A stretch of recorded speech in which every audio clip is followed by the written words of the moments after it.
1476th year of the Sea Circle calendar. New World, Beehive Island, Hachinos. This is the base of the Rocks Pirates AKT this time. There were bursts of huge collisions from time to time on Beehive Island. Boom, boom, bang, bang. The huge collision sound spread around the island. The collision sound also sounded from time to time on the surrounding sea surface, causing ripples on the sea surface. There is no doubt that two people are fighting on the island at this time. And it is two super strong people who are fighting. Look, Captain Rocks and Bai Yi are fighting again. What are you talking about, you idiot? It's obviously Captain Bai Yi fighting Rocks. Stop arguing. The captain hasn't been decided yet. We have to wait until the fight is over before we can say anything. I feel that Rocks is stronger. No, I feel that Bai Yi is stronger. Under the gaze of many pirate groups, in the center of Beehive Island, two people are constantly colliding and fighting. Every collision caused a powerful impact. Every impact caused the entire island to shake violently.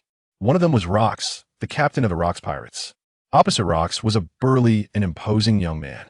The two fought a fist-to-flesh battle, which made the spectators around them all excited. Soon both of them were covered with wounds. Bai Yi, are you going to fail? If you can't, just admit defeat and be my subordinate at ease. Rocks looked at the young man and said with a smile, No, haha. I think it should be you who can't do it.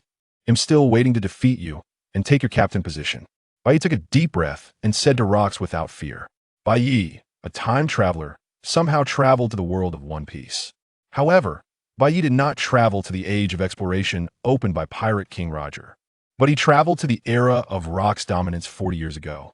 The Rocks era was an era more chaotic than the age of exploration. Countless pirates burned, killed, and looted on the sea, and even the Navy couldn't handle it.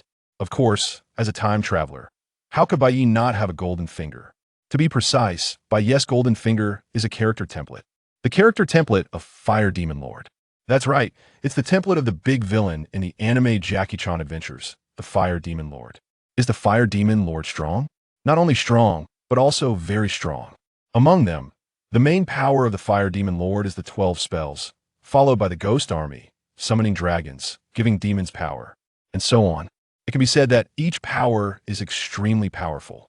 Of course, the power of the Lord is so strong that it is not so easy for Bai Yi to fully obtain the power of the Lord. This requires time, fighting, and continuous practice. As time goes by, Bai Yi will slowly activate the power of the Demon Lord. Fighting and continuous practice can accelerate the activation of the power of the Demon Lord. Therefore, in the following days, Bai Yi began to practice hard and fight constantly, and Bai Yi began to constantly obtain the power of the Demon Lord. First of all, Bai Yi activated the power of the Dragon spell and obtained the power of blasting. This is the natal spell of the Demon Lord, which gives Bai Yi the ability to manipulate fire. Then he activated the Pig spell, gained the power of laser, and Bai Yi's eyes could release laser light, and Bai Yi's attack power was further improved. The second thing he got was the Chicken spell, which gained the power of suspension, allowing Bai Yi to have the ability to control the suspension of objects. Finally, the Ox spell gained the power of strength, making Bai Yi infinitely powerful, and his strength could be doubled. Of course, Bai Yi did not forget the domineering and swordsmanship of One Piece. Perhaps because of the template of the Demon Lord, Bai Yi also inherited the wisdom of the Demon Lord, and his comprehension and learning ability are also very strong. Whether it is the armed color domineering, the observation color domineering, the domineering color domineering, or the swordsmanship, Bai Yi mastered it very easily. With the continuous activation of the power of the Demon Lord, Bai Yi's strength is also rapidly improving. Soon he emerged on the SEA.8 the same time, because Bai Yi likes to use the power of the Dragon spell's Flame Blast to fight and destroy the enemy. Bai Yi also got the title of Flame Demon. Bai Yi's rising fame naturally attracted the attention of the Rocks Pirates. As the captain of the Rocks Pirates, Rocks has always had a huge ambition to dominate the world. How could Rocks let go of a strong man like Bai Yi? Therefore, Rocks personally invited Bai Yi to join the Rocks Pirates. Facing Rocks' invitation, Bai Yi also agreed. Anyway, Bai Yi has nowhere else to go now, so joining the Rocks Pirates is also a good idea. However, as a time traveler, how could Bai Yi be willing to be inferior to others? Therefore, with the improvement of his strength, Bai Yi began to challenge Rocks. As long as Bai Yi can defeat Rocks, Bai Yi will become the captain of the Rocks Pirates. This is the rule of the world of One Piece. The strong are respected, and the winner is the king. As long as you have strong strength, you can get everything. It is precisely because of this that Bai Yi often challenges Rox. Boom, boom, boom. The battle between Bai Yi and Rox continued. Bai Yi's fist hit Rox's body hard. Rox's fist also fought back. For a while, both of them were covered with scars.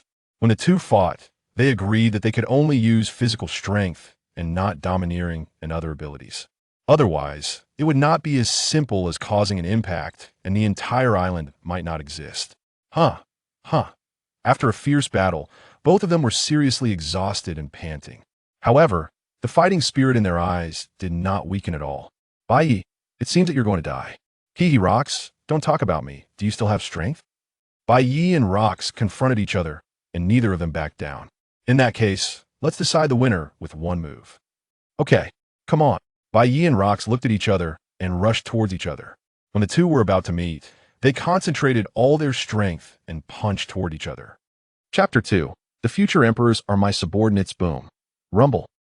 The fists of the two collided, unleashing a powerful shockwave, accompanied by the force. Both individuals were sent flying, crashing to the ground. It was a draw. The battle between Bai Yi and Rox concluded in a stalemate. Is it over? It appears so. Another draw. It seems we still cannot determine who will be the captain. Fool. Can't the Rox pirates have two captains? Evidently, the members of the Rox pirates were accustomed to such outcomes. This was not the first encounter between Bai Yi and Rox. Their battles consistently ended in a tie. As a result, the crew was divided into two factions, one led by Rox and the other by Bai Yi.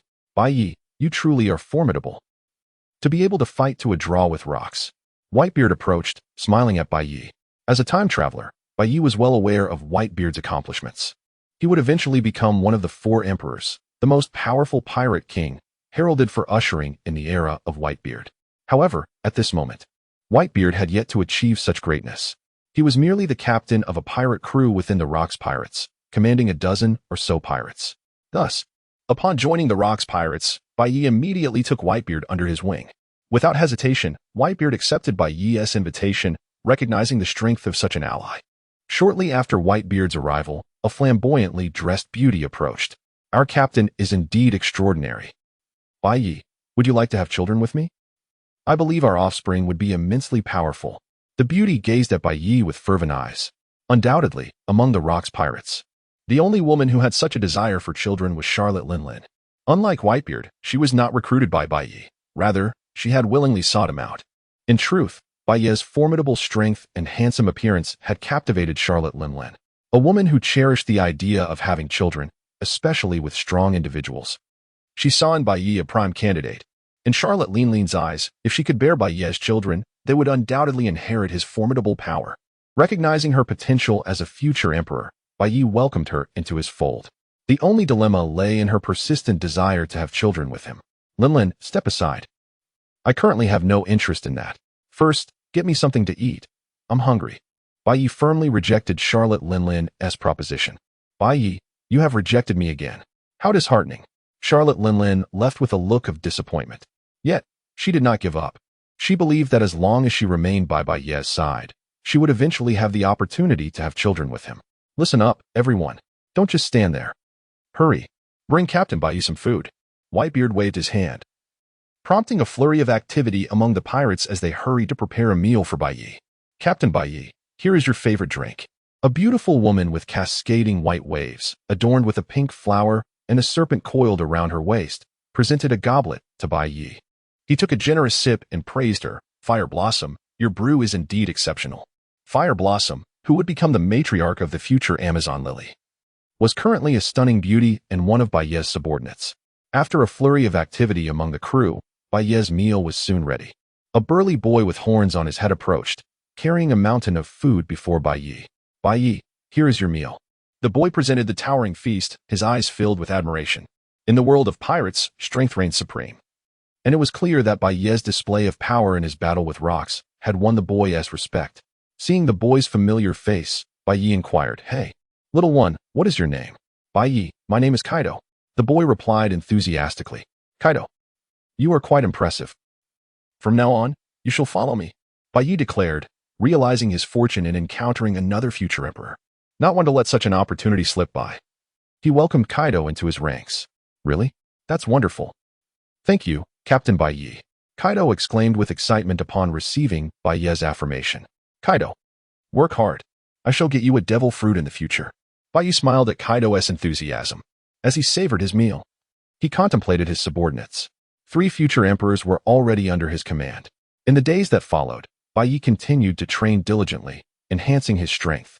He occasionally battled rocks, but each encounter ended in a stalemate. Although Bai Yi possessed the template of the Demon Saint and had activated the powers of 4 sigils, rocks, as the captain of the pirate crew, was equally formidable. Both men trained relentlessly, their powers growing continuously. Nevertheless, Bai Yi remained confident in his ability to defeat rocks. He believed that with persistent training and combat, and by activating additional sigils, he would one day emerge victorious over rocks. Chapter 3, The God Valley Incident begins. Hunting the celestial dragons one day, Rocks approached Bai Yi with an intriguing proposition. Bai Yi, there's something I think you'll find exceptionally captivating. What is it? Bai Yi inquired, a hint of jest in his tone. Are you perhaps considering relinquishing your position as captain to me? Rocks chuckled heartily. If you aspire to be captain, you'll have to best me first. He paused, then revealed, it concerns God Valley intelligence suggests the celestial dragons are currently engaged in a hunting game there. Rocks extended an invitation. How would you like to accompany me to God Valley and see who can hunt more celestial dragons? Bai Yi's eyes gleamed with interest. God Valley, and hunting celestial dragons, you say? Most intriguing. I accept your challenge. Prepare yourself, Rocks, for I intend to emerge victorious and seize the captaincy from you. Rocks erupted in laughter. If you hope to triumph over me, you'll have to prove you possess the necessary strength. God Valley, a seemingly unremarkable non-affiliated nation in the West Blue, had inadvertently incurred the wrath of the celestial dragons due to the divine connotation of its name. Consequently, the celestial dragons designated this nation as the site for their triennial hunting competition. This so-called hunting competition did not involve animals. Rather, it was a macabre pursuit of human beings. The celestial dragons would transport disobedient slaves to God Valley, where they, along with the inhabitants of the God Valley Kingdom, would be hunted for sport. The celestial dragons would then accumulate points based on the number of lives they claimed, transforming it into a twisted contest of carnage. On a bright and cloudless day, the time for the celestial dragons hunting competition had arrived. Countless colossal world government warships had completely encircled the island nation of God Valley, preventing anyone or anything from leaving. A celestial dragon stood upon an ornate platform, delivering an impassioned speech to the bloodthirsty crowd of celestial dragons, all eager to commence their grim work. Greetings, everyone. The triennial hunting competition is now underway. This year, the rewards are exceptionally bountiful. The celestial dragon gestured toward a chest beside him, each one containing a potent devil fruit. His pronouncement ignited a frenzy of excitement among the celestial dragons. Commence the assault. Annihilate everyone on this island. This insolent nation dared to name itself God Valley, a blatant act of defiance. Eradicate this nation and seize its abundant resources.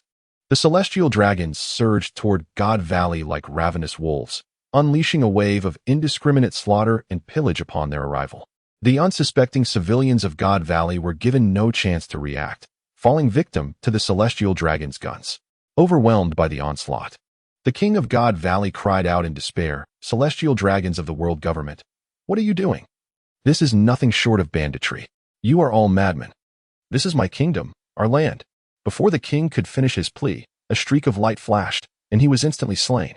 Simultaneously, an announcement blared from the celestial dragon's loudspeakers. Garen Saint, king slain, 10,000 points awarded. God Valley descended into utter chaos as the celestial dragons mercilessly butchered the kingdom's inhabitants. Countless civilians writhed and fled amidst the cacophony of screams. Amidst the celestial dragon's carnage, the warship of the Rocks pirates materialized on the horizon. Look, what's that? Impossible, it's a pirate ship. It's the Rocks pirates. Damn it. The Rocks pirates are attacking. Sound the alarm. Prevent them from approaching. The surrounding world government warships swiftly detected the rapidly advancing Rocks pirates and erupted in pandemonium. Alarms blared as countless cannons opened fire on the approaching pirate ship. Neither Bai Yi nor Rocks displayed any fear in the face of the relentless barrage. Instead, they were filled with exhilaration. "Ha, Bai Yi, I'm going ahead. Prepare to serve as my subordinate." Rocks bellowed at Bai Yi as he ordered the pirate ship to charge toward the world government warships. Boom. The instant Rock ship collided with the world government warship. An immense wave of Conqueror's Haki erupted, obliterating over a dozen warships in a cataclysmic explosion, sending them plummeting into the ocean depths. We cannot lag behind, Bai Yi declared. Attack. Witnessing Rox and Appo's engagement, Bai Yi did not hesitate. He commanded his ship to advance, and it swiftly closed the distance to the world government fleet. Dragon Flame burst. Bai Yi unleashed a torrent of scorching flames that converged in his hand. As the flames reached their zenith, they erupted in an omnidirectional shockwave. Rumble. A series of explosions reverberated as over a dozen naval vessels were reduced to ashes in the inferno. Charge. Bai Yi roared after annihilating the world government warships that stood in his path. Engulfed in flames, he leaped onto the island of God Valley.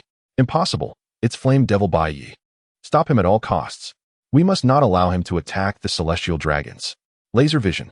As countless world government soldiers surged toward him, Bai Yi's eyes blazed with golden light, unleashing searing laser beams. The world government soldiers who stood in his path were instantly decapitated, their screams cut short. Bai Yi is already hunting the celestial dragons. We cannot be outdone. Let's show these celestial dragons our might.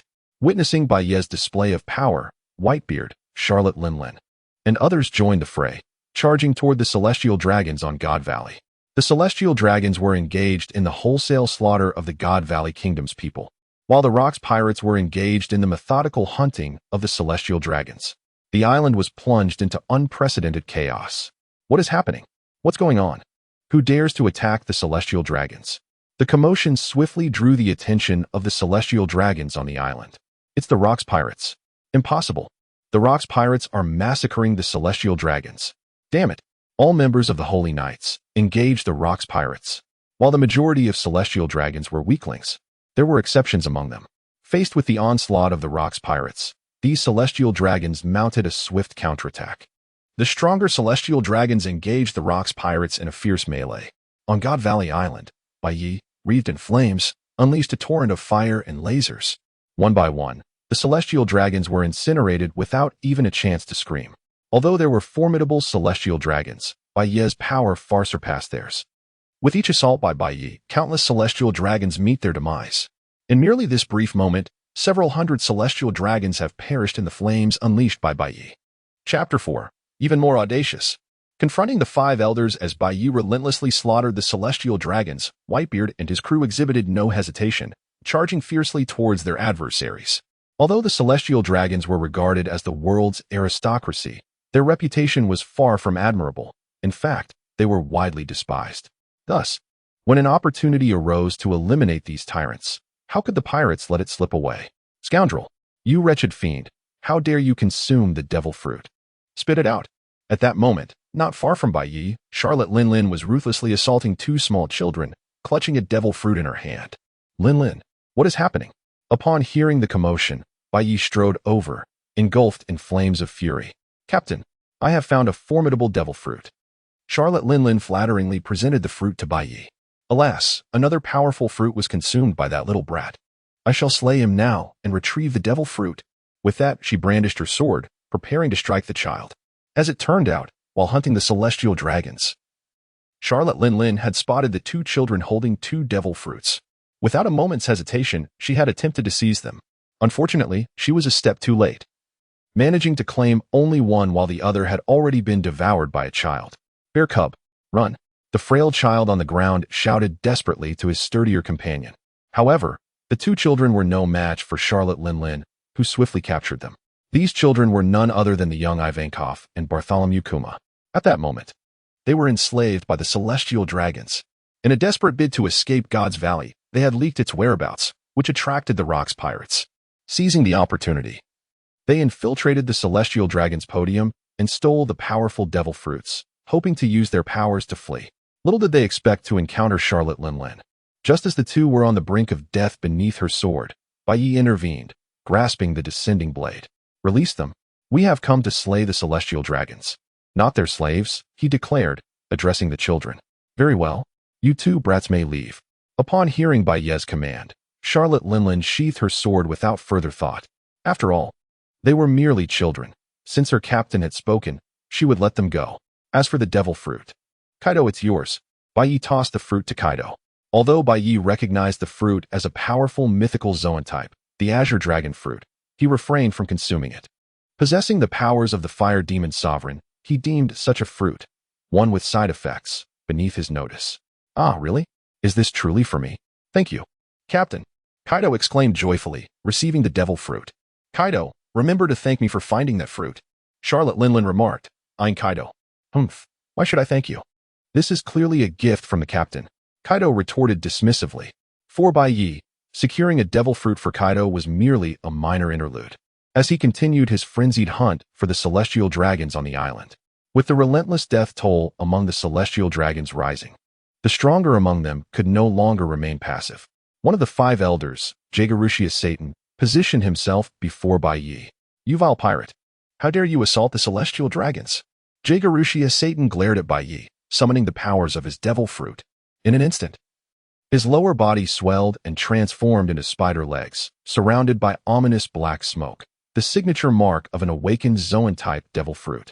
A powerful shockwave erupted, spreading outward and causing weaker pirate crews and soldiers of the world government to meet their demise. For the celestial dragons, the hunting competition held every 3 years was a significant event. Therefore, one of the 5 elders always accompanied the event. This time, it was Jaegerusha Satan. In previous hunting competitions, the locations had been kept secret, ensuring no pirate attacks. The presence of the 5 elders was merely a formality. They seldom needed to take action. However, this time, the location had been leaked, attracting the Rocks pirates. Witnessing the slaughter of countless celestial dragons, Jaegerusha knew he could no longer remain passive. As a member of the 5 elders, his strength was formidable, and he quickly suppressed the pirate attacks upon his arrival. Yet, faced with the powerful Jaegerusha, Bai Yi exhibited no fear, eager for the confrontation. So you are one of the 5 elders. Allow me to demonstrate what audacity truly means. Bai Yi leaped into action, his fist enveloped in flames and infused with haki, charging towards Jaegerusha. Boldness indeed. Jaegerusha prepared to counter Bai Yi's assault with his own haki-infused punch.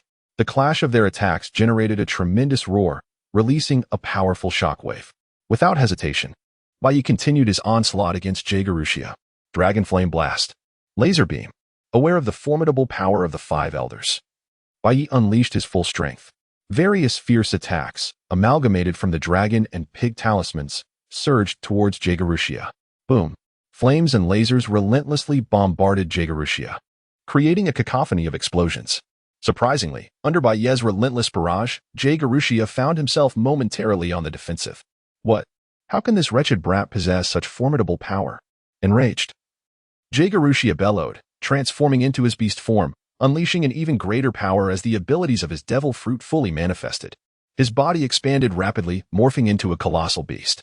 Chapter 5. A single blow to shatter the head of the 5 elders. Jaegerusha Satan, as one of the 5 elders, possesses formidable strength. Particularly now, having fully unleashed the abilities of his devil fruit, his power has reached its zenith, rivaling that of an admiral in the navy. Confronted by the colossal beast before him, Bai Yi remained undaunted, charging forward with a fist imbued with haki, aimed directly at Jaegerusha Satan. The 5 elders, are they? Today, I shall slay you. Celestial Dragon. Bai Yi's fierce punch struck towards the vast bovine head of Jaegerusha Satan. Despite the latter's immense power, Bai Yi felt no trepidation. After all, he wielded the strength of the Fire Devil Sovereign. How could he fear this beast? In response to Bai Yi's onslaught, Jaegerusha Satan reacted with remarkable speed, immediately enveloping his head with a robust layer of armament haki. Bang! The two forces collided, erupting in a tremendous explosion. Countless tendrils of black haki surged outward like shockwaves, fracturing the ground beneath them and obliterating everything in their vicinity. Have you withstood it? Then allow me to unleash this bovine charm, power enhancement. Seeing that Jaegerusha Satan had blocked his attack, Bai Yi swiftly invoked the power of the bovine charm. In an instant, his strength surged exponentially, multiplying by hundreds. What? His power? What is happening? Jaegerusha Satan was taken aback by the sudden increase in Bai Yi's might. He attempted to maintain his defense against the impending assault. However, it became painfully clear that Bai Yi's power was overwhelming, far beyond what Jaegerusha Satan could withstand. With a sickening sound, Jaegerusha Satan's haki was shattered, and Bai Yi's relentless fist collided with his massive bovine head. Boom! A deafening explosion followed by a wretched scream echoed through the air as half of Jaegerusha Satan's head was obliterated. Simultaneously, the sheer force sent his colossal body hurtling backward. The commotion quickly caught the attention of Whitebeard, Charlotte Linlin, and others. How incredible! Bai Ye's power is truly terrifying. Is that grotesque creature one of the five elders? Could it be that our leader intends to slay a five elder today? It seems highly probable. Whitebeard and Charlotte Linlin watched with palpable excitement. The five elders, the supreme authorities of the world government, embody its highest power and combat prowess. Never before has anyone managed to defeat a five elder, nor has anyone dared to challenge them. Yet today, there exists a force capable of killing a five elder, perhaps even succeeding in doing so. How could Whitebeard and Charlotte Linlin not be exhilarated? However, could Jay Garuzia Satan truly be so easily vanquished by Bai Yi? Clearly not. If a five elder could be so swiftly dispatched, they would not deserve their title. As expected, amidst the fury, the battered Jay Garuzia Satan rose again, his head now only partially intact. You wretched brat! How dare you injure me? With fury blazing in his eyes, Jay Garuzia Satan glared at Bai Yi. In mere moments, his head began to heal, the ghastly wound mending completely. As a Zoan-type devil fruit user, Jay Garuzia Satan possessed an extraordinary regenerative ability. Even with a decimated head, he could recover swiftly. Such formidable regeneration. Let us see how far you can restore yourself. Having observed Jay Garuzia Satan's complete recovery, Bai Yi hesitated not a moment longer and charged once more. Simultaneously, the powers of the dragon charm, pig charm, chicken charm, and bovine charm surged forth from his being, relentlessly assaulting Jay Garuzia Satan. Boom, boom, boom. Though Jay Garuzia Satan was indeed powerful, the strength bestowed upon Bai Yi by the charms amplified his might exponentially. Each ferocious strike from Bai Yi left deep, bone-exposing wounds across Jay Garuzia Satan's form, while his Zoan-type devil fruit granted him resilience against death. The agony from these wounds was palpable, eliciting cries of suffering. This detestable creature. How can his power be so formidable? No. I cannot allow this brat to escape. Jay Garuzia Satan's expression darkened as he observed Bai Yi. Through their fierce battle, he realized that despite Bai Yi's youth, his strength was indeed tremendous. His own prowess proved insufficient to subdue Bai Yi. Should this young warrior continue to grow in power, the implications would be catastrophic. Thus, for any reason, Bai Yi must be eliminated today. Resolving this, Jay Garuzia Satan hesitated not, utilizing his unique abilities to contact the other five elders currently at Holy Land Mariawa. Everyone, I require assistance. I am confronted by a remarkably powerful young man. Should he be allowed to mature, he poses a significant threat to the world government. He must be dealt with immediately. As Jay Garuzia Satan's words echoed in his mind, he heard the astonished voices of the other five elders. What? There exists an enemy you cannot handle? Could it be Nika? Regardless of who it is, he must not be allowed to escape. Summon us at once. We must eliminate the threat in its infancy. The other five elders, astonished yet in agreement, concurred that Bai Yi must be eradicated. Prepare yourselves. Summoning Magic Circle. Jay Garuzia Satan immediately began the summoning of the other five elders. Just as Bai Yi prepared to launch another attack, a surge of energy enveloped the area, manifesting four ominous magic circles. From these circles emerged four colossal, terrifying creatures: Jin Jintian, Feng Shi, Ma Gu, Sha Chong, in addition to the imposing bovine beast before him. These five dreadfully powerful entities had completely encircled Bai Yi. This is bad. The five elders have all arrived. This is troublesome. Faced with the five monstrous beings, Bai Yi's expression turned grave. Chapter 6. 1 against 5, a cataclysmic collision with the power of activating four talismans.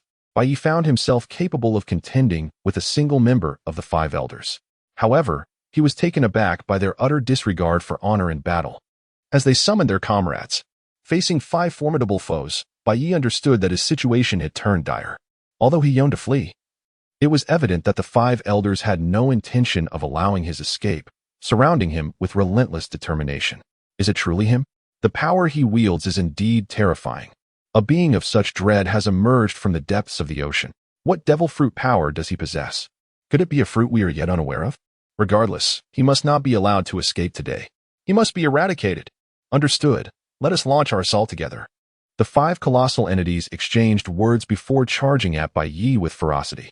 As members of the five elders, they were all Zoan-type devil fruit users, each possessing immense strength. Their attacks resonated like the very collapse of the heavens, causing the earth to tremble and shake. Although Bai Yi realized the gravity of his predicament, he refused to yield. In the face of their onslaught, he retaliated fiercely. Countless flames erupted around him, his eyes emitting beams of laser-like intensity, while massive boulders were lifted from the ground, hurtling toward the five elders. The clash between Bai Yi and the five elders unleashed a tempestuous shockwave. The commotion quickly attracted the attention of Rox, who was engaged in combat with Garp and Roger. What is that direction? What are those beings? Such a terrifying aura. Bai Yi is battling these five monstrous figures. Witnessing Bai Yi in fierce combat with the five elders, Rox was astonished. He was certain that even he would find it exceedingly difficult to contend with these five titans. Not only Rox, but Garp, Roger, and Sengoku also turned their gazes toward Bai Yi and Appos' fierce struggle. Is that the power of the five elders? They are indeed attacking simultaneously. That individual is the end Appos, Flame Demon, and Appos, Bai Yi. His might is astonishing. The fact that it has compelled the five elders to strike together is remarkable. Garp, Roger, and Sengoku were equally taken aback by the sight of the five elders joining forces against Bai Yi, while others may not comprehend. The high-ranking officers of the Navy recognized the gravity of the situation. The five fearsome behemoths before them were none other than the five elders. It was precisely for this reason that they were filled with astonishment. They had not anticipated that the flame demon Bai Yi would possess such terrifying strength, necessitating the combined efforts of the five elders. Boom, boom, boom, bang, bang. The battle between Bai Yi and the five elders raged on. Both Bai Yi and the five elders exhibited extraordinary power, rendering the small island of God's Valley incapable of withstanding their conflict. As time passed, their battlefield rapidly expanded, shifting toward other directions. The ocean, the skies, and other islands bore witness to their destructive path, each location erupting with colossal explosions and violent shockwaves. Wherever they traveled, storms raged, thunder cracked, and the seas roared, painting a scene reminiscent of the apocalypse. Countless islands, towns, and kingdoms lay in ruins as a consequence of their combat. Time seemed to stretch infinitely, and the number of islands destroyed was beyond reckoning. Bai Yi realized that their struggle had traversed from the West Sea to the East Sea. Coughing, he remarked, "Is this the power of the five elders? Such an outrageous regenerative ability." Wiping the blood from his lips, Bai Yi observed the rapidly recovering five elders. Despite his relentless assaults that had severely injured them, even shattering their heads, their Zoan-type devil fruit abilities allowed them to recover swiftly. No matter how many times he struck, it proved futile. Conversely, each counterattack from the five elders inflicted significant harm upon Bai Yi. After enduring such an extensive battle, Bai Yi was now covered in wounds, his body battered and pushed to its limits. Flame Demon Bai Yi, today shall be your end. Anyone who dares to offend the world government must perish. You shall be killed today. No one can save you. The five elders, now transformed into monstrous figures, thundered as they encircled Bai Yi. Through this fierce confrontation, the five elders grasped the extent of Bai Yi's terrifying strength. Had they not been Zoan-type devil fruit users, they might have been slain by him long ago. Therefore, they understood that Bai Yi, as a significant threat, could not be spared. Haha, you wish to kill me? Then bring it on. Bai Yi recognized that the five elders would not allow him to escape. However, he refused to resign himself to despair. In response, he unleashed the full power of the four talismans. Dragon Talisman, the explosive force of flames. Scorching fire erupted from Bai Yi, engulfing everything around him in a blazing inferno. Simultaneously, the surrounding air warped under the intense heat. Pig Talisman, the power of lasers. His eyes glimmered with golden light, unleashing laser beams that bombarded every target within his sight. Ox Talisman, the power of strength. Bai Yi and Appos' might surged to unfathomable levels, effortlessly uprooting islands with astonishing force. Chicken Talisman, the power of levitation. Bai Yi hovered in midair, causing anything he touched to float. In that moment, Bai Yi had fully harnessed the powers of the four talismans. Now, he resembled a demon of flames, exuding terrifying power. With all my strength. Understood. Witnessing the overwhelming force emanating from Bai Yi, the five elders were taken aback, each summoning their utmost power. Die. As Bai Yi concentrated his strength to its zenith, he charged at the five elders. The five of them combined their might, unleashing their most formidable attacks toward Bai Yi. Boom. The collision of their attacks ignited a cataclysmic explosion, giving rise to a towering mushroom cloud. The searing flames and the ferocious assaults of the five elders erupted outward, obliterating all in their vicinity. Chapter 7. Rebirth. After 38 years following an intense confrontation with the Five Elders, Bai Yi was critically wounded and severely depleted of stamina, reaching his absolute limit. Unable to evade the ensuing cataclysmic explosion, he could only helplessly witness its approach. The sheer force of the blast ravaged Bai Yi's body, tearing and pulverizing his flesh. "I never imagined I would meet my end like this. What a bitter disappointment," he lamented as his body was torn asunder. The relentless explosion spread, obliterating nearby sea kings, islands, and kingdoms alike. The deafening roar persisted for a full quarter of an hour before finally subsiding. In the aftermath, 5 grotesque figures, bearing grievous injuries, emerged on the shattered reefs. "He must be dead," one rasped. "Surely, no one could have survived such a blast. At last, that menace is gone," another declared. "We have rid the world government of a formidable adversary." Despite their own severe wounds, the 5 elders were unconcerned. Eliminating Bai Yi, their formidable foe, was a victory worth any price. As Zoan-type devil fruit users, they possessed the ability to regenerate over time. More pressing matters demanded their attention, concealing the truth of God Valley and suppressing any news of Bai Yi. "I wonder what the situation is in God Valley," one mused. Reports indicate that Garp and Roger, that pirate, joined forces to defeat Rox. "We must immediately suppress any information about God Valley," another insisted. "The truth must never be revealed. Eradicate all traces of Flame Devil Bai Yi," another commanded. "No one must speak of him. Scour the seas for his devil fruit," another added. Such tasks were routine for the world government and the 5 elders. They had executed similar operations countless times. Anyone who dared to threaten the world government would be eliminated, their existence erased, and their memory expunged from history, leaving only the image of an invincible world government. But was Bai Yi truly dead? Impossible. At the precise moment of his body's destruction, a new talisman had activated. Ding! The dog talisman has been activated, granting the power of immortality. No matter the injury, no matter the damage, death is impossible. Even if the body is shattered, death will not occur. Time flowed onward. 38 years passed. Under the world government's oppressive censorship, the Rox pirates and the events of God Valley faded into obscurity. Few now remembered the existence of a pirate crew that once challenged the world government, or of Flame Devil Bai Yi, second only to Rox himself, who had stormed God Valley, slaughtered countless celestial dragons, and clashed with the 5 elders.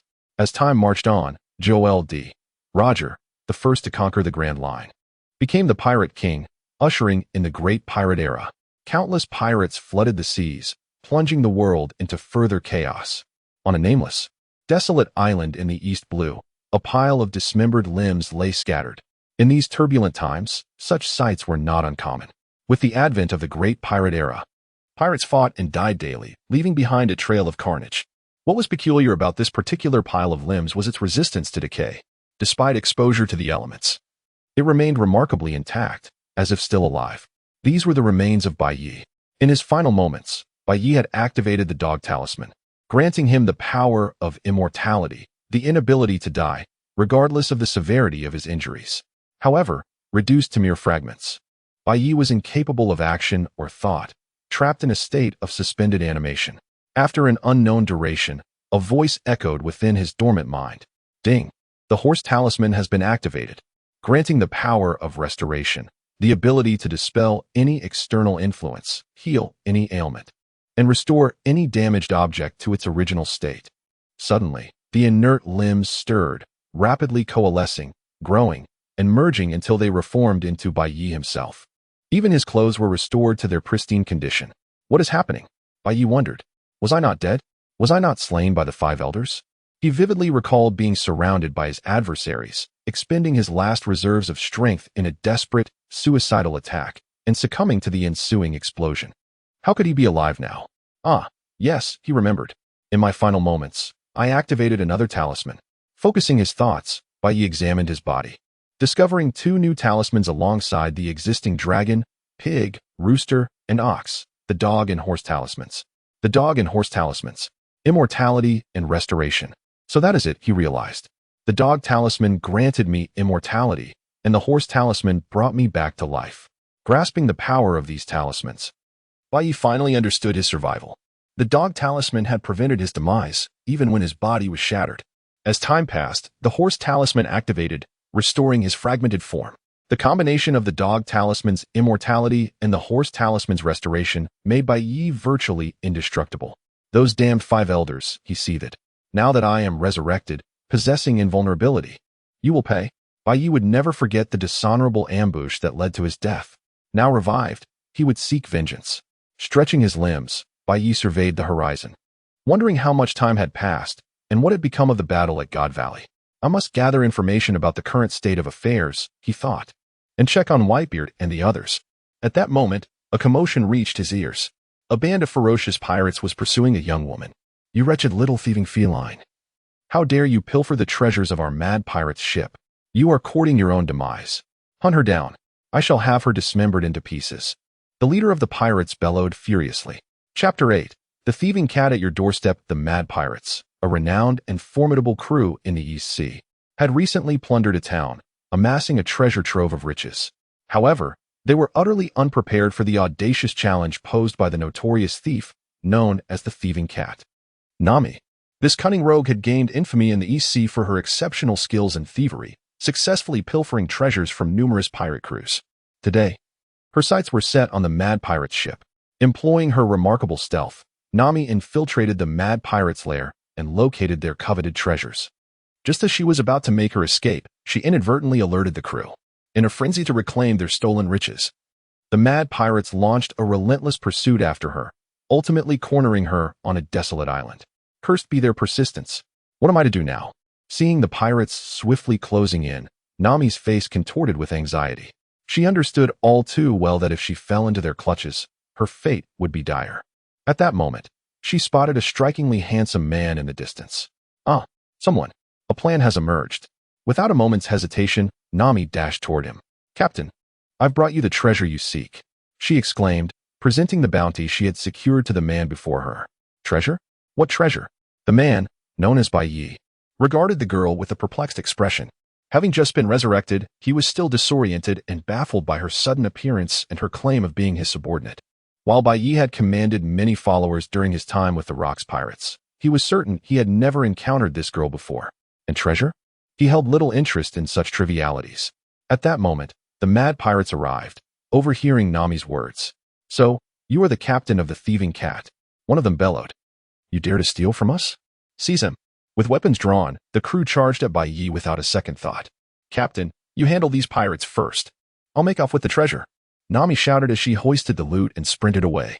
I'm quite clever. How effortlessly I've eluded the Mad Pirates. Nami thought triumphantly, her heart swelling with pride as she fled with the stolen bounty. However, just as she had taken a few steps, a sudden explosion erupted behind her, sending a powerful shockwave in her direction. Unprepared for the onslaught, Nami was knocked to the ground, scattering the treasures across the ground. What just happened? An earthquake? The commotion startled Nami, who scrambled to her feet and glanced back. To her astonishment, the Mad Pirates had vanished, leaving only a massive crater surrounded by countless pirate corpses. The Mad Pirates had proven to be feeble adversaries. Bai Yi had dispatched them with effortless ease, a mere flick of his wrist summoning a devastating blast that annihilated them entirely. What did you do?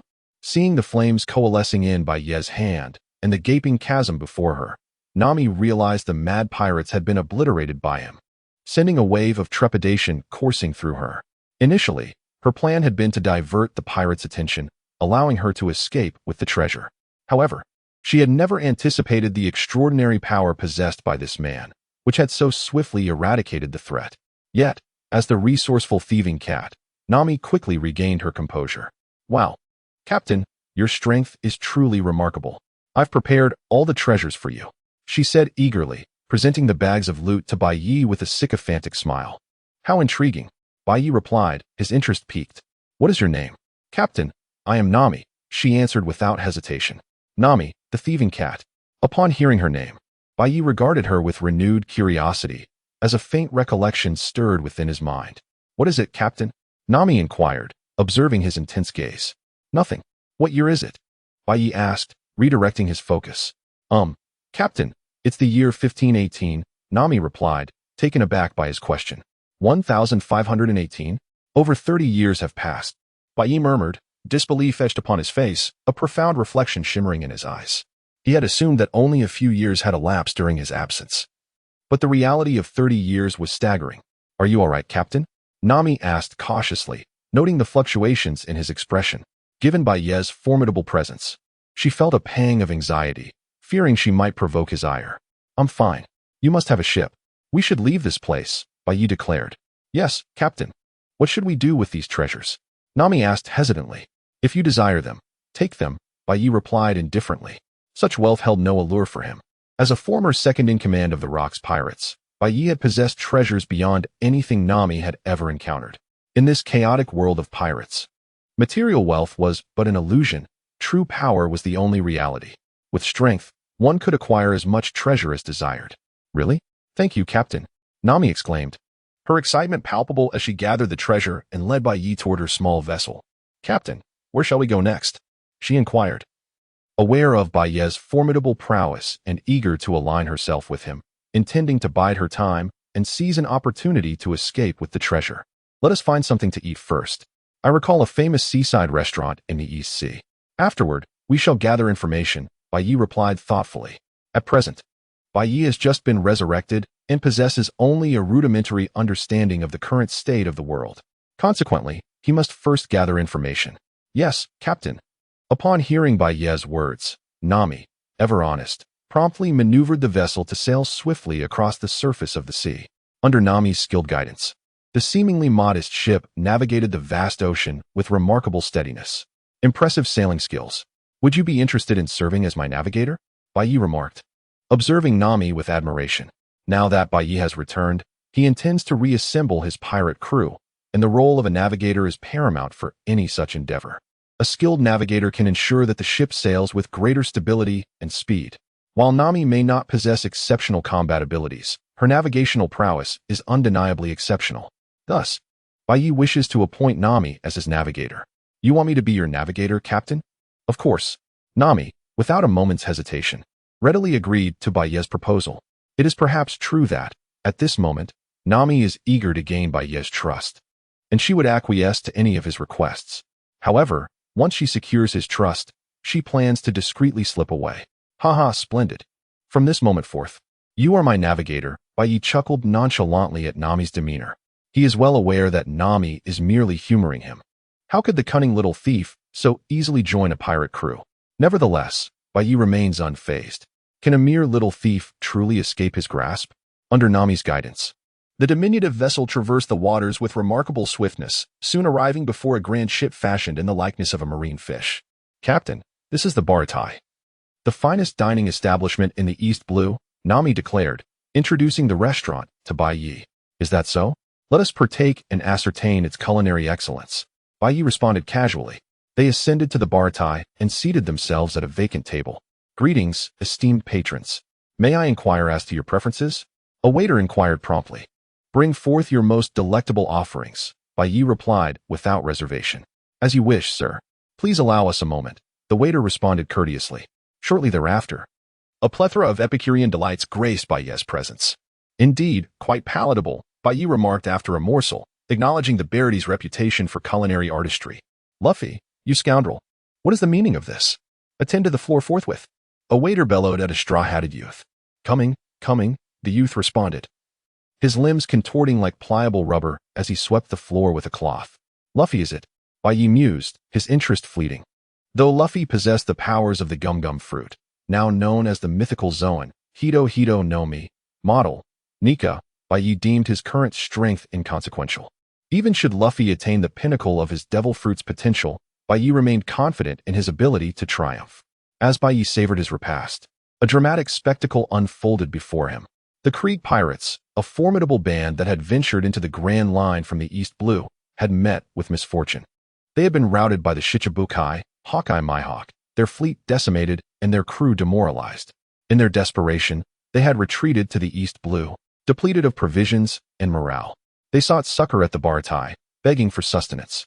The Baraty's denizens were loath to aid such notorious brigands, some even contemplating alerting the authorities. However, the restaurant's proprietor, Zeph, extended them food. Yet, to everyone's dismay, the revitalized Krieg pirates intended to seize the Baratai by force. "Haha, you fools. Surrender your wealth at once," Krieg bellowed, his newfound strength fueling his arrogance. His invigorated crewmen stormed into the restaurant, menacing patrons and demanding their valuables. Hand over your money. Now, we will not hesitate to spill blood if you defy us. They threatened, brandishing swords and firearms. Terrified by the pirates' menacing presence, the patrons meekly surrendered their possessions. Captain, what course of action should we pursue? Nami inquired anxiously, clutching her hoard of treasure. Pay them no heed. Continue to savor the cuisine. Such delectable fare is a rare indulgence, Bai Yi replied nonchalantly. He dismissed the Krieg pirates as insignificant. You too. How dare you continue to dine? Surrender your riches. A pirate bellowed, noticing the bulging sack beside Nami. With a forceful tug, the pirate exposed a glittering array of valuables. What do you think you're doing? Stand aside. These are mine. Nami shrieked, clasping her treasure protectively. Treasure. Captain Krieg. Behold, treasure. The pirate exclaimed excitedly. Treasure. Haha. Fortune smiles upon us. Not only shall we acquire a vessel, but we shall also claim this treasure. With these riches, I shall rebuild my pirate empire. Krieg declared, his eyes gleaming with avarice. This is my treasure. If you dare to pilfer it, my captain will unleash his wrath upon you. Nami cried, her voice tinged with fear as she gazed at Bai Yi. The Krieg pirates turned their attention to Bai Yi. Are you this wench's captain? Surrender your treasure without resistance. Krieg demanded with overweening arrogance. He underestimated Bai Yi and Nami, believing that his crew of over 100 men could easily overpower them. Captain, Nami whimpered, clutching her treasure tightly. Amidst the encroaching pirates, Bai Yi remained composed, continuing to savor his meal. Begone, vermin. I grant you a chance. Depart, lest you meet your demise, Bai Yi uttered, dismissing them with a mere glance. He found the culinary offerings far more captivating than the rabble before him. What did you say? Who are you calling vermin? Insolent whelp. How dare you look down upon us? Prepare to meet your end. The pirates roared, their faces contorted with fury. Despite their recent setbacks in the Grand Line, they believed themselves invincible in the East Blue. Several hot-headed pirates charged forward. Die, you insolent cur. One pirate roared, swinging a massive axe at Bai Yi. Nami paled in terror, but Bai Yi remained unperturbed, savoring his meal as if nothing were amiss. As the axe descended upon him, the pirate froze mid-stride, a sudden conflagration erupting from his chest, rapidly engulfing his entire body. What is this sorcery? Help me! He screamed as flames consumed him. The pirate let out a piercing scream as he was engulfed in flames, his body reduced to ashes, leaving only an axe to plummet to the ground. What? What transpired here? What has happened? Ball, how did Ball perish? The flames. What is the meaning of these flames? Witnessing their comrade consumed by fire, the other pirates were struck with astonishment and dread. How could they not be astonished? How could they not be terrified, as one man spontaneously combusted before their very eyes? Chapter 10. Replete, it's time to deal with you. The demise of those pirates from the Krieg pirates was unequivocally orchestrated by Byakuya, who wields the power of the dragon talisman from the demon saint. This talisman imbues Byakuya with the force of fiery combustion, granting him dominion over flames. With a mere thought, Byakuya can unleash the Inferno and Apos' might. The self-immolating pirate before them is a testament to Byakuya's fiery manipulation. However, the remaining members of the Krieg pirates are oblivious to these facts. Witnessing their comrade reduced to ashes in an instant, they cast fearful glances toward their captain. Captain Krieg, what should we do? What was that? What just happened? Did that guy do it? Faced with his crew's trepidation, Krieg himself is gripped by dread, as he, too, failed to comprehend the preceding events. He merely saw his subordinate consumed by flames in the blink of an eye. Yet, upon beholding the vast treasure in Nami and Apos' possession, greed swiftly supplants fear in Krieg and Apos' eyes. What are you afraid of? There are only a few of them. Attack. Kill him. Once he's dead, all these treasures will be ours. Get him. Krieg roars at his men.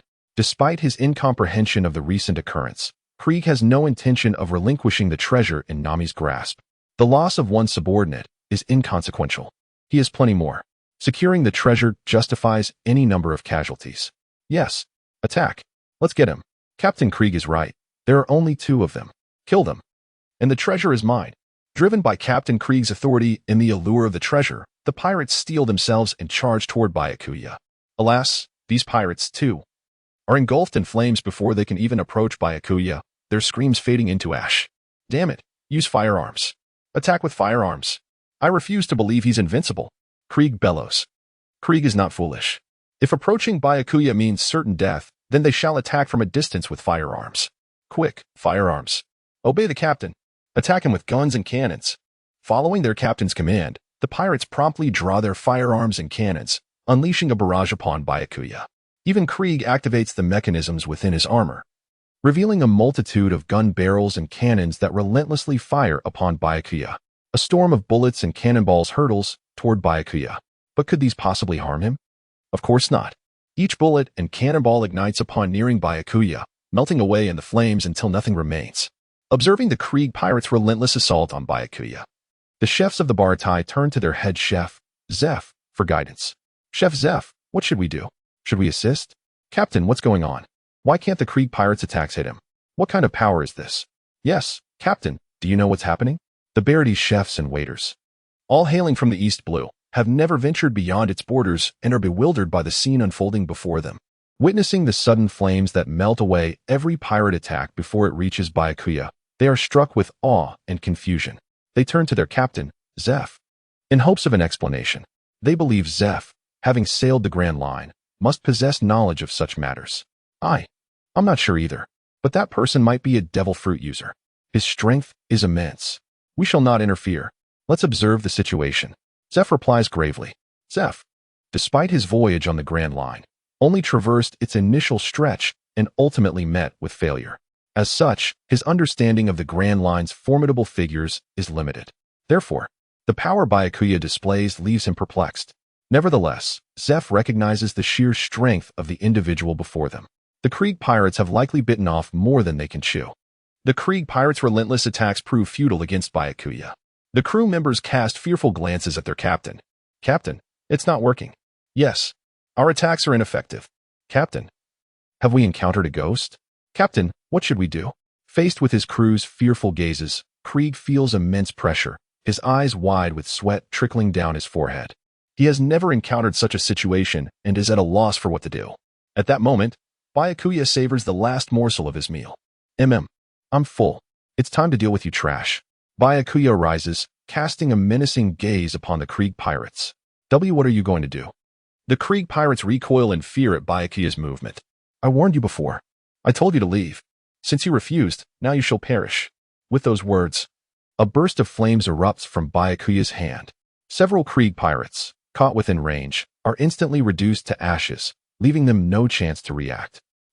Run. Help. I don't want to die. The Krieg pirates descend into chaos, fleeing in disarray. Chapter 11. Hawkeye, uncertain of your capabilities, Hawkeye? Do not be deceived by Krieg's seemingly lackluster strength. His speed in retreat is astonishing. Upon witnessing the flames manipulated by Bai Yi that vanquished his crew, Krieg was the first to flee. He could hardly believe his misfortune. After sustaining severe injuries on the Grand Line, he had returned to the East Blue, intending to seize opportunities for plunder until he fully recovered to brave the Grand Line once more. Little did he expect to encounter such a fearsome opponent in the East Blue. Krieg's speed was remarkable. As he swiftly dashed from the floating restaurant to his battered pirate ship, "Hurry, set sail. We must leave this place at once," he urged, showing no disdain for the ship's dilapidated state, prioritizing escape above all else. "Captain, we cannot. Many have yet to board," protested one of his crew members. However, before the pirate could finish, Krieg pulled out his flintlock and fired a shot at him. A scream echoed as the unfortunate pirate fell into the sea. "Who dares to waste my time? Set sail immediately," Krieg bellowed, brandishing his weapon menacingly at his crew. "Yes, set sail. Quickly." The pirates scurried to comply with Krieg's threats. Soon, the shattered vessel began to drift away. "Captain, wait for us. We haven't boarded yet," cried those left behind. Yet Krieg paid them no heed. His singular focus was to escape Bai Yi, this terrifying adversary. As for his crew, he deemed their loss acceptable. His own life was paramount. And in this chaotic age of piracy, one could easily recruit new followers. Just as Krieg's ship commenced its journey, a small coffin-like vessel drifted towards them from afar. A man with hawk-like eyes fixated on Krieg's ship, his back adorned with an enormous black sword. This man was none other than Dracul Mihawk, known as Hawkeye, one of the 7 warlords of the sea, heralded as the world's greatest swordsman. Upon sighting Krieg's ship in its desperate flight, Mihawk unsheathed his formidable sword. With a swift motion, 2 colossal slashes descended upon the beleaguered vessel. The already battered ship shuddered violently, breaking apart into 3 segments amidst a cacophony of destruction. Screams erupted from the pirates aboard, some plunging into the turbulent waters below. What is happening? Why is our ship breaking apart? Creek clung to a splintered deck. Panic etched upon his face as he surveyed the chaos. "Captain, look! It's that man! He's pursuing us!" exclaimed an observant pirate, pointing towards Mihawk's approaching figure. "Damn it! How could he have followed us? What are we to do now?" Creek's countenance betrayed sheer terror. The dread instilled by Bai Yi was now compounded by the looming threat of Hawkeye. Caught between two formidable foes, Creek's crew found themselves in a dire predicament. However, Mihawk appeared indifferent to Creek and his crew, treating them as inconsequential. His arrival captured the attention of those at the floating restaurant. "Is that Hawkeye, the world's greatest swordsman?" exclaimed Zep, the captain of the restaurant's ship, recognizing the figure instantly. "Hawkeye? At last, I encounter someone intriguing," Bai Yi mused, curiosity piqued. As a formidable figure from the Rocks era, Bai Yi had encountered many powerful swordsmen and had engaged in numerous battles. He had even mastered formidable swordsmanship through the wisdom of his devil fruit powers. Therefore, he was keen to gauge the prowess of the man reputed as the world's greatest swordsman. Before Bai Yi could make his move, another figure sprang forward. "Hawkeye, I challenge you," Zoro declared, brandishing 3 swords as he leaped before Mihawk. Zoro's journey had been motivated by the desire to challenge Hawkeye and claim the title of the world's greatest swordsman. Naturally, Mihawk regarded Zoro's challenge with indifference, having encountered countless challengers like him before. For such audacious aspirants, his method of response was simple: a single, lethal strike. Nonetheless, Zoro's bold declaration intrigued Mihawk. He unsheathed a small dagger, accepting the challenge. Despite wielding merely a dagger, Mihawk's strength was overwhelming, far beyond what a novice like Zoro could contend with. In no time, Mihawk's dagger found its mark, leaving Zoro gravely injured on the ground. "Zoro, are you all right? You're hurt." Luffy and Usopp rushed to Zoro's side, helping him away from the fray. Just as Mihawk prepared to depart, Bai Yi stepped into his path. "Hawkeye, why the haste?" "I too wish to witness the strength of the world's greatest swordsman," Bai Yi remarked, his gaze fixed on Mihawk. Who are you?" Mihawk inquired, his brow furrowing at the interruption. Instinctively, he sensed that Bai Yi was unlike the brash, inexperienced Zoro. "I am Bai Yi," he replied confidently. "Bai Yi? I have never heard that name before," Mihawk mused, deep in thought. As the world's greatest swordsman, he was well acquainted with the prominent figures in the world. Yet, the name Bai Yi did not resonate with him. Although Bai Yi had made a name for himself as the Flame Demon during the Rocks era and had astonished all during the battle at God Valley by confronting the 5 elders single-handedly, the aftermath of that conflict had led to the erasure of all information regarding him. Thus, it was no surprise that even Mihawk had never encountered the name Bai Yi. Chapter 12. Confrontation with Hawkeye, Sword Chi Aflame. It appears that no one remembers my name anymore. However, it matters not. For soon my name shall once again echo across the seas. Hawkeye, allow me to witness the might of the world's foremost swordsman of this era," Bai Yi declared, a formidable aura erupting from his being. What an overwhelming presence. Sensing Bai Yi's power, Hawkeye's eyes narrowed in surprise. Never did I anticipate that such a formidable warrior would emerge from the East Blue. As he felt Bai Yi's fierce aura, Hawkeye's expression turned grave. His black blade unsheathed and gripped tightly in his hand. Young one, I shall borrow your sword for a moment," Bai Yi said, as he clenched his right hand. Zoro's renowned blade, the Enma, floated gracefully towards Bai Yi, ultimately landing in his grasp. In that instant, Bai Yi seized the legendary sword, flames entwined around the blade. This sword, now transformed into a fiery longsword, radiated an imposing aura.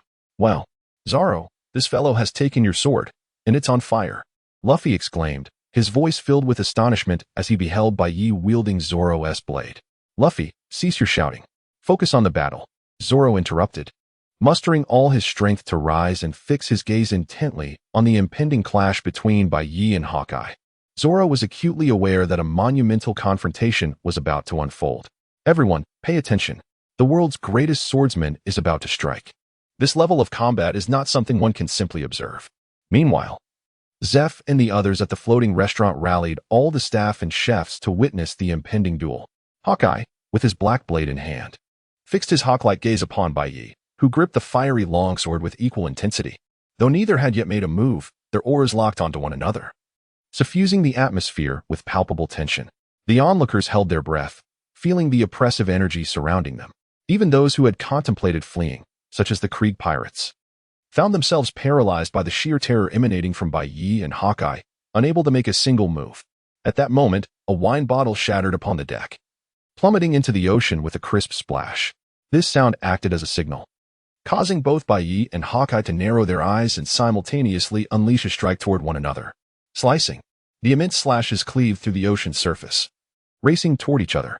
Bang! Boom!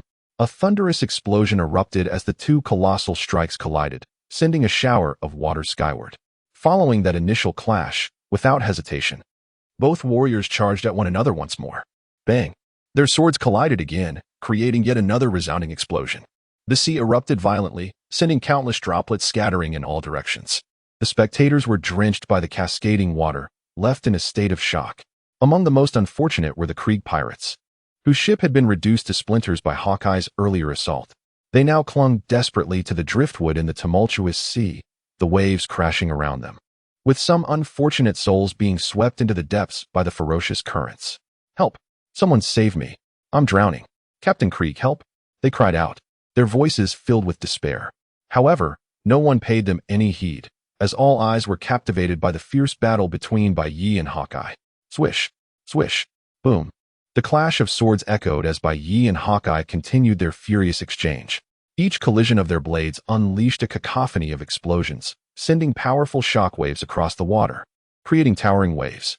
As the world's greatest swordsman, Hawkeye wielded his enormous black blade with unparalleled precision.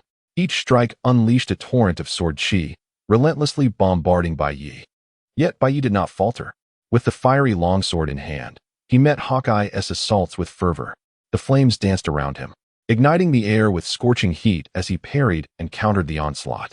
Witnessing this extraordinary duel, both Zoro and Luffy, as well as the patrons of the floating restaurant, were utterly astounded. My heavens, is this the true power of the world's greatest swordsman? It's terrifying. Such ferocity in combat is beyond comprehension. Is this the might of the Grand Line? Truly, it is awe-inspiring. The patrons, hailing from the East Blue, had never ventured beyond their home waters. In their understanding, the mightiest weapon was the cannon, and their battles typically relied on gunpowder. Therefore, witnessing the sheer force with which Bai Yi and Hawkeye wielded their swords, effortlessly cleaving the ocean and shattering islands, left them in utter disbelief. Among them, Zoro felt the most profound impact. His ambition was to become the world's greatest swordsman, and thus he had challenged Hawkeye directly. Although he had prepared himself for defeat, he was now curious about the extent of the disparity between their strengths.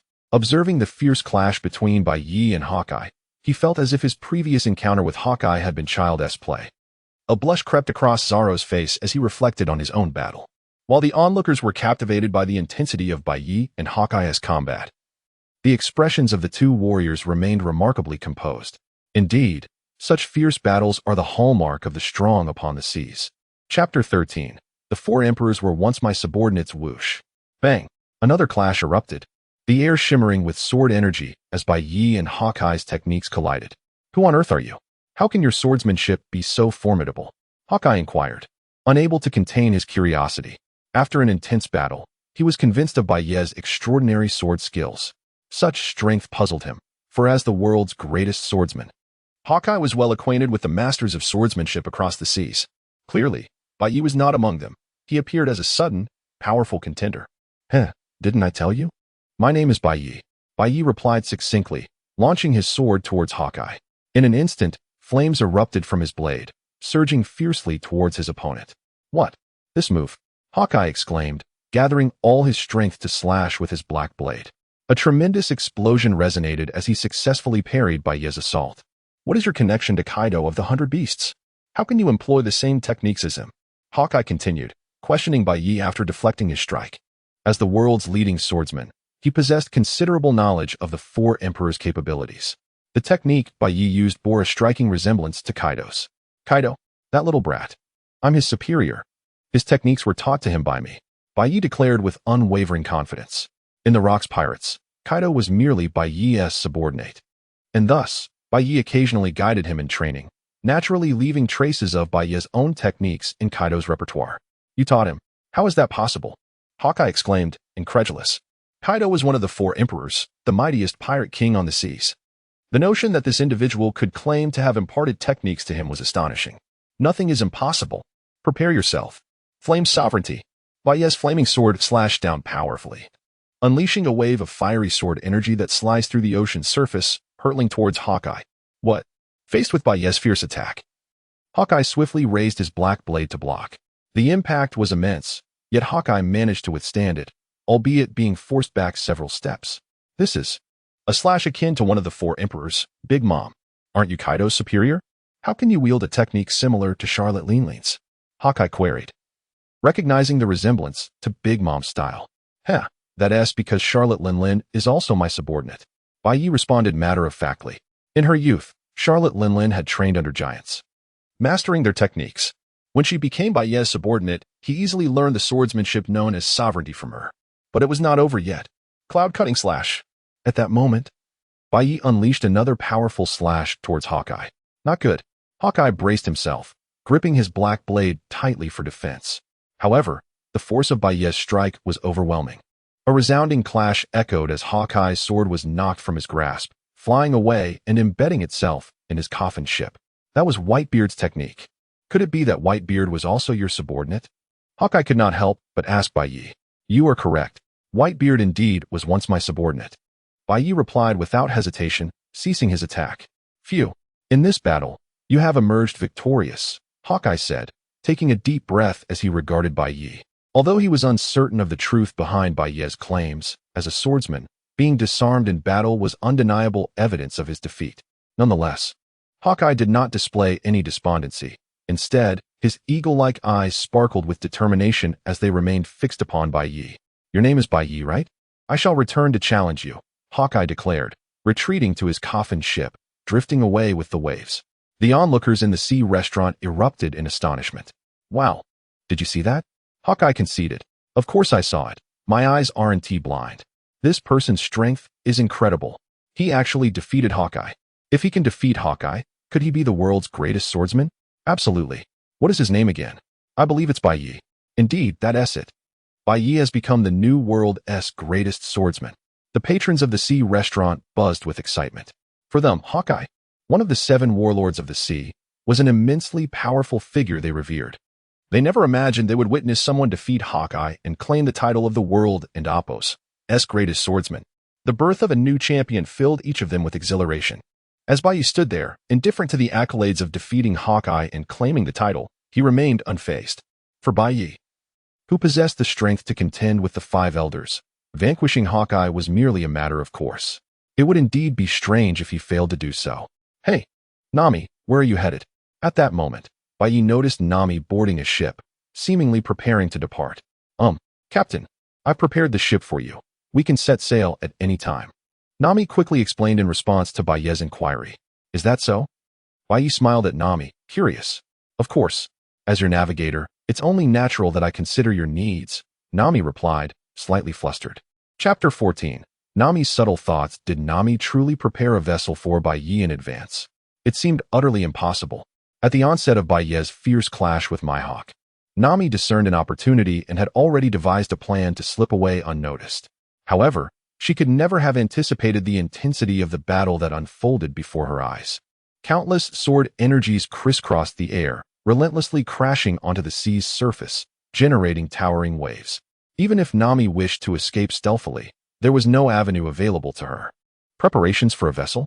Viewed in this light, it appeared that this navigator was quite adept. Since that is the case, let us depart, Baiye remarked, observing Nami's evident unease. Clearly, he was aware that she was concealing something from him, yet he chose not to expose her secret. Yes, Captain, we shall set sail. Nami believed Baiye remained oblivious to her ulterior motives, which allowed her to exhale a sigh of relief as she smoothly took command of the ship. Wait a moment, I almost forgot something. Kid, your sword is impressive. Here, take it back. As they were about to leave, Baiye tossed the renowned blade he held. The sword floated back into the air before ultimately landing before Zoro. Zoro gazed at the blade in his hand, his eyes brimming with determination. So, you are the world's greatest swordsman, Baiye. I shall undoubtedly defeat you. Nami continued to navigate the vessel swiftly, yet her mind was consumed by a new scheme.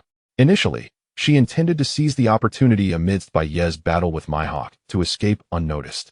However, she was astounded by Baiye's formidable strength, as he not only bested Mihawk, but also claimed the title of the world's preeminent swordsman.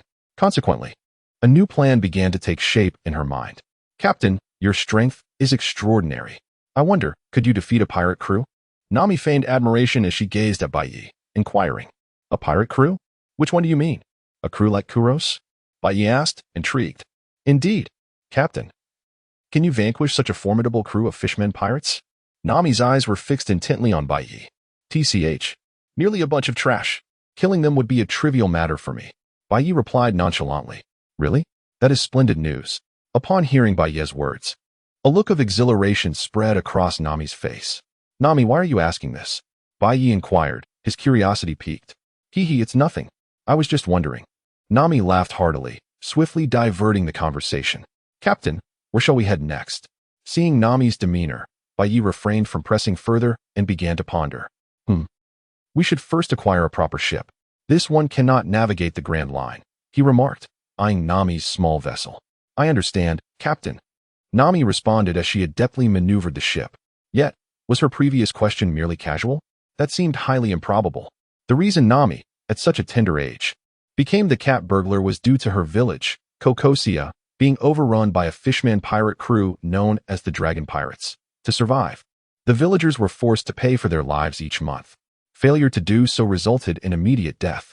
Nami's adoptive mother had perished at the hands of the Dragon Pirates while attempting to protect her, having lacked the means to pay.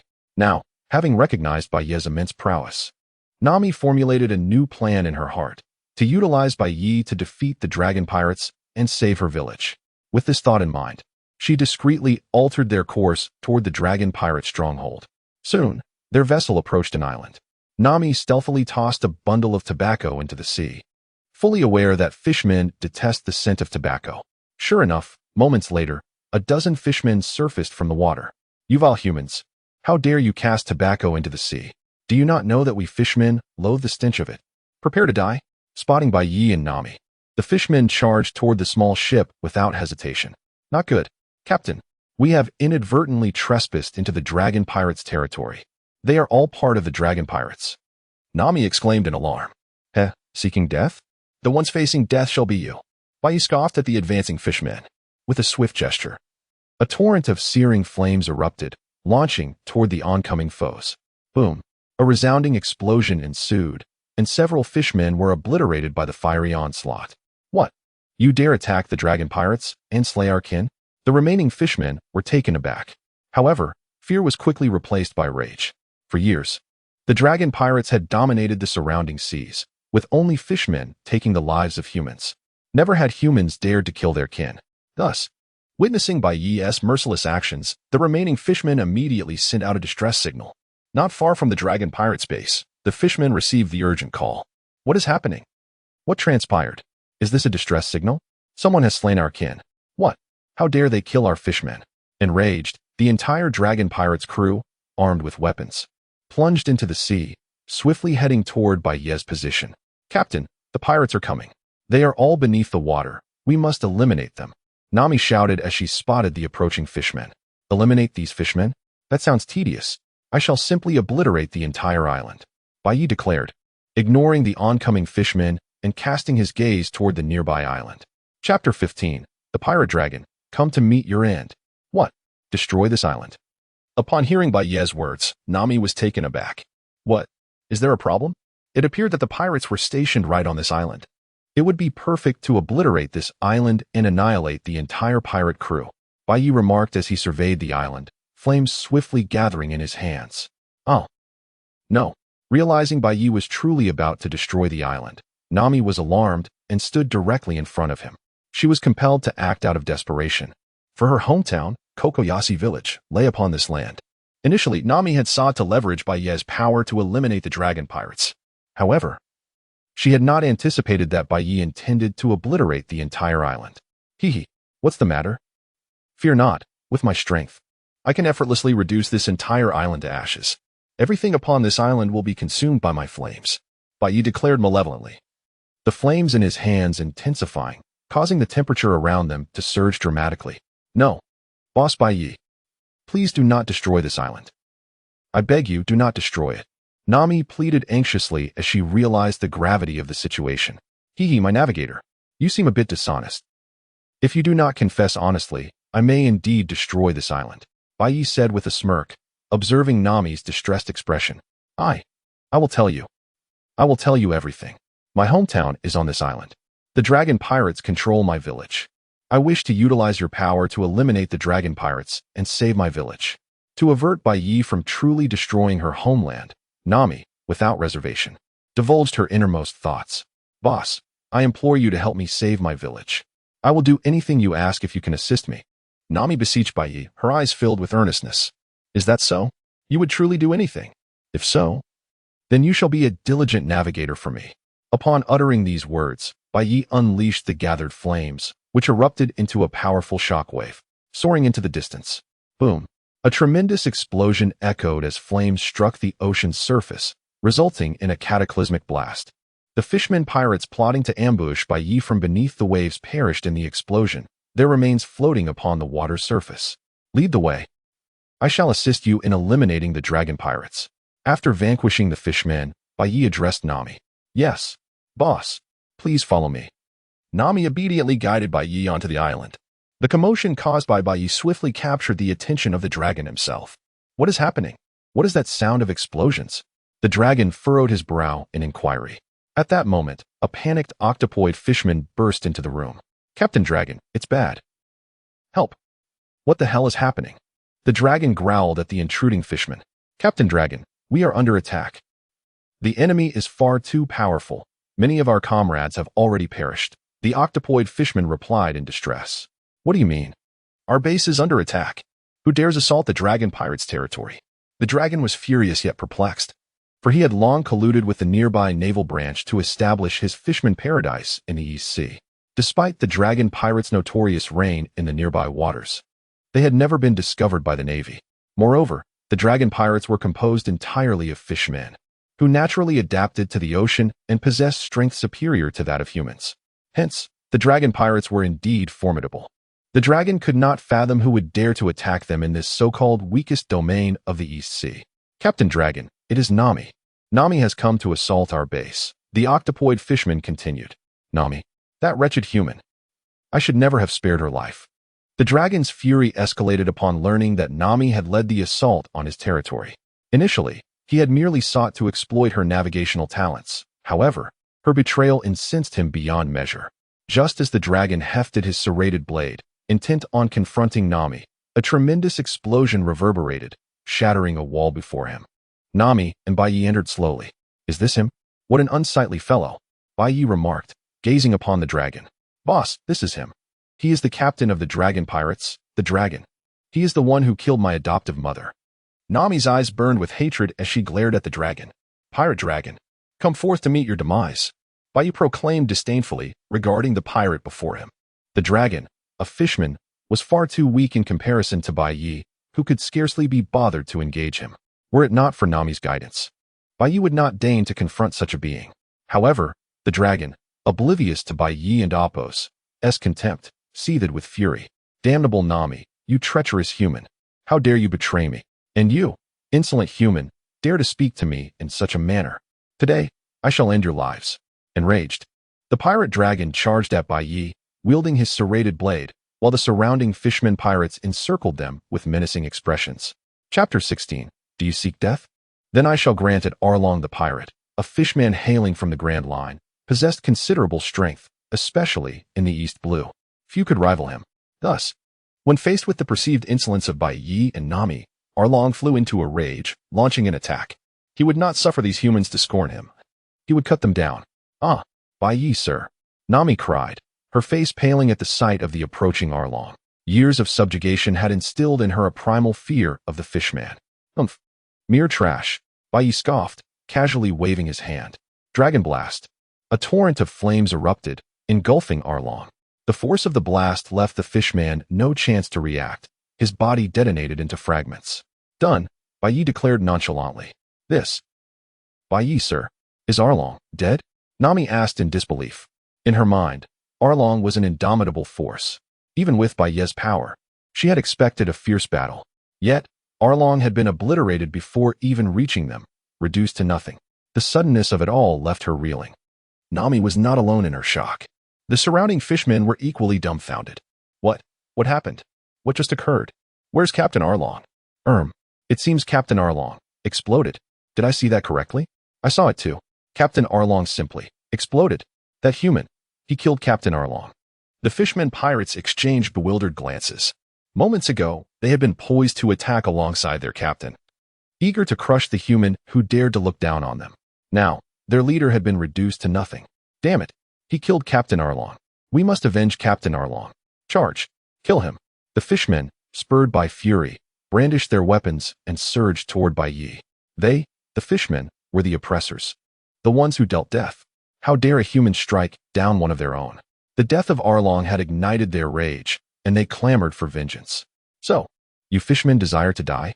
Bai Yi and Apos' eyes flashed with golden light. If you seek death, then I shall grant it. Boar talisman, laser power. As his gaze swept over the charging fishmen, beams of light erupted from his eyes. Arg! With a chorus of agonizing screams, the fishmen fell, their bodies severed. When Bai Yi's gaze ceased its deadly dance, all the fishmen lay dead. The Arlong pirates were utterly annihilated. All right, all done. Let's go, Bai Yi said to Nami, who was still in a daze. Ah, yes, sir, Nami replied, finally snapping out of her reverie. The reality of what had transpired was still sinking in. Only as they left the Arlong pirates' base did Nami fully accept the truth. The Arlong pirates, they're gone. Our village is free. Tears welled in her eyes, a mixture of elation and profound relief. The Arlong pirates had been a crushing weight on Nami's heart. Every waking moment, she had yearned for her village to be free from their tyranny. To achieve that goal, she had braved the seas at a young age, becoming the notorious cat burglar of the East Blue. Now, she had witnessed the pirates' demise. The exhilaration she felt was beyond words. She needed to share this joy with everyone in Kokoyasi village. Without hesitation, she led Bai Yi toward her home. In Kokoyasi village, the villagers huddled together, trembling with fear, clutching makeshift weapons. They had heard the explosion from Arlong Park and feared the pirates were coming to wreak havoc. But instead of Arlong's crew, Nami and a stranger appeared. Everyone were free, Nami shouted as she entered the village. The Arlong pirates have been defeated. Her words were met with stunned silence. Years of oppression had made the Arlong pirates seem invincible. How could they believe that the pirates who had tormented them for so long were gone? A blue-haired girl, about Nami's age, ran forward. It was Nami's sister, Nojiko. Nami, is it true? Nojiko asked. Have the Arlong pirates really been destroyed? Yes, Nojiko. It's true, Nami exclaimed. Arlong exploded, and all the fishmen are dead. The entire Arlong pirates are gone. Our village is free. How can that be? The Arlong pirates were so strong, Nojiko questioned, echoing the sentiment of the villagers. Bai Yi, sir, did it all. He's incredibly powerful, Nami said, gesturing to Bai Yi. As Nami and Nojiko spoke, a few brave villagers cautiously made their way to Arlong Park. They returned moments later, their faces alight with excitement. It's true. Everything Nami said is true. The Arlong pirates have been destroyed. All the fishmen are dead. The villager breathlessly recounted what they had seen at Arlong Park. Once the truth was confirmed, the people of Kokoyasi village erupted in jubilation. It's over. The Arlong pirates are gone. Kokoyasi village is finally free. Thank you, kind sir, for saving our village. The villagers celebrated their newfound freedom and showered Bai Yi with gratitude. If you wish to express gratitude, let it be for Nami, who? Nami is my navigator, and I merely assist my navigator in resolving troubles, Bai Yi remarked with a nonchalant demeanor. Chapter 17. Nami, your sister is quite remarkable. The dragon pirates have been vanquished, but has the matter concerning Kokoyasi village truly been resolved? It seems implausible. To assert that a mere fisherman pirate crew could impose such dominion over the vast expanse of the East Sea is simply unfathomable. Not far from Kokoyasi Island lies a naval branch, Naval Branch 16. Considering the timeline, the dragon must be on his way to deliver my payment. Why has the dragon yet to send me my bounty? A rather disheveled naval officer, resembling a rat, pondered with a furrowed brow. This was none other than Colonel Mouse, the commanding officer of Naval Branch 16. He was also complicit with the dragon pirates, receiving a substantial sum of berries from them each month in exchange for his protection from the prying eyes of other naval forces. It was precisely this corruption that allowed the dragon pirates to flaunt their power in the East Sea for so long without facing annihilation from the Navy. Today marked the day for the dragon pirates to deliver their payment to Colonel Mouse, yet the dragon had not yet arrived, inciting his ire. You, go inquire what the dragon is up to and why I have not received my bounty. Furthermore, Inform the dragon that the Navy is intensifying its crackdown on pirates, and I demand an increase of 30% in my payment next month. Colonel Mouse commanded a subordinate. Understood, Colonel Mouse, the naval officer replied without hesitation, promptly heading towards the dragon pirate stronghold. It was evident that the entire naval branch, including Colonel Mouse, had long since succumbed to moral decay. Upon the officer's swift return, Colonel Mouse frowned and inquired, "What is it? How could you return so quickly? Where is my payment from the dragon pirates?" "Colonel Mouse, it's terrible news. I have just received word that the dragon pirates have been destroyed," the officer exclaimed. What did you say? Repeat that." Colonel Mouse reacted with palpable agitation. "Colonel Mouse, this news has been confirmed by our naval branch. The dragon pirates have been utterly obliterated, and all the fishman pirates are dead," the officer asserted with conviction. Upon hearing the news of the dragon pirates' destruction, the officer himself was astonished. To verify the information, he had rushed to the dragon pirates' base, where he beheld the multitude of fishman corpses and the numerous craters left by explosions. The reality dawned upon him. The dragon pirates had indeed been annihilated. Damn it! Who was responsible for this? Who could have done this? Colonel Mouse seethed with fury. It was crucial to note that the dragon pirates had been his source of income, and with their demise, the flow of berries had ceased, understandably inciting his wrath. "Our intelligence indicates that it was the little thief cat Nami and an individual named Bai Yi who orchestrated this," the officer continued. "Nami and Bai Yi. Names I have never encountered before." Colonel Mouse mused. Gather all teams. We shall head to Kokoyasi village to apprehend the dragon pirates." Suddenly, it appeared as if a revelation struck him, prompting him to leap up and shout, "Apprehend the dragon pirates." "But they are all dead," the officer replied, puzzled by Colonel Mouse's orders. "You fool. Who said the dragon pirates are all dead? They are undoubtedly hiding in Kokoyasi village. Hurry, assemble the troops." Colonel Mouse retorted, visibly agitated. Was Colonel Mouse unaware of the news regarding the dragon pirates' destruction? It was precisely this knowledge that prompted him to mobilize his forces. The motive was rather straightforward: to seize the credit for the dragon pirates' extermination. It was well known that the dragon pirates were a formidable force in the East Sea, and claiming the glory of their downfall would undoubtedly elevate Colonel Mouse's status and fortune, perhaps even securing a transfer to naval headquarters. As for Bai Yi and Nami, Colonel Mouse dismissed them entirely, viewing them as mere newcomers without significance. Soon enough, under Colonel Mouse's leadership, countless naval officers surged towards Kokoyasi village. With the oppressive shadow of the dragon pirates lifted, the faces of Kokoyasi village's inhabitants were alight with joy. Each villager began anew. "Nami, are you still planning to set sail?" Nami's sister, Nojiko, asked with a hint of reluctance. "Yes, I promised Captain Bai Yi that I would serve as his navigator," Nami replied, similarly hesitant to part from her sister. Having spent years traversing the seas, she had not enjoyed quality time with Nojiko for quite some time. "Do you truly wish to leave your sister behind? If that is the case, why not let us all set sail together?" Bai Yi suggested, observing the sister's reluctance.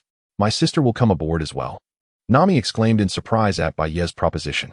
Nojiko, too, was taken aback by the notion of accompanying Bai Yi on a voyage. "I am currently in need of crew members, and your sister seems quite capable," Bai Yi remarked, appraising Nojiko. Freshly revived, Bai Yi required manpower, and although Nojiko was rather inexperienced, he believed that under his guidance, she would swiftly improve. But Nami felt compelled to object, yet Bai Yi interrupted her. "There is no but.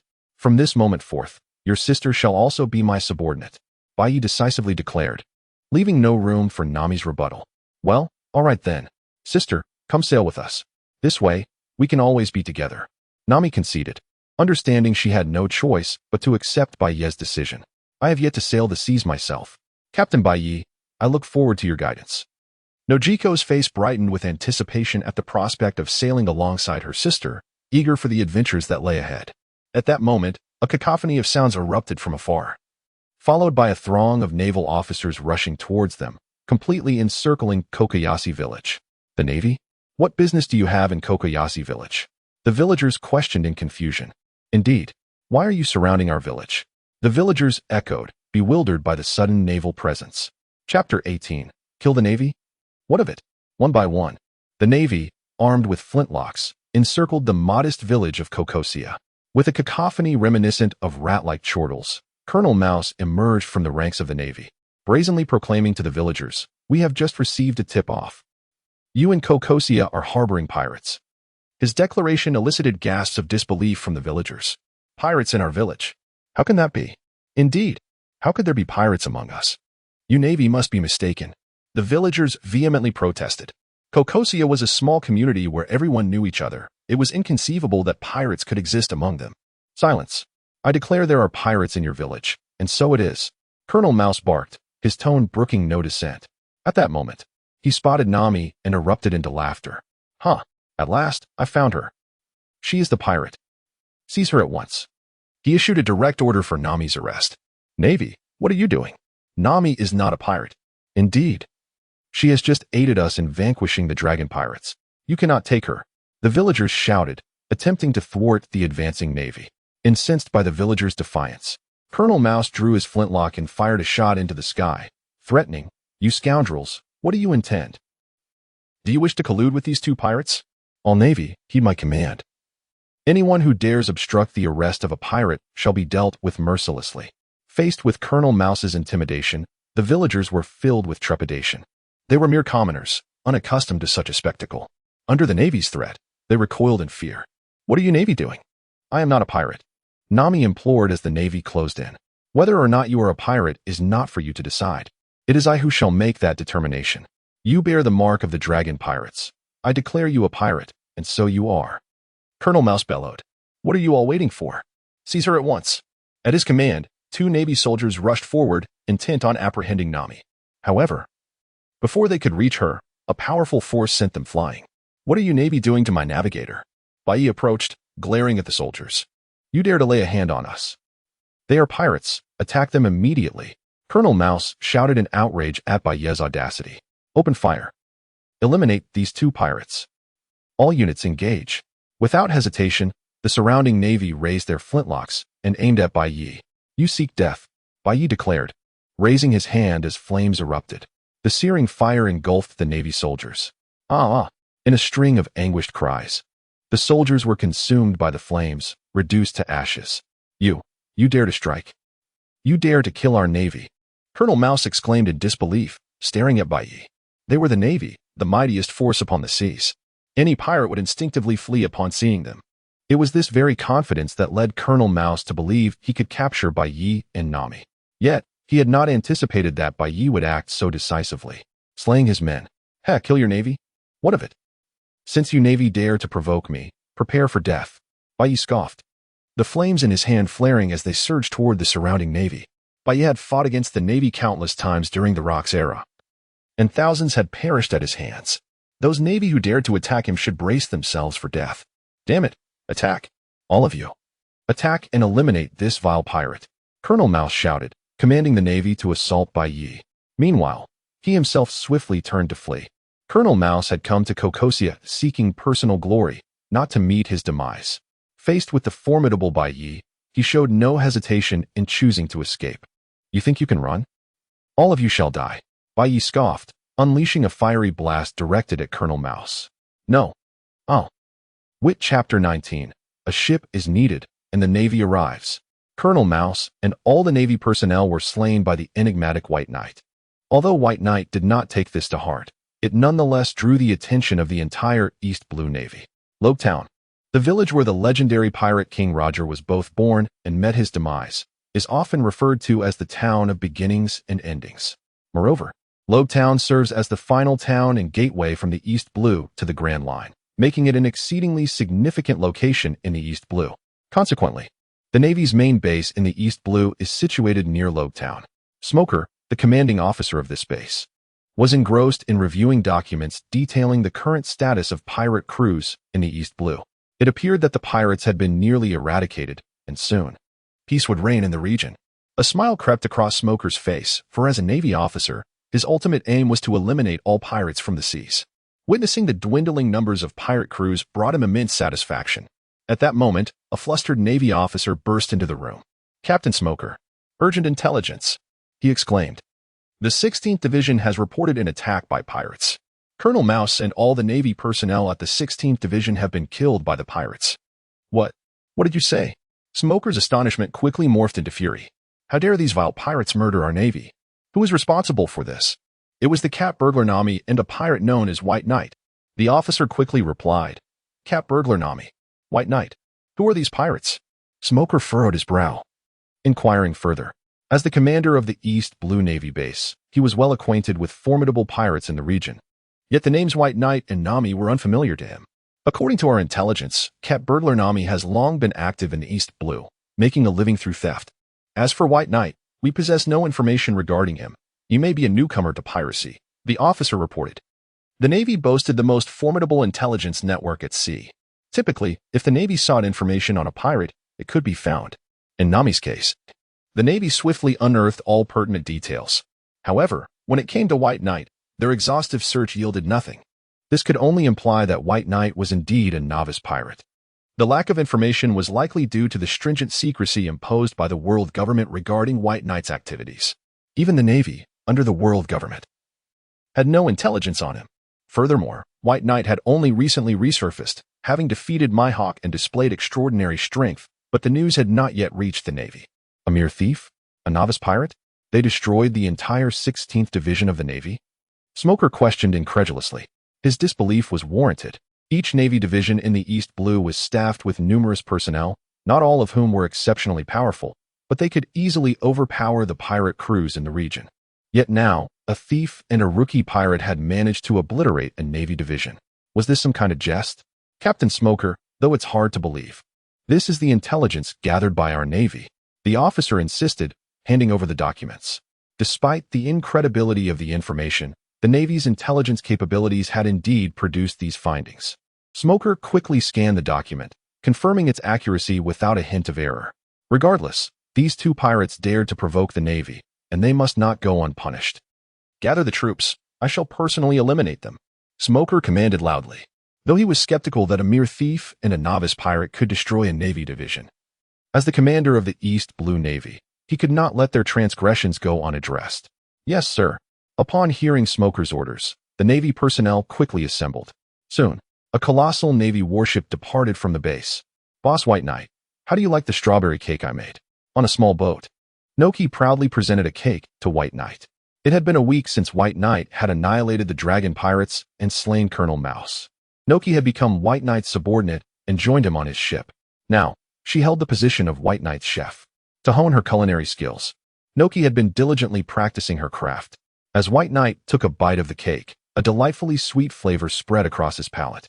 Quite impressive, Noki. Your culinary skills have significantly improved. Bringing you into the crew was indeed the right choice, he remarked with satisfaction. I'm glad you like it, Boss White Knight. Noki beamed at his praise. Sister Noki, I want to eat too. Nami, who was at the helm of the ship, chimed in upon seeing the strawberry cake. Of course, Nami, this is for you. Noki lovingly handed another strawberry cake to Nami. I haven't had a strawberry cake made by my sister in ages. Nami exclaimed, excitement lighting up her face as she accepted the cake. Just as she was about to indulge, a wave crashed against the boat, causing it to sway violently. Nami, caught off guard, lost her balance, and the cake she held splattered across her face, leaving her with a comical mess. Ah, my strawberry cake.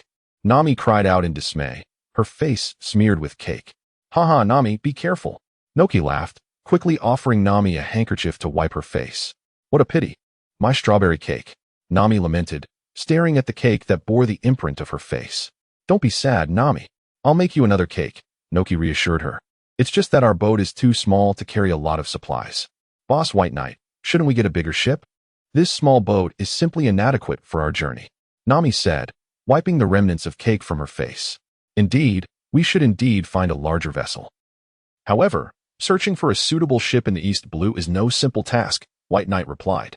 At that moment, they were still aboard Nami's small boat. While it could accommodate 2 people, adding Noki had made it quite cramped. Moreover, this tiny vessel was clearly ill-equipped to withstand the turbulent waves of the Grand Line. Bai Yi yearned to embark on the Grand Line, indeed necessitating the acquisition of a new vessel. However, securing a worthy ship in the East Sea proved to be no simple endeavor.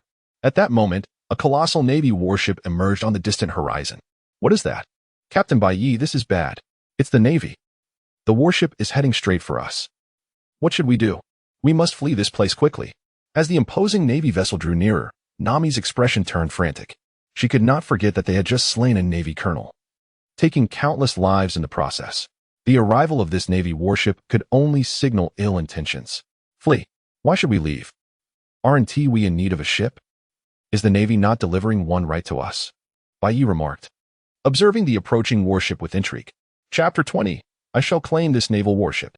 Indeed, Bai Yi harbored intentions of seizing this naval warship. At present, Bai Yi was in dire need of a vessel, and a naval warship had conveniently presented itself. How could he possibly let it slip away? What? Are we really going to rob the Navy? Exclaimed Nami, her face a mask of disbelief upon hearing Bai Yi's words. Even Nojiko could not suppress her astonishment. Although Nami and Nojiko had embarked on their journey and had become pirates in their own right, they had witnessed Bai Yi's prowess in vanquishing Navy personnel. Nonetheless, the Navy remained a formidable and seemingly invincible force in their minds. Thus, the notion of Bai Yi planning to commandeer a naval ship left them utterly shocked. What is the matter? Is it impossible? Bai Yi remarked, surveying the approaching naval warship with keen interest. It appears to be a fine vessel. He continued, contemplating how it would serve them well. But, it's the Navy, Nami replied, her voice tinged with concern. Nonsense. We shall approach at once. The ship will soon be ours, Bai Yi asserted with unwavering confidence. Very well.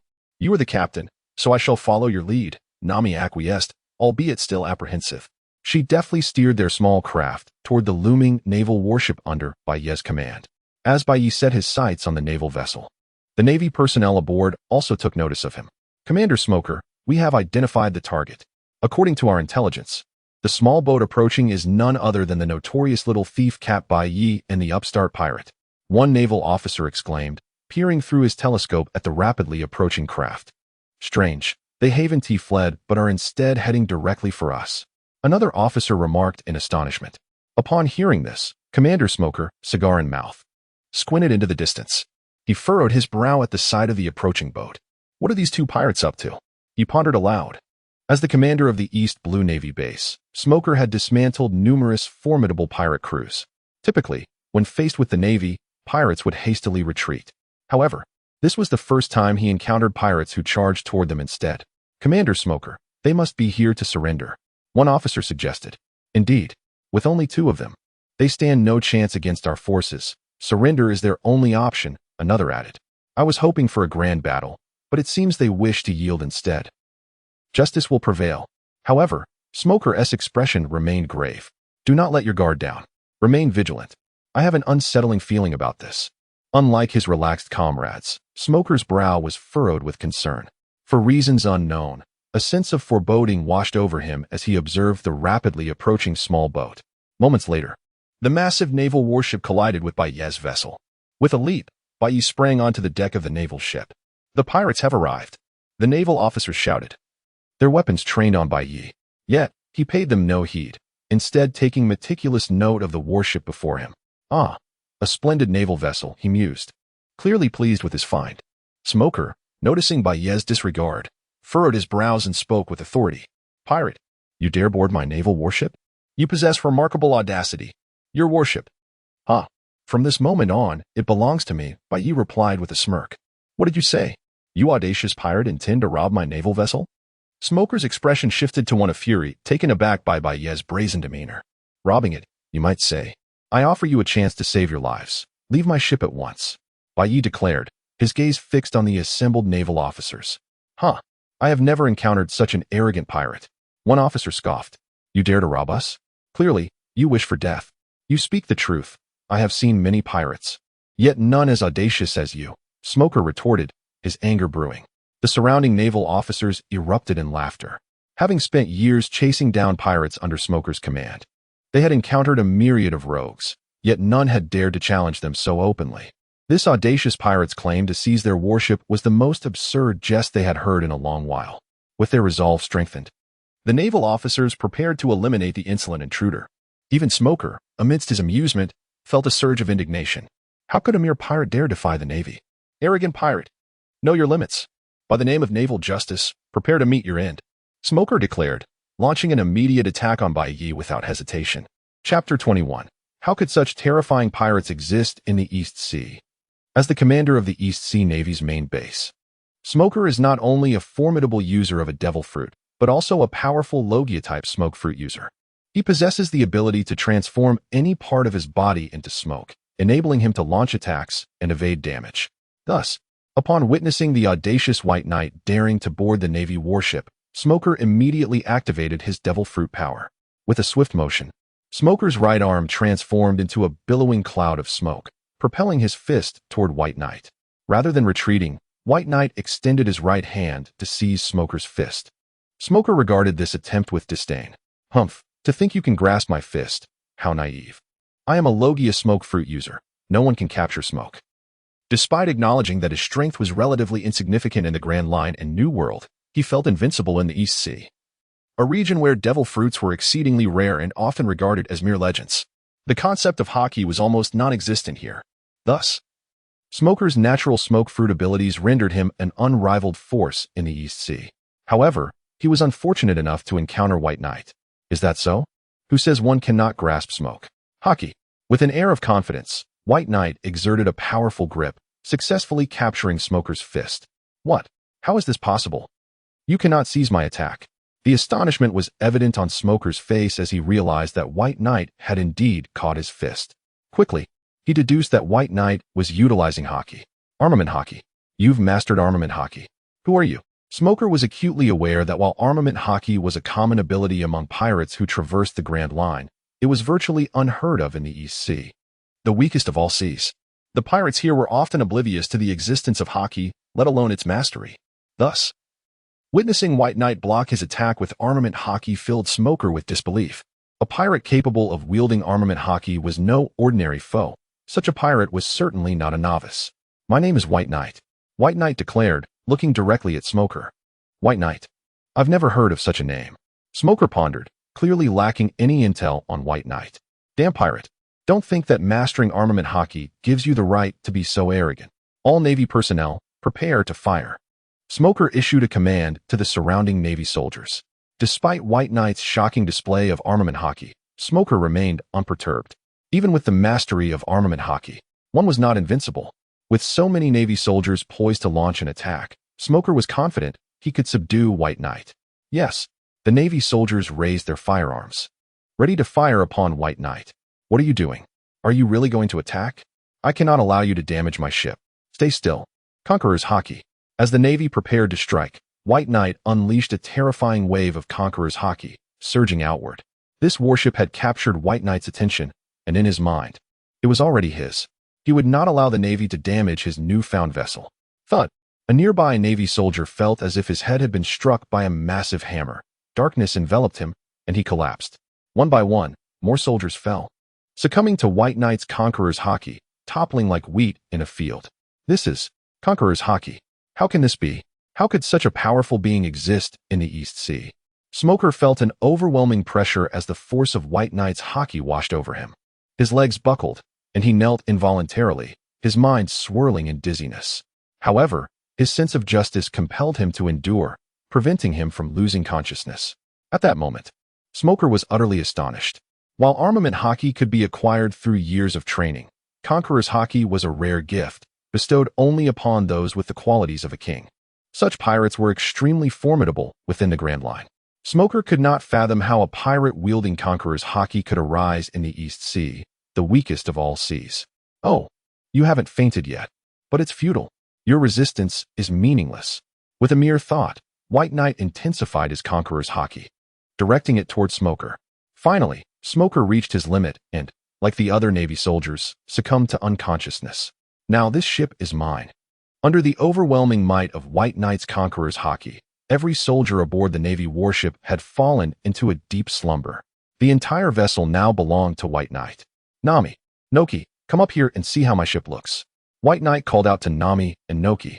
Upon hearing his command, the two swiftly climbed aboard the Navy warship. Captain, you really commandeered a Navy warship. You're incredible, Nami exclaimed, gazing in awe at the multitude of unconscious Navy soldiers sprawled across the deck. Just a Navy warship. Nami, from the start, this has been our ship.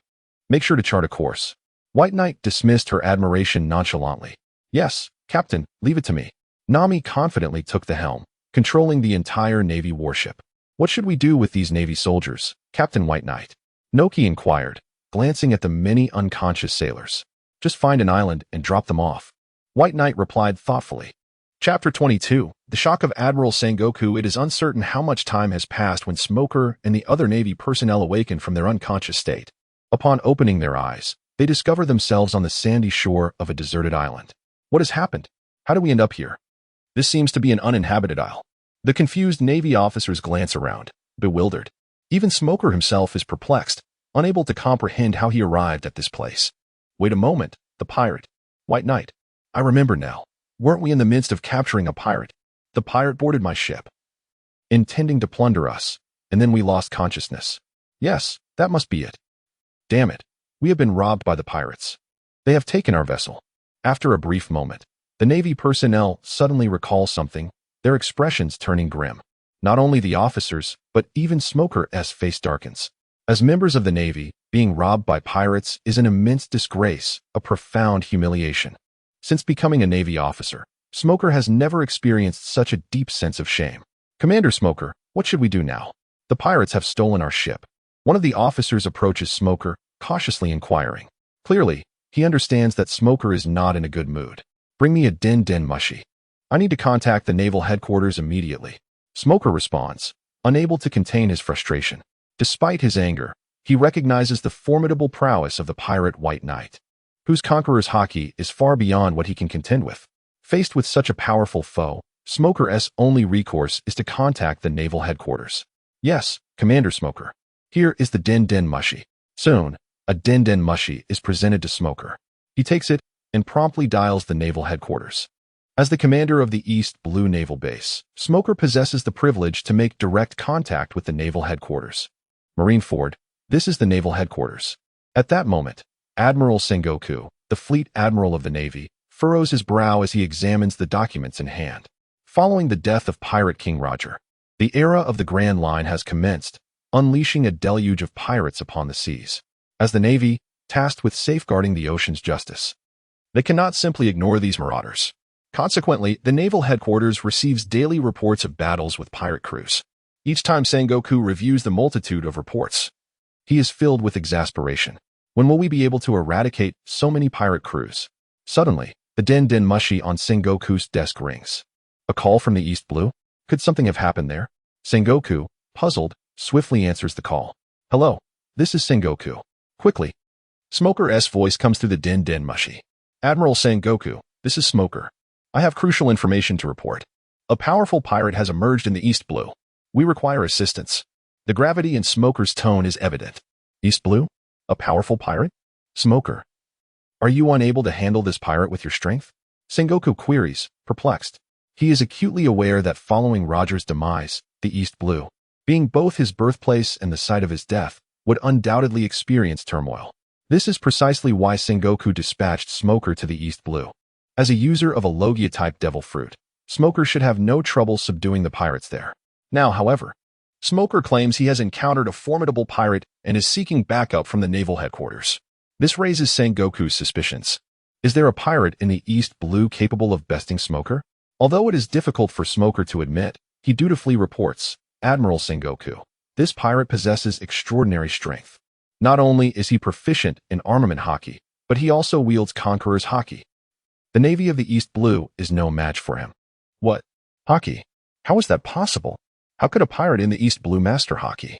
Sengoku exclaims, astonished. Could this be a pirate from the New World? No. Admiral Sengoku, this cannot be a pirate from the New World. Our intelligence database holds no information on him. The pirate White Knight appears to have emerged from thin air. Smoker states firmly. Despite being a Navy officer in the East Blue, Smoker is well acquainted with the formidable pirates of the sea. He is certain that the name White Knight does not exist within the Navy's archives. White Knight the pirate? Wait, Smoker, what did you say? What is the name of this pirate? Upon hearing Smoker's words, Sengoku seems to recall something, abruptly standing up and gripping the den mushy tightly. Admiral Sengoku, what is it? The pirate is named White Knight. Is there something wrong with this name? Smoker asks, puzzled by Sengoku's sudden change in demeanor. There is indeed a problem, a grave one. While others may be unaware, Sengoku, having participated in the God Valley incident, understands precisely what the name White Knight signifies. The Flame Demon White Knight was once a member of the Rocks Pirates, someone who could contend with Rocks himself. Among the current 4 emperors, he stands alongside Whitebeard, Charlotte Linlin, And Kaido. During the God Valley incident, White Knight descended upon the battlefield engulfed in flames, unleashing devastating lasers from his eyes, ruthlessly slaughtering celestial dragons and severely injuring the Gorosei. It was only through a combined effort by the Gorosei that he was finally subdued. In fact, to mitigate White Knight's influence over the world government, a strict order has been issued to erase any information regarding him from the seas. Thus, very few know of the name White Knight today. Even Sengoku knows only because he personally participated in that battle. Therefore, upon hearing Smoker speak of a powerful pirate named White Knight suddenly appearing in the East Blue, how could Sengoku not be agitated? Chapter 23. Has the Flame Demon resurrected? Appearing in the East Sea? Upon receiving the news of Bai Yi's appearance in the East Sea, Sengoku was taken aback, his mind racing with various thoughts. Bai Yi? The East Sea? Could it truly be him? He recalled that the last battle between the five elders and Bai Yi occurred in the East Sea. This is impossible. Wasn't he killed by the five elders? How could he possibly resurface in the ocean? Sengoku pondered. Bai Yi's strength was indeed formidable. If he had truly reappeared in the sea, it would undoubtedly send shockwaves throughout the waters. However, Sengoku was convinced that Bai Yi was dead. The five elders had united to eliminate him. How could a deceased individual be in the East Sea? Marshal Sengoku, are you listening? Came Smoker's puzzled voice through the transponder snail. Smoker, too, was bewildered by the name Bai Yi, which seemed to evoke such a strong reaction from the Marine Admiral Sengoku. Forget about that pirate, Smoker. We will handle him at Marine headquarters. Sengoku stated curtly before abruptly ending the call. Has the flame demon Bai Yi truly appeared in the East Sea? This cannot be. I must investigate this matter immediately. Bring me Garp. Sengoku commanded loudly to the Marine stationed at the door. Yes, sir, responded the Marine, promptly departing to fulfill the order. Moments later, Garp sauntered in, casually picking his nose. Sengoku, did you call for me? Where am I, Sabe? Garp rummaged through his belongings until he located a packet of Sabe, plopping down in a chair before Sengoku and beginning to munch. Garp, you rascal. Sengoku sighed in exasperation at his old comrade's antics, a sight he had grown accustomed to. Look at this intelligence. This is the information from the East Sea. Sengoku handed a document to Garp. The East Sea? What news could possibly come from there? Garp remarked nonchalantly. The East Sea was a crucial target for the Marines, where many pirates were quashed before they even set sail. Moreover, the East Sea was Garp's homeland, and he often returned there to vacation and deal with local pirate crews. Thus, he found it perplexing that Sengoku was so concerned about news from a region deemed the weakest for pirates. Nonetheless, while munching on his Sabe, Garp took the intelligence and began to read. However, upon seeing the contents, his eyes widened, and in his excitement, he sprayed Senbei all over Sengoku's face. Damn it. Garp, what are you doing? Sengoku shouted, infuriated by the unexpected shower. Garp, undeterred by the reprimand, exclaimed, Sengoku, is this true? The flame demon Bai Yi has appeared in the East Sea? How is that possible? Was he not already dead? The five elders had attacked simultaneously. It was evident that Garp was well aware of Bai Yi and understood the gravity of his potential return. If Bai Yi was indeed alive, it would send tremors across the entire sea, especially awakening the Yonko in the New World. Garp knew that 3 of the current Yonko had once served under Bai Yi. Sengoku, I understand the severity of this incident. Therefore, I need you to go to the East Sea and verify this news, Sengoku said, his expression grave. I understand. I will head to the East Sea immediately. Garp declared without hesitation, boarding a marine warship and setting sail for the East Sea. Garp traveled swiftly, arriving in the East Sea in just a few days. Bogart, what is the situation? Have we found any trace of Bai Yi and his crew? Garp asked, his face tense as he addressed his aide, Marine Vice Admiral Bogart. Report. Mr. Garp, according to our intelligence, the pirate named Bai Yi is in this area. With our marine intel, we should locate him soon, Bogart replied, his expression equally serious. Quickly, we must find Bai Yi's whereabouts at once. Deploy all intelligence personnel. Garp commanded. Yes, understood, Bogart replied, not daring to hesitate as he quickly set to work. Having served alongside Garp for many years, Bogart had grown accustomed to his usual cheerful demeanor and confidence when facing any pirate. However, seeing Garp so serious for the first time made Bogart realize that something significant was occurring in the East Sea. Oh dear, this is so hard, Nami exclaimed, collapsing onto the deck, panting heavily. Not only Nami, but even Nojiko was drenched in sweat. Yet, unlike Nami, Nojiko was persevering, encouraging Nami to push on. Nami, don't give up. Once we master Haki, we will be able to defeat our enemies. Nojiko's words rang true. The Grand Line is fraught with danger. You both must train in Haki. Only by mastering it can we navigate the challenges ahead, Bai Yi remarked, observing Nami and Nojiko. With a swift motion of his right hand, a burst of flames erupted, aimed at Nojiko and Nami. Nojiko swiftly employed Haki to defend against the attack. But Nami was not so fortunate, getting struck directly by the flames. Ah, I'm on fire. Help! It's burning me, Nami shrieked, leaping from the deck and desperately flailing in the flames. Chapter 24 Kapu, it has indeed been a long time.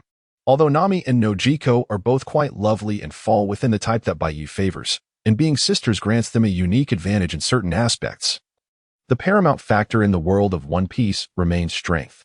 Without power, one cannot hope to navigate the chaotic seas of this realm. Moreover, as Bai Yi's subordinate, lacking strength is simply unacceptable.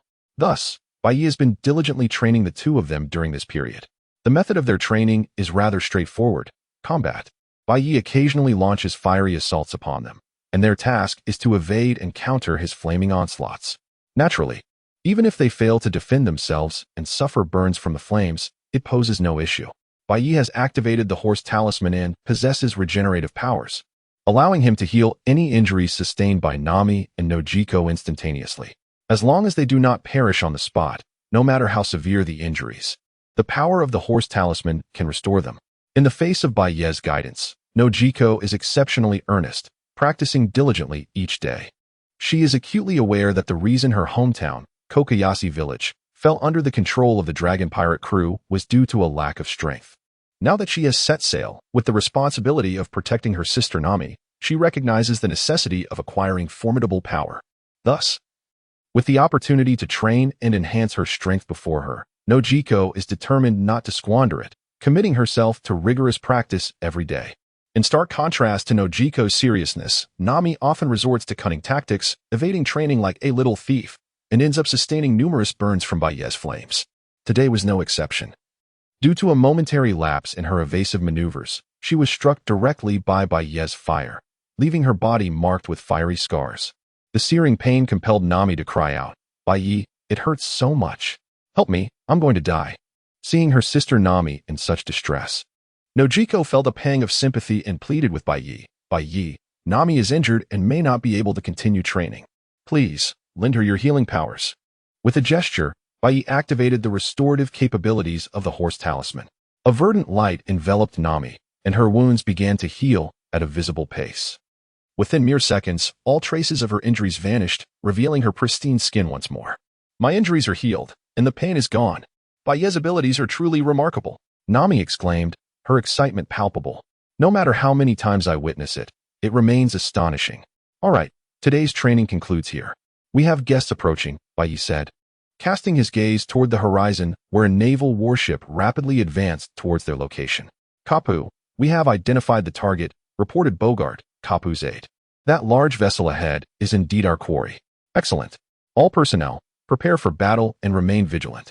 This enemy is formidable," Kapu declared, his expression grave as he addressed the naval crew. "Understood." Upon hearing Kapu's command, the naval officers tightened their grips on their weapons. Unlike the Navy of the East Blue, these men are elite forces from the Navy headquarters, each boasting exceptional strength. Kapu's warship closed in on Bai Yi's vessel, halting a mere 10 meters away. "Ah, Kapu, it's truly you. What a long time it's been. You've aged," Bai Yi greeted, stepping onto the bow of the ship. Having fought alongside Kapu during the Rocks era, Bai Yi was intimately familiar with him. They could be considered old friends. However, unlike his memories of Kapu, the man before him now bore a shock of white hair and a face etched with wrinkles. "It's you? The flame demon Bai Yi? How is this possible? I thought you were dead," Kapu exclaimed, disbelief etched across his face. He recognized Bai Yi instantly, the infamous flame demon from the Rocks era. Prior to this encounter, Kapu had harbored doubts about whether someone was impersonating Bai Yi in the East Blue. After all, 30 years prior, the Five Elders had personally launched an assault against Bai Yi, repeatedly asserting that he had been slain. Could it be that the Five Elders of the world government would fabricate such a tale? Yet now, upon seeing Bai Yi, Kapu was unequivocally sure that this was indeed the real Bai Yi. "Heh, I did die, but I have returned to life. Kapu, What brings you to seek me out? Surely, you are not here to welcome my resurrection? Bai Yi chuckled, his gaze fixed on Kapu. Damn it, you scoundrel. You were supposed to be dead. Why do you still exist? Even if you are alive, what brings you to the seas? Kapu inquired, his tone grave. He understood well the turbulence that Bai Yi's return would incite upon the already chaotic seas. Why? It is to fulfill the ambitions I once harbored. I had made a pact with Rox. The victor would claim the title of captain. Now that Rox is no more and I have returned, it appears that I have triumphed. I shall seize everything and surpass Rox. Ultimately, I will become the king of the world, wielding dominion over the entire ocean. Bai Yi proclaimed, his voice resonating with authority as he gestured toward the vast sea before him. Not if I can help it. I will stop you, Kapu asserted, his fists clenched in determination. Stop me? Huh? Do you truly believe you possess the strength to do so? Bai Yi laughed heartily, his confidence unwavering. Strength is determined in battle. Take this, Kapu declared, his fist enveloped in formidable haki as he charged toward Bai Yi. Bring it on, Kapu. Let us see if your skills have improved over the years. Bai Yi responded, equally unafraid, as he prepared to meet Kapu's fierce punch with one of his own. Chapter 25. You are not qualified to compete with me. Bang. Boom. The fists of Bai Yi and Karp collided, unleashing a tremendous explosion that reverberated through the air. The very fabric of the space seemed to shatter, twisting and contorting under the immense force. Countless streams of haki surged forth like black lightning, radiating outward and crashing onto the surface of the sea. The ocean itself roiled violently, waves crashing and churning. Your strength remains formidable, Karp gritted his teeth, straining against Bai Yi's forceful assault. Heh, Karp, it appears your power has indeed grown over the years. However, with such strength, you cannot hope to thwart me, Bai Yi retorted, channeling the power of the Ox Talisman. In an instant, Bai Yi's strength surged hundreds of times, launching a fierce attack toward Karp. Caught off guard, Karp was sent flying by the overwhelming force. Boom. The impact sent him crashing into the naval battleship, creating a massive crater upon collision. The vessel rocked precariously on the turbulent sea, teetering as if on the brink of capsizing. Quickly, steady the ship. We cannot let it tip over. Hurry. Steady. With the collective effort of the naval officers, the swaying battleship finally stabilized. Meanwhile, Bogart rushed to the crater, looking down at the prone Karp with concern. Mr. Karp, are you all right? Just as the officers expressed their worries, a powerful aura erupted. Karp surged from the crater, laughing heartily.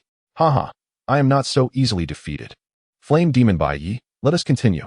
Karp, brimming with determination, charged at Bai Yi once more. Despite the fierce blow that had sent Karp flying, his legendary status as a naval hero endowed him with remarkable resilience. Bai Yi's previous attack had not inflicted significant damage.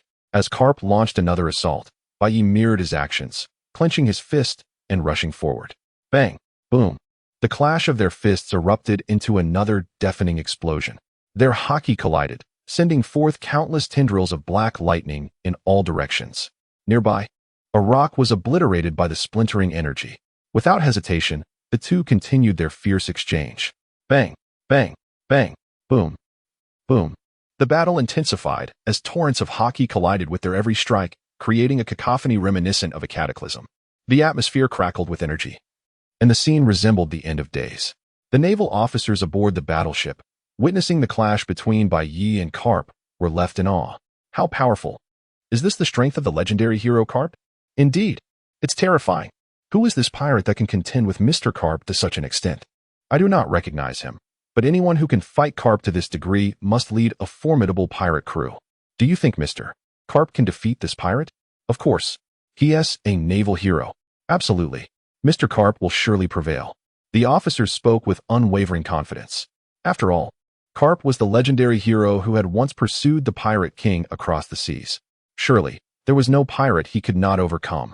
Yet, despite their confidence, the question remained, could Karp truly defeat Bai Yi? The answer was evidently no. Though Karp's strength was formidable, his powerful fists capable of shattering mountains and islands. Bai Yi wielded the might of the Flame Demon and had activated multiple talismans. Thus, Bai Yi's power was on par with Karp, if not superior. As the battle raged on, time wore on, and Karp began to show signs of fatigue, gasping for breath. Karp, it seems you are growing old. Despite your improved strength, your stamina has waned, Bai Yi remarked, observing Karp's labored breathing. It has been over 30 years since we last met. And you have indeed grown stronger, Bai Yi continued. Yet, age has caught up with you. Your endurance is not what it once was. After their fierce exchange, Garp's energy was severely depleted. Curse you. What did you say? I am not finished yet. I will thwart your ambitions. Garp exclaimed, his spirit unyielding despite his exhaustion. Garp, what are you doing? Do you intend to engage in a life-or-death struggle with me? Bai Yi questioned, taken aback by Garp's resolve. So what if I do? I cannot allow you to escape. Even if it costs me my life. I will keep you here. Garp declared, his gaze resolute. Having identified Bai Yi, Garp understood the dire consequences of allowing him to leave. He could not permit Bai Yi to escape, for it would incite turmoil upon the seas. Haha, compete with me. What a joke. You are in no position to challenge me. Bai Yi laughed mockingly at Garp's proclamation. In the past, facing Garp's desire to fight would have been a source of concern for Bai Yi. However, the present was different. Bai Yi had activated the horse talisman and the dog talisman. The regenerative power of the horse talisman combined with the immortality of the dog talisman granted Bai Yi an invincible strength. No one could slay him now. Thus, when Garp sought to engage him in a life-or-death struggle, Bai Yi could only laugh heartily. You arrogant fool, do not underestimate me. Take this, Garp shouted, gathering all his strength into a single punch aimed at Bai Yi. Yet, in the face of Garp's fierce blow, Bai Yi did not budge. Nor did he attempt to evade or defend himself. He allowed Garp's fist to come crashing down upon him. Chapter 26, Immortal and Indomitable. One punch sends Garp flying bang. Uft. Garp's powerful fist struck fiercely against Whitebeard's body, the immense force piercing through him. Yet, this was not the end. The overwhelming haki emanating from Garp's fist wreaked further havoc upon Whitebeard. His body soon became riddled with wounds, plummeting to the ground. Victory! How splendid! Mr. Garp has triumphed. I had always asserted that Mr. Garp would surely defeat the pirates. Mr. Garp is truly formidable. Do you see? This is the strength of the naval hero, Mr. Garp. No matter how powerful the pirate, they cannot stand against Mr. Garp. As Garp's fist sent Whitebeard crashing down, the entire navy erupted in exuberant cheers. However, Garp himself felt no thrill. Instead, his brow furrowed in concern. He understood all too well that despite the overwhelming power of his recent strike, if Whitebeard had chosen to defend himself, he certainly could have. Yet, Whitebeard had not. It was as if he had deliberately allowed Garp to strike him. What is this fool doing? Is he seeking his own demise? Just as Garp remained perplexed, Whitebeard's voice rang out. Garp, that punch truly hurt. As he spoke, Whitebeard's battered body began to heal rapidly. In mere seconds, his injuries had completely mended. How is this possible? Your injuries, what is happening? Garp gasped in astonishment at Whitebeard's swift recovery. It was remarkable. Considering Garp's previous strike was no ordinary blow, it was infused with his formidable haki. In this world governed by haki, such power can suppress the abilities of devil fruit users. Garp was confident that even a Zoan-type user with incredible healing capabilities would not recover so quickly. Haha. What's wrong? Garp, are you shocked? I told you long ago, you do not possess the qualifications to contend with me. I now wield the power of immortality. Whitebeard laughed heartily at Garp's astonished expression.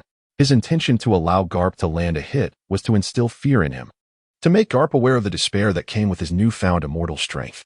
Immortal power. How can this be? Upon hearing Whitebeard's declaration, Garp's face betrayed his astonishment. Immortal, forever unkillable, never to be destroyed. Can one truly possess such terrifying strength? Nothing is impossible. Prepare yourself. With his body restored, Whitebeard unleashed a ferocious punch towards Garp. In response, Garp clenched his fist and met the charge. The two engaged once more in fierce combat. However, this time, Whitebeard did not evade Garp's attack. He allowed Garp's blows to strike him unabated. With the power of immortality, even if Garp's attacks were immensely strong, inflicting grievous wounds, Whitebeard could recover in an instant. Conversely, Garp lacked such extraordinary healing abilities. Whitebeard's tremendous punch connected with Garp, sending him reeling. Bang! Uft! Garp coughed blood as he was propelled backward, crashing against the naval warship. Garp! How can this be? How could Garp be defeated? Is this a dream? If this is indeed a dream, someone wake me up. Garp! Hurry, we must save Garp. Countless naval officers stood in disbelief as they witnessed Whitebeard sending the naval hero Garp flying. Many questioned their own sanity, unable to fathom that their invincible hero had been bested by a pirate. After being struck down by Whitebeard, Garp did not rise again. Instead, he struggled to stand with the aid of Bogart. Your strength has become so terrifying. What devil fruit power grants you this immortality? Garp asked with a grave expression, scrutinizing Whitebeard. In Garp's understanding, whether it was Whitebeard wielding flames, firing lasers from his eyes, or now possessing this immortal strength, all must stem from a devil fruit. Yet, the Navy and the world government had failed to ascertain the nature of this fruit for years. However, Whitebeard offered no extensive explanation. Instead, he regarded Garp with a smirk.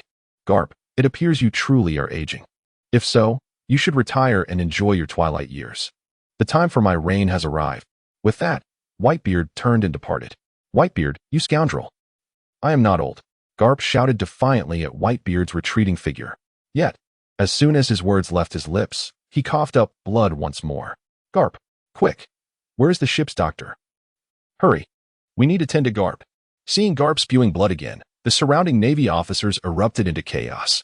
The ship's doctor rushed forth to treat Garp's wounds. Do not concern yourself with me. Get me a Din Mushi immediately. I must contact Sengoku. The flame demon Whitebeard has truly returned. This news must reach Sengoku without delay. Garp pushed aside the doctor. Though gravely injured, there was a matter of greater urgency. He needed to inform Sengoku of the flame demon Whitebeard's appearance upon the seas, so preparations could be made. Yes, Garp, here is the Din Mushi. Bogart quickly handed a Din Mushi to Garp. Chapter 27. The astonishing 5 elders in the office of the Marine headquarters. Fleet Admiral Sengoku paced restlessly, casting anxious glances at the snail phone on his desk. Ever since Garp's departure to the East Blue, a sense of unease had settled in Sengoku's heart. He awaited news from Garp, simultaneously dreading the potential emergence of the flame demon, White Knight, in the East Blue. It is crucial to recognize that the flame demon is a formidable pirate from the bygone era, arguably more troublesome than the legendary pirate king, Roger. While Roger, despite his immense strength, was but a single individual with only one crew, the flame demon, White Knight, stands apart. Among the current Yonko, 3 were once his subordinates. Should news of White Knight's return to the East Blue spread, and he were to rally the 3 Yonko, it would spell disaster for the Marines. Thus, Sengoku fervently hoped that any reports of the flame demon appearing in the East Blue were mere fabrications. He even speculated whether someone might have acquired White Knight's devil fruit powers and was impersonating him. At that moment, the snail phone on Sengoku's desk rang. Hello. This is Sengoku. Garp, what is the situation in the East Blue? Sengoku hastily answered the call. Sengoku, the situation is dire. The flame demon White Knight has truly resurfaced in the East Blue. Garp's voice came through, strained and weary. What? Garp, are you certain? This individual is indeed the flame demon White Knight, not an imposter? Sengoku, still clinging to a glimmer of hope, inquired urgently. I am absolutely certain.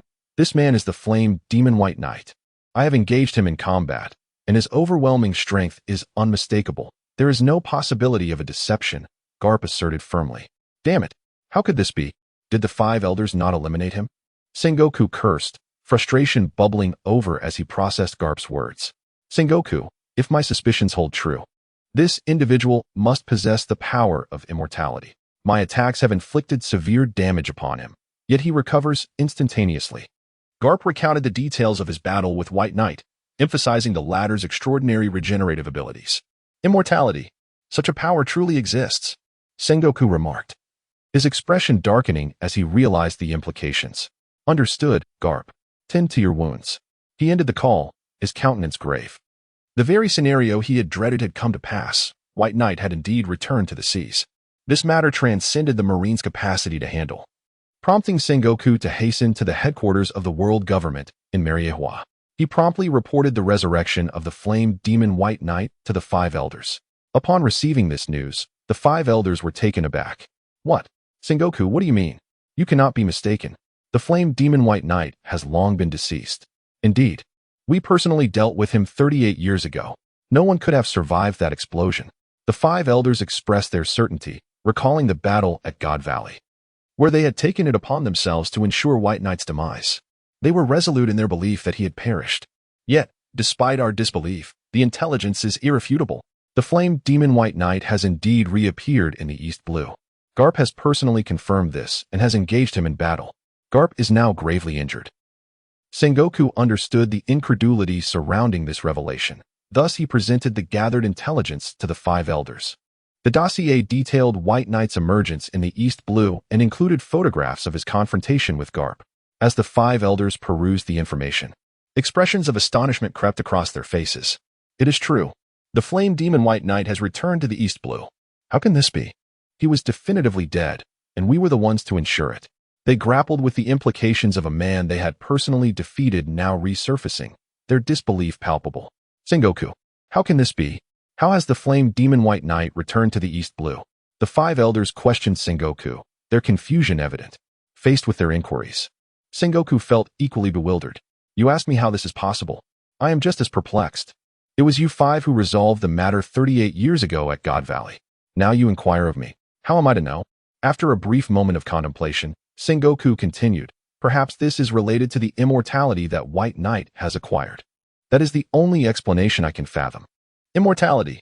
Is that the reason for his resurrection? What manner of power is this? Can anyone truly achieve immortality? What kind of devil fruit ability does he possess? Years had passed, yet they had not uncovered the nature of his abilities.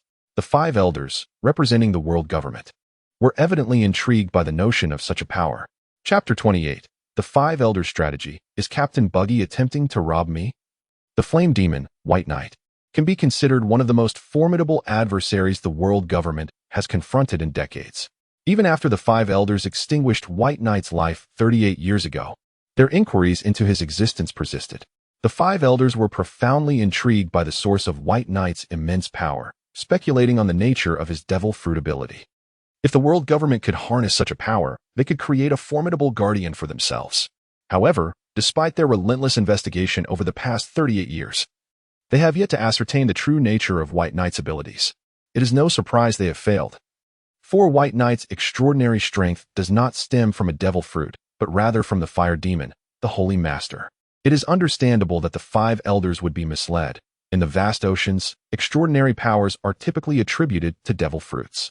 No matter how much they racked their brains, they could never conceive that White Knight's prowess was not of the devil fruit variety. As the five elders continued their deliberation regarding White Knight's capabilities, one among them, Jaegeruja Satan, forcefully struck his staff upon the ground, commanding attention. Now is not the time for idle chatter. The flame demon has been resurrected. What shall we do? He exclaimed. Let us not forget that among the current four emperors, 3 were once under White Knight's command. His words resonated with the others, and they quickly acknowledged the gravity of the situation. Indeed, we must address the matter of the flame demon with utmost seriousness. We cannot allow the news of White Knight's resurrection to leak. We must eradicate the flame demon immediately and keep all information regarding him under wraps. We must deal with the flame demon in secrecy, another elder concurred. We cannot afford to act overtly. Thus, we shall refrain from employing the Navy's forces and instead deploy the members of CP0. I shall personally lead the mission after a thorough discussion. The five elders devised a strategy to confront White Knight. Given his influence, the world government could not afford a public confrontation. Such an act would serve as an announcement to all in the seas that the flame demon had returned, inciting turmoil across the waters. Therefore, they resolved to rely on the covert strength at their disposal rather than their overt might. As the most powerful entity to have existed in the seas for over 8 centuries, the world government possessed not only visible forces but also numerous hidden powers. Otherwise, they could not have endured for so long. For instance, the CP organization operates as a secret espionage agency directly under the world government, comprising 10 branches numbered from 0 to 9. Each member of the CP organization is exceptionally strong, with some even rivaling the might of marine admirals. Hence, to counter the flame demon, the five elders decided to utilize the CP organization. Furthermore, to ensure the success of this operation, Jaegeruja Satan intended to personally oversee the mission to eliminate the flame demon. Meanwhile, above the East Sea, following his encounter with Garp, White Knight's ship continued its voyage. Upon arriving at a town named Orange Town to rest and gather supplies, a band of pirates set their sights on him. Captain Buggy, a large ship has arrived in Orange Town, and it is laden with treasures, reported a pirate clad as a beast, riding atop a lion. To a jester-like figure with a red nose. Is that so? Are you certain it carries riches? Inquired the jester eagerly. Captain Buggy, I am absolutely certain. Today, I observed them purchasing supplies and saw a large bag of treasure. They are but 3 in number, the lion-riding pirate asserted confidently. Ha ha ha, splendid. Since we've arrived at Orangetown, that treasure shall belong to the Buggy Pirates. Gather all crew members. We are going to seize it," exclaimed Captain Buggy with exuberance. The Buggy Pirates, established by the Jester Buggy, had taken control of Orangetown. Unlike other pirate crews who sought dominance over the seas, the Buggy Pirates were primarily interested in treasures. Thus, upon learning of a treasure-laden ship's arrival, they wasted no time in taking action. Swiftly, under Buggy's leadership, they surrounded the vessel at the dock. "Boss White Knight, trouble is at hand, we are surrounded," Nami shouted as she surveyed the encroaching figures. "What? Who is it? The Marines?" White Knight queried, concerned that his recent triumph over Carp had alerted the Navy to his revival. "No, Lord White Knight, it is not the Marines. It is pirates. It appears to be the Buggy Pirates, a formidable crew from the East Sea," Nami discerned as she scrutinized the assailants. "Buggy Pirates? How intriguing. Let us see what they intend to do," White Knight replied, curiosity piqued upon hearing the name of Captain Buggy, a former member of the Roger Pirates and a man of remarkable fortune who had managed to navigate his way to the status of an emperor solely through luck. "Do you seek me, Buggy?" White Knight descended from his ship, fixing his gaze upon the jester. "Are you their leader? Very well. Hand over all the treasure at once," Buggy demanded, brandishing 3 throwing knives as a threat. The other members of the Buggy Pirates seized the moment to brandish their weapons and shout in unison, attempting to bolster their bravado. "Captain Buggy speaks the truth. Quickly surrender the treasure. Our captain is indeed powerful. Should you refuse, he will let you know the true meaning of history." Chapter 29. Where are you running off to? Stay with me. The members of the Buggy Pirates encircled White Knight, each vociferously exclaiming, as if eager for the world to know that they were in the presence of the infamous clown, Buggy. "Haha, the kids are right." Captain Buggy chuckled heartily, relishing the attention, while White Knight, Nami, and Nokigo stared at the Buggy Pirates with bemusement. One captain, clad as a jester, a first mate decked out like a beast, riding a lion, a swordsman on a unicycle, dual swords in hand. It hardly resembled a pirate crew, more akin to a circus troupe. Noticing the incredulous expressions of White Knight and his companions, and realizing they had yet to produce their treasure, Buggy's temper flared. "What are you waiting for? Hand over all your treasure at once. Do you wish to meet your demise?" Buggy glared at White Knight, indignant that despite revealing his identity, they had not surrendered their riches. "How audacious, to rob me, a member of the Roger Pirates," White Knight remarked, unable to suppress a smirk at Buggy's display. What did you say?" Buggy stammered, his fierce demeanor faltering. The identity of being a Roger pirate was his most closely guarded secret. He had never disclosed it to anyone, not even his own crew. Thus, hearing White Knight utter it left him utterly astonished. "What? White Knight, what do you mean?" "This clown Buggy was once a crew member of the Pirate King, Roger?" Nami and Nokigo gasped in disbelief.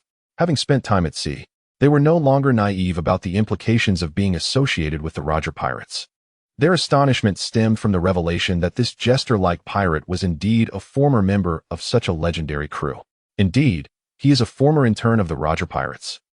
Clown Buggy, a companion of the formidable red-haired Shanks, White Knight declared, laying bare Buggy's entire identity. The shock rippled through not only Nami and Nokigo, but also the other members of the Buggy Pirates, who gazed at Buggy in disbelief. Is it true? Captain Buggy was truly a member of the Roger Pirates? I never imagined Captain Buggy possessed such a formidable background. If Captain Buggy is indeed a Roger pirate, he must be here to recruit crew members for the Grand Line, one excited member of the Buggy Pirates exclaimed, his eyes gleaming with admiration. How infuriating. You scoundrel. Buggy, realizing the implications of his revealed identity and the admiration directed at him, felt a surge of fear. He understood all too well that if news of his past affiliation with the Roger Pirates leaked, the Marines and the world government would not spare him. Such a revelation would undoubtedly invite a plethora of unwanted troubles, jeopardizing his chance to gather treasure. I don't know what you're talking about. You must be mistaken. I am not a member of the Roger Pirates. Boys, we need to leave immediately. There is no treasure here. With that, Clown Buggy disregarded any interest in riches, focusing solely on escaping to conceal his identity. Hee, after robbing me. You think you can flee? Stay right there. White Knight reached out to seize the fleeing Buggy. You scoundrel, you want to catch me. In a frantic attempt to evade capture, Buggy activated his devil fruit powers, his body and limbs fragmenting to slip away from White Knight's grasp. Haha. You will never catch me. Buggy cackled, his dismembered form retreating into the distance. Is that so? Hockey. Observing the disassembling Buggy, White Knight unleashed his haki, pursuing him with renewed vigor. What? Haki? No, this isn't good. Buggy panicked at the realization of White Knight's power. He attempted to evade, but White Knight's speed was insurmountable. By the time Buggy comprehended the situation, it was too late. White Knight had seized his head in a firm grip. Ah, you despicable wretch. Who are you? How can you wield haki? Buggy writhed helplessly, but his struggles were in vain. In that moment, he recognized the gravity of the situation. Someone who could discern his identity and wield haki was no ordinary foe. My name is White Knight. I wonder if you have heard of me. White Knight declared, holding Buggy's head firmly. White Knight. Who is that? Why does this name sound so familiar? Buggy pondered, trying to recall where he had heard it before. Wait, White Knight. The Flame Demon. You are the Flame Demon White Knight. Suddenly, Buggy's expression turned to shock as he connected the dots. Ah, I never expected you to know me. White Knight replied, taken aback by Buggy's recognition. No, it can't be. Aren't you supposed to be dead? Buggy exclaimed, his face a portrait of disbelief as he regarded White Knight. Chapter 30. The Clown Buggy. With only his head remaining, the Clown Buggy had indeed heard the name Flame Demon by Yi before, but that was many years ago. It was shortly after the Roger Pirates had concluded their battle with the Whitebeard Pirates, and the crew was in high spirits, celebrating their victory with a grand feast. Haha, the Roger Pirates are truly formidable. No one on the seas can rival us. Buggy proclaimed loudly while hoisting a barrel of ale. Buggy, have you had one too many? Remarked Rayleigh, the first mate of the Roger Pirates, as he gave Buggy a gentle rap on the head. Ouch. Why did you hit me, Vice Captain Rayleigh? Am I not speaking the truth? Are we not the most powerful crew on the seas? Buggy complained, cradling his head. Indeed. There are many strong individuals upon these waters. Do not become complacent merely because you defeated the Whitebeard Pirates, Rayleigh admonished. You are correct. There are indeed powerful beings out there. The likes of Rox and the Flame Demon Bai Yi, whose strength was legendary. Especially Bai Yi, who once battled the Gorosei. I would have relished the chance to face him, but alas, they are all deceased, and I have lost my opportunity. Roger lamented as he raised his cup to take a hearty swig. At that time, Buggy had not taken the name Flame Demon Bai Yi seriously. Yet now, he found himself face to face with the very man. No, it cannot be. Captain Roger said the Flame Demon had long since perished. Buggy shouted at Bai Yi. I was indeed dead, but I have returned to life. Bai Yi replied, gazing at the Clown Buggy. Dead? Revived? How can this be? How could a corpse come back to life? Buggy struggled to comprehend. Disbelief etched across his features. The notion of resurrection was utterly unfathomable, even for a devil fruit user. Nothing is impossible. Buggy, as a member of the Roger Pirates, you must know much about the East Sea, yes? Where might one find powerful devil fruits? Bai Yi inquired. Nami and Noki, having nearly completed their haki training, were the motivation behind Bai Yi's quest to find a formidable devil fruit for them. However, Bai Yi was unaware of any such fruits in the East Sea. Buggy, having roamed the East Sea for many years as a member of the Roger Pirates, should possess that knowledge. Devil fruits? In such a remote place as the East Sea? Buggy retorted. Really none? You wouldn't be deceiving me, would you? Bai Yi said skeptically, pinching Buggy's head. Ah, that hurts. Let go of me. I truly do not know where to find any devil fruits in the East Sea. Buggy exclaimed in desperation. If you seek a devil fruit, why not raid the celestial dragons? They must possess some. Upon hearing Buggy's suggestion, Bai Yi nodded thoughtfully. To seize the devil fruits from the celestial dragons? A splendid idea. Let us proceed. As Bai Yi grasped Buggy's head, he led the way toward his ship. What are you doing?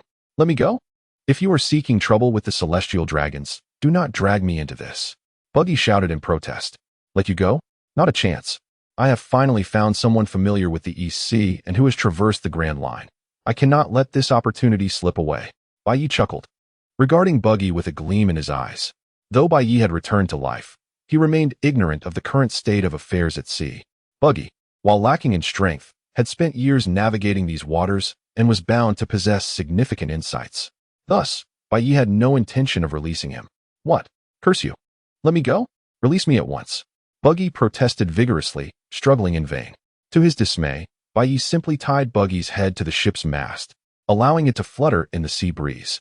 Now, Buggy regretted his actions immensely. He had merely sought to plunder some treasure, yet he had inadvertently provoked the Endapos, Flame Demon Endapos, Bai Yi, a fearsome pirate from a bygone era. To make matters worse, Bai Yi intended to drag him along to confront the celestial dragons. Buggy was engulfed by despair regarding his future. Bai Yi's ship sailed swiftly across the sea, searching for the celestial dragon's whereabouts. Bai Yi, we have been navigating this region for over 10 days. Are you certain there are celestial dragon ships nearby? Nami questioned skeptically as she peered over the water. Yes, I am aware. Hey, Buggy, you Wooden and Oppos. Be toying with me, would you? Are you sure there are indeed celestial dragons and Oppos ships here? Bai Yi asked, giving Buggy's head a gentle kick. As for Buggy's body, Bai Yi was unconcerned. After all, as a user of the Chop Chop fruit, even if Buggy's body were severed into pieces, he would not perish. How should I know? I only know that it is currently the time for the celestial dragons to collect the tribute from the skies.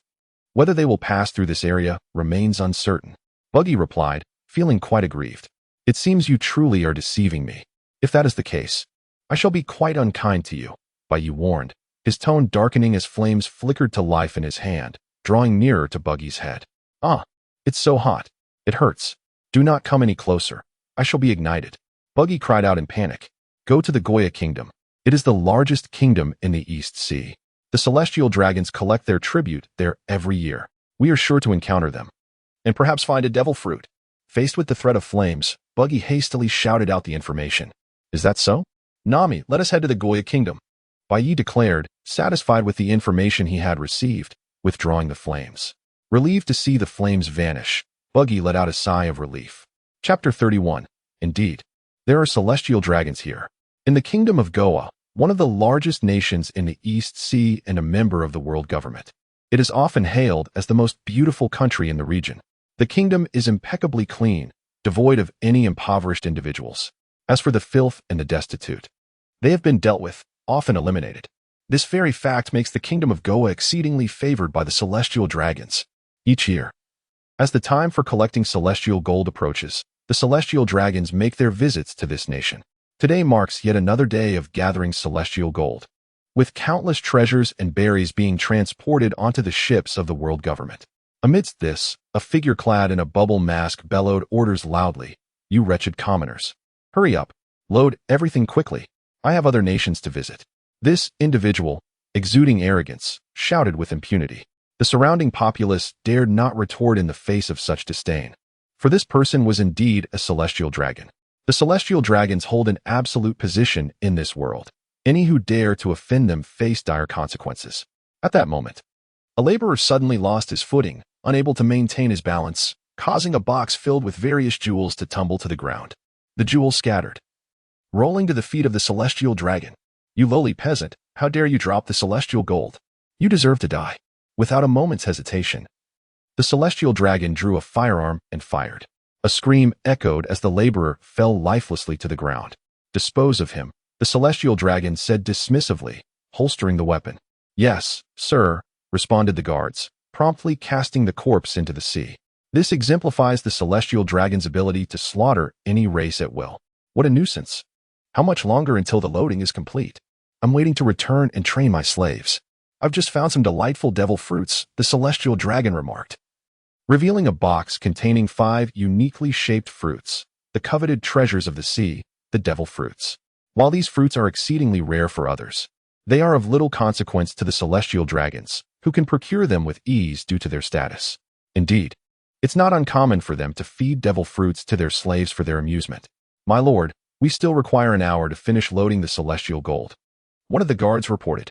"What a bother. Tell them to expedite the process. If they cannot complete it in half an hour, eliminate them all," the celestial dragon replied, visibly irritated. "Yes, sir," the guards responded without hesitation, fully committed to executing the celestial dragon's orders, even if it meant committing murder. At that moment, a large ship suddenly appeared on the horizon, moving swiftly towards the world government's vessel. The soldiers aboard quickly took notice. "Look, a ship is approaching from the distance. It seems to be targeting us. This is a pirate ship. Trouble. Pirates are attacking. Prepare all cannons. Fire at once." The soldiers recognized the imminent threat. This was no ordinary vessel, but a pirate ship. Despite their disbelief that any pirate crew would dare assault a world government ship in the East Sea, they quickly prepared to retaliate. Such commotion soon caught the attention of the celestial dragons on board. "What is happening? What is that explosion?" The celestial dragon furrowed his brow in concern. "My lord, a pirate crew is attacking. You should leave this place quickly," one of the guards urged. Their duty as protectors of the celestial dragon's safety compelled them to prioritize his escape amidst the chaos. Yet, the celestial dragon showed no inclination to flee. Instead, he appeared exhilarated at the sight of the approaching pirate ship. "Huh, pirates, splendid. I am in need of some pirate slaves. You all, capture these pirates for me. I shall make them my slaves," he declared arrogantly, showing no sign of fear. "Yes, sir," the guards replied, rushing towards the pirate ship without hesitation. On the pirate ship, facing the onslaught from the world government's warship, Bai Yi remained unfazed, a smile creeping onto his lips.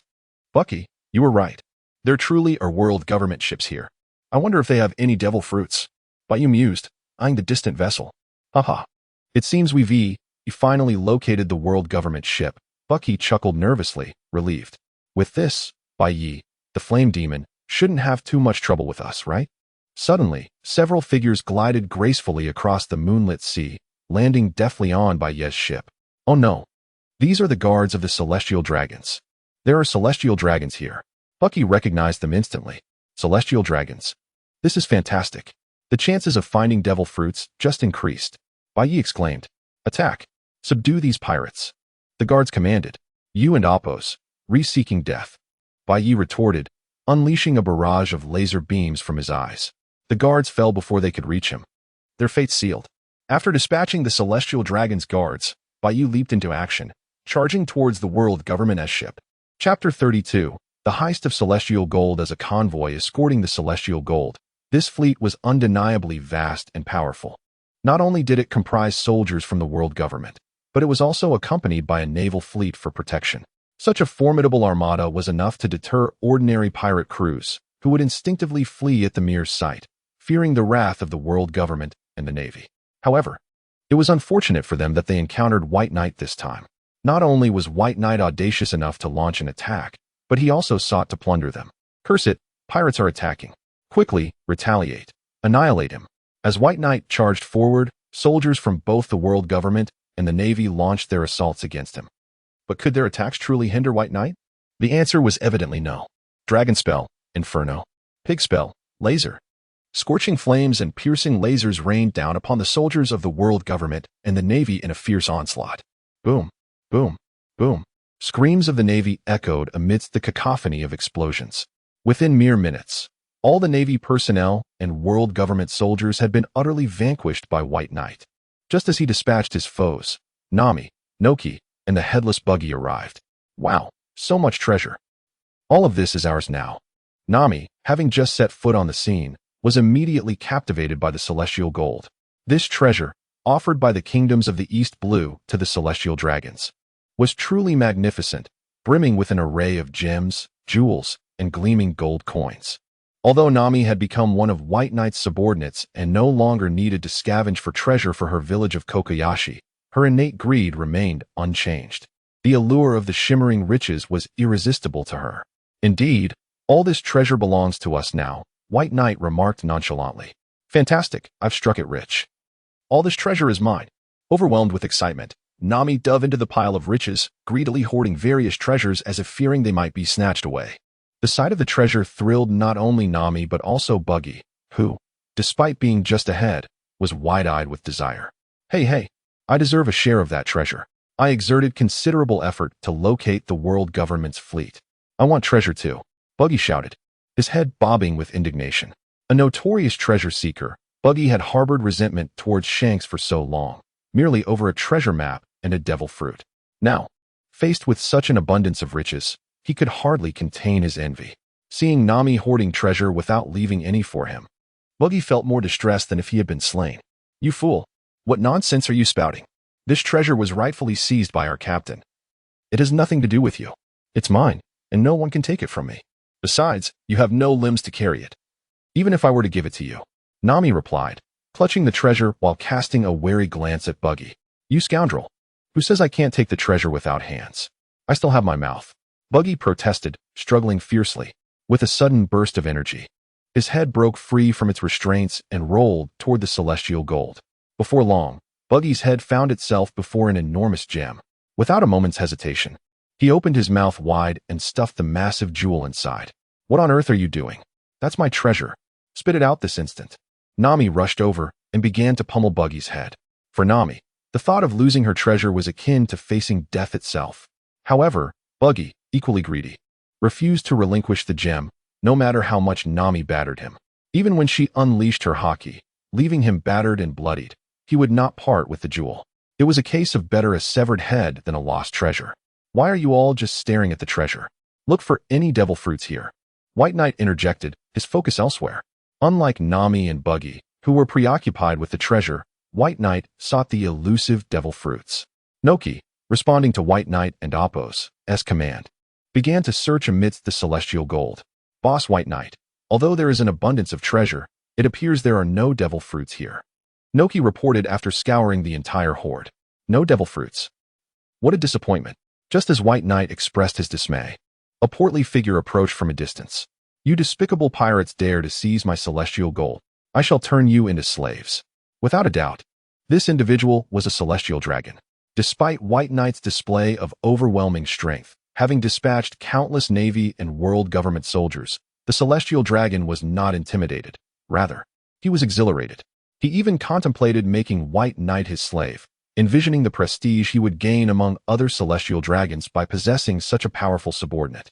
With no hesitation, the celestial dragon rushed forward, brandishing a firearm aimed at White Knight. A celestial dragon. Is he truly seeking his demise? In the face of this threat, White Knight remained unfazed, and neither did Nami nor Noki show any signs of fear. Thanks to White Knight's rigorous training, both Nami and Noki had mastered haki. Thus, a mere firearm posed no threat to them. What are you all lingering for? Kneel before me and become my slaves. Otherwise, I shall slay you. The celestial dragon roared in furious indignation, gripping his firearm tightly as he continued to threaten White Knight. Chapter 33. The Cloud Fruit and the Fragrance Fruit. In the perception of the celestial dragons, they regard themselves as the aristocrats of the world, commanding obedience from all individuals and races. Anyone daring to defy their orders or offend them faces dire consequences. Thus, from the perspective of these celestial dragons, the strength of the pirate before them is inconsequential. They are still celestial dragons, and even the most formidable pirates must submit to their will and become their subordinates. While other pirates might tremble at the threat posed by the celestial dragons, White Knight is not an ordinary pirate. He has slain countless celestial dragons in the past, and thus finds the threat posed by this one to be utterly ludicrous. Are the celestial dragons truly so foolish? Faced with the approach of a powerful pirate, this celestial dragon, rather than feeling fear, boldly steps forward to issue threats. What could be more foolish? What did you say? You dare insult us, the celestial dragons? Die. Despite his apparent lack of sanity, the celestial dragon comprehended that White Knight was indeed insulting him.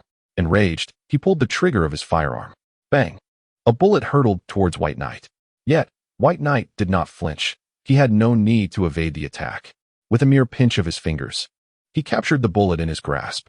Here, have it back, he said, before flicking the bullet back at the celestial dragon, who let out a cry as he was struck and sent flying. In that instant, a box fell from the celestial dragon, opening to reveal 5 distinct devil fruits scattered about. What is this? Devil fruits? White Knight exclaimed in surprise. He had not anticipated that this seemingly foolish celestial dragon possessed such valuable items.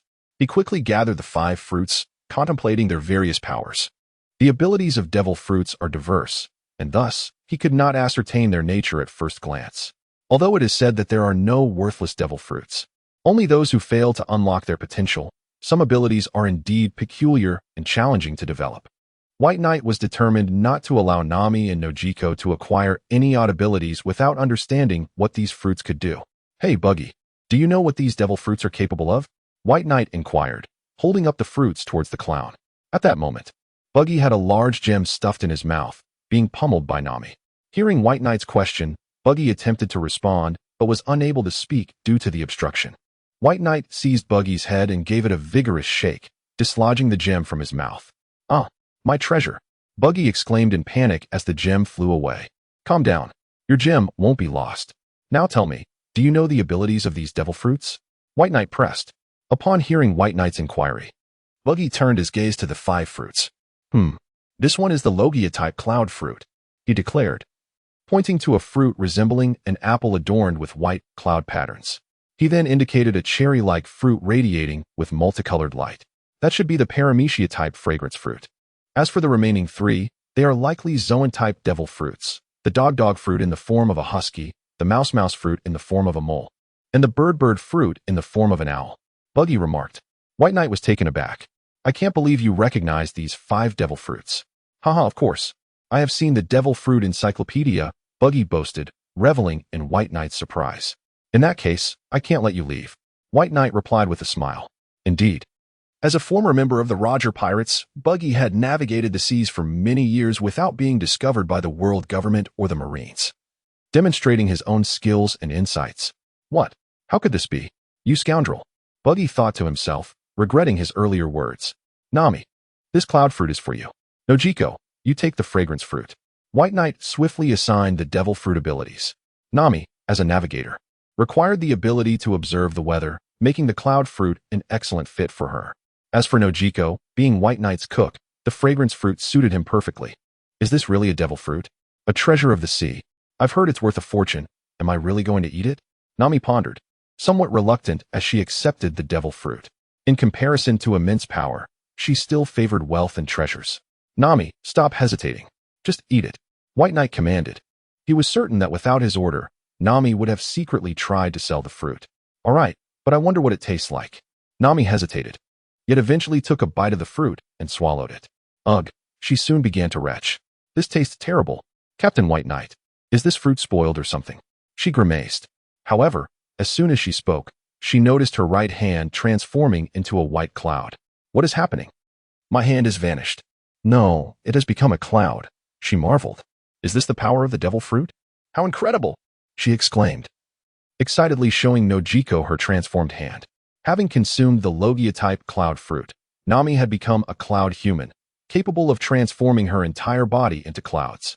Following Nami's consumption of the cloud fruit, Nojiko also ingested the fragrance fruit, and immediately an enchanting aroma enveloped her.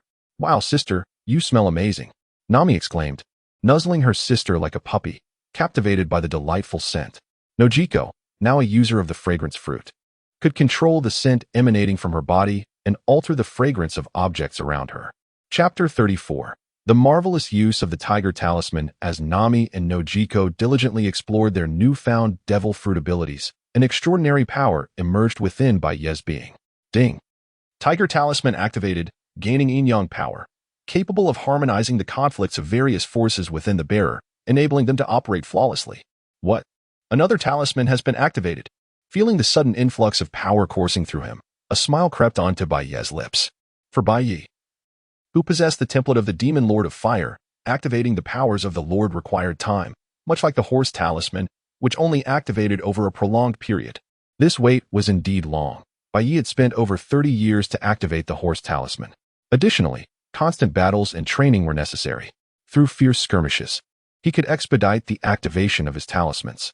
During this time, Baiye had initially engaged in a fierce battle with Hawkeye, followed by a confrontation with Garp, ultimately destroying the world government's fleet, transporting gold to the heavens. All these battles enabled Baiye to activate a new talisman. The Tiger Talisman? How could it be this talisman? While one would expect Baiye to rejoice at acquiring a new power from activating a talisman, his expression morphed into one of perplexity upon realizing it was the Tiger Talisman. Although it granted him yin-yang power and balanced all the forces within his body, it seemingly did not bestow upon him any formidable strength. Ah, help! What is happening? Why can't I swim? At that moment, Nami suddenly plunged into the ocean, struggling and crying out in distress. Observing this, Baiye immediately ceased his contemplation of the Tiger Talisman's power and rushed to rescue Nami from the depths of the sea. Huff! What is going on? Why can't I swim? Nami exclaimed in panic. It is worth noting that Nami, as the cunning cat burglar, was exceptionally skilled in swimming. In the past, she had stealthily escaped from pirate crews after pilfering their treasures beneath the waves. Today, eager to test her abilities under the sea following her acquisition of the devil fruit power, she found herself unable to swim the instant she entered the water, her body uncontrollably sinking into the ocean's depths. Had it not been for Baiye's intervention, Nami would have surely drowned. Haha, little girl. You are now a devil fruit user. As a bearer of the devil fruit ability, You will be scorned by the sea and forever unable to swim. Such is the side effect of the devil fruit. The clown Buggy mocked Nami, recalling how she had recently given him a sound thrashing for a treasure. Now, witnessing Nami's drenched state, he couldn't resist making light of her situation. How could this happen? Hearing Buggy's taunts, Nami's expression turned despondent. Yet, seeing her plight sparked a moment of clarity in Baiye's mind. Wait, the side effects of the devil fruit. Could the yin-yang power of the tiger talisman balance the abilities within a devil fruit user's body, allowing them to swim again? Without a moment's hesitation, Baiye approached Nami. He infused her body with the yin-yang power of the tiger talisman. Nami, try going back into the water. Baiye urged her. Go back in. Captain, I am now a devil fruit user. I cannot swim in the sea. I do not wish to drown. Nami resolutely declined, still haunted by the sensation of helplessness from her previous plunge.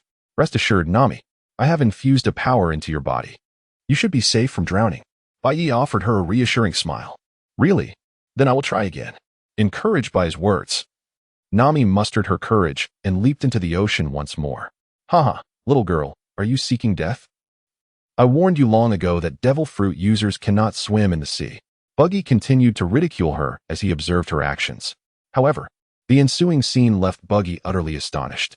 As Nami plunged into the sea this time, she did not sink. Rather, she swam gracefully as if she were an ordinary person. Wonderful. I can swim again. Who says devil fruit users cannot swim in the sea? As she swam, Nami activated her cloud fruit abilities. Although it was peculiar to form clouds in the ocean, she was indeed utilizing her devil fruit powers while submerged. How is this possible? How can a devil fruit user swim?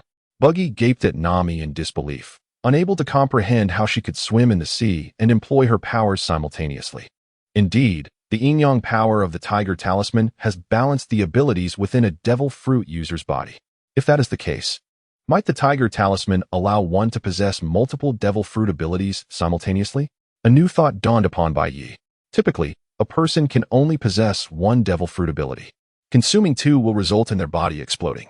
This is due to the incompatibility of multiple powers within a single body, leading to conflict and ultimate destruction. Yet, if the tiger talisman embodies yin-yang power, which can harmonize the abilities within a person, could it not enable an individual to wield multiple devil fruit powers? Nevertheless, this remained a mere hypothesis. Baiye needed to conduct an experiment. With that in mind, he approached the injured celestial dragon. Hey, are you dead yet? Baiye kicked the celestial dragon. Ah, you lowly scoundrel. How dare you attack a celestial dragon? I will not let you escape. The celestial dragon screamed in agony, protesting vehemently. Although Baiye's bullet had struck this celestial dragon, it had not hit a fatal area, leaving him merely dazed and unconscious. Not dead. It seems you are still alive. Perfect. Come help me with an experiment. Chapter 35. The Deployment of the Five Elders. The Obliteration of the Celestial Dragon. Without regard for the celestial dragon's willingness, White Knight seized him and forcefully shoved a devil fruit into his mouth. Ugh. How disgusting. You dare to feed such a thing to a noble celestial dragon. The celestial dragon screamed in agony and began to gag. Nevertheless, White Knight relentlessly forced the devil fruit down his throat. Almost instantly, the celestial dragon's body underwent a transformation, with his head and limbs rapidly reshaping until he morphed into a large husky. This was the ability of the animal-type dog fruit, in the form of a husky. Yet, this was merely the beginning. White Knight swiftly invoked the power of the tiger talisman, infusing the husky's body with a force of yin and yang balance. Following this, White Knight took hold of the mouse fruit and attempted to insert it into the celestial dragon's mouth. I don't want to eat. Let me go. The celestial dragon struggled and shrieked desperately. Unfortunately, no matter how he fought, it was futile. The second devil fruit was once again forced into his body. A person can consume only one devil fruit. If a person ingests two, the only outcome is an explosive demise. However, as the second fruit entered the celestial dragon's body, the power of the tiger talisman activated. Initially, the abilities of the two devil fruits clashed within him, but under the influence of the tiger talisman, the opposing forces achieved balance.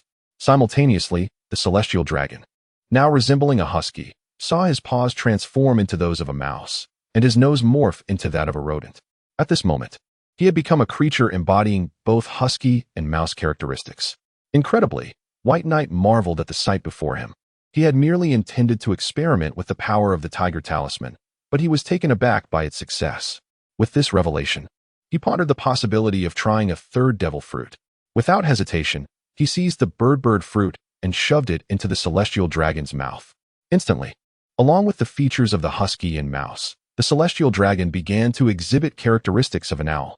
In that moment, the abilities of the dog fruit, mouse fruit, and bird fruit harmoniously coalesced within him.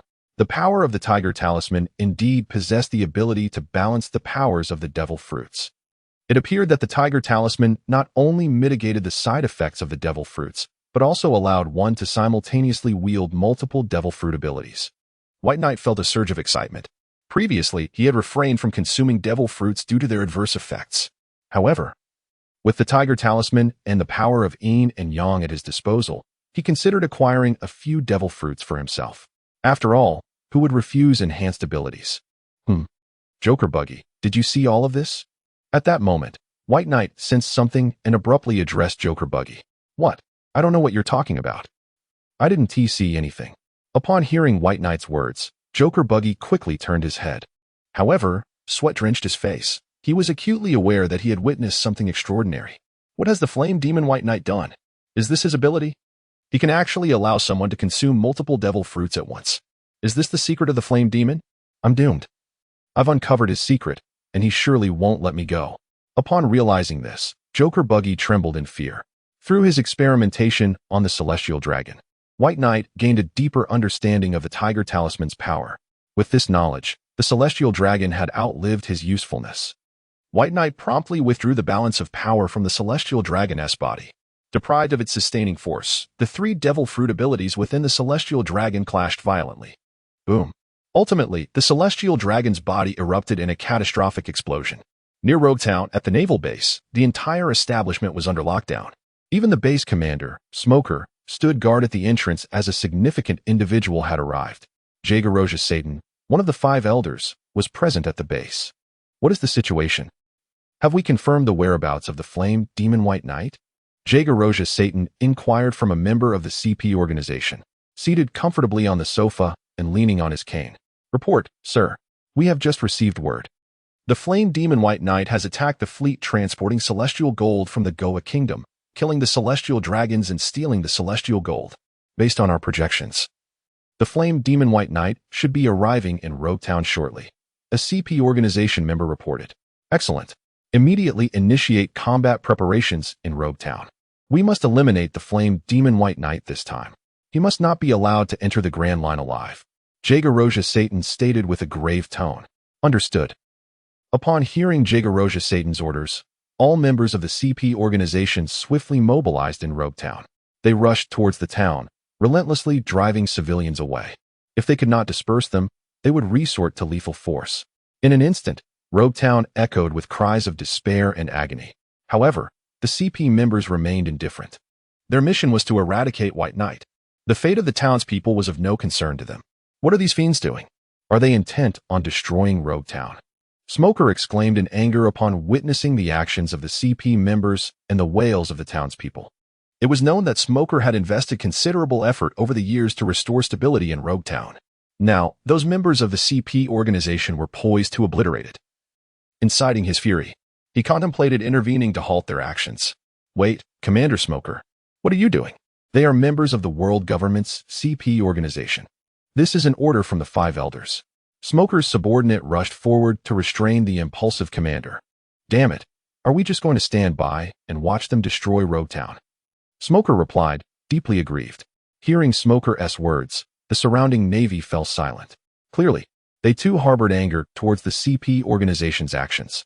However, regrettably, they were bound to obey the orders of the world government. Even if they were unwilling, they could not defy their commands. Chapter 36. The actions of the CP organization look. That is Rogue Town, the town where the legendary pirate King Roger was born and executed. Nami exclaimed, pointing towards the distant town. Rogue Town indeed. I never imagined I would return here one day.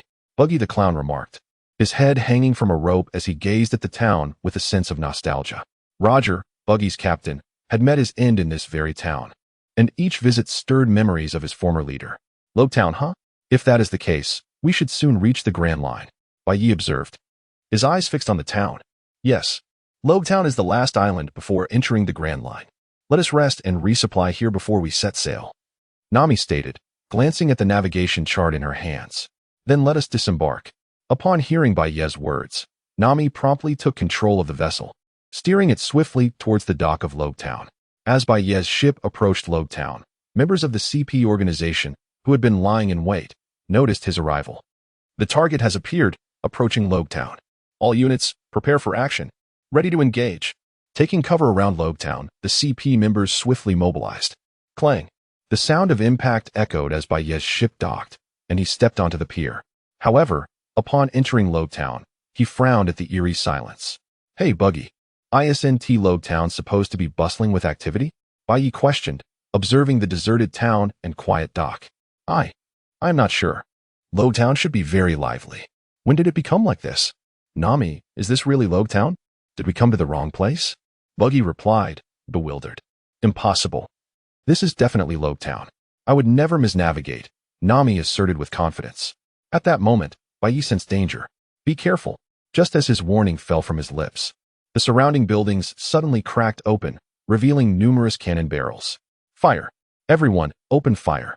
The cannons unleashed a barrage, sending a multitude of cannonballs hurtling towards Bai Ye. Boom.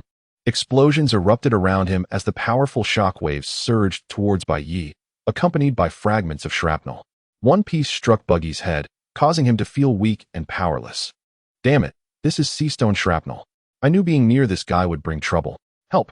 Protect me. I'm going to be blown to bits. Buggy cried out in sheer panic, his head the only part of him still intact. This was the CP organization's operation over the past days. To counter Bai Ye, they had transformed the entire Lobetown into a military stronghold. The moment Bai Ye entered Lobetown, he would be met with fierce resistance. What is happening? Is this not Lobetown? Why am I under attack as soon as I arrive? Bai Ye questioned, perplexed by the sudden onslaught. Yet, he was not one to simply endure the bombardment. Faced with the enemy's assault, Bai Ye quickly retaliated. Dragon Charm, Flame Burst. He summoned the power of the Dragon Charm, unleashing searing flames that erupted into massive shockwaves, targeting the turrets within Lobetown. Boom, boom, boom. A series of explosions echoed as all the cannons firing at Bai Ye were obliterated. Damn it, what is going on? How can he still utilize his Devil Fruit abilities? We used Seastone cannonballs. The CP members, concealed in the shadows, were left astonished by Bai Ye's counterattack. The CP organization members were well aware of Bai Ye's formidable prowess. Thus, they had employed Seastone ammunition, specially developed by the world government to neutralize Devil Fruit users. Each explosion generated a shockwave of Seastone that would incapacitate any Devil Fruit wielder. Buggy, for instance, had succumbed to the frailty induced by the Seastone fragments. However, the CP members were beginning to realize that Bai Ye's abilities were not derived from a Devil Fruit at all. Consequently, the Seastone ammunition posed no threat to him.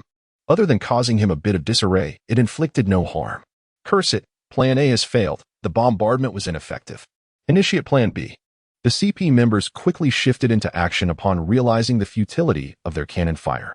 As members of the CP organization, they had meticulously devised strategies to combat Bai Ye.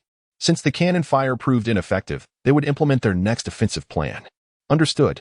Charge. Swoosh. The members of the CP organization surged forth from their hiding spots, launching an assault on Bai Ye. This is bad. They are members of the CP organization. Damn it, the world government has set their sights on us. I knew following you would lead to trouble. Buggy recognized the assailants immediately, acknowledging them as operatives under the world government's command. With mastery over Haki and the 6 powers of the Navy, each of the CP members was exceptionally strong. As a group, they posed a formidable threat to Bai Ye. Yet, despite the CP members' strength, Bai Ye's power was even greater. Dragon Charm, Explosive Flame. Without a moment's hesitation, Bai Ye unleashed the power of the Dragon Charm once more in response to the approaching foes. Boom. The intense flames erupted, generating a powerful wave of fire that surged towards the members of the CP organization.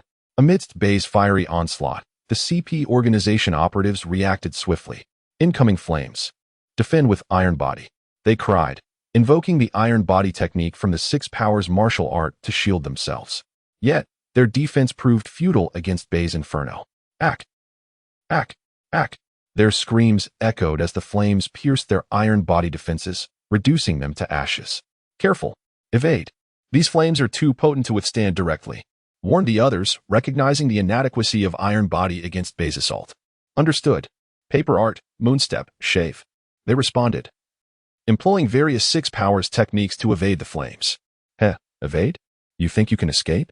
Bey scoffed, his gaze intensifying as the power of the pig talisman coalesced within his eyes, unleashing a barrage of laser beams. Swoosh. Ack. Swoosh, swoosh, swoosh. Ack. Ack. Ack. Each laser strike felled a CP operative, their cries of agony punctuating the air. While both the pig and dragon talismans offered offensive capabilities, their focus diverged. The dragon talisman emphasized raw power and explosive force, while the pig talisman prioritized velocity and reach. In theory, any target within Bey's line of sight fell within the pig talisman's range. Insolent. Such velocity, akin to Admiral Kizaru's assault, the CP members exclaimed, drawing parallels between Bey's lasers and Kizaru's light fruit abilities. The relentless barrage of searing flames and swift lasers forced the CP organization into a hasty retreat. None daring to approach Bey. These are the vaunted CP operatives? Hardly impressive, Bey remarked derisively, turning his gaze toward Buggy. They're not as formidable as you made them out to be. Humph. It's your strength that's exceptional. Are all remnants of the old era this monstrous? Buggy retorted. Suddenly, a blade materialized behind Bey, piercing his chest before he could react. Bey, Master. Nami and Nojiko cried out in alarm. Master Bey is injured. I knew it, Buggy muttered, his eyes darting about in search of an escape route. Their assault couldn't have ended so easily.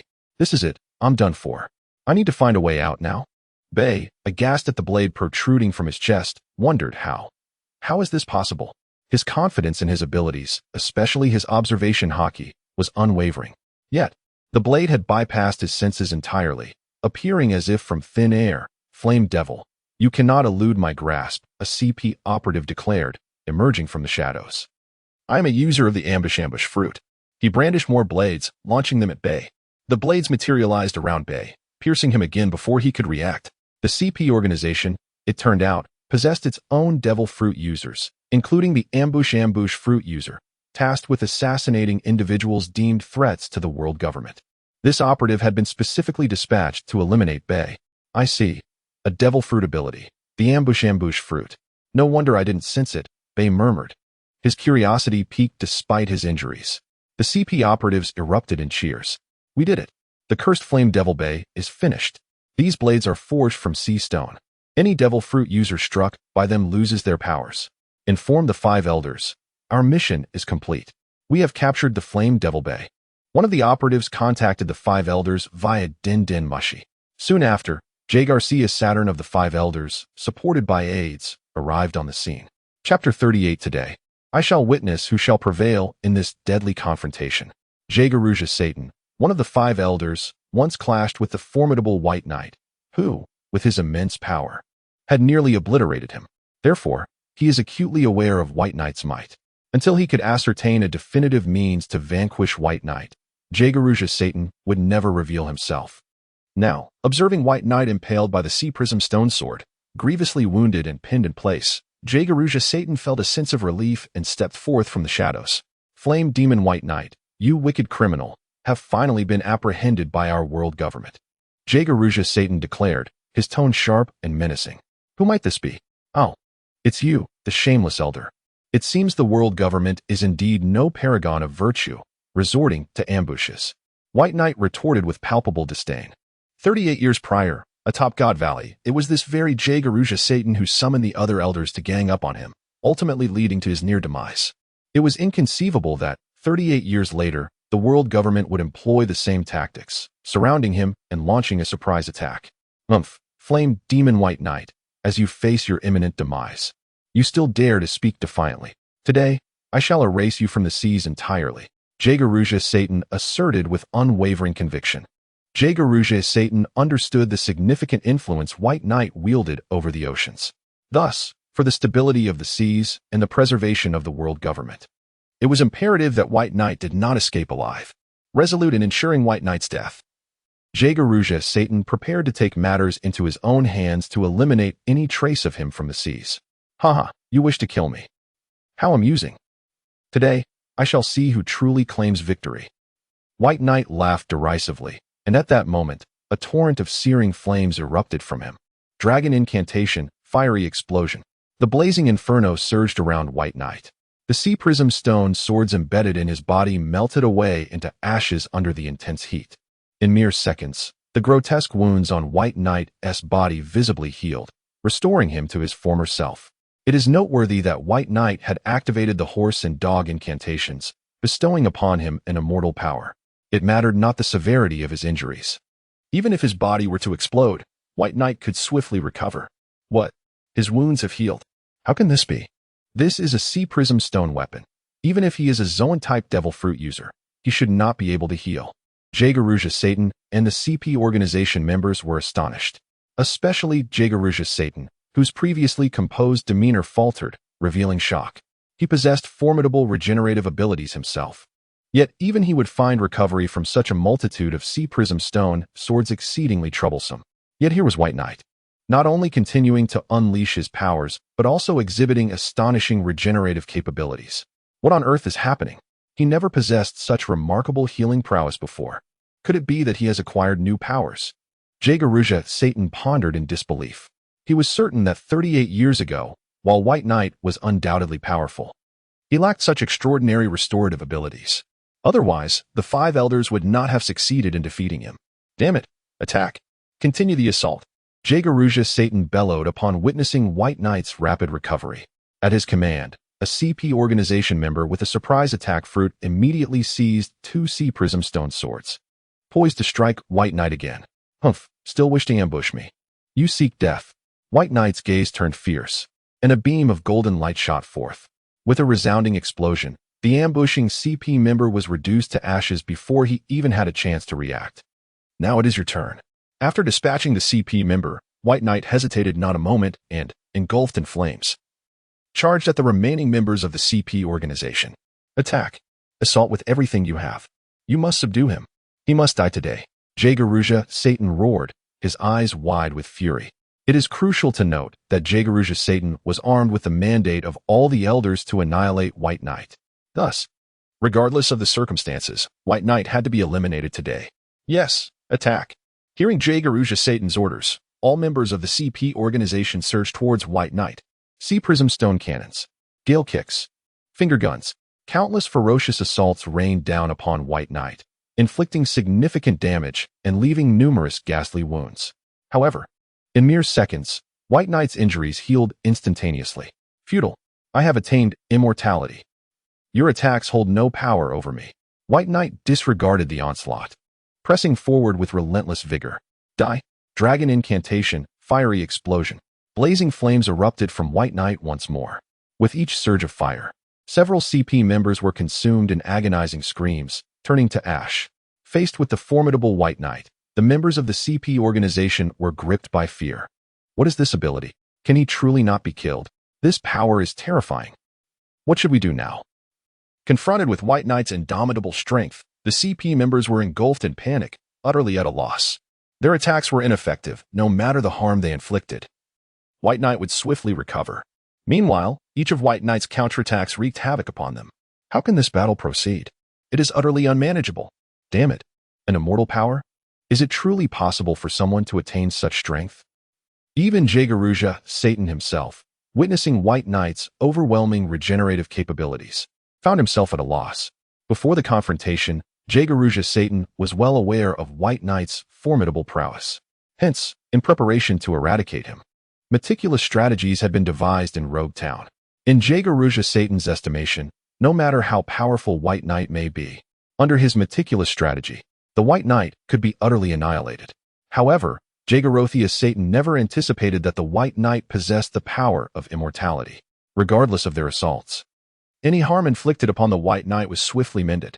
Conversely, each of the White Knight strikes inflicted severe damage upon the members of the CP organization. Haha. 5 Elder Stars. 30 years ago, I spared your life. Today, I shall surely end it. As the members of the CP organization fell one by one, the White Knight immediately charged towards Jaegerusha Satan himself. Oh no. Faced with the advancing White Knight, Jaegerusha Satan transformed into a monstrous form, clenching his fists to confront the oncoming assault. Chapter 39. The Fierce Battle with Jaegerusha Satan. Bang. Boom. The fists of Bai Yi and Jaegerusha Satan collided, unleashing a tremendous shockwave. Despite the formidable power behind Bai Yi's strike, Jaegerusha Satan, as one of the five elders, was equally powerful. Especially now, transformed into his bull demon form, Jaegerusha Satan's strength surged to its peak. He successfully thwarted Bai Yi's attack. Blocked was he? Then let us see how he handles this. Bull Charm, 100-fold increase in power. Observing Jaegerusha Satan's defense, Bai Yi immediately invoked the power of the Bull Charm. In an instant, his strength skyrocketed by several hundred times. Die, you scoundrel! Bai Yi roared, unleashing his overwhelming power as he charged at Jaegerusha Satan. What? This is bad.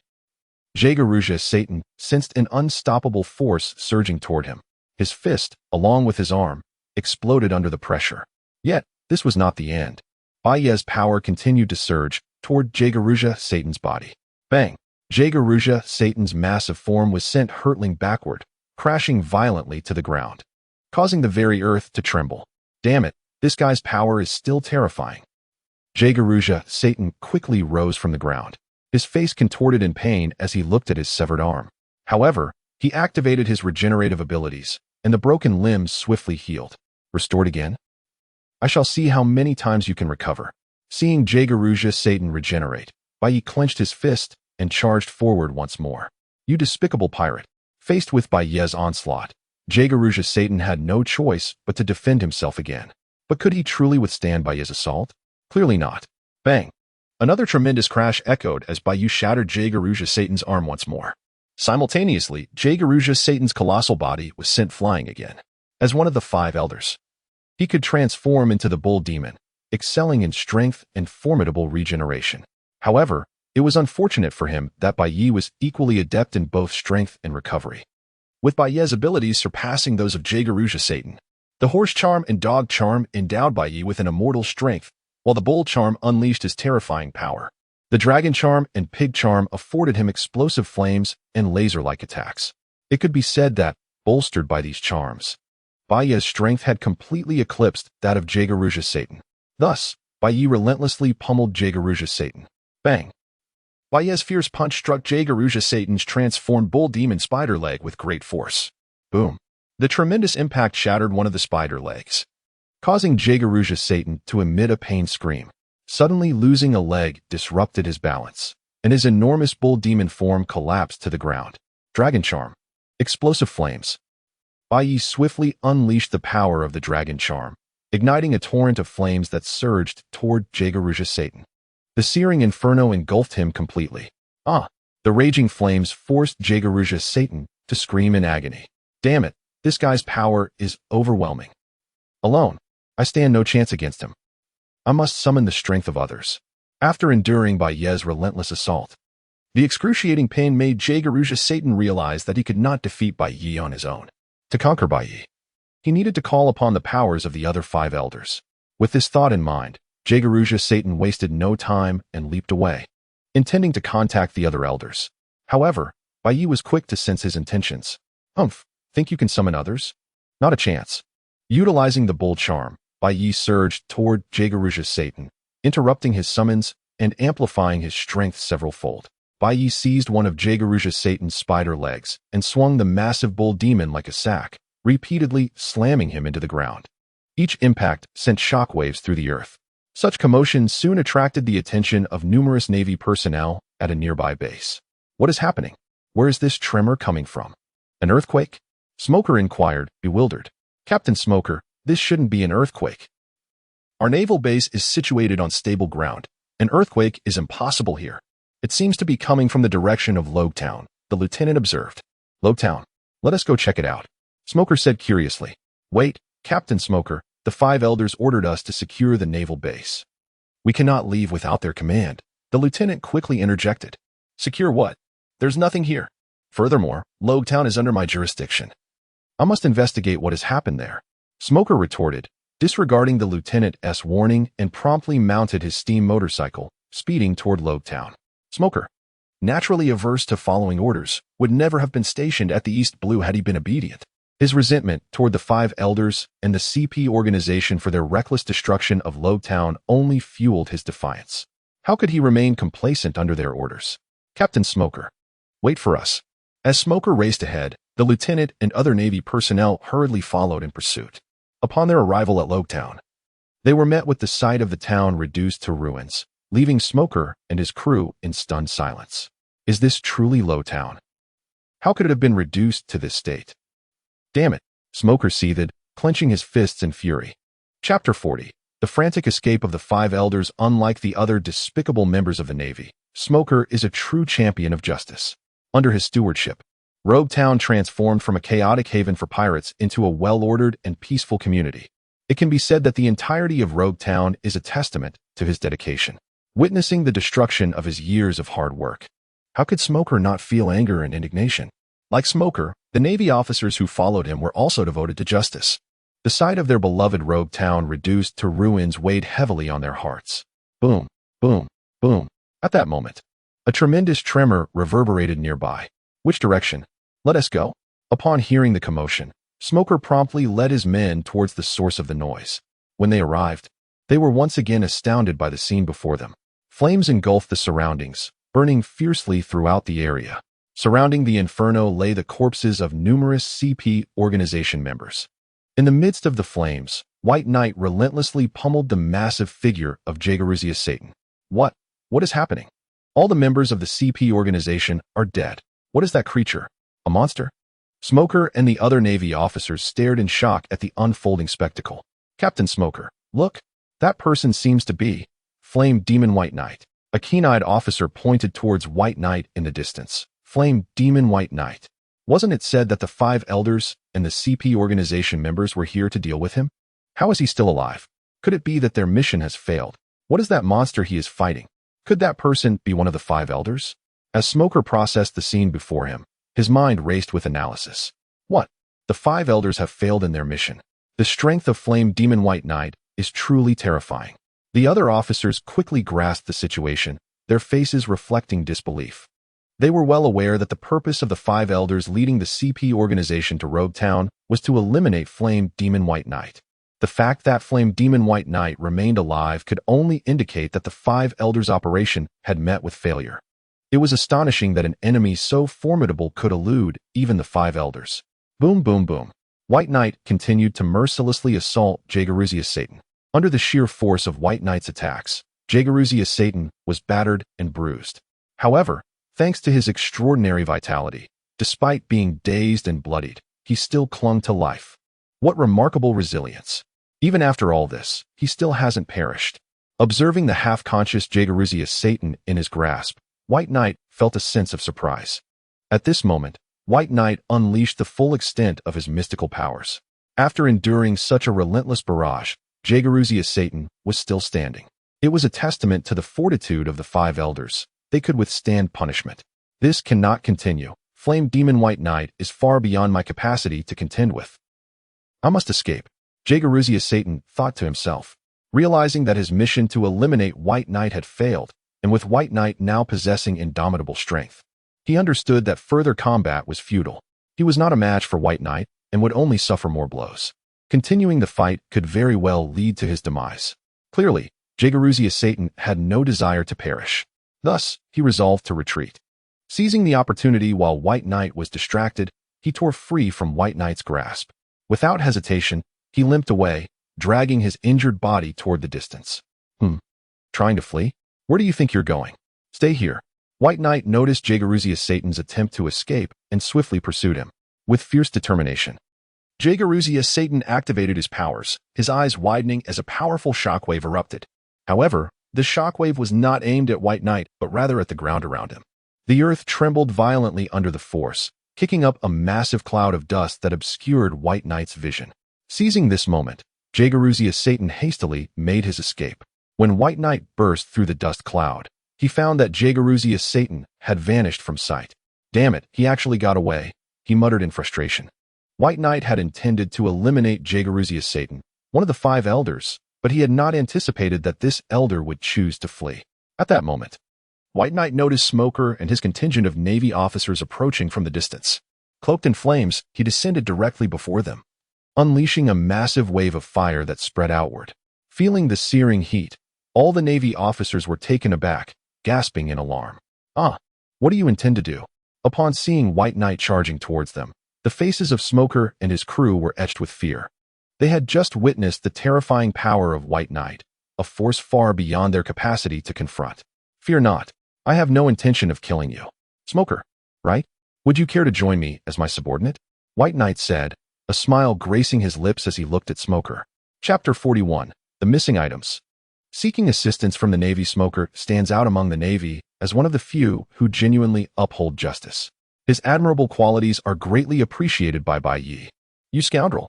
How dare you speak such nonsense? I am a Navy officer. How could I ever serve under a pirate like you?" Upon hearing Bai Yi's invitation, Smoker resolutely declined. "Refused me? Are you inviting death?" Bai Yi's tone suddenly turned icy, and the temperature of the flames surrounding them surged ominously. "Even if it means death, I shall never become a pirate. I am a justice-serving Navy officer."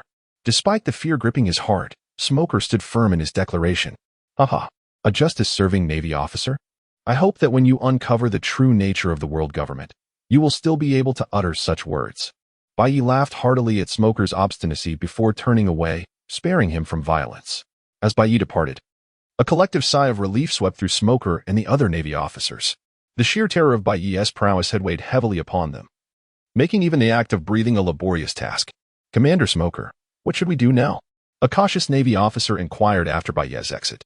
"We must begin the restoration of Rogue Town," Smoker replied with a resigned tone, gazing at the desolate ruins before him. Although the pirate Bai Yi remained a threat, they dared not provoke him. Even the Gorosei and CP agents had failed to subdue Bai Yi. Any attack on him would be tantamount to seeking their own demise. However, as Navy officers, they could not simply stand idly by while Rogue Town lay in ruins. Since they could not confront the pirate, their only recourse was to initiate the town's restoration. "Nami, Noki, where is that clown Buggy? Is he dead?" After the battle, Bai Yi sought out Nami and Noki but could not find the head of the clown Buggy, prompting his curious inquiry. "Boss Bai Yi, that guy ran away. He saw you battling and took the opportunity to sneak off. But it's for the best. Now there's no one to compete with me for the treasure." Nami responded excitedly. She harbored no ill feelings over Buggy's escape. Rather, she was thrilled that his departure meant the treasure would be solely hers. "He fled? Truly, Buggy the Clown is remarkable. Even with just a head remaining, he managed to escape." Bai Yi remarked with surprise at the news of Buggy's flight. However, he paid little mind to it. Bai Yi had initially sought Buggy because of his extensive knowledge of the East Blue, but now that he was preparing to leave for the Grand Line, Buggy had become inconsequential. "Captain, Rogue Town has been destroyed. What will we do about our supplies? With our current stock, we cannot support ourselves in the Grand Line." Noki expressed concern to Bai Yi. Their original intention in coming to Rogue Town was to resupply, but the unexpected ambush from the Gorosei and CP had led to the town's complete devastation at Bai Yi's hands, leaving them with no resources. This was indeed a troublesome predicament. Suddenly, an idea struck Bai Yi as he noticed the Navy officers working to restore Rogue Town. While Rogue Town lacked supplies, it was likely that the Navy had ample resources. With this thought, he returned to Rogue Town. The Navy officers were taken aback upon seeing Bai Yi's return. "What does this pirate want now?"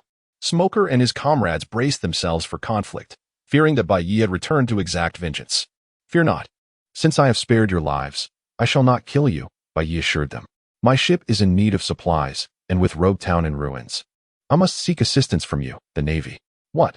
Are you joking? You, a pirate, dare ask us for supplies?" Smoker glared at Bai Yi, indignant. The notion of a fearsome pirate boldly requesting assistance from the Navy was an affront to their honor, more distressing than death itself. "Is it not permissible? The only place in these waters capable of providing ample supplies is your Navy base," Bai Yi replied nonchalantly. "Absolutely not. Our Navy base will not provide you with any supplies. Even if you were to kill us, I would never allow those resources to fall into the hands of pirates." Smoker retorted fiercely. Although he understood the futility of resisting Bai Yi's overwhelming strength as a Navy officer committed to justice, he would not allow the Navy's supplies to be taken by pirates. He would rather destroy the resources than see them used by those he deemed unworthy. What a troublesome situation. "How about a trade?" Bai Yi proposed, fixing his gaze on Smoker. "A trade? What could we possibly trade with you pirates?" Smoker replied, unflinching, still clinging to his cigar. He had resolved to protect justice, even if it meant perishing at the hands of a pirate. I can help you restore Roguetown, if you provide me with sufficient supplies, Bai Yi suggested, looking earnestly at Smoker. Restore Roguetown? How could that be possible? Smoker expressed disbelief at Bai Yi's proposition. Chapter 42.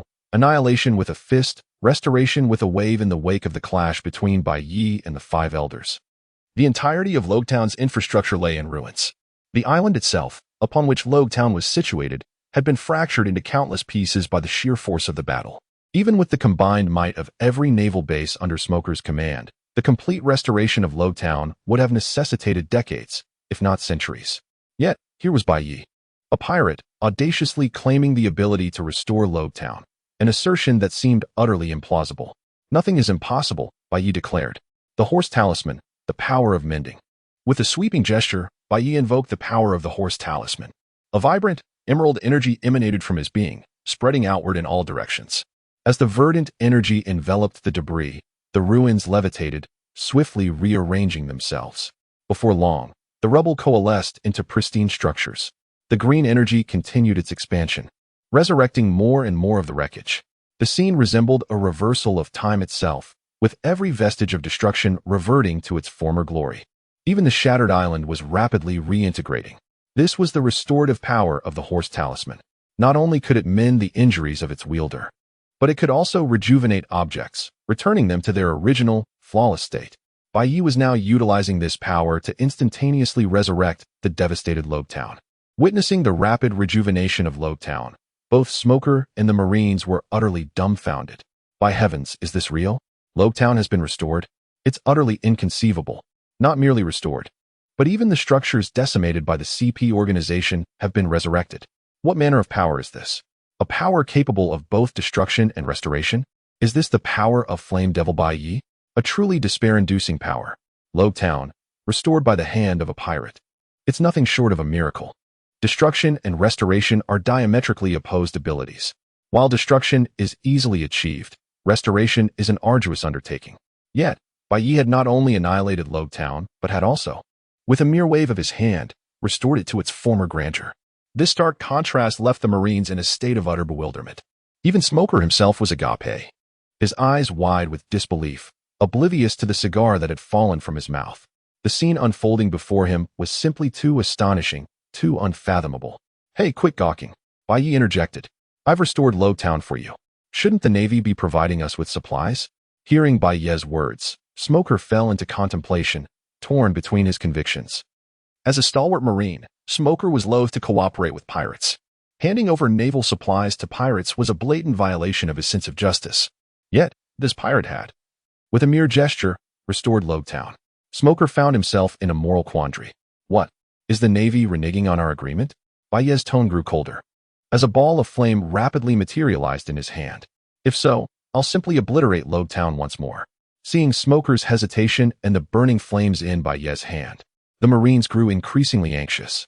They had no doubt that Bai Yi possessed the power to annihilate Loguetown. As Marines stationed near Loguetown, they were loath to see it destroyed once more. Hearing the pleas of his men, facing Bai Yi's threat, and beholding the restored Loguetown, Smoker inhaled deeply. Flame Devil Bai Yi, your request is granted. In the end, Smoker acquiesced to Bai Yi's demands. Loguetown was simply too vital to the entire naval base. Now that it had been restored, it could not be allowed to fall into ruin once more. As for providing Bai Yi with supplies, Smoker was loath to do so, but he had no choice. However, the thought of trading a ship's worth of supplies for a fully restored Loguetown made him feel as though he was getting the better end of the deal. A wise choice, Bai Yi said, a smile playing on his lips as he extinguished the flames. Nojiko, Nami, let's go to the naval base and load up on supplies. Soon, Bai Yi arrived at the naval base's warehouse, where Nojiko and Nami were busy selecting the supplies they needed for their voyage. We want this, and this. The naval base is overflowing with supplies. There are so many things here that we can't buy anywhere else.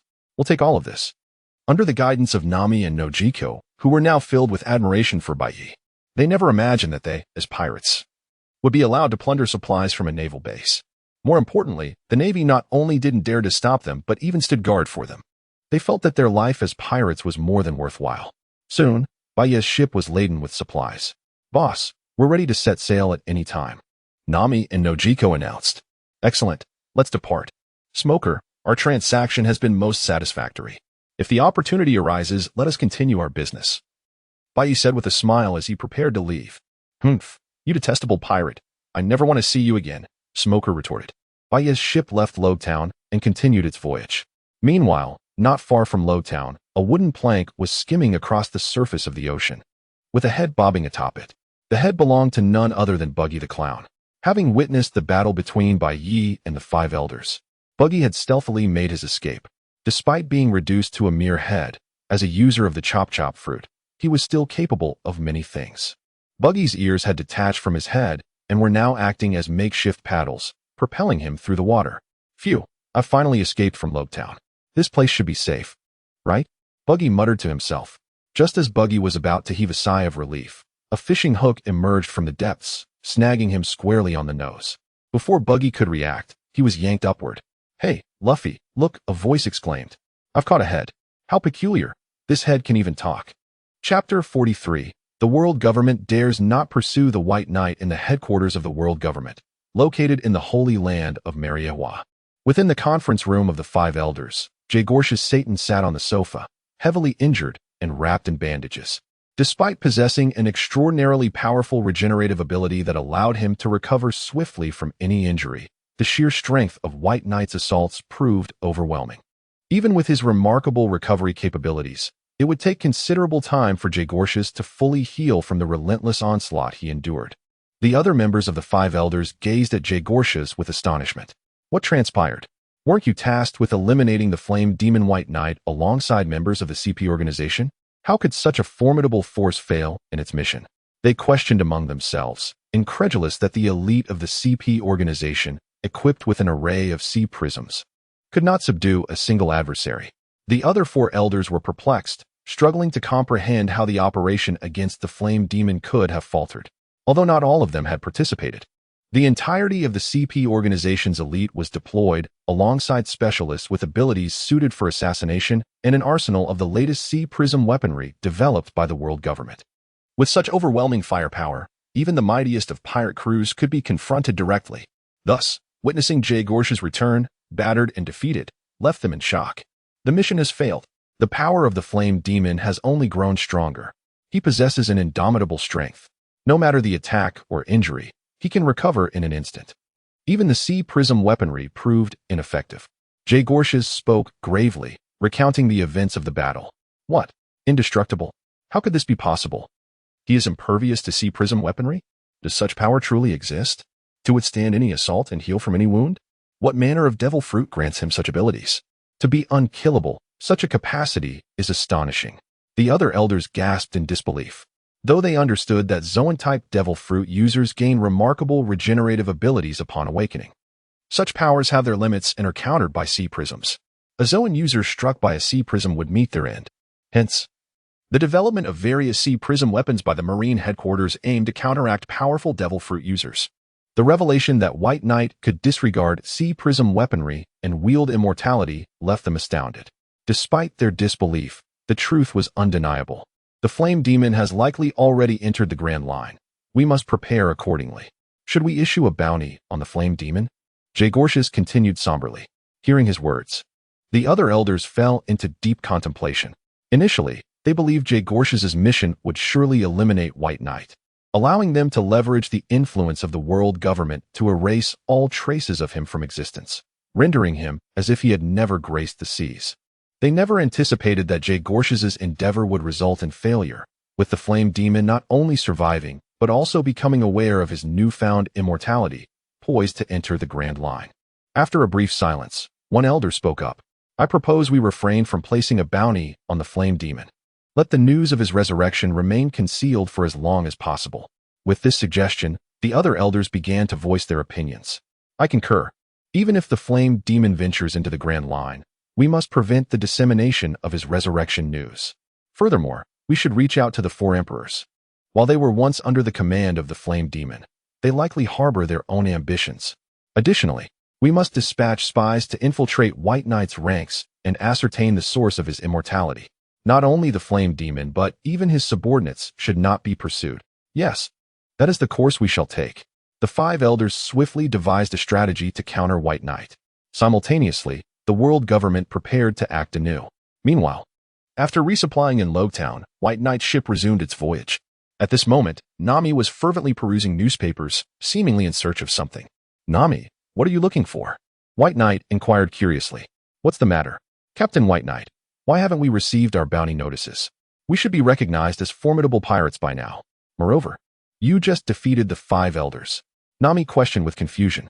Nami had fully embraced her identity as a pirate, and as such, her primary concern lay with her bounty. The bounty of a pirate determines their strength and prestige. The greater the bounty, the higher their standing. However, after days of searching through newspapers, Nami found no mention of her own bounty, which struck her as peculiar. "Captain, why are there no notices for us?" Nojiko also expressed her bewilderment to White Knight. "Is that so? It seems the world government dares not pursue us." White Knight mused, contemplating the reason behind their lack of a bounty. Could it be that they fear us? It certainly seems that the world government and the Marines are not as formidable as they once appeared, Nami remarked. In the past, she had viewed the world government and the Marines as invincible forces. However, after witnessing White Knight's relentless confrontations with them, she began to realize their vulnerabilities. "All right, Nami. Stop fixating on the newspapers. We have arrived at Reverse Mountain. Steer the ship carefully." Just then, Nojiko called out, pointing towards a massive mountain rising from the sea, with torrents of water cascading down like an inverted waterfall. "Leave it to me." Nami promptly took the helm, skillfully maneuvering the ship as it surged forward with the rushing current towards the towering Reverse Mountain. Chapter 44. Traversing Reverse Mountain. How are you still alive? Reverse Mountain, a towering peak in the Red Earth continent, serves as a crucial passage for all who venture into the Grand Line. Although this is not Baiye's first encounter with Reverse Mountain, he is perpetually astounded by its unique geographical features. Everyone, prepare yourselves. We are about to enter the Grand Line. Nami swiftly maneuvers the ship, propelling it forward through the rushing waters towards Reverse Mountain. As the vessel reaches the summit, it plummets downwards like a waterfall, racing into the Grand Line. Wow, we are on the verge of entering the Grand Line. Nami, be careful. Hold on to the mast so you don't get thrown off. Both Nami and Nojiko are brimming with excitement. Suddenly, a massive whale emerges ahead in the channel, opening its enormous maw to consume the surrounding seawater. The ship of Baiye finds itself within the whale and Appo's grasp. "Ah, Captain Baiye, help. There's a monster. It's a whale. We're about to be eaten." Nami exclaims in panic as she controls the ship. "A whale? Get away from us." As the colossal creature threatens to engulf their ship, Baiye leaps into action, seizing the whale's head and forcefully tossing it aside.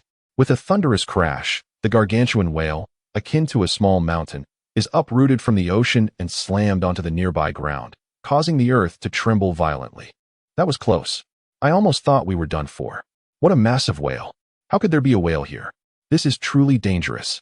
Nami reflects, her heart racing. If it weren't for Baiye's timely intervention, they and their ship might have been swallowed whole. At that moment, a hatch on the whale opens, and three figures emerge, a man, a woman, and an elderly man.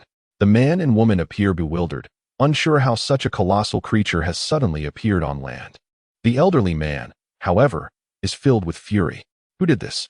Who injured Labu?" He bellows. "It was me. Is this your whale? It tried to eat me, so I naturally retaliated," Baiye responds, eyeing the old man.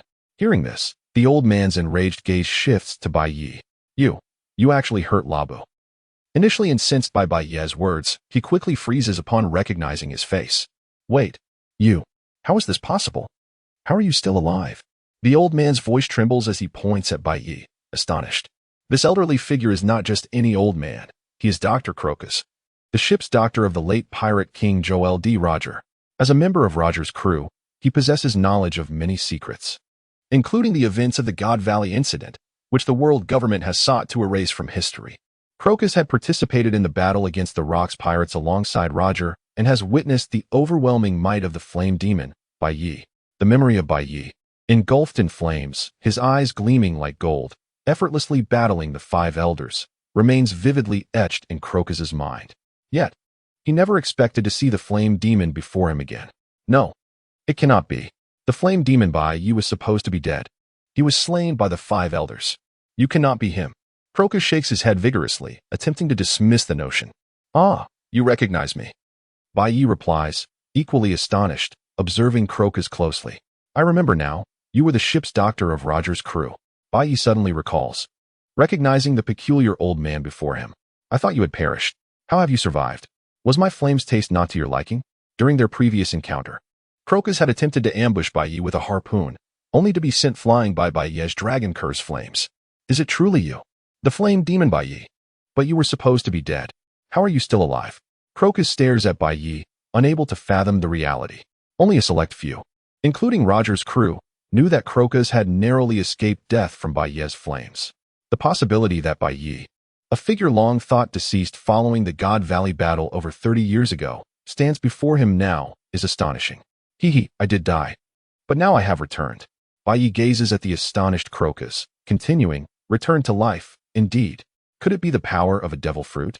Crocus ponders this, recognizing that only a devil fruit user could achieve such a feat. Hey, old man, is this whale yours? It just tried to eat my ship, Bai Yi states, his tone turning stern. My apologies, Lord Bai Yi.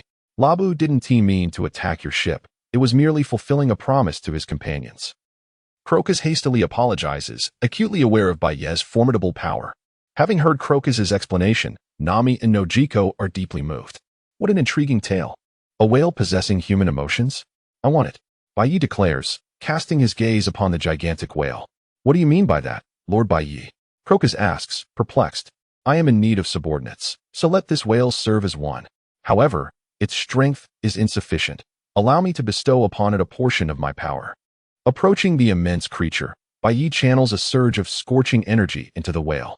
Chapter 45, bestowing the power of flames, transforming the whale Labu for Bai Yi, who possesses the template of the demon Lord of Flames. The incantations he activates not only bestow him with formidable abilities, but also allow him to grant the power of these incantations to others, including living beings. Especially after Bai Yi activated the Tiger incantation to achieve a balance of yin and yang, his mastery over the incantation's powers has grown significantly. Now, he intends to impart a fragment of the dragon incantation's fiery essence to the whale before him. As the flames of the dragon incantation surged into Labu's body, the enormous whale emitted a mournful cry, its voice resonating like a shockwave, rippling outward. Labu, what has happened to you? What have you done to Labu? Crocus glared angrily at Bai Yi, infuriated by the sight of Labu's anguished howls. Though he recognized Bai Yi's overwhelming strength and acknowledged that he was no match for him, Crocus could not idly stand by while Bai Yi harmed the whale. Be quiet. Just watch closely. Bai Yi dismissed Crocus' fury, continuing to gaze at Labu. This was his inaugural experience in granting the power of an incantation to another creature, and he was immensely curious about how the whale would transform. With a thunderous roar, Labu's colossal form ignited in flames. Strangely, these flames did not harm the whale. Rather, they began to reshape its very being. The whale's tail morphed into that of a dragon, and its fins transformed into formidable claws, while its once corpulent body elongated gracefully. The flames continued to spread. Enveloping Labu's head, where the wounds that marred it vanished in the blaze, revealing an elongated visage adorned with dragon horns and whiskers. With an exhilarating roar, Labu was entirely transformed by the flames. The creature before Bai Yi had metamorphosed from an ordinary whale into a sleek dragon-like entity. A potent aura erupted from Labu, radiating outward with tremendous force. Is this truly Labu? What an overwhelming presence. Crocus gazed in astonishment at the dramatically altered Labu, whose aura now rivaled that of the formidable sea kings of the Grand Line. Not bad. From this moment forth, you shall be my subordinate, Bai Yi declared, satisfaction evident in his voice as he regarded the whale he had remade. In response to Bai Yi's words, Labu let out an excited roar. Hey, old man, I'm taking Labu with me, and you have no objections, right? Bai Yi addressed Crocus confidently. I have no objections. Perhaps it is a wise choice for Labu to follow Lord Bai Yi. Crocus chuckled, despite feeling a pang of reluctance at Labu's departure. He understood that it was better for Labu to leave with Bai Yi than to remain here, ultimately meeting a tragic fate. Rest assured, I shall lead him to greatness, Bai Yi assured, thoroughly pleased with his work. He had not anticipated the dragon incantation's power to be so formidable. It sparked thoughts of potentially transforming other sea kings to form a mighty army. Bai Yi's ship underwent a brief repair. And just as he prepared to set sail once more, two figures, a man and a woman, emerged from Labu's body and appeared before him. Might we accompany you, my lord? They implored. Indeed. You seem to be new to the Grand Line. We can guide you. These two were Mr. Nine and Miss Wednesday from the Baroque Works, tasked with recruiting funds at the entrance of the Grand Line. Unfortunately, they had fallen prey to Labu during their mission. After Bai Yi sent Labu flying, they managed to extricate themselves but chose to linger, covertly observing Bai Ye's impressive treasures and the transformed whale. They plotted to mislead Bai Yi to an island controlled by Baroque Works for a robbery. I almost forgot about you two. Bai Yi now noticed the pair. While he had little interest in the man, the blue-haired young woman captivated him. If memory served him right, this girl was Nefertari Vivi, the princess of the Alabasta Kingdom, who had opted to return to her homeland instead of remaining in Mariehua. Do you wish to leave together? Then come aboard. Bai Yi readily consented to their request. Curiosity piqued about their intentions. Thank you, my lord. The two rejoiced, racing eagerly toward Bai Ye's ship. Wait, Lord Bai Yi, they are not good people. They attacked Labu. Crocus warned urgently as he observed Bai Ye's decision to take them along. Shut it, old man. What are you babbling about? We attacked the whale only to escape. Vivi and Mr. Nine retorted defensively. It matters not. Do you think I fear them? Bai Yi replied nonchalantly. Well, if that's the case, please be cautious, Lord Bai Yi. Crocus relented, realizing that Bai Yi was no ordinary individual. He was someone capable of contending with the five elders. Although the duo harbored ill intentions, the prospect of opposing the demon of flames Bai Yi was utterly absurd. Chapter 46. The Baroque Works, Vivi's Plan. Upon departing from Reverse Mountain, the ship of the White Knight set sail once more. In its wake, a creature trailed behind, a whale named Laboon. No, Laboon could no longer be classified merely as a whale.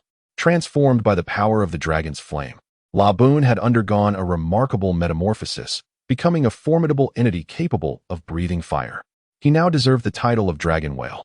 Meanwhile, Nami and Nokigo, having arrived for the first time on the Grand Line, curiously surveyed their surroundings. Is this truly the Grand Line? It appears no different from what I've seen before. The sea here seems no different from the East Blue, Nami remarked, observing the waters around them. Nami, do not let your guard down. The Grand Line is known as the Pirates' Graveyard. It is undoubtedly fraught with peril, Nokigo cautioned, though she too had not discerned anything particularly unusual in their vicinity. Rest assured, sister. I am a navigator. Should any danger arise upon the sea, I will be the first to detect it, Nami replied with unwavering confidence. However, scarcely had Nami's words left her lips when the sky abruptly darkened, and the air became charged with electricity, followed by a tempest of wind and rain. The ship rocked perilously amidst the towering waves, teetering on the brink of capsizing. What in the world is happening? Why has the weather changed so suddenly? There were no storm clouds present. Nami wondered aloud, struggling to maintain control of the vessel. As an experienced navigator, she was well versed in the caprices of the sea.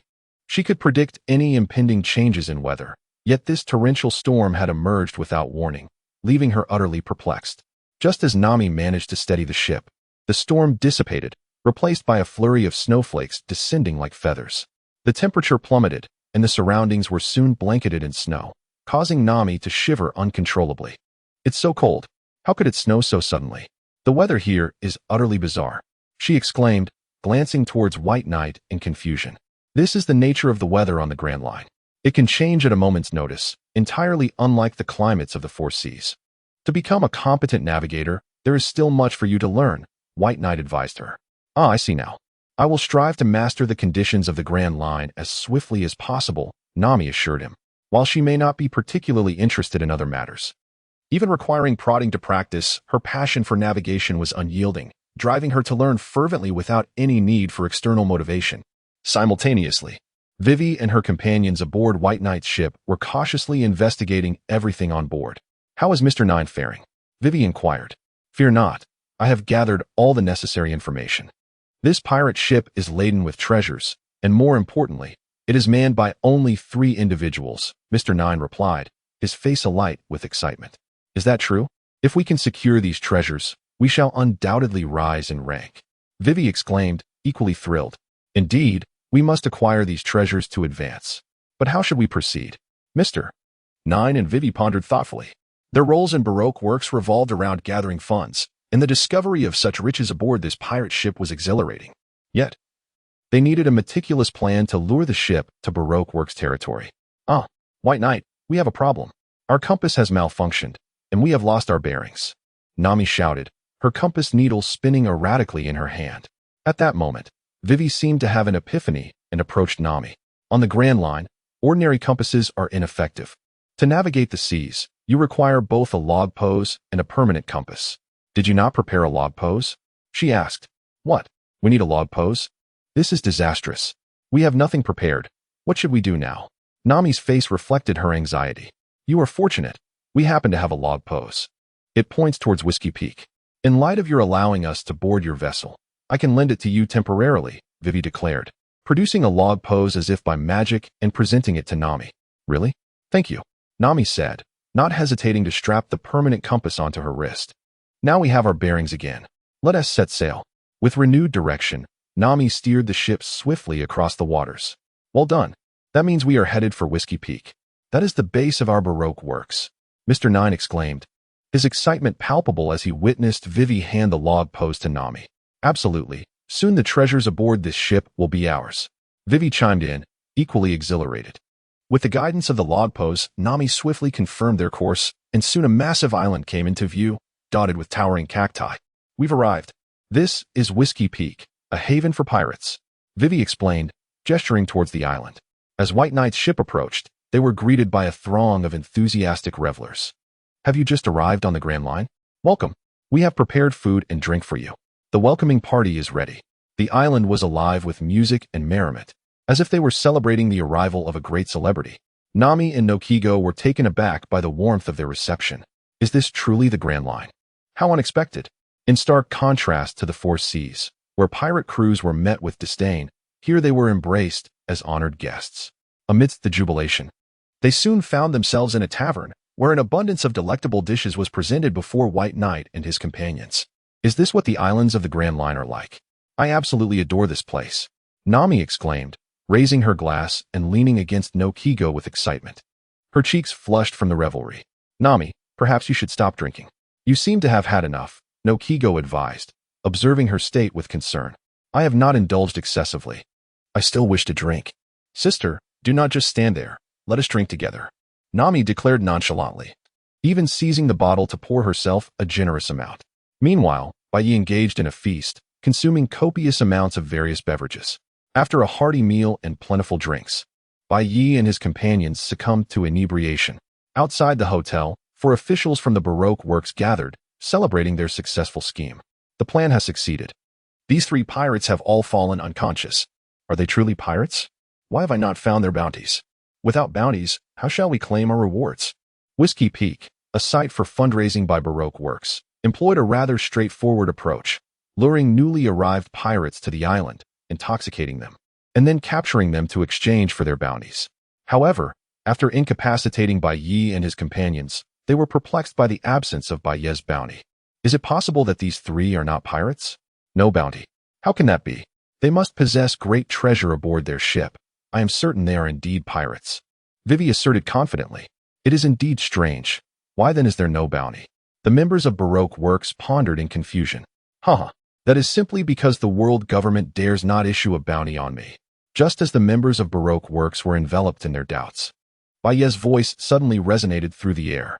Chapter 47. A simple resolution. Are you truly new pirates?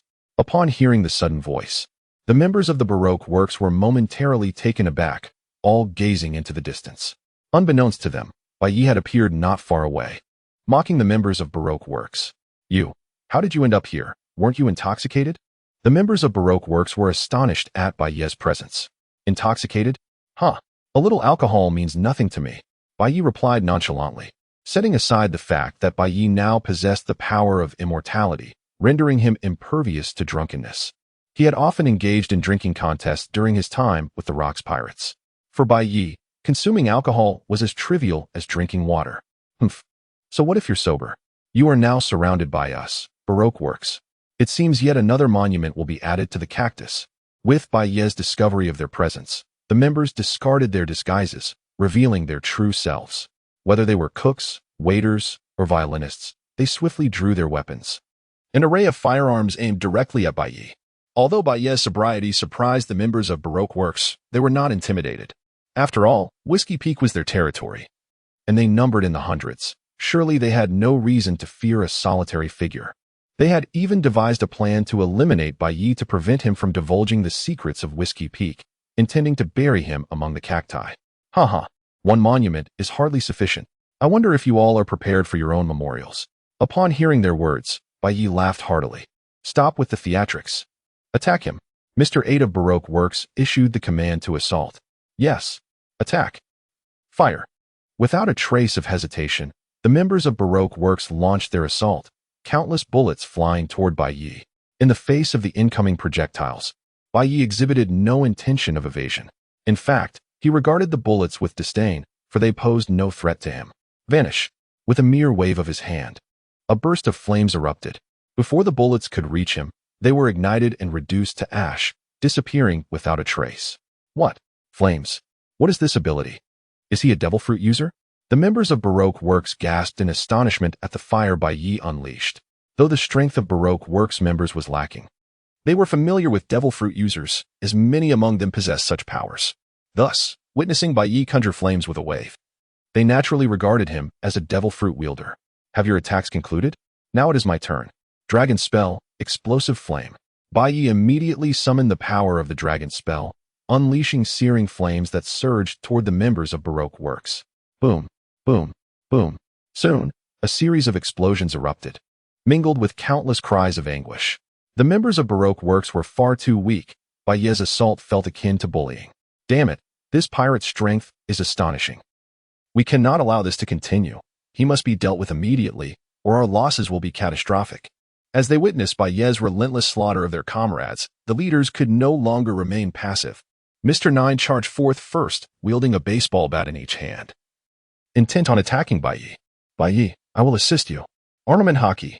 At that moment, Noki Gao rushed in, delivering a powerful punch that sent Mr. 9 flying. Noki Gao was a cautious individual. Upon arriving at Whiskey Peak, he sensed something was amiss on the island. Thus, he had feigned drunkenness rather than succumbing to it. Realizing the situation was dire, he quickly regained his composure to support Bai Yi. As for Nami, well, she had truly succumbed to intoxication and was currently fast asleep. Noki Gao, you've done well. I leave these foes to you, Bai Yi remarked. Glancing at Noki Gao, he held no interest in the Baroque Works members, and with Noki Gao stepping in, it was an opportune moment for him to gain combat experience. Yes, Bai Yi. Noki Gao responded eagerly, charging toward the remaining Baroque Works members.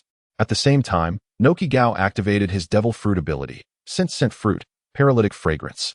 A unique aroma emanated from his body, wafting toward the Baroque Works leaders. What is this? Where is this fragrance coming from? The Baroque Works members were perplexed by the scent.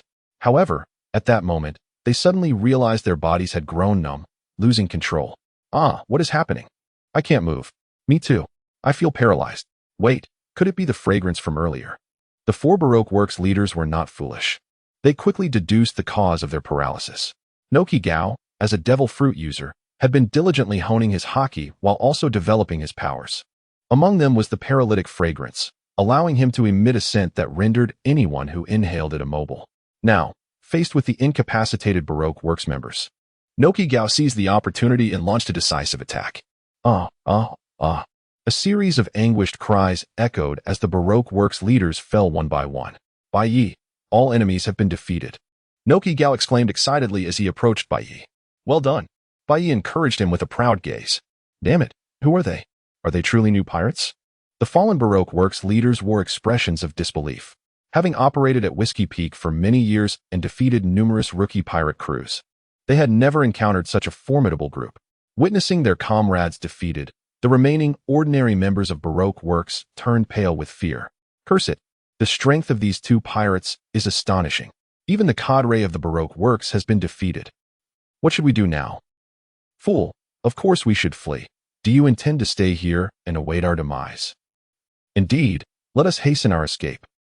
Without a moment's hesitation, the ordinary members of Baroque Works decisively chose to flee this place. However, they had barely made any distance when a series of explosive sounds erupted. Boom! Accompanied by the explosions, the fleeing pirates were hurled away amidst their anguished cries. Chapter 48. What do you suggest I do with you? What on earth is happening? Where did that explosion come from? As the sound of the explosion reverberated, everyone was drawn to the scene. Amidst the dispersing smoke, a man and a woman approached from the distance. Unexpectedly, it was quite lively here. Haha, indeed.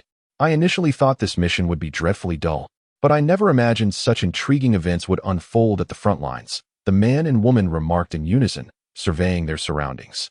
Upon seeing them, the members of the Baroque Works who had just been defeated by No Kigo were visibly elated. Mr. Five and Miss Valentine, it's you. How wonderful.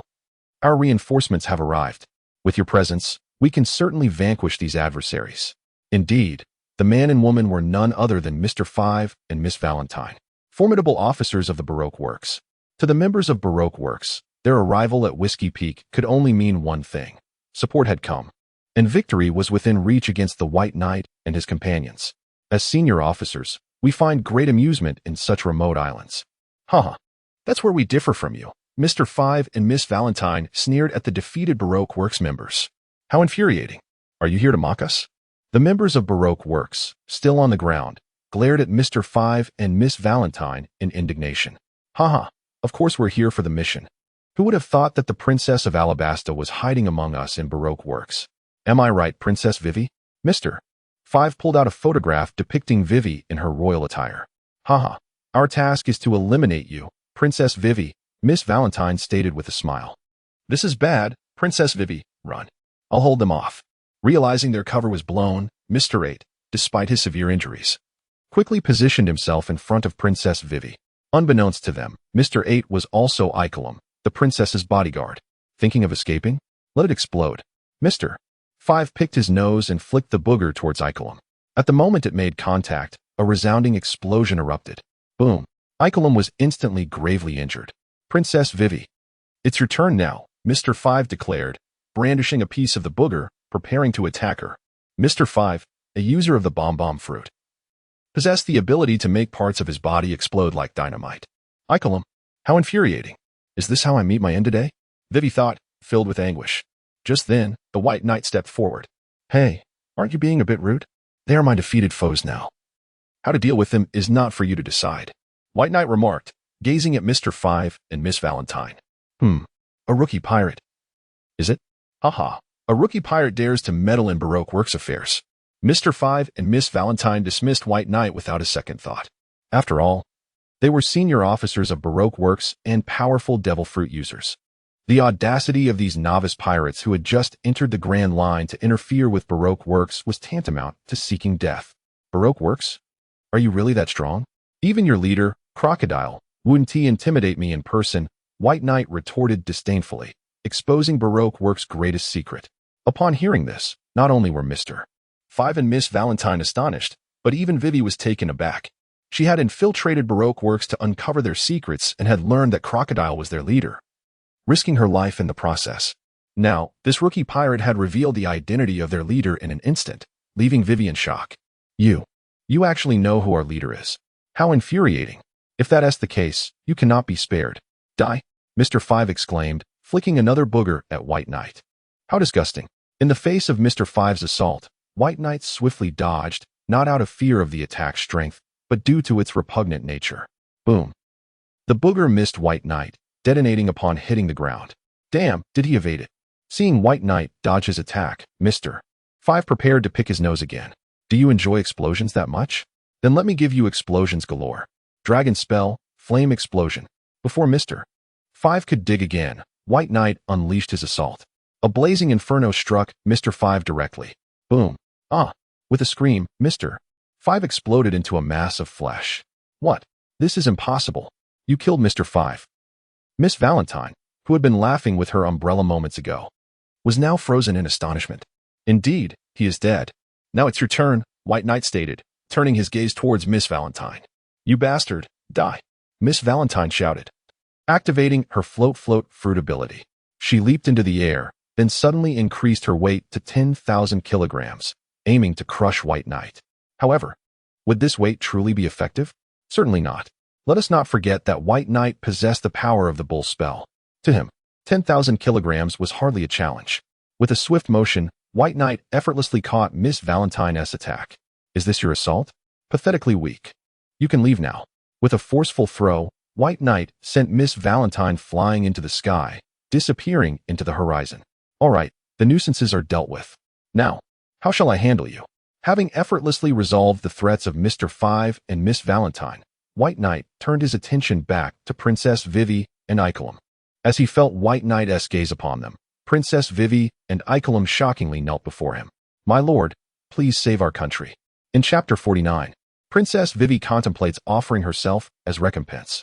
The Kingdom of Alabasta, a prominent nation on the Grand Line with a population of millions, finds itself under the clandestine dominion of Baroque works. Nefertari Vivi, the Princess of Alabasta, along with her guard Igarum, infiltrated Baroque works to investigate their operations, assuming the guises of Miss Wednesday and Mr. 8.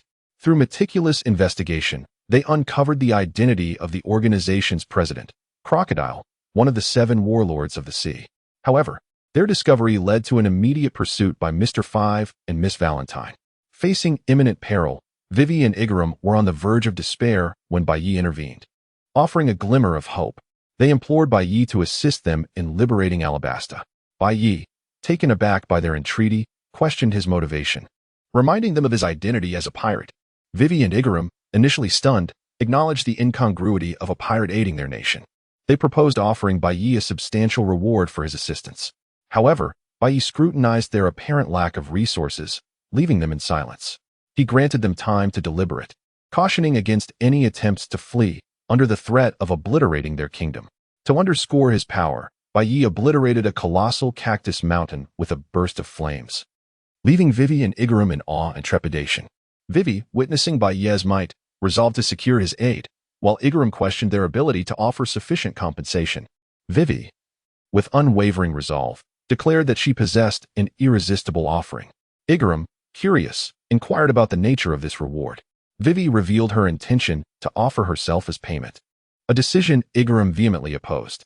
Vivi remained steadfast, asserting that her sacrifice was a worthy price for the salvation of Alabasta, silencing Igarum's objections. Meanwhile, Nami questioned Bailly's reluctance to aid Alabasta, expressing her sympathy for Vivi and her desire to help the kingdom, subject to Bailly's command. Bailly, though indifferent to Alabasta, expressed interest in Baroque works, particularly Nico Robin. He hinted that if Vivi could offer something of interest, he might consider aiding her, viewing it as a diversion during their voyage. Chapter 50. Princess Vivi's special reward. A night had passed, and Nami awoke from her inebriated state. What is happening? Where is everyone? Were we not having a party? Why has everyone vanished? Nami questioned, bewildered as she surveyed her surroundings. Nami, you're awake. There was no party here. Those who were present last night were bounty hunters. They intended to steal our treasures, Noki said, casting a glance at Nami. What? How dare anyone attempt to steal my treasures? Nami, momentarily drowsy, sprang to life at the thought of her belongings being threatened. She rushed to her treasure trove to inspect it. Upon discovering that her valuables remained untouched, she sighed in relief. You scared me to death. Thankfully, my treasures are still here. I must refrain from drinking in the future. Otherwise, I risk having my treasures taken away. Nami reflected inwardly. For Nami, this little thief, her treasures were of utmost importance, and she resolved to abstain from alcohol for their sake. Knock, knock, knock. At that moment, Princess Vivi entered, knocking on the door. It's you. What do you want now? Do you intend to steal my treasures again? Nami asked warily upon seeing Princess Vivi. Seeing your excitement, I'm a bit startled too, Vivi replied with a smile. Rest assured, I am no longer affiliated with the Baroque works, and I will not steal your treasures. I am here to see Lord Bay. Upon hearing this, Bay turned his attention towards Princess Vivi. Have you made up your mind? I wonder what your reward will be, Bay asked, intrigued by what Princess Vivi intended to offer him. Moreover, it seemed that Vivi had brought nothing with her. What was her plan? Upon hearing Bay's words, Princess Vivi clenched her fists and, with unwavering determination in her eyes, stated, Lord Bay, I have already contemplated the matter of the reward. However, may I discuss it privately with you? Oh, you've made up your mind already. Then follow me. I am eager to see what your reward entails. Bay responded curiously, leading Princess Vivi to a secluded room. Within the confines of that room, only Bay and Princess Vivi remained. All right, now that we are alone, let me see what your reward is, Bay inquired, his curiosity piqued. Hearing his words, Princess Vivi pulled at her shoulder strap and her dress fell away. You, what are you doing? Bay was taken aback by Vivi's actions. What was she trying to accomplish? Was this truly her form of reward? Lord Bay, my reward is myself. I intend to offer my body as a reward, pleading with you to save my country. Princess Vivi stood before Bei without reservation, her voice trembling as she spoke. What? Your reward is yourself. Bei was momentarily stunned. He had considered various possibilities, pondering how she might persuade him. Yet, he never anticipated that Princess Vivi would resort to such a method. In the past, Bei had received various forms of compensation, but he had never encountered one quite like this. From this moment on, I belong to you. With her decision made, Princess Vivi approached Bei with boldness. The following day, aboard Bei's ship, in addition to Nami and Noki, 2 new passengers had joined, Princess Vivi and Ikelim. Bei, why have you allowed them on board? They nearly stole our treasures before. It's far too dangerous to have them here, Nami said, eyeing Princess Vivi and Ikelim with suspicion. She could never forget that it was this very person who had lured them to the island and intoxicated them in an attempt to seize her treasures. Miss Nami, please don't worry. I have severed ties with Baroque Works and will no longer steal your treasures, Princess Vivi assured Nami. Indeed, Princess Vivi is the princess of the Alabasta Kingdom. How could she possibly desire your treasures? Ikelim added, is that true? Do you truly have no intention of taking my treasures? My treasures are vast. They are the celestial dragon's golden bounty. Nami remained skeptical. Nami, rest assured, your treasures are safe. I have already promised Vivi that I would assist her in saving the Alabasta Kingdom. Her reward has been settled. Bei said with a smile directed at Princess Vivi. Feeling Bei's gaze upon her, Princess Vivi's cheeks flushed. Memories of what had transpired in the room with Bei the previous day flooded her mind. Bei was undeniably powerful. Even now, she felt her legs tremble. Reward? What reward? Is it the kingdom's treasure? Bei, may I see it? Nami's mind immediately jumped to the idea of treasure upon hearing Bei mention a reward. The mere thought of riches piqued her interest, prompting her to incessantly inquire. This reward, you have not used. It's specifically for me, Bei replied, a hint of exasperation in his tone at Nami's insistence. What could this reward that belongs solely to Bei be? Don't be so stingy. Show me. The more Nami was denied, the more her curiosity grew. Nami, enough of your inquiries. Focus on steering the ship. We are bound for the capital of Alabasta, Alyabarna. Do not deviate from our course. Bei commanded her. Understood. Nami acquiesced, albeit reluctantly, taking the helm. Yet, she remained resolute in her determination to uncover the nature of the reward that Princess Vivi had promised Bei. Chapter 51. Nami's blushing escape in the dead of night. Bai Yi and Wei Wei returned to their cabin. What they engaged in remains a mystery. Upon witnessing their entrance, Nami, like a stealthy little cat, tiptoed towards Bai Yi's room. Nokigao. Nami was startled by her sister's sudden appearance. Shoo, I didn't mean to scare you, Nokigao whispered back. What are you up to, Nami? Why are you sneaking around? Nokigao inquired, her curiosity piqued. I'm following Boss Bai Yi and Wei Wei, Nami replied, her eyes gleaming with mischief. Why are you tracking them? Nokigao's brow furrowed in confusion. To uncover what Princess Wei Wei promised Boss Bai Yi as a reward. Aren't you curious? Nami exclaimed. I am indeed quite curious. But is this really appropriate? Nokigao hesitated, clearly intrigued by the nature of Wei Wei's offer that could persuade Bai Yi to assist her in saving her nation.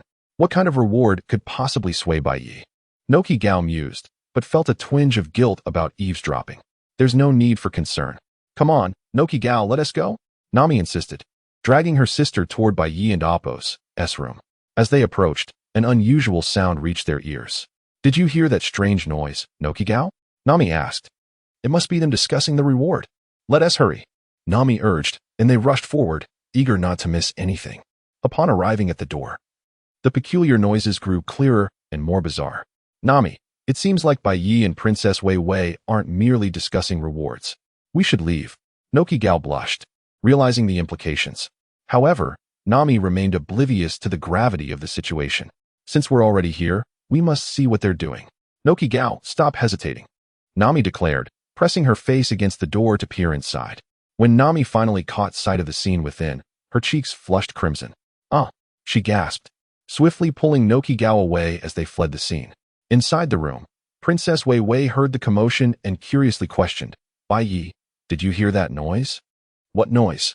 It's likely just a curious little cat. No need to dwell on it. Let us continue. Bai Yi replied calmly. After several days at sea, Bai Yi and his companions finally set foot on land, arriving at a grand city. Master Bai Yi, That is our capital, Alyabarna. Princess Wei Wei pointed out. According to our investigations, the leader of the Baroque works, one of the 7 warlords of the sea, Crocodile den Quixote da Flamingo, is here. Then let us proceed, Bai Yi declared, casting a glance at the city. Wait, Master Bai Yi, shouldn't we prepare ourselves? Wei Wei suggested. Indeed, if the Baroque works leader is here, then the other executives must be as well. We are few in number. Confronting them would be exceedingly difficult. Ikelam added, sharing their concerns. From Wei Wei and Ikelam's perspective, despite Bai Ye's formidable strength, taking on the entirety of the Baroque works would be quite a challenge, especially with the warlord's numerous subordinates. No need for worry. He is but a minor warlord, hardly worth my attention, Bai Yi replied nonchalantly, striding toward Alyabarna. What should we do, Princess Wei Wei? Ikelam asked, apprehensive about Bai Ye's cavalier attitude. Let us follow him. At this point, our only option is to trust Master Bai Yi, Wei Wei sighed, resolutely keeping pace with Bai Yi. With her faith firmly placed in Bai Yi, Wei Wei hoped he could indeed save her country. Otherwise, everything would be lost. Soon, they entered the royal city of Alyabarna. Where is Crocodile? Bai Yi inquired of Wei Wei. I don't know, Wei Wei admitted, though she was aware that Crocodile was the leader of the Baroque works. Not sure? Then we must draw him out, Bai Yi stated, taking a deep breath before calling out, Crocodile, come forth. His powerful voice reverberated throughout Alyabarna, piercing the stillness of the night. In the heart of Alyabarna, within a secret chamber of the royal palace, Crocodile stood before a vast stone tablet inscribed with ancient texts. He had been tirelessly studying it, but the meanings remained elusive. In desperation, Crocodile had captured King Nefertari Cobra, demanding, tell me what this tablet says. Does it record information about ancient weapons? I don't know. I can't decipher it, but I've heard it chronicles the history of our Alabasta kingdom. Cobra replied, helpless under Crocodile's threat. You think I would believe you? I am certain that your ancient kingdom possesses knowledge of ancient weapons. Crocodile asserted confidently. Chapter 52. Crocodile, come out. Crocodile, once a fervent youth, driven by passion, pursued the treasure of the pirate king and ventured into the Grand Line, challenging the formidable Yonko, Whitebeard. Alas, his ambition met with defeat. Yet, Crocodile did not relent. Recognizing his insufficient strength, he resolved to enhance his power. His chosen path to augmentation led him to seek the fabled ancient weapons. In pursuit of their elusive traces, he accepted the invitation of the 7 warlords of the sea. After years of relentless searching, he uncovered a glimmer of information regarding the ancient weapons in the kingdom of Alabasta, renowned as the oldest kingdom upon the seas. Without a moment's hesitation, Crocodile established the Baroque works and clandestinely seized control of the entire Alabasta kingdom. After several years spent in Alabasta, he finally discovered an underground chamber beneath the palace of Alyabarna, wherein lay a stone tablet inscribed with ancient script. This discovery filled Crocodile with exhilaration, as he believed it to contain the secrets of the legendary ancient weapons. However, he soon faced a conundrum. He was unable to decipher the ancient writing. In desperation, Crocodile resorted to kidnapping King Nefertari Cobra of Alabasta, convinced that, as the monarch, he must possess knowledge of the tablet's contents. Quickly reveal to me the inscriptions upon this tablet, or I shall take your life, he threatened, unleashing the powers of his sand fruit. Surrounding Cobra with a multitude of fine grains of sand that relentlessly pressed upon him, eliciting agonized cries.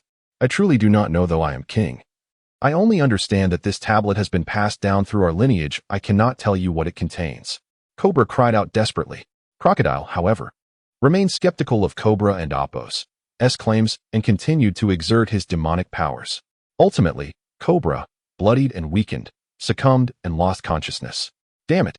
It appears he genuinely does not know the tablet's secrets, Crocodile mused, discarding the battered Cobra with disdain. What am I to do? Shall I summon Robin to translate its contents for me? Furrowing his brow, he contemplated his options. Although Nico Robin was under his command, he harbored doubts about her loyalty. If it came to that, he preferred to keep the tablet's existence concealed from her. At that moment, a thunderous voice pierced through the walls. Crocodile, come out. Upon hearing this, Crocodile furrowed his brow in irritation. Who dares to be so audacious? Is that Haki I sense? Without hesitation, he transformed into sand and swiftly emerged. The agents of Baroque works in the capital reacted in kind. Who dares to be so brazen? Let us confront him, they exclaimed, hastening toward the source of the challenge. A swirling tempest of sand heralded Crocodile's arrival before the figure known as Bai Yi. Moments later, the other agents of Baroque Works joined him. Lord Bai Yi. It is he, the president of Baroque Works. Crocodile, Princess Vivi remarked, her fists clenched in anxiety. Ah, it is you, Princess of the Alabasta Kingdom. It seems Mr. Five has failed his mission. But how bold of you to come here yourself. Allow me to deal with you personally, Crocodile declared, raising his golden hook threateningly. Crocodile, do you not consider my opinion in this matter? Bai Yi interjected, positioning himself protectively before Vivi. Who are you? Crocodile inquired, raising an eyebrow. Are you an ally of Vivi? My name is Bai Yi, he replied confidently. Bai Yi? I have not heard of you. A nameless wretch dares to meddle in our affairs. Crocodile scoffed, glancing dismissively at Bai Yi. Deal with him, he commanded his subordinates. As a warlord of the sea, Crocodile was well acquainted with the notorious figures of the Grand Line, and he had never encountered Bai Yi's name. To him, Bai Yi represented nothing more than an arrogant newcomer in the pirate world, unworthy of his attention. Leave it to me, President. His subordinates chimed eagerly, stepping forward, eager to demonstrate their prowess. Yet before they could boast, a surge of flames erupted toward them. Boom! The fiery explosion sent the Baroque Works agents flying, leaving them no chance to react. I have no interest in you, Bai Yi stated, retracting his hand and fixing his gaze upon Crocodile. Now it is your turn. Chapter 53. A single fist ends the battle. How can this be? Who exactly are you? Witnessing Bai Yi effortlessly vanquish all his subordinates, Crocodile was taken aback. Although his subordinates were not as formidable as he was, they were all devil fruit users. Powerful beings in the first half of the Grand Line. They posed no challenge to an ordinary pirate crew. Yet now, this individual before him had defeated all his men with a mere wave of his hand, leaving Crocodile astonished. Did I not already declare it? My name is Bai Yi. Having easily defeated all the executives of the Baroque Works, Bai Yi turned to Crocodile and proclaimed, Bai Yi, I have never heard that name before. Upon hearing Bai Yi's name again, Crocodile furrowed his brow in confusion. Given the strength Bai Yi displayed, he could not possibly be an unknown entity. Nevertheless, Crocodile was certain he had never encountered this name before. This only deepened Crocodile's bewilderment. Humph, no matter who you are. Today, you shall die. Despite his lingering doubts about Bai Yi, Crocodile was acutely aware that he could not allow anyone to thwart his plans. Desert Blade. With that, Crocodile transformed his arm into a massive blade of sand and swiftly swung it towards Bai Yi. As a user of the sand fruit, Crocodile could convert his entire body into sand, launching fierce attacks. But could such assaults truly harm Bai Yi? Clearly not. Faced with Crocodile's assault, Bai Yi did not evade. Instead, he extended his right hand and grasped firmly. Crash! Crocodile's fierce sand blade was effortlessly caught in Bai Yi's hand. What? This is hockey. Seeing Bai Yi so effortlessly block his attack, Crocodile was astounded. However, he quickly realized that Bai Yi had utilized hockey to counter his strike. Is this your attack? How feeble! Bai Yi scoffed, tightening his grip. With a resounding shatter, the sand blade in Bai Yi's grasp disintegrated into countless grains, scattering to the ground. Crocodile, taken aback by the explosion of his own creation, staggered backward several steps. Damn it, do not underestimate me. Weighty sandstorm. Enraged by Bai Yi's derision, Crocodile unleashed his most potent attack, without reservation. Whoosh! Rumble! With a sweep of his hand, a violent sandstorm erupted, engulfing the area in a tempest of wind and swirling yellow sand. Ah! What is happening? Such a terrifying sandstorm. Is this the power of the 7 warlords of the sea? Incredible! Can Lord Bai Yi truly defeat him? All around, Vivi, Nami, and others struggled to maintain their footing, buffeted by the storm. The relentless onslaught of sand made it nearly impossible to open their eyes. The furious sandstorm encircled Bai Yi, with countless razor-sharp grains of sand assailing him. Haraha! You arrogant fool, do you now comprehend my might? Crocodile chuckled triumphantly, believing the storm had ensnared Bai Yi. Yet, that smirk faded almost instantaneously. Is this your attack? If this is all you possess, then prepare to meet your demise. Within the tempest, Bai Yi remarked nonchalantly.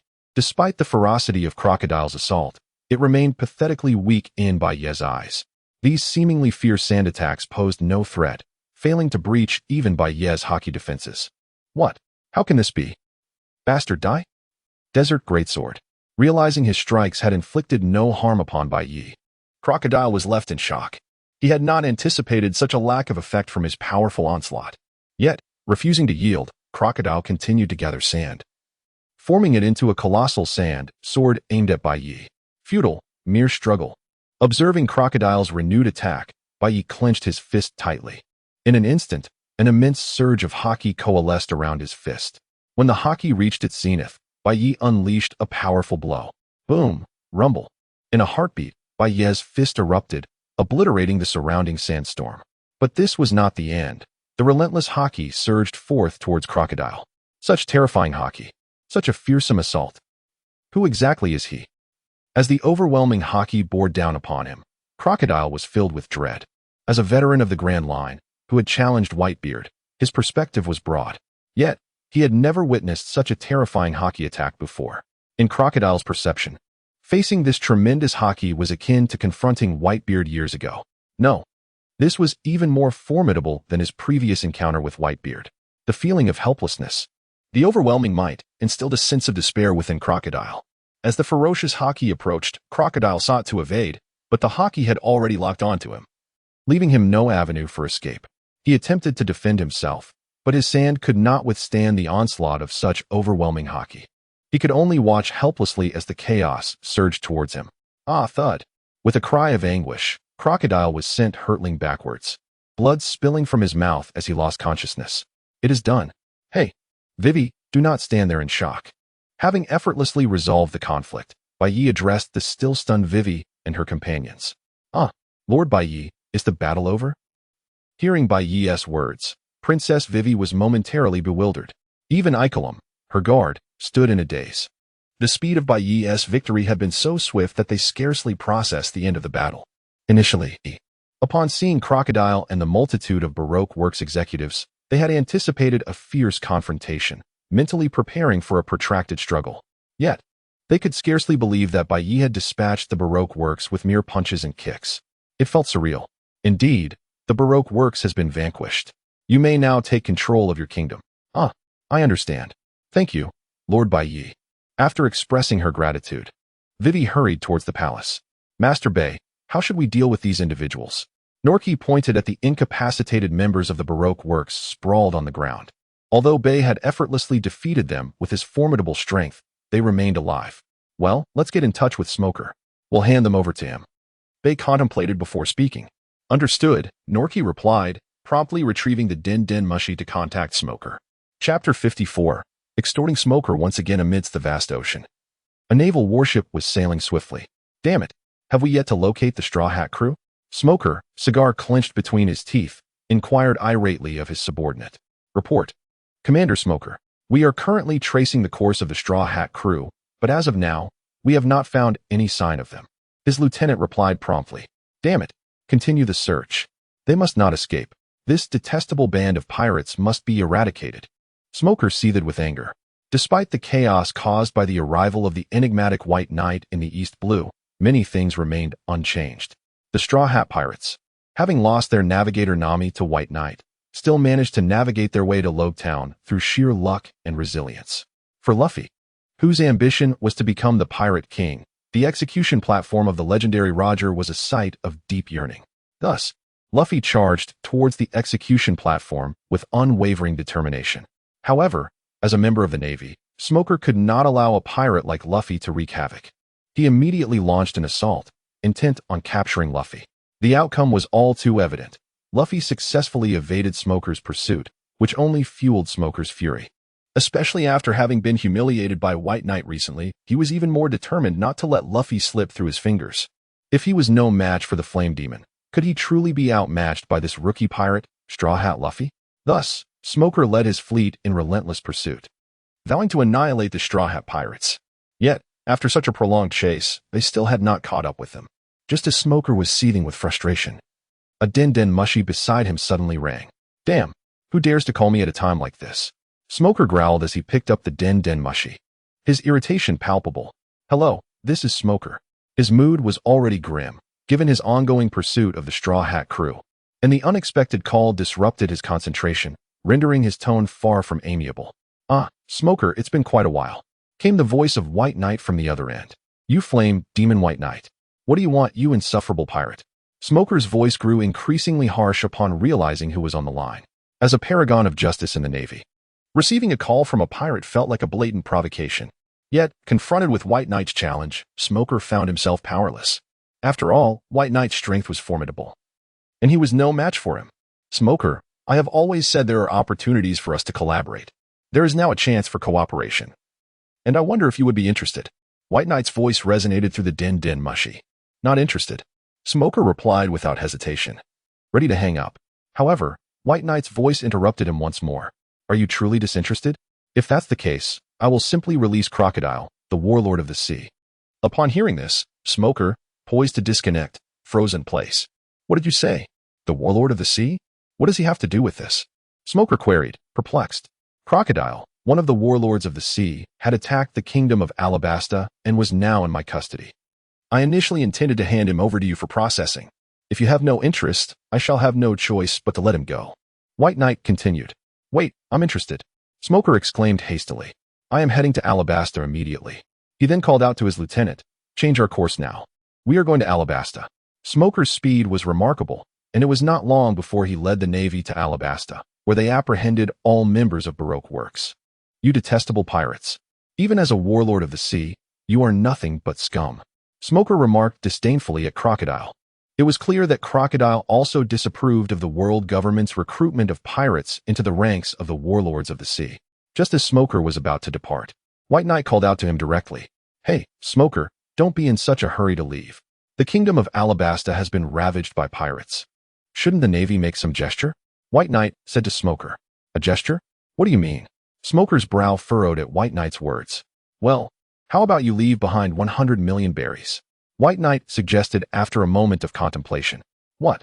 You insufferable pirate, this is extortion. How dare you extort the Navy? Smoker erupted, incensed at White Knight's audacity. Indeed, it is extortion. Will you pay or not? If you refuse, I shall simply go to the Navy myself to collect it. White Knight proclaimed confidently. I will give it to you. Smoker relented, quickly contacting a nearby naval base. Smoker was acutely aware of White Knight and Apos' terrifying strength. A typical naval base would stand no chance against his onslaught. If he were to retrieve the funds himself, unforeseen calamities could ensue. Thus, he opted to send someone to deliver it to White Knight. While 100 million berries was no small sum, it was a mere trifle for the financially robust Navy. Hello, this is Smoker. Immediately send 100 million berries to Alabasta. Why? Why do you say that? The kingdom of Alabasta has been attacked, and you are unaware of it? Are you all incompetent? Smoker reprimanded the nearby naval base before abruptly hanging up. Are you satisfied now? Smoker scoffed, swiftly leading all the Navy away, anxious that White Knight might make further demands. Chapter 55. Robin, where are you running? How amusing. You Navy actually began collaborating with pirates. Crocodile, captured by Smoker, laughed heartily. You despicable pirate. How dare you speak such nonsense? I am a righteous Navy officer. How could I possibly conspire with wretched pirates? Smoker retorted angrily. Is that truly the case? If not, why have I fallen into your Navy's clutches? Crocodile provocatively replied, his entire body bound by sea stone chains. You bastard. That White Knight is a special case. Smoker responded, somewhat defensively. Although reluctant, Smoker had to concede that Crocodile had indeed been defeated by the pirate White Knight. This was an undeniable fact. Now, having captured Crocodile, it certainly felt as though he had conspired with a pirate. White Knight. I am exceedingly curious as to his identity. Such formidable strength cannot belong to an unknown individual. Yet, I have not heard his name on the seas. Crocodile continued to question Smoker, perplexed about the true identity of this terrifyingly powerful figure. I suppose I can tell you, as you will be spending your days in Impel Down. Flame Demon White Knight, once a formidable member of the Rocks Pirates. For reasons unknown, he has returned, possessing immense power. Even the Gorosei and CP agents could not subdue him. Smoker divulged all he knew without reservation, believing that Crocodile would spend the rest of his life imprisoned in the underwater fortress of Impel Down. Thus, there was little consequence in sharing this information. Moreover, Smoker held no fondness for the Gorosei or the CP organization. Legendary pirates. A powerful member of the Rocks Pirates. Stronger than the Pirate King Roger. Crocodile was astonished to hear Smoker's words. He had contemplated various identities for White Knight, but had never imagined he was a figure from the bygone era. In the kingdom of Alabasta, in a secluded alley, a cloaked figure emerged, shrouded in a black hood. I never expected Crocodile to be defeated. The Baroque works has been utterly destroyed. It is time for me to leave this country. The figure glanced at the distant palace, muttering to herself. Occasionally, her fair skin peeked out from beneath the cloak, revealing that she was a young woman, a beauty indeed. This woman was none other than Nico Robin. Nico Robin, having been burdened with a high bounty since childhood, lived a life of constant evasion, eventually escaping to the Grand Line. Joining Baroque works due to her ability to decipher ancient texts, she had refrained from intervening during the battle between White Knight and Baroque works, opting instead to hide. Upon witnessing White Knight easily defeat all members of Baroque works, she realized the organization was doomed. Thus, without hesitation, Nico Robin chose to flee. But could she truly escape? Nico Robin, where do you intend to go? Just as she was about to depart, a voice suddenly rang out behind her. Who is it? Startled, Nico Robin turned to face the source of the voice, her heart racing. To her surprise, White Knight had appeared behind her without her noticing. It's you. What do you want? To kill me? Nico Robin recognized White Knight, her beautiful eyes shimmering with apprehension. She was acutely aware that he alone had obliterated all members of Baroque works. As a member of that very organization, the sight of him blocking her path could only mean ill intent. Kill you? A beauty like you would be a pity to slay. I have just formed a pirate crew, and I happen to be in need of members. I wonder if you would be interested in joining my crew. White Knight proposed with a gaze fixed on Nico Robin. Indeed, among all the members of Baroque works, White Knight had found Nico Robin most intriguing. Thus, upon noticing her attempt to flee, he had decisively intervened. Join your pirate crew? Heh, do you realize my identity? Are you not afraid of drawing the ire of the world government and the Navy by inviting me? Robin scoffed at the suggestion. Nico Robin was acutely aware of her position. As the only archaeologist capable of deciphering ancient texts on the seas, the world government would not let her go easily. In the past, she had considered joining a pirate crew, but no crew dared to take her in due to her dangerous status. Even those few who did extend a helping hand would soon find themselves targeted by the world government and the Navy. Thus, hearing White Knight's invitation was truly unexpected. The Navy? The world government. A bunch of trash. If they dare to come, I shall obliterate them, White Knight declared fearlessly. Having recently dealt a significant blow to the Gorosei and slain numerous CP agents, he had long since positioned himself against the world government. The prospect of incurring their wrath held no fear for him now. After all, he had little to lose. Very well, then. I shall rely on you in the future. Captain White Knight, Robin said, gazing at him. Robin understood that escape was futile. She had nowhere else to go. Hence, she resolved to temporarily join this pirate crew. As for what lay ahead, she would address it when the time came. Splendid. Robin, you shall take pride in your choice today. White Knight responded with a smile at Robin's acquiescence. Let us hope so, Robin replied, a smile gracing her lips as she looked at White Knight. Chapter 56. I never expected you to know me in the kingdom of Alabasta. Ever since the White Knight triumphed over the Baroque works, Princess Vivi effortlessly reclaimed her royal position. Simultaneously, she discovered her father, King Cobra, who had been abandoned in a secret chamber by Crocodile. Father, are you all right? Vivi asked with concern as she gazed at her father. Vivi, I am fine. It is so wonderful to see you, Cobra exclaimed. What are you doing here in the palace? It's extremely dangerous. You must leave quickly. The capital has already fallen to Baroque works. Cobra felt immense joy at seeing his daughter, yet his heart was heavy with worry. Father, do not fret. Baroque works has been eradicated. Our kingdom of Alabasta is once again in our hands, Vivi assured him. Baroque works has been destroyed. How is that possible? Their strength was formidable, and their leader, Crocodile, is one of the 7 warlords of the sea. Cobra responded, astonished by her words. Father, I encountered Lord White Knight. Yes, Lord White Knight aided me in defeating Baroque works, Vivi confessed. Lord White Knight. Who is he? That name sounds somewhat familiar. Cobra pondered, feeling a vague recognition of the name, but unable to recall its source. At that moment, White Knight entered with Robin. Vivi, it appears you have completely regained control of Alabasta, White Knight remarked. Thank you, Lord White Knight. Without your assistance, I would not have been able to save my kingdom. Vivi expressed her gratitude upon seeing him. Did not mention it. This was merely our agreement, White Knight replied dismissively. Upon hearing his words, Vivi's cheeks flushed with embarrassment. You are. How can this be? It is you. Cobra and Apos. S expression shifted dramatically as he recognized White Knight and Apos. S visage, manifesting a look of utter disbelief. Father, what is the matter? Are you all right? Vivi inquired anxiously, noticing her father's distress. Huff. I am fine. You are Lord White Knight. The Flame Demon White Knight. Cobra gasped, his demeanor turning grave. Ah. You actually know of me. I am surprised that a king would recognize my name, White Knight remarked, taken aback. It had been over 30 years since the Rocks era, and due to the world government's censorship, few in the seas remembered White Knight's existence. Even Crocodile, one of the 7 warlords, did not recognize him. You truly are him. How can this be? Did you not perish? Were you not eliminated by the 5 elders of the world government? Cobra inquired, his shock deepening. It seems you are well informed. You even know about my encounter with the 5 elders, White Knight mused, intrigued by Cobra's knowledge. I inadvertently witnessed your battle with the 5 elders. Cobra began to recall. It was 30 years prior when he had just ascended to the throne and returned from a world government meeting. As he traversed the East Sea, a tempest arose, with thunder crashing and waves surging. Amidst this chaos, he witnessed an individual engulfed in flames, battling 5 monstrous entities. The sheer force capable of reshaping the heavens left Cobra astounded. He had learned that this was the Flame Demon White Knight engaged in a fierce confrontation with the 5 elders. Initially, Cobra assumed White Knight had fallen to the world government. Yet here he was, witnessing the Flame Demon once more after 30 years. I was indeed dead. However, I have returned to life, White Knight declared nonchalantly, observing Cobra's astonishment. Resurrected? Is this the power of the strong?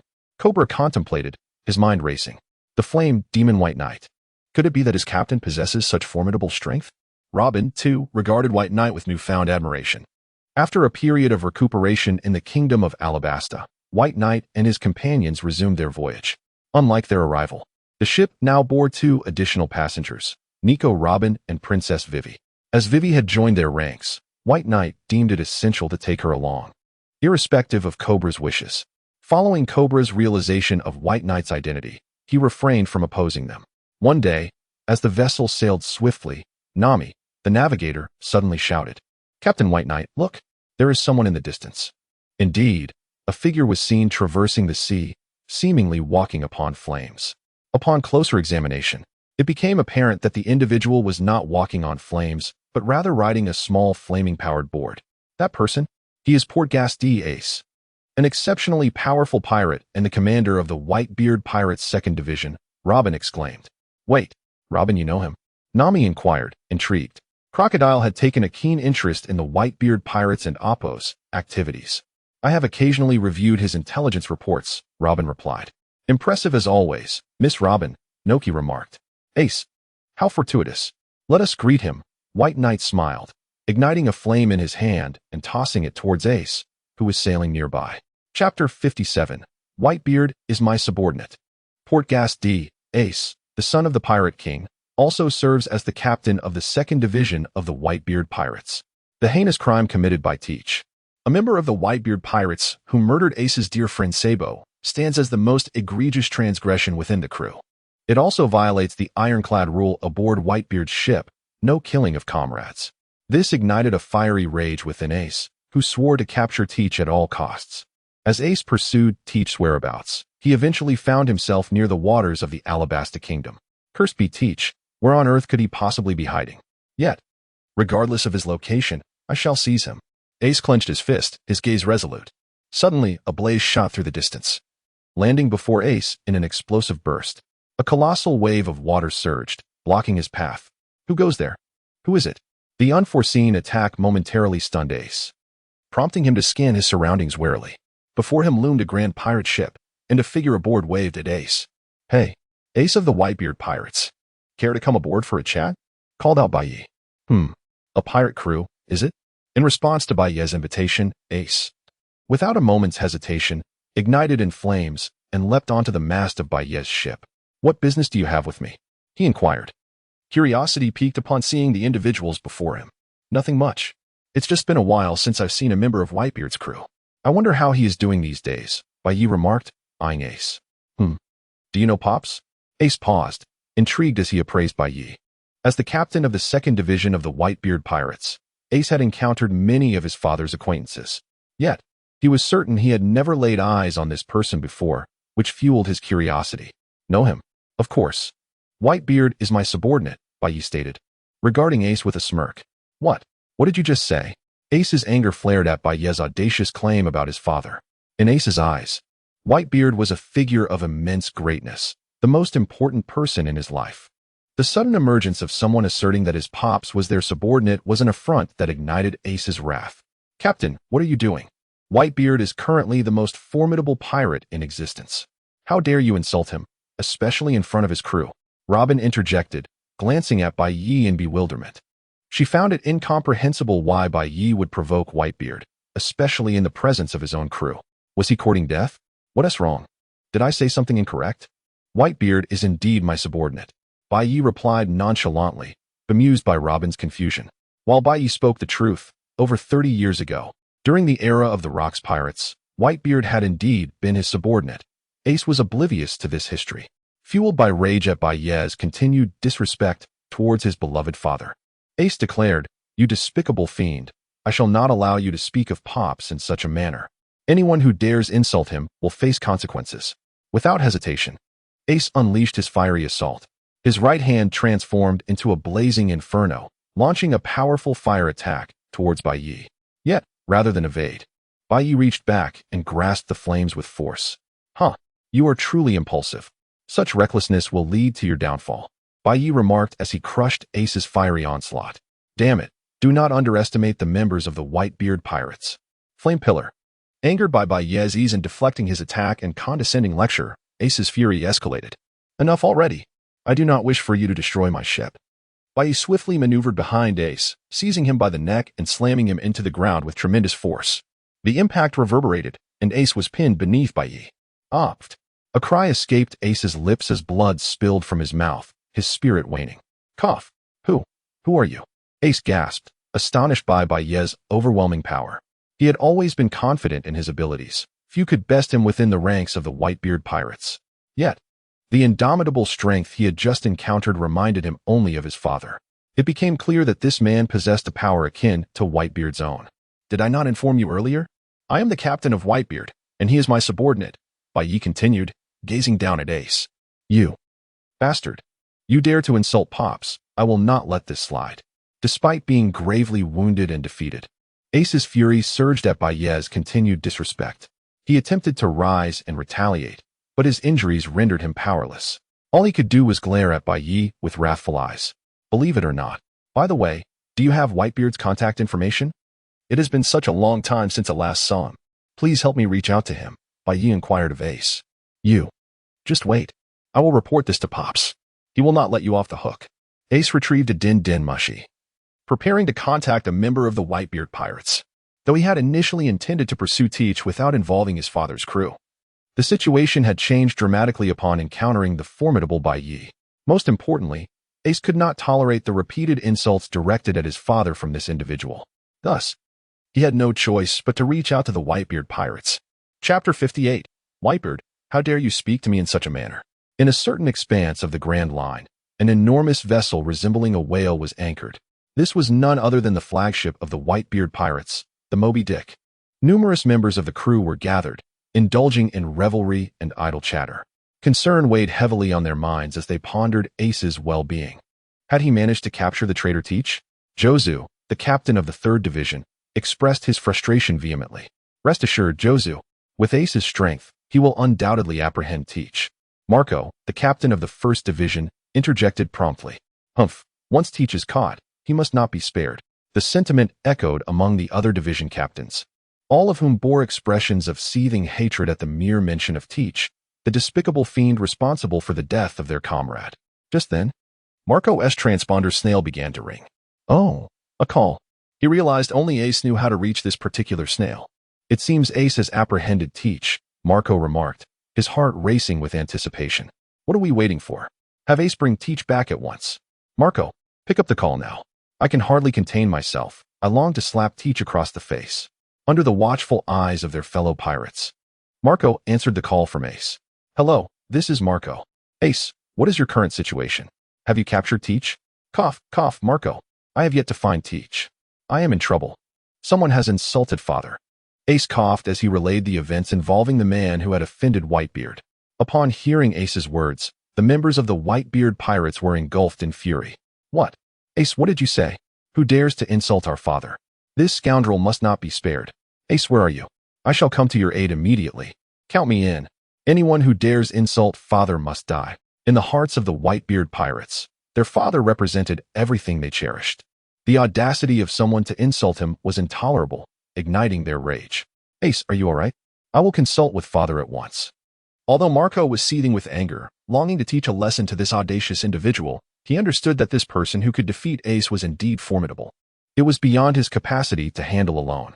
Without hesitation, Marco sought out Whitebeard. Father, this is Ace's call. Marco approached a towering figure, his face adorned with a distinctive crescent-shaped mustache. This was none other than the current pirate emperor, Whitebeard. Though his imposing presence remained, he was now marred by numerous wounds and connected to an foredrip. Regardless, Whitebeard paid little heed to his injuries, continuing to feast and drink heartily. Oh, it's Ace's call. How is he faring? Whitebeard inquired with curiosity. Ace has encountered a powerful foe. He was defeated by this individual, and he has repeatedly provoked father. Marco quickly summarized Ace and Appo's predicament. Who is this person? How dare they challenge the Whitebeard pirates? Upon hearing Marco's words, Whitebeard's brow furrowed. Since becoming the pirate emperor, few dared to provoke him so brazenly. Now, hearing of Ace's plight, he was filled with intrigue. Who could be audacious enough to not only defeat his son, but also challenge him? Hello, this is Whitebeard. The puzzled Whitebeard promptly took the transponder snail. Soon, a familiar voice echoed through the receiver. Whitebeard, it has been a long time. Whitebeard's expression shifted to one of confusion, the voice resonating with familiarity, yet he couldn't place it. Who are you? Is Ace in your custody? If you dare harm my son, you will pay dearly. Whitebeard's tone turned menacing. Whitebeard, you are truly formidable. How do you dare speak to me in such a manner? The voice erupted with laughter, indifferent to Whitebeard's fury. Who are you? Whitebeard furrowed his brow, pressing for answers. Few dared to speak to him so audaciously on the seas. How could you have forgotten me? I taught you your swordsmanship. The voice returned with an air of nostalgia. My swordsmanship? Captain Bay, how can this be? The revelation struck Whitebeard like lightning. Captain Bay has already perished. How dare you impersonate him? It was only then that Whitebeard fully grasped the situation, rising abruptly with an even graver expression. No wonder the voice sounded so familiar. It belonged to Captain Bay, his former leader from the Rocks Pirates. Yet, upon hearing Bay's voice, Whitebeard's initial instinct was to suspect someone was impersonating his long-lost captain. Chapter 59. The Shock Brought by Baiyi. During the era of the Rocks Pirates, this was a time that left an indelible mark on Whitebeard's memory. At that juncture, Whitebeard had not yet attained his current formidable prowess. Within the Rocks Pirates, he was merely a relatively powerful pirate. However, it was during this period that he encountered Baiyi, a leader whose influence would resonate throughout his life. Baiyi assisted him in harnessing the powers of the Tremor fruit and imparted swordsmanship skills to him. It was through Baiyi's guidance that Whitebeard achieved his present stature, ultimately founding the Whitebeard Pirates and ushering in the era of Whitebeard. Thus, upon hearing Baiyi's voice, Whitebeard was engulfed in emotion. However, he quickly regained his composure. Who are you to dare impersonate the voice of my captain? Whitebeard was unequivocally certain that his captain, Baiyi, had perished killed in the battle at God Valley. The 5 elders of the world government had simultaneously launched their assault against Baiyi. At that moment, Whitebeard had yearned to assist his captain, to rescue him. But the ferocity of the battle between Baiyi and the 5 elders had rendered him powerless to intervene. This had always gnawed at Whitebeard's conscience. Had he possessed greater strength at that time, perhaps he could have come to Baiyi's aid, preventing his captain from being overwhelmed. Thus, hearing someone impersonate Baiyi's voice incensed him. Impersonate? Is there truly anyone on the seas bold enough to do so? Let us not forget. We are the ones who once obliterated the Korya kingdom. The transponder snail relayed Baiyi's boisterous laughter, revealing a secret known only to Baiyi and Whitebeard. How is this possible? You truly are my captain, Baiyi. Whitebeard, overwhelmed with excitement, rose abruptly, disregarding the foredrip that had been dislodged in his fervor. Father, please be careful. The nurses around him panicked at his sudden movement. Yet, Whitebeard remained oblivious, his countenance radiant with elation. The destruction of the Korya kingdom was a shared secret, known only to Baiyi and Whitebeard, which fueled his exhilaration. Captain Baiyi, you were supposed to be dead. In his fervor, Whitebeard was also filled with confusion, for had not Baiyi fallen at the hands of the 5 elders? How could he suddenly be reaching out to him? I was indeed dead, but I have returned to life. Moreover, I have acquired the power of immortality. I shall accomplish what rocks could not. Baiye's commanding voice resonated through the transponder snail. Marvelous, Captain Baiye. I shall follow you once more. Whitebeard exclaimed, excitement causing him to cough violently as he inadvertently aggravated his wounds. Though he had risen to the status of a Yonko, the most powerful pirate emperor of the present day, he would not hesitate to pledge his allegiance to Baiye if the need arose. Haha, Whitebeard. Await my arrival in the new world. I shall descend upon you shortly. I hear your health is failing. Do not depart this world just yet. The laughter of Baiye echoed through the transponder snail. Rest assured, Captain Baiye, I shall await your arrival in the new world. Whitebeard replied eagerly before terminating the call. Father, what transpired? What has caused you such excitement? Queried the members of the Whitebeard pirates, their faces filled with confusion. They had anticipated receiving orders to deal with someone who dared challenge the Whitebeard pirates, yet their father had transformed into a figure of exuberance following a mere phone call. Who could have called him? It is Captain Baiye. He is on his way to the new world. Whitebeard declared, his excitement palpable. Captain Baiye. I have never heard that name before. Neither have I. Who is Captain Baiye? The crew members were perplexed. Could it be that their father had a superior? How could that be conceivable? Their father was the pirate emperor. Who could possibly overshadow him? Marco. Have you ever heard of this individual? The crew inquired of Marco, Whitebeard's first son and the one who had accompanied him the longest. Marco had witnessed the rise of the Whitebeard pirates firsthand. Captain Baiye. Father. Is it truly him? Was he not supposed to be dead? Marco exclaimed, astonishment etched on his face. Having spent time in the Rocks Pirates, Marco was aware of who Baiye was, which heightened his surprise, for in his understanding, Baiye had perished at the hands of the 5 elders of the world government. Captain Baiye indeed died, yet he has returned. Now, he seeks to accomplish what rocks could not. Let us await the return of Captain Baiye in the new world. Whitebeard proclaimed with fervor. Return to life. Is this true? It seems the world government and the Marines are about to face calamity. Marco and Apos' expression brightened with excitement. Marco, stop with the riddles. Quickly explain. Who is Baiye? We are utterly in the dark. The other members of the Whitebeard pirates pressed for answers. Captain Baiye. He is an extraordinarily formidable individual. This tale begins with the Rocks Pirates. Marco swiftly recounted the history of the Rocks Pirates. Upon hearing Marco's account, the crew was left in utter shock. Is this true, Marco? Is Captain Baiye truly that powerful? Kaido, Charlotte Linlin, and our father were all under his command? He died, yet now he has returned, and is on his way to the new world. It seems the new world is about to become lively. The members of the Whitebeard pirates buzzed with astonishment, fervently discussing the exploits of Baiye. Chapter 60, Is the Admiral really that powerful? Aboard the ship of White Knight. Both Ace and Robin were taken aback upon witnessing the conversation between White Knight and Whitebeard. You are truly the captain of my father. Ace exclaimed, his disbelief palpable as he gazed at White Knight. Of course, is there any doubt about it? Didn't I tell you before? I am indeed Whitebeard's captain. He is my subordinate, White Knight replied, observing Ace's astonishment with a sense of inevitability. This is simply astonishing. Ace struggled to process White Knight's words. In Ace's mind, Whitebeard was the most formidable being. No one in the entire ocean could rival him. Yet, here was someone who not only matched his power, but was also the captain of his father, Whitebeard. More importantly, his father had acknowledged this fact. Haha, you will encounter many more surprises in the future, White Knight remarked, waving his hand to summon the power of the magical talisman.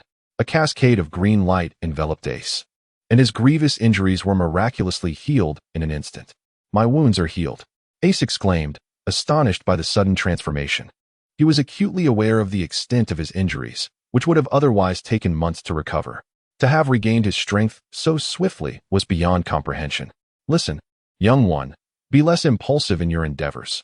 Otherwise, you might meet an untimely end and cause unnecessary trouble for your father, White Knight advised Ace earnestly. I understand.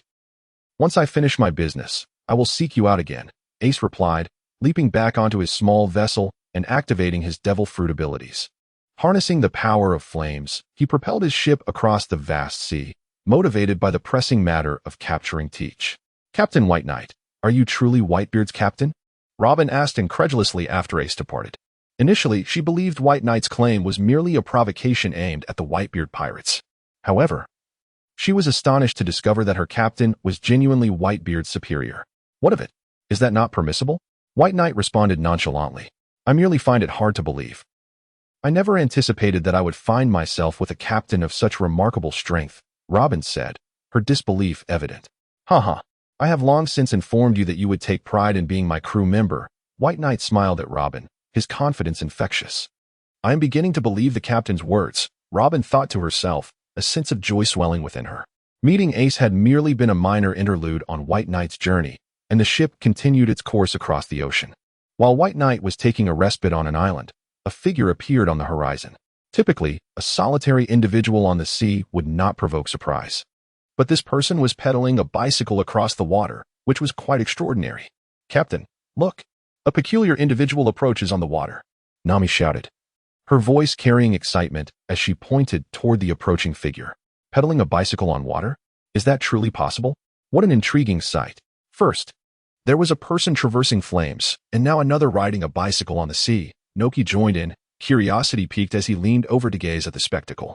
Vivi, you are from the Grand Line. Is it common for people here to be so unusual? Nami inquired, glancing at Vivi. I don't believe the people of the Grand Line are ordinarily like this. Vivi replied, equally bemused. Although Vivi hailed from the Grand Line, she had never encountered anyone who could maneuver flames or ride a bicycle on water. As the figure drew nearer, their features became increasingly discernible. Oh no, Captain. We must leave immediately, Robin exclaimed, her demeanor shifting to one of alarm. Robin, what's wrong? Do you know this person? Nami asked, puzzled by Robin's sudden panic. He is Admiral Aokiji. Robin responded, her expression betraying her unease. It was well known that her hometown, Ohara, had suffered the consequences of the world government's buster call, executed by Aokiji, who was then a vice admiral.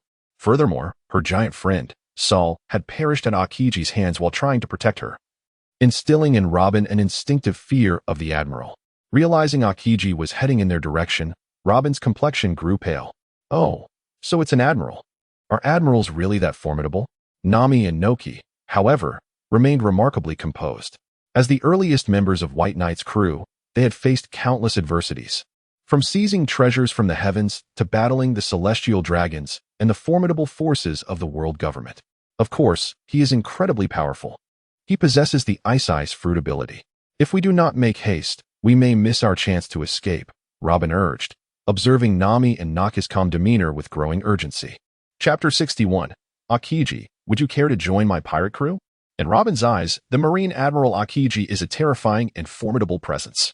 If Aokiji were to discover their whereabouts, as a Marine Admiral, he would undoubtedly pursue them relentlessly. This is precisely why Robin is in such a state of panic, urging Bai Yi and the others to leave immediately. Robin, there's no need to be afraid. He is merely a Marine Admiral. After all, Nami and Nojiko reassured her, noticing her alarmed expression. Indeed, what is a Marine Admiral to us? Bai Yi responded nonchalantly. Having faced even the 5 elders, a Marine Admiral hardly intimidated him. I hope you all understand the gravity of the situation. Robin sighed, observing the indifferent expressions on Bai Yi and Nami's faces. She could only hope that Bai Yi would indeed be able to withstand the Admiral's assault. Otherwise, trouble would surely ensue. The Marine Admiral Aokiji typically enjoys leisurely rides on his bicycle across the ocean surface. When encountering pirate crews, he would decisively dismantle them. Yet he would also lend a hand to those in distress. Today, as Aokiji pedaled across the sea, he spotted a massive pirate ship docked at an island for rest. Initially, he intended to crush this pirate crew. However, upon discovering Nico Robin among them, he refrained from immediate action and made his way toward the ship instead. Hey there. Are you all taking a break? Aokiji greeted Bai Yi as he approached the vessel. Of course. We have been sailing for quite some time and thought it prudent to rest on this island. Bai Yi replied calmly. The Robin remained visibly anxious. You must be a pirate crew, Aokiji continued. Indeed, we are a pirate crew, and a rather powerful one at that. Would you care to join us? We are in need of more members since we have only recently formed. I find you quite impressive. I could offer you the position of vice captain, Bai Yi proposed. Appraising Aokiji. Perhaps not. Aokiji responded, his expression somewhat bemused. Initially, he merely sought to probe Bai Yi, to ascertain his identity and intentions toward Robin. However, he was taken aback by Bai Yi's unexpected invitation to join their crew. By the way, I should mention, I am a Marine Admiral, Aokiji declared, revealing his true identity. And so what if you are? If you wish to join our pirate crew, you are most welcome. Bai Yi replied, maintaining his invitation.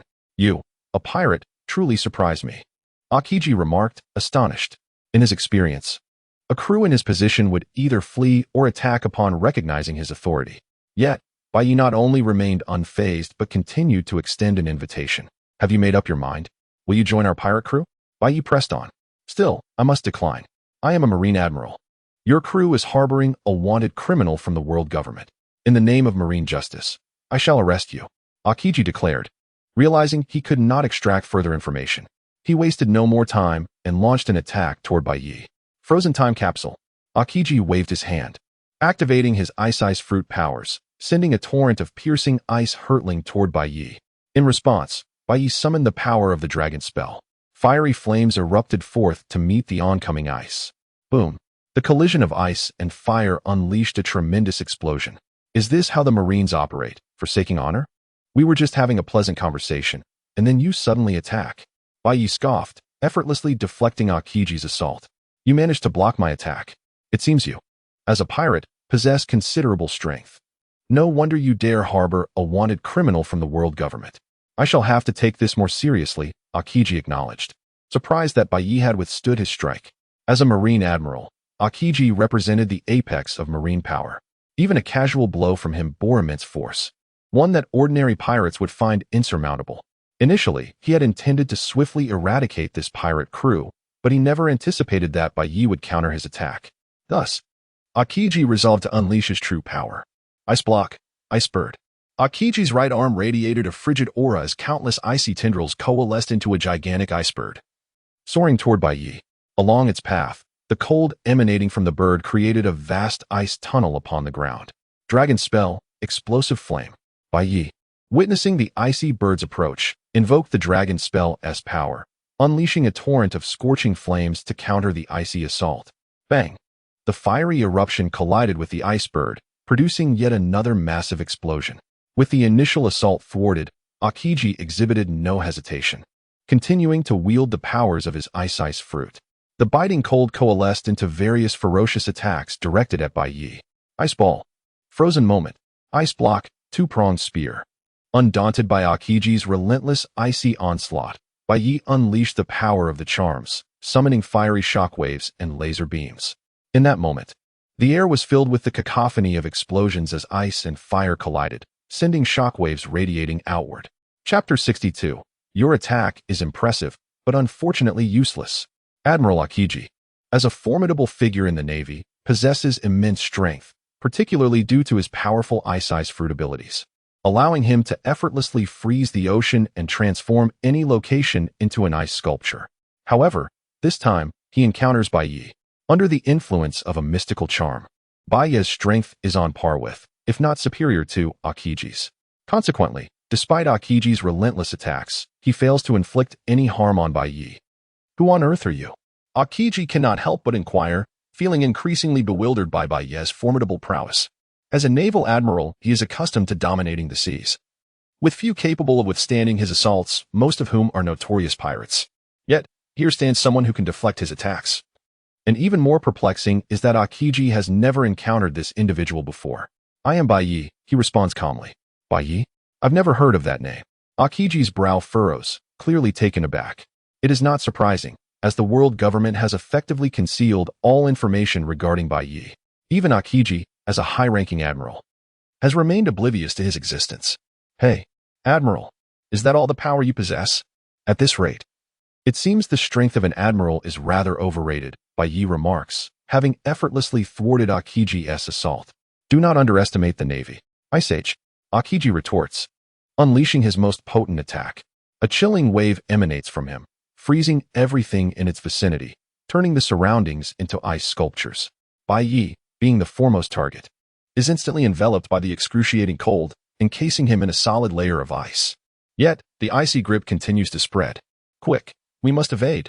Nami, Noki, and Robin exclaim, attempting to escape. However, the rapidity of the advancing frost leaves them no chance to evade, and soon they too are transformed into ice sculptures.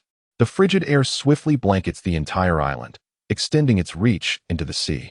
The ocean freezes entirely, morphing into a vast expanse of solid ice, stretching far into the distance.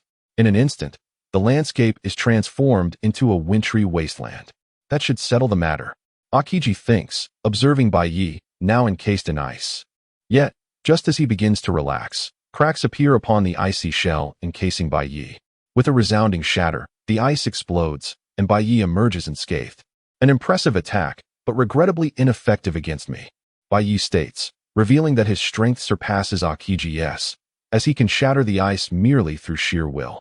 Furthermore, Bai Yi wields the indomitable powers of the horse and dog charms, rendering Akiji's frost trivial. However, Nami, Noki, and Robin lack Bai Yi's extraordinary abilities. Observing his friends frozen in ice, Bai Yi calls upon the power of the horse charm. Horse charm, the power of restoration. Restore everything to me.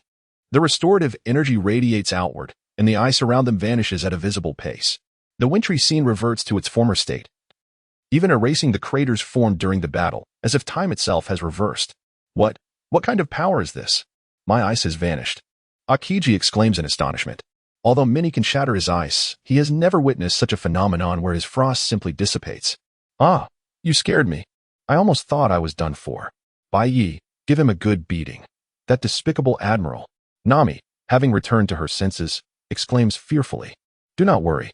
Leave it to me, Bai Yi assures her, turning his attention back to Akiji. Did you hear that? You dared to attack my crew. Now, I shall not hold back. Akiji, now wary, recognizes the immense strength Bai Yi possesses. Having experienced the battle firsthand, he is acutely aware of the threat Bai Yi poses and must remain vigilant. With that, Bai Yi launches a punch towards Akiji. Ice Fist. Akiji counters with a punch of his own, channeling the power of his ice fruit to form a solid icy fist. The two fists collide, generating a tremendous shockwave. Although Akiji is a user of a Logia-type devil fruit and often relies on its powers to vanquish foes, his haki and martial prowess are equally formidable, especially his punches, which he honed under the tutelage of the legendary marine hero, Garp. Heh, my punches are not so easily deflected. Bull charm, 100-fold strength. Bai Yi exclaims as he amplifies his power exponentially. What? How is this possible?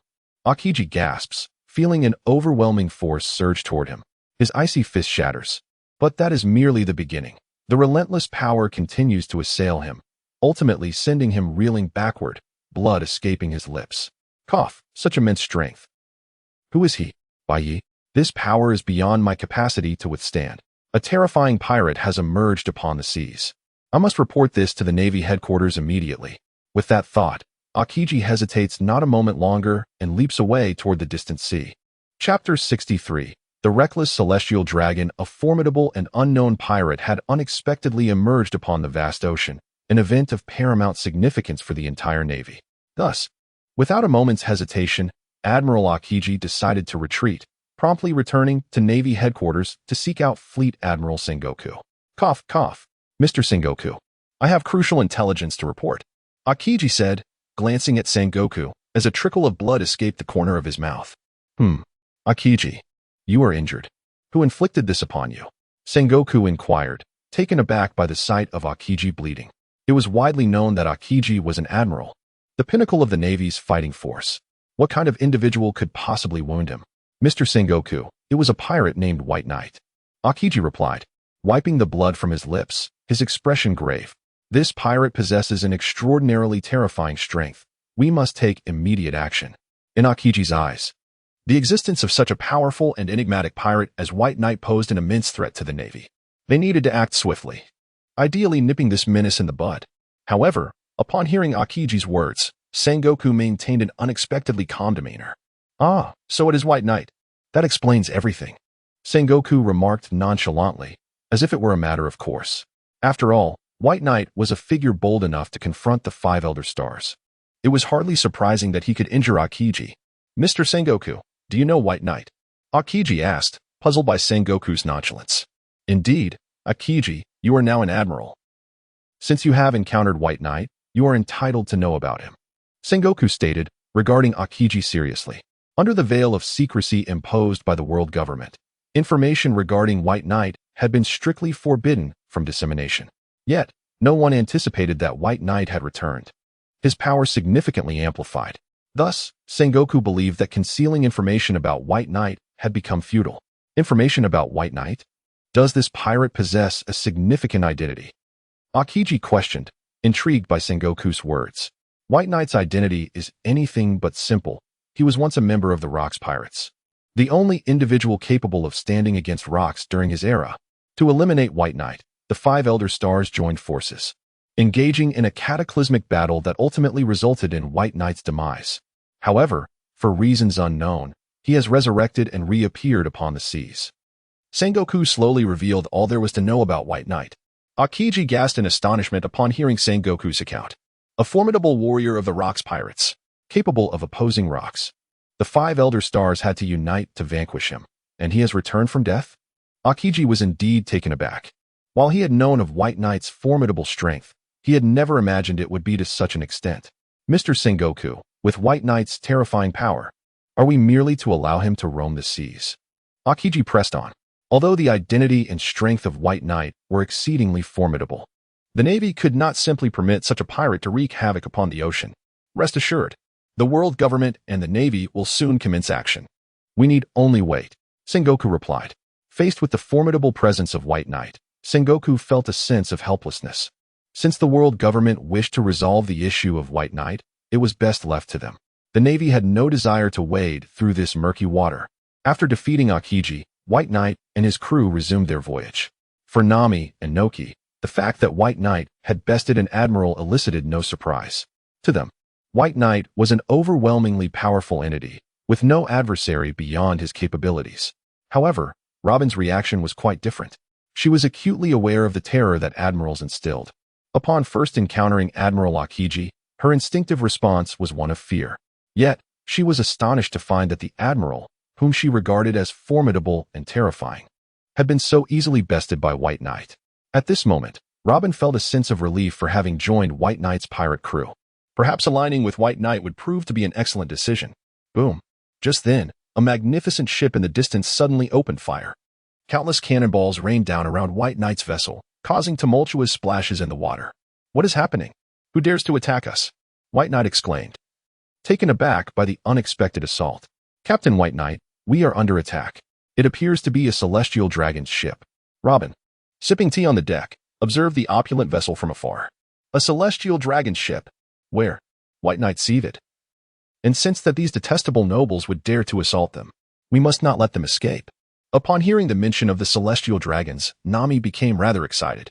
To her, these nobles were wealthy individuals, and raiding them would surely yield a trove of treasures. The fact that they were powerful nobles did not faze her, after all. This was not their first encounter with the celestial dragons. Now that they had delivered themselves directly to them, how could they possibly let this opportunity slip away? Be careful. The celestial dragons are world nobles. Provoking them might incite the wrath of the Navy's admirals. Vivi cautioned, her voice tinged with concern. Admirals? What do we have to fear? Our captain just defeated one not long ago. Nami replied dismissively. Vivi suddenly recalled that their captain, White Knight, had indeed recently vanquished an admiral. In light of this, attacking the celestial dragons did not seem so daunting after all. Captain White Knight, let us act swiftly. This celestial dragon has dared to provoke us, and we cannot let him get away. Nami exclaimed enthusiastically. Indeed, we cannot afford to be passive.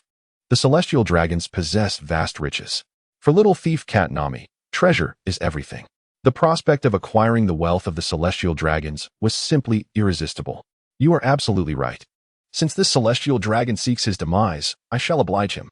Onward, White Knight declared, encouraged by Nami's fervor. Yes, Captain White Knight. Full speed ahead.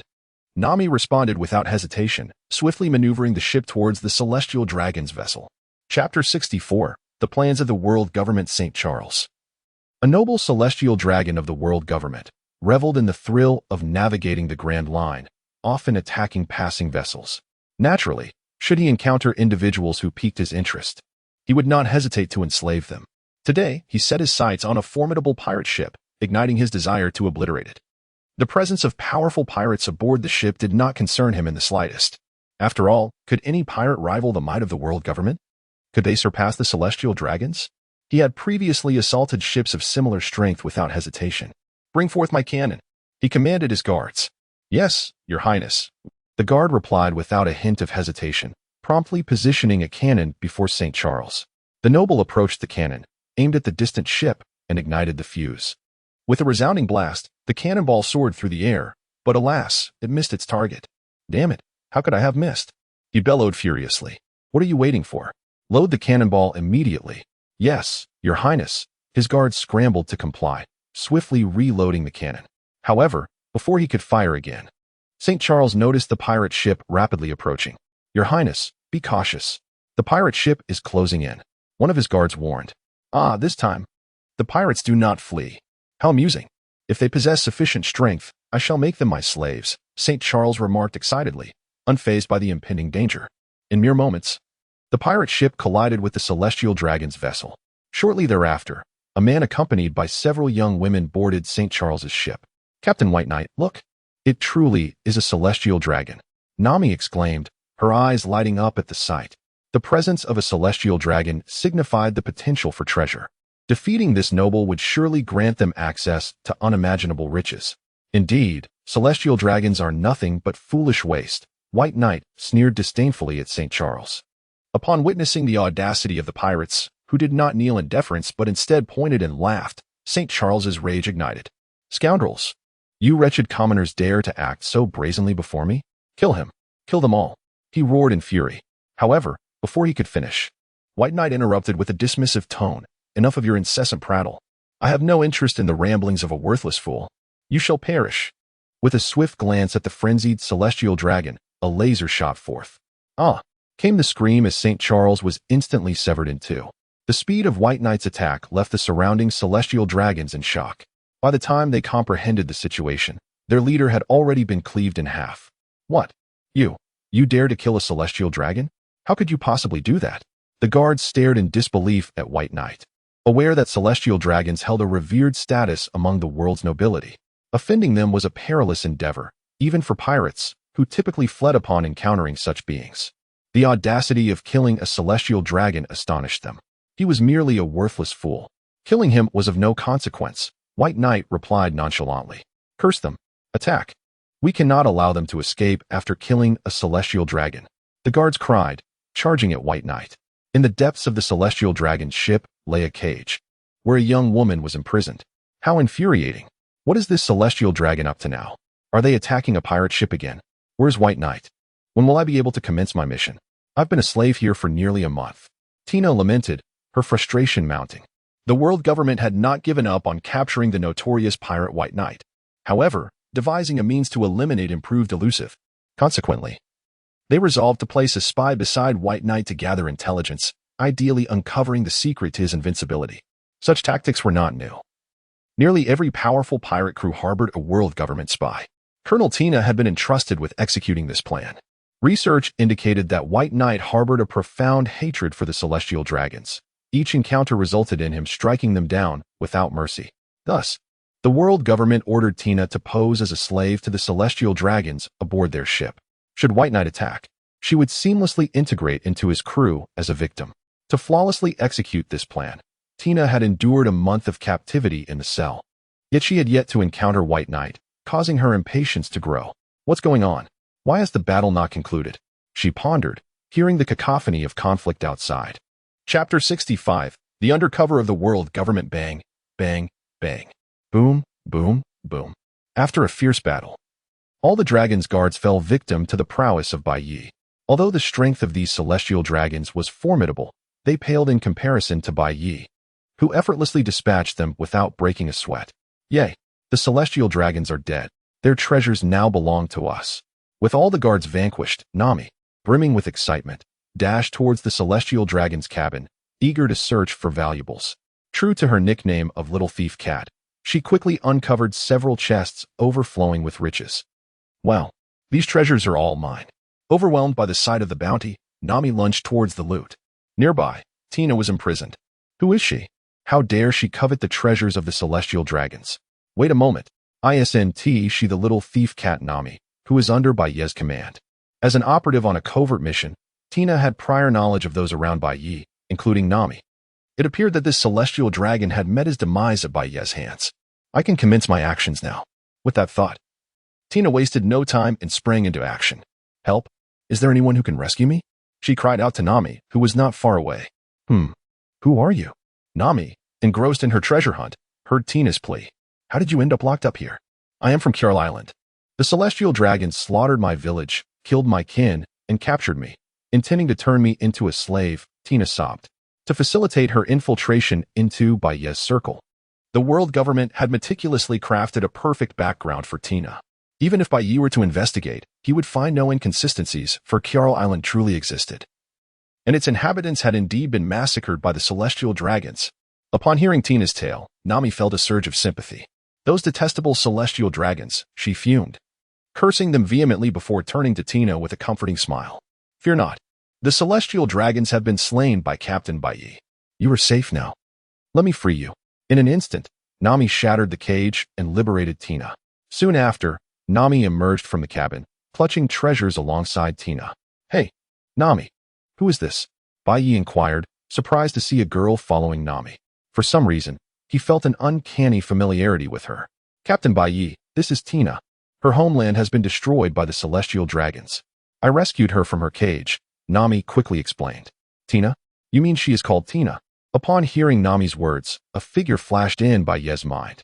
No wonder he felt such a sense of recognition. She is indeed the one. As a traveler from another world, Baiye had extensively studied the beautiful women of the One Piece universe, including the naval officer Tina. In his memory, Tina was a naval officer. How could she have been captured by the celestial dragons? What is wrong? Captain Baiye, is there an issue with that name? Nami asked, puzzled by Baiye's strong reaction. Nothing. It's a splendid name indeed. Baiye replied casually, withholding further commentary. He then turned to Tina and asked, So you are called Tina, correct? What are your plans moving forward? Facing Baiye's inquiry, a pained expression crossed Tina's face. I do not know. My homeland is gone, and my family is lost, she said with heartfelt emotion, appearing as if her home and loved ones had truly been annihilated. While Tina's performance did not sway Baiye, it elicited pity from Nami and Nojiko. Captain Baiye, Tina is so unfortunate. Let us take her in, Nami pleaded. Take her in? Tina, what do you think? Baiye asked with a smile. I do not know. I have nowhere to go now. If I could accompany this esteemed gentleman, I would be most willing, Tina said. Her eyes filled with hope as she gazed at Baiye. Well, taking you in is not out of the question. However, we are a pirate crew, and you must possess strength to join us, Baiye stated firmly. My lord, I am capable. I once consumed a peculiar fruit. I can unleash various steel cables. Tina quickly demonstrated her ability. Her arm passed through the ship's mast, and steel cables erupted from her body, wrapping around the mast. Wow. She possesses the power of a devil fruit. Nami exclaimed, astonished. That must be the Kumo Kumo no Mi, Robin added promptly. As an archaeologist, Robin was the most knowledgeable among them. Having perused the devil fruit compendium, she recognized it instantly as the Paramecia type Kumo Kumo no Mi. Indeed. This girl is the Tina from my memory. How is it that she, a naval officer, wishes to join my pirate crew? Is she an undercover agent? Baiye pondered, contemplating the unsettling possibility. If his memory served him right, the world government and various powerful pirate crews often had spies embedded among them. It was entirely plausible that the world government and navy would assign undercover agents to him. Yet, Baiye did not expect that the agent sent by the world government and navy would be Tina. In truth, the world government and navy had truly made a significant sacrifice this time, losing a celestial dragon. If it were anyone else, they might have already fallen for her act. However, Baiye was a traveler from another world. Captain Baiye, Tina is a devil fruit user. Let us take her in, Nami urged, observing Baiye's contemplative demeanor. Well, taking her in is not impossible. But you are not an undercover agent sent by the world government or navy. Are you? Baiye suddenly asked Tina in a stern tone. Chapter 66. Even as an undercover, I dare to use you. As a time traveler, Baiye possesses a profound understanding of the secrets and allure of the world of One Piece, particularly regarding the captivating navy officer Tina before him. He is acutely aware that Tina is the undercover agent the world government and navy intend to send to his side.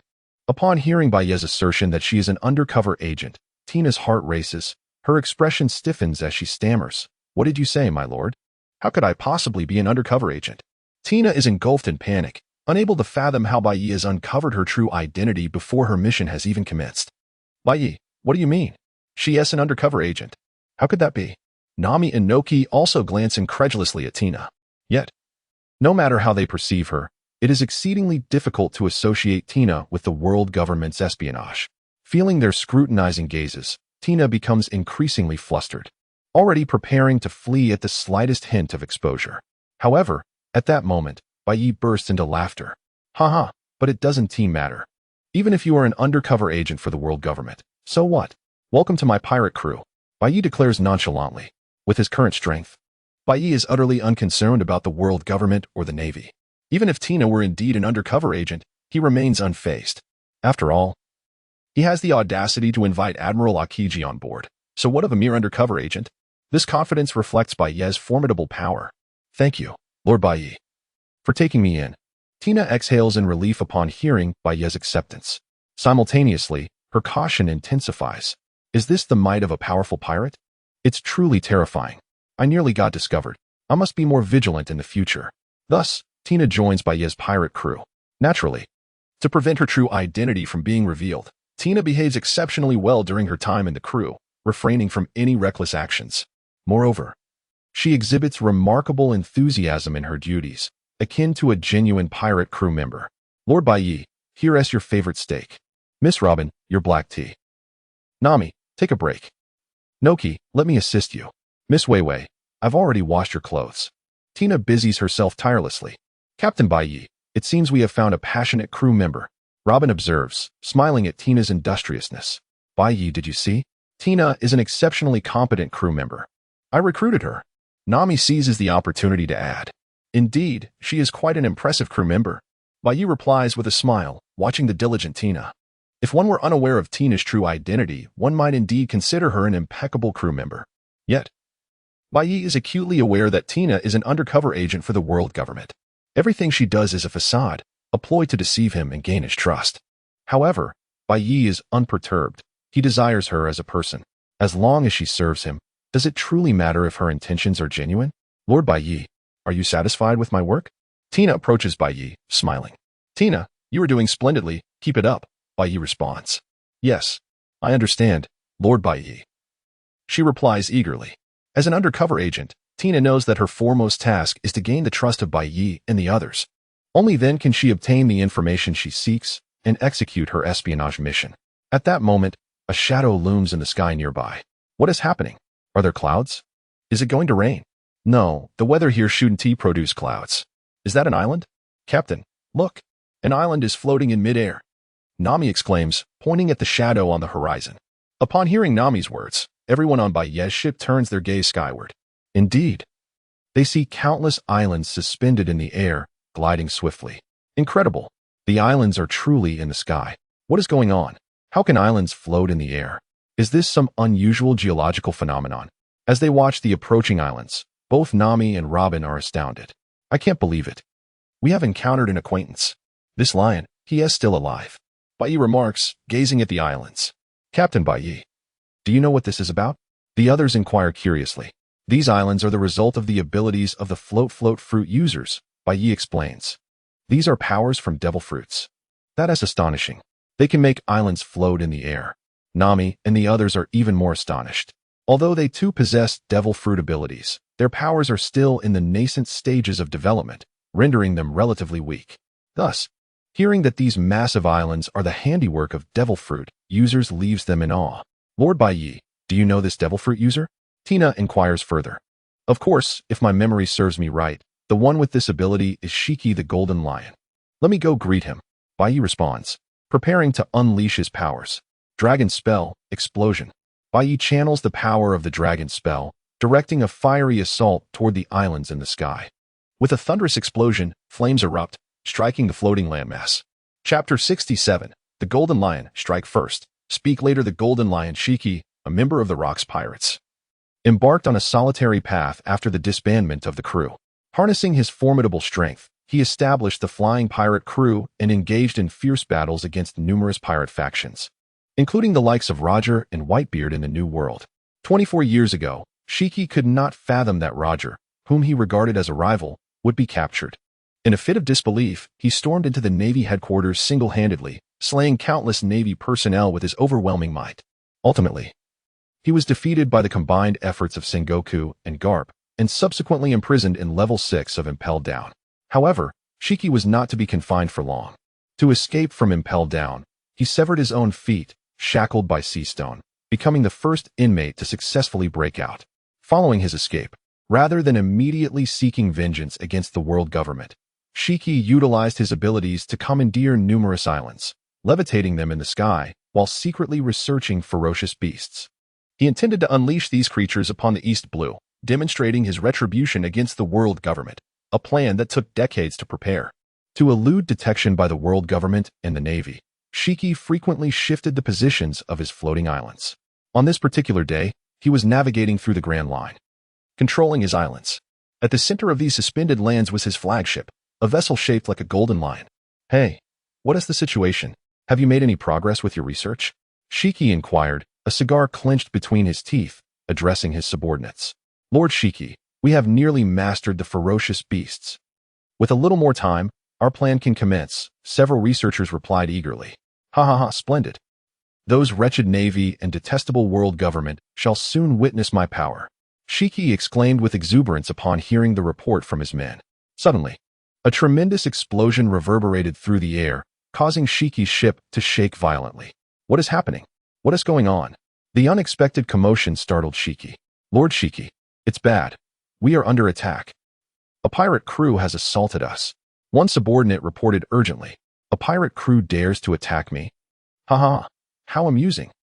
I shall see who has the audacity to confront me." Shiki laughed heartily, intrigued by the boldness of the attackers. If their strength proved commendable, he considered recruiting them into his ranks. With remarkable speed, Shiki soared above the pirate ship, surveying the crew below with a commanding gaze. "Do you dare to invade my territory? Such audacity," Shiki declared, radiating an aura of dominance. "Ha ha, Golden Lion, you dare speak to me in such a manner?" White Knight retorted, unleashing his own conqueror as Haki in response to Shiki's presence. In an instant, Shiki felt an immense pressure descending upon him from above, causing him to stagger and plummet from the sky. Yet, as a formidable pirate of the old era, Shiki's reflexes were equally swift. Just as he was about to crash into the sea, he steadied himself mid-air. "Close call.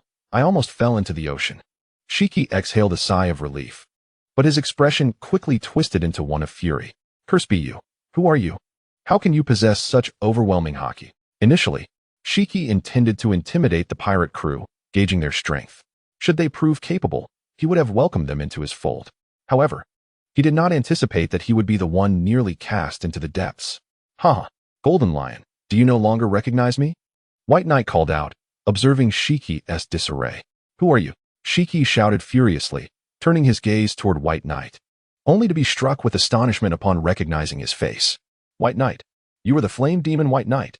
As a former member of the Rocks Pirates, Shiki held a vivid memory of the Flame Demon, the only individual capable of matching their captain, Rocks. He had even faced White Knight in battle, only to be soundly defeated. "No, it cannot be you. You perished long ago. The Gorosei have slain White Knight," Shiki exclaimed in disbelief. "Indeed, I was killed. But now, I have returned." White Knight replied with a smirk. "Returned? How can that be?" Shiki furrowed his brow, unable to comprehend the notion of resurrection, finding it far too fantastical. He firmly believed that the individual before him was an imposter. "Doubt me, do you? Then let us engage in battle." With that, White Knight leapt into action, fist poised to strike Shiki. Understanding Shiki's nature, White Knight knew he was a rebellious spirit prone to resolve matters through confrontation first. "Come on, cut through," Shiki exclaimed, contemplating his next move as he unleashed a massive wave of sword energy, countering White Knight's advance. Chapter 68, The Ferocious Assault on the Golden Lion. Bang. Boom. The clash of their attacks erupted into a tremendous explosion. "Golden Lion, it seems you have not been idle these years," White Knight remarked as he observed the Golden Lion blocking his assault. "Humph, of course. I am the Andapos, Flying Pirate Andapos," the Golden Lion replied with an air of pride upon hearing White Knight's words. The moniker of the Flying Pirate was one he had forged during his ventures on the Grand Line. "The Flying Pirate, is it? Let me see just how much your strength has grown over the years," White Knight declared, preparing to unleash another attack. Pig Talisman Laser. His eyes glimmered with golden light as he summoned his power. As the golden light reached its zenith, it transformed into two laser beams that shot forth at the Golden Lion with great speed. "What? No. The Golden Lion reacted swiftly, activating his float fruit ability. A massive island nearby was instantly controlled by him, moving rapidly to serve as a colossal shield. Boom. The laser beams struck the island, generating an immense explosion. Laser attack. This is White Knight's power. Could it truly be him? Has he really come back to life? The Golden Lion thought in shock as he braced against White Knight's onslaught. While one could impersonate a person's appearance, the true essence of their strength could not be feigned. The laser attack was a unique ability of White Knight, and witnessing it again led the Golden Lion to believe that the figure before him might indeed be the Amp, Apos, Flame Demon and Amp, Apos, White Knight, resurrected from the dead. Cow Talisman, 100-fold strength. Shatter. White Knight commanded, seeing the island obstructing him. He delivered a powerful punch, shattering the island into fragments. Boom. The sound of a massive impact echoed as the island was obliterated by White Knight and Apos' fist. Golden Lion, now is not the time to be distracted. Dragon Talisman. Explosive flames. With the island destroyed, White Knight seized the opportunity as the Golden Lion appeared momentarily dazed. A surge of searing flames erupted, hurtling towards the Golden Lion. Caught off guard, the Golden Lion was struck by the flames, igniting his golden hair, which led to a cry of agony. Damn it, my hair. You bastard. Even if you were truly White Knight, you shall pay for this. Furious at the sight of his once lustrous hair now charred and ruined, the Golden Lion and Amp, Apos' rage boiled over. His golden locks were emblematic of his identity, and their destruction incited his wrath. Lion and Apos' might, whirlwind. The enraged Golden Lion activated his float fruit ability once more. The debris from the shattered island rapidly coalesced into several colossal rock lions that charged at White Knight. Disperse. White Knight commanded, his gaze sweeping over the approaching rock lions. The power of the Pig Talisman surged forth, sending lasers flying with his intent. Before the rock lions could reach him, they exploded in a shower of debris. Golden Lion. After all these years, is this all the strength you possess? White Knight taunted, having effortlessly thwarted the Golden Lion and Apos' assault. Dawn and Apos, underestimate me, you bastard. Die. The Golden Lion, already simmering with fury, erupted further. Lion and Apos' 1,000 cuts. With his legs wielding swords, the Golden Lion unleashed a barrage of slashes, raining down upon White Knight. Rather than evade, White Knight charged forward to meet the onslaught. Rip. A cacophony of tearing sounds filled the air as the fierce sword wind struck White Knight, leaving behind a multitude of ghastly wounds. Success. The Golden Lion beamed with a victorious grin upon seeing White Knight injured. Success? What have you accomplished? Just as the Golden Lion was about to revel in his triumph, White Knight surged forward. The wounds on White Knight's body began to heal at an astonishing rate, and within mere seconds, he was completely restored. Oh no. Witnessing White Knight and Apos' rapid recovery and his imminent approach, the Golden Lion reacted swiftly, attempting to evade. But would White Knight grant him such an opportunity? Certainly not. Too late to escape, White Knight delivered a ferocious punch directly at the Golden Lion. Bang. Boom. Splatter. The impact of White Knight and Apos' powerful blow sent the Golden Lion hurtling back, crashing into a floating island, blood gushing from his mouth. Seize the moment. Take your life. White Knight would not let this chance slip away. Dragon Talisman, explosive flames. Pig Talisman laser. As the Golden Lion was embedded within the island, White Knight unleashed the combined might of his abilities. Torrents of searing flames and sharp lasers surged forth, relentlessly targeting the Golden Lion. The Golden Lion and Apos' anguish scream echoed as he endured the ferocity of the attack. The entire island buckled under the onslaught, collapsing in a cataclysm of destruction. Along with the debris, the Golden Lion plummeted into the sea, wounded and vulnerable. The other islands began to tremble and crumble, succumbing to the aftermath of White Knight and Apos' relentless barrage. It was evident that, following White Knight and Apos' series of attacks, the Golden Lion bore grave injuries. Stripped of the support from his float fruit, he could no longer maintain his ability, and the floating islands began to fall under the pull of gravity into the depths of the ocean. Chapter 69. Capturing the Golden Lion. The once formidable Golden Lion, now diminished by Baye's overwhelming power, lay incapacitated and gravely injured. It was evident that without intervention, the Golden Lion would succumb to the depths of the sea. Yet, would Baye truly allow such a fate to befall him? The answer was a resounding no. Despite the Golden Lion's notorious temperament, he had once been a member of Rox and Apos, crew, and Bai Yi could not simply stand by and watch him perish. With a swift motion, Bai Yi seized the battered Golden Lion and flung him onto his ship. The brutality of the action caused the already wounded Golden Lion to spew forth more blood. "How are you holding up?" Bai Yi inquired, a smile gracing his lips. "Cough, so powerful." As expected of Boss Bai Yi. "Your strength remains terrifying." The Golden Lion gasped, blood trickling from his mouth. Having endured a brutal beating, he was now certain that the man before him was indeed Bai Yi, the legendary flame demon who had returned from the dead. "I feel like I'm at death's door. I want to get to witness Lord Bai Yi conquer the world." The Golden Lion was acutely aware of his dire condition. Age had already weakened him, and with the ship's helm embedded in his skull and his legs severed, he was far from his prime. Today's onslaught from Bai Yi had pushed him to his limits. He knew death was imminent, yet he bore no resentment towards Bai Yi. The pirate life was a brutal one, and he could only attribute his plight to his own inadequacies. His only regret was missing the chance to see Bai Yi's triumph. "Die. Haha. You won't perish yet. Recover now?" Seeing the Golden Lion on the brink of death, Bai Yi immediately invoked the power of his magical talisman. A surge of energy enveloped the Golden Lion, and to everyone's astonishment, his body began to heal at a visible rate. Not only were Bai Yi's inflicted wounds mending, but the helm in his head and his severed legs were also rapidly restored. I'm healed. My body is whole again." The Golden Lion's face lit up with shock as he felt the transformation within him. He had braced himself for death, yet now found himself fully restored. "Wonderful. The helm is gone. My head no longer aches, my legs are back. I can dance again." Elated, the Golden Lion leaped in joy. After a moment of excitement, he turned to Bai Yi with gratitude. "Lord Bai Yi, is this your new ability?" "Indeed, this is my power, the power of immortality," Bai Yi replied, gazing at the Golden Lion. "Immortality is truly remarkable. Lord Bai Yi, with Rox now deceased, by our agreement, you are the captain." The Golden Lion exclaimed fervently. "What would you have me do? Command me." Once a formidable figure in the Rox pirate crew, Bai Yi had made a pact with Rox that the victor would inherit the crew's legacy.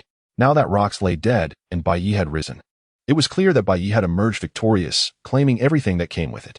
Moreover, having been thoroughly defeated and subsequently healed by Bai Yi, the Golden Lion was now entirely subservient to him. "Should we not march upon Mariehua, overthrow the world government, and eliminate all celestial dragons, then destroy the navy and seize the seas?" The Golden Lion proposed excitedly.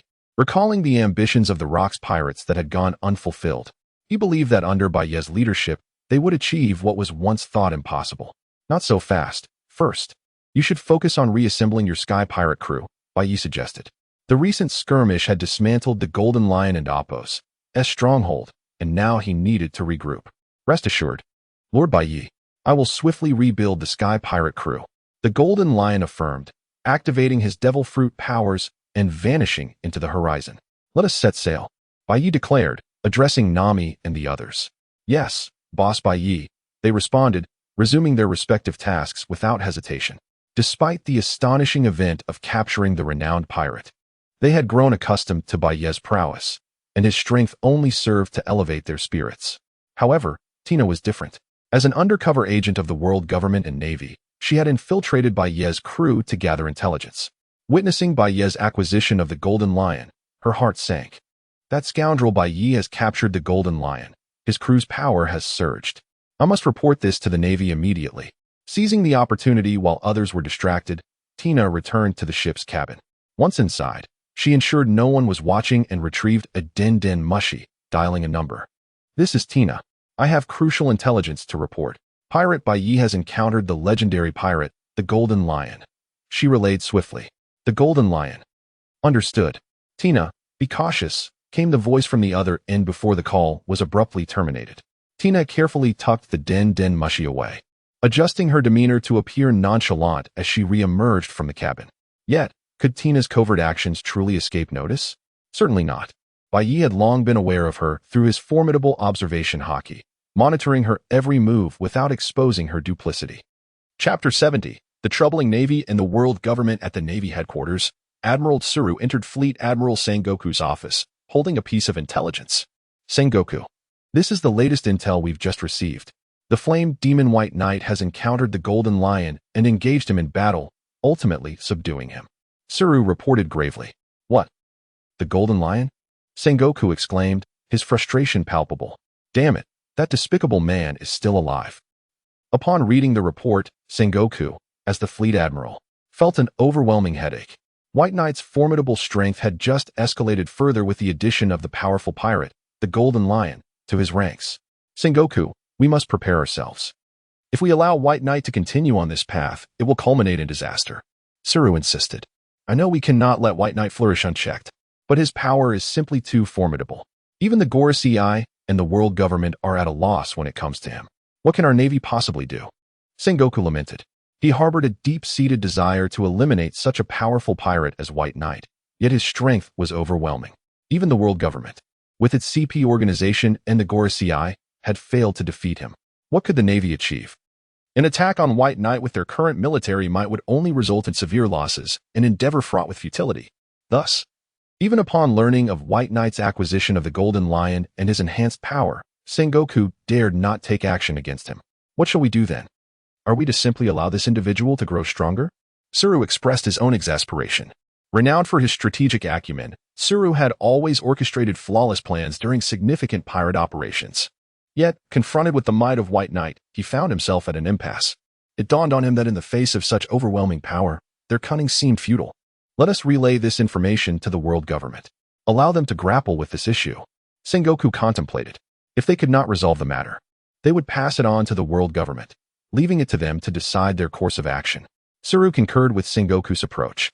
After discussing the situation concerning White Knight, Sengoku produced another document. What we must focus on is this matter. He handed the file to Tsuru. As Tsuru perused the document, astonishment washed over his face. This is an execution order for Portgas d'Ace, the second commander of the Whitebeard pirates. What is the world government planning? Are they intending to take action against the Whitebeard pirates? Indeed, to prevent the Whitebeard pirates from aligning with White Knight. We must eliminate them, Sengoku affirmed with conviction.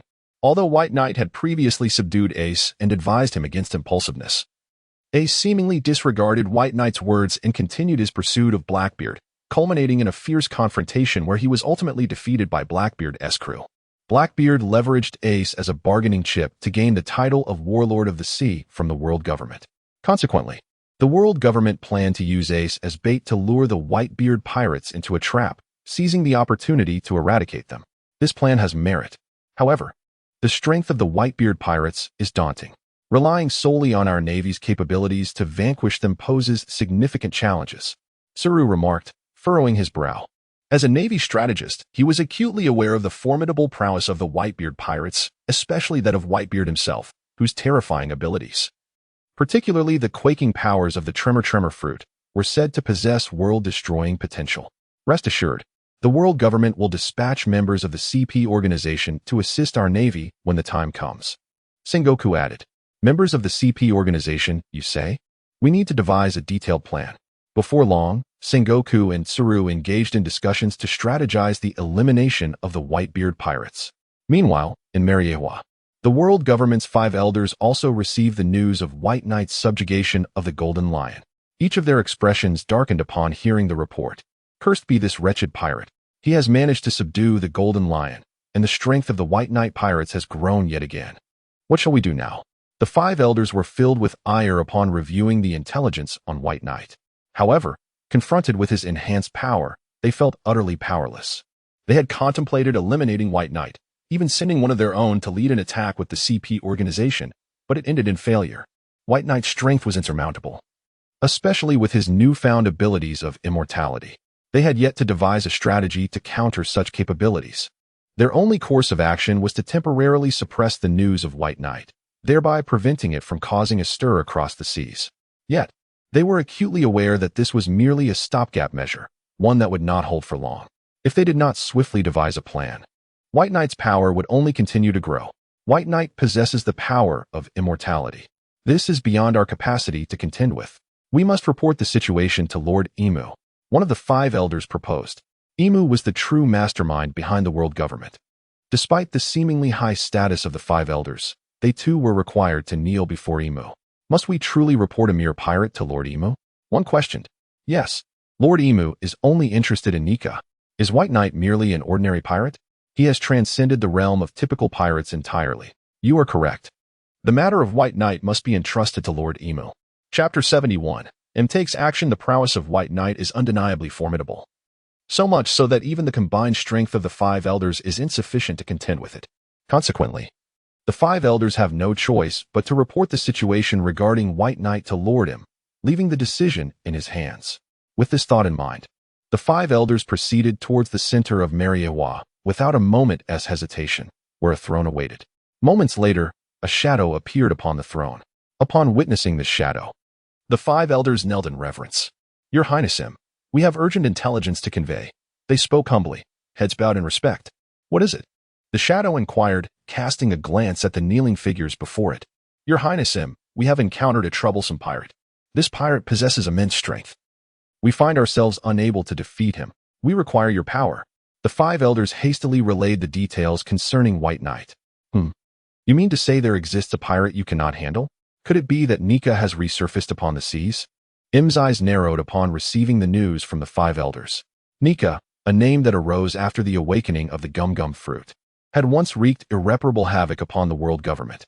For this reason, the world government has long sought to reclaim the gum-gum fruit, yet all endeavors have met with failure. Thus, upon hearing of a pirate beyond the reach of the five elders, M's thoughts instinctively turned to the possibility that someone had awakened the powers of the gum-gum fruit. Your Highness M, White Knight is likely not Nika. He lacks Nika's abilities. His forte lies in fire attacks, the elders continued, demonstrating their understanding of Ika's powers. They had investigated the current wielder of the gum-gum fruit, who was none other than Luffy, the grandson of Garp. Therefore, White Knight could not possibly be Nika. Is that so? M pondered momentarily. Quickly provide me with White Knight's coordinates. I shall deal with him myself. As the supreme authority of the world government, M possesses terrifying power. Understood. We have already placed spies near White Knight. We will soon ascertain his location. One of the elders, upon receiving the command, produced a special Den Mushi. As part of the world government, the five elders wield numerous advanced technologies. For instance, through the Den Mushi hidden aboard White Knight's vessel, they could pinpoint his position. Your Highness M, we have confirmed White Knight's whereabouts. He is currently navigating near Cress Island. One elder announced, observing the information on the Den Mushi. Upon receiving the coordinates, M closed his eyes in contemplation. Meanwhile, White Knight's ship sailed the Grand Line. Captain White Knight, ahead lies Cress Island. Shall we dock there for some rest? Nami asked as she steered the ship. A place to rest, you say? Very well. We have indeed been sailing for quite some time. Without further thought, White Knight agreed, spotting the distant island. Upon hearing White Knight and Appos' consent, Nami skillfully maneuvered the ship towards the nearby Cress Island. However, at that moment, the sky suddenly darkened with ominous clouds. Countless clouds quickly converged, forming an inverted funnel directly above their vessel. What is happening? Such peculiar weather. Is it common to encounter such anomalies on the Grand Line? Nami exclaimed, her curiosity piqued. As a navigator, Nami was well versed in meteorological phenomena, yet this bizarre weather was entirely new to her. This weather is undeniably strange, White Knight remarked, observing the changes in the sky. Although not a navigator, his experience as a formidable figure during the Rocks era had acquainted him with various weather patterns, and he too found this one unfamiliar. Suddenly, White Knight sensed a powerful consciousness descending from above, locking onto him. This feeling is ominous. Nami, we must leave this place immediately. He shouted urgently. Yes, Captain. Though Nami was oblivious to the unfolding danger, she quickly adjusted the ship's course in response to White Knight's grave demeanor. Despite the swift speed of their vessel, the atmospheric changes were even swifter. A formidable energy rapidly coalesced in the sky. Damn it, we cannot escape in time.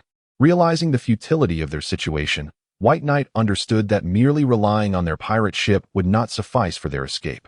Continue to distance yourselves from here. I shall confront it.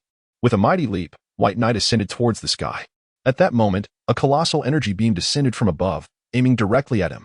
Dragon Charm, Explosive Flame, Pig Charm, Laser, Ox Charm, Hundredfold Strength. In response to the incoming beam, White Knight unleashed the powers of his charms. Searing flames, piercing lasers, and overwhelming strength surged towards the energy beam above. Boom. Thunderous explosions erupted as the two immense forces collided, sending shockwaves across the ocean, rapidly expanding outward. The sea transformed into a tempestuous maelstrom, resembling the apocalypse. With towering waves crashing violently. Everyone, hold onto the mast. The waves are colossal. quickly stabilized the ship. Amidst the tumultuous waves, Nami struggled to maintain control of the helm. Despite her best efforts, the relentless onslaught of the waves caused the ship to sway precariously, as if it might capsize at any moment. Boom! White Knight continued to clash with the enormous energy beam above. While the powers he unleashed were formidable, the incoming beam was even more potent. Before long, White Knight's flames and lasers were overwhelmed, and the formidable energy beam struck him directly. Chapter 72. Arrival at the Sabaody Archipelago. A thunderous roar echoed as a colossal beam of light engulfed the White Knight, relentlessly advancing towards the ocean's surface. Suddenly, the sea erupted, and amidst a cacophony of explosions, a vast chasm appeared in the water, drawing in torrents of seawater. With this, the assault of the energy beam concluded, and the ominous clouds in the sky began to dissipate. In the world government, upon the vacant throne, Im opened his eyes. "Has White Knight been dealt with, Your Highness?" The 5 elders inquired, their faces alight with anticipation. As the ostensible rulers of the world government, they were acutely aware of Im's formidable power. Any troublesome matters they encountered could be effortlessly resolved by His Highness. Whether it be powerful pirates or rebellious kingdoms, all would turn to ashes under Im's might. Thus, they believed that despite White Knight's formidable strength, Im's intervention would surely spell the end for him. "Indeed, that pirate has been eradicated," Im declared with unwavering confidence, certain that his attack had struck true. Under such a ferocious onslaught, survival was inconceivable. Even if White Knight possessed a terrifying regenerative ability, it would not suffice to save him. "Excellent. Long live His Majesty Im. Our world government is invincible." Upon hearing that White Knight had been completely vanquished, the 5 elders erupted into cheers. They had endured relentless beatings at White Knight's hands, and now, each elder was filled with relief and excitement at the thought of his demise. However, was White Knight truly dead? Such a notion seemed implausible. Although the sudden beam of light had exhibited terrifying power, one must not forget that White Knight harbored the strength of immortality. Despite the overwhelming force of the energy beam, vanquishing White Knight remained a formidable challenge.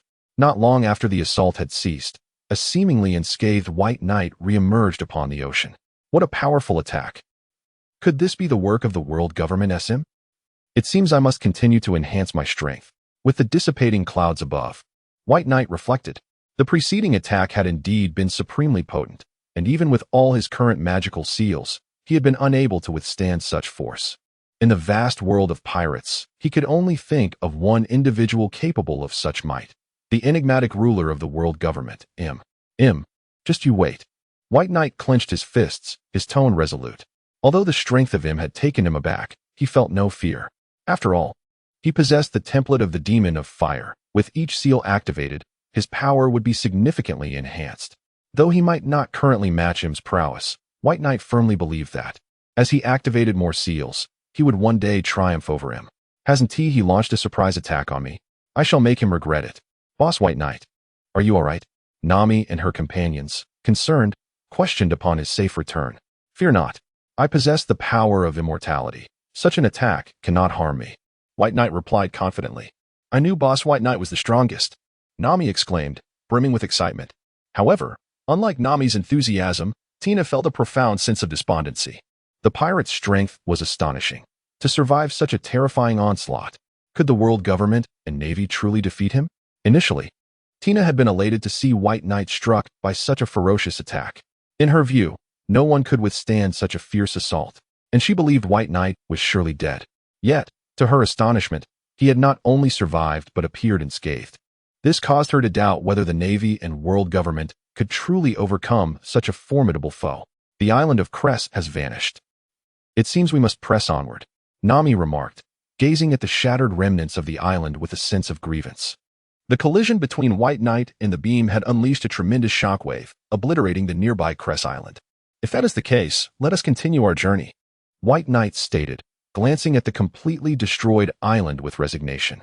After a period of sailing, a massive island came into view, a landmass formed entirely of colossal trees. Surrounded by countless shimmering bubbles, bathed in sunlight, the bubbles appeared exquisitely beautiful. "Wow, what a stunning island. Is this the Sabaody Archipelago?" Nami and Robin marveled at the sight. "Indeed, this is the Sabaody Archipelago. It seems we have traversed half the journey of the Grand Line," White Knight remarked, gazing at the archipelago. As their ship approached the shore, White Knight and his companions disembarked. The Sabaody Archipelago, as the last island of the first half of the Grand Line, was a tumultuous haven. Pirates who had conquered the Grand Line, merchants, celestial dragons, and various unsavory characters congregated here. Thus, upon entering a nearby tavern, White Knight encountered several individuals of interest: a cigar-smoking man dressed like a gangster, a flamboyantly dressed girl sitting at a table spinning wild tales, and a tattooed man wearing a spotted hat, wielding a longsword. Undoubtedly, these were the notorious pirates who had conquered the Grand Line, each boasting bounties exceeding 100 million. They were collectively known as the Supernovas. Chapter 73, The 12-Year-Old Girl. Jewelry Bonnie. The notorious pirate supernovas, Jewelry Bonnie, Capone Beach, and Trafalgar D. Waterlaw, each commanded their own corner of a modest restaurant. Having conquered the Grand Line and boasting bounties exceeding 100 million, the tables surrounding them remained vacant, as no one dared to encroach upon their presence. Fully aware that these formidable pirates were not to be trifled with, as the three supernovas appraised one another, an unexpected arrival disrupted the atmosphere. Bai Yi and his companions entered the establishment. "What's amiss with this restaurant's ambience?" Nami remarked upon noticing the supernovas. "Pay no mind. They are merely a few pirate supernovas," Bai Yi replied dismissively, glancing at them before casually choosing a seat. "Pirate supernovas, indeed? Those who have conquered the Grand Line. They hardly seem impressive," Nami commented as she joined Bai Yi, scrutinizing the trio. Having closely followed Bai Yi's numerous battles against formidable foes, she had come to expect a certain caliber of strength from pirates, akin to that of the legendary Gold Lion. Initially intrigued upon learning of the new generation of supernovas, Nami now perceived them as rather weak. Could it be that all supernova pirates were so feeble? Though her words were unintentional, they successfully caught the attention of the three supernovas. "Who are they to dare say we are weak?" Bonnie exclaimed, gnawing on a chicken leg, her irritation evident. Meanwhile, Trafalgar D. Waterlaw and Eustace Kidd, though silent, cast their gazes in their direction. "What? Are we not allowed to voice our thoughts? And as for our lack of bounties, that's quite simple. It is because the world government fears to pursue us," Bai Yi asserted, meeting Bonnie's gaze. "Fear? What nonsense! Is there truly anything the world government dares not do?" Bonnie retorted, clearly incredulous. "Of course, a little girl like you wouldn't understand," Bai Yi continued, a smirk playing on his lips. "How dare you call me a little girl?" Bonnie slammed her hands on the table in indignation. "Am I mistaken? You must be only 12 years old, no?" Bai Yi observed her closely, his conviction unwavering. 12? Bai Yi, you must be jesting. Is this truly the appearance of a 12-year-old? Nami scrutinized Bonnie's exaggerated figure, unable to reconcile it with youth. Not only Nami, but even Bonnie's crew and the other supernovas found it hard to believe. 12? A 12-year-old supernova? Is this some sort of jest? She must possess the powers of the age fruit, allowing her to alter her appearance. Bai Yi's certainty caused Bonnie, who had been indulging in her meal, to freeze momentarily, her expression shifting to one of shock. Who are you? How do you know this?" Bonnie stammered, astonished that someone had unveiled her secret. Since becoming a pirate, she had maintained her current appearance using the powers of her fruit, and hearing someone expose her secret left her bewildered. "Wow, Captain Bonnie, you're truly only 12? A 12-year-old supernova is astonishing. I never would have guessed," her crew exclaimed, equally stunned by the revelation. They had never imagined their mischievous captain was so young, attributing her behavior to her personality rather than her age. "Everyone, step aside. Even if I am 12, I am still your captain," Bonnie asserted, pushing her curious crew aside to focus on Bai Yi. "Hey, you still haven't told me who you are." "My name is Bai Yi," he replied straightforwardly. "Bai Yi? I've never heard that name before," Bonnie frowned, as did the other two supernovas, each racking their brains to recall it. "Are you trying to deceive me with a fabricated name?" Bonnie pressed. "I have no interest in deceiving a little girl like you," Bai Yi replied nonchalantly. Chapter 74. Slaying another celestial dragon. As the night unfolded within the quaint tavern, where Bai Yi engaged in conversations with several notorious pirates, chaos erupted outside. Countless pedestrians fled in a panic, while some, unable to escape in time, knelt in despair. "What is happening? What has transpired?" "Alas, Captain, it is the celestial dragons. They are heading this way," a pirate, glancing outside, exclaimed with a blend of alarm and disgust. The mere mention of the celestial dragons elicited disdain. "We must leave immediately. It's not the time to confront them." Upon hearing of the approaching celestial dragons, the three supernovas swiftly decided to retreat. Despite their formidable strength and arrogance, they were acutely aware of what the celestial dragons represented. They were the world's aristocracy, possessing an exalted status. Anyone bold enough to offend a celestial dragon would face the wrath of an admiral. Clearly, they did not believe they could withstand such might. Thus, upon the arrival of the celestial dragons, they unhesitatingly chose to depart. "Hey, why are you still here? The celestial dragons are coming." Jolie Bonnie noticed Bai Yi and the others still seated and felt compelled to warn them. Although she was unaware of Bai Ye's true identity, she nonetheless felt it necessary to intervene. "Celestial dragons. Mere trash. If one dares to appear before me, I shall slay him without hesitation," Bai Yi declared resolutely. "What the captain says rings true. The celestial dragons come. Why should we flee? Besides, they possess vast treasures. If we kill a celestial dragon, their riches will be ours," Nami chimed in, her thoughts clearly fixated on the wealth. You are all insane. You intend to murder a celestial dragon and seize their treasures?" Jolie Bonnie's expression morphed into one of shock at Bai Yi and Nami's audacity. Upon hearing of the celestial dragon's approach, instead of fleeing, they contemplated murder. Was this not madness? At that moment, flanked by several guards, a celestial dragon strode into the tavern. Upon spotting Bai Yi and the others seated, he erupted in fury. "You scoundrels, you dare not kneel before me. I shall make you my slaves." The celestial dragon bellowed at Bai Yi and his companions. "Oh no, we've been discovered by the celestial dragon. There is no time left to escape." Jolie Bonnie's countenance darkened as the realization hit her. She understood all too well the grim fate that awaited those who fell into the hands of the celestial dragons. "It is all this fool's fault. Had I not tried to warn him, I would not have attracted their attention. What can be done now?" Jolie Bonnie thought anxiously. "You noisy waste. You are far too loud. Die." In response to the celestial dragon's raucousness, Bai Yi seized a fork and flung it with great force. The fork pierced the celestial dragon's skull, and he fell to the ground, blood splattering and staining the floor, without even a chance to scream. Silence. An eerie stillness enveloped the tavern. All present gaped in disbelief at the scene before them. Bai Yi's attack had been executed with such swiftness that none could comprehend it until it was too late. "Ah, the celestial dragon is dead." A voice broke the silence, the first to react and scream in terror. This cry acted as a catalyst, igniting panic among the crowd. "It is over. The celestial dragon is dead. Someone has killed a celestial dragon. The admirals will come. Run."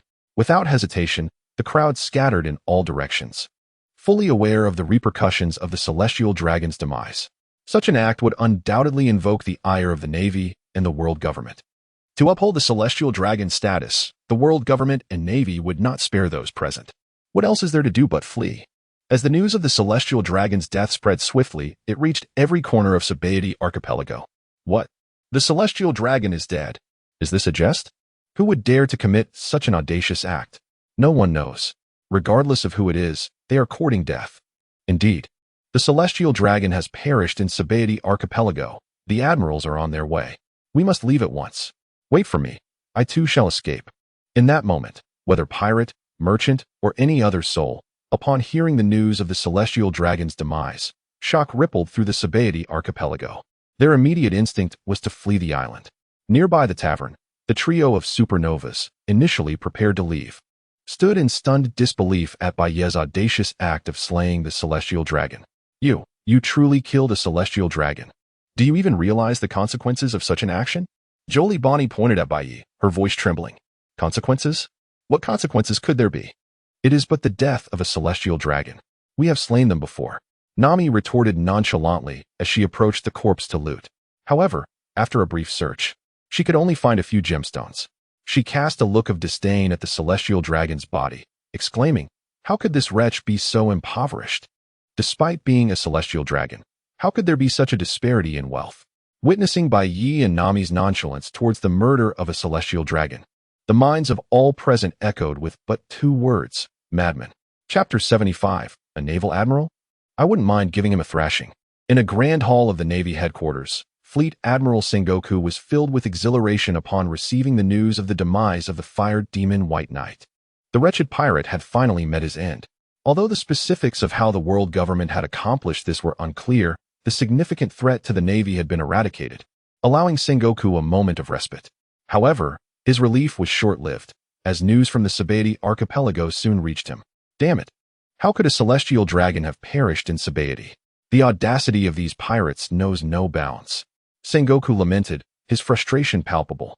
He had initially thought that with White Knight's death, he could enjoy a brief reprieve, only to be confronted with the shocking news of a celestial dragon's demise. Standing beside him, Admiral Kizaru leisurely sipped tea. Observing Sengoku's distress, Kizaru remarked, "Admiral Sengoku, with a celestial dragon dead in Sabaody, we must take action." Sengoku sighed deeply, resigned. "Very well, Kizaru, I entrust this matter to you. You should make your way to the Sabaody archipelago." Seeing Kizaru's nonchalant demeanor, Sengoku couldn't help but exclaim, "Oh, what a troublesome situation." Despite his complaints, Kizaru stood up and prepared to leave. Anyone who dared to offend a celestial dragon would face the relentless pursuit of the Navy admirals. Now that a celestial dragon had been killed in Sabaody, it was imperative for the admirals to mobilize. Reluctantly, Kizaru, despite his reluctance, understood his duty as a naval admiral. In a bar on the Sabaody archipelago, a man and a woman were engaged in casual conversation. "A celestial dragon has actually been killed. Are the new pirates this reckless?" The woman exclaimed, incredulous.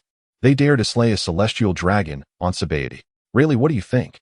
The man she addressed was none other than Silvers Rayleigh, the former first mate of the Roger Pirates.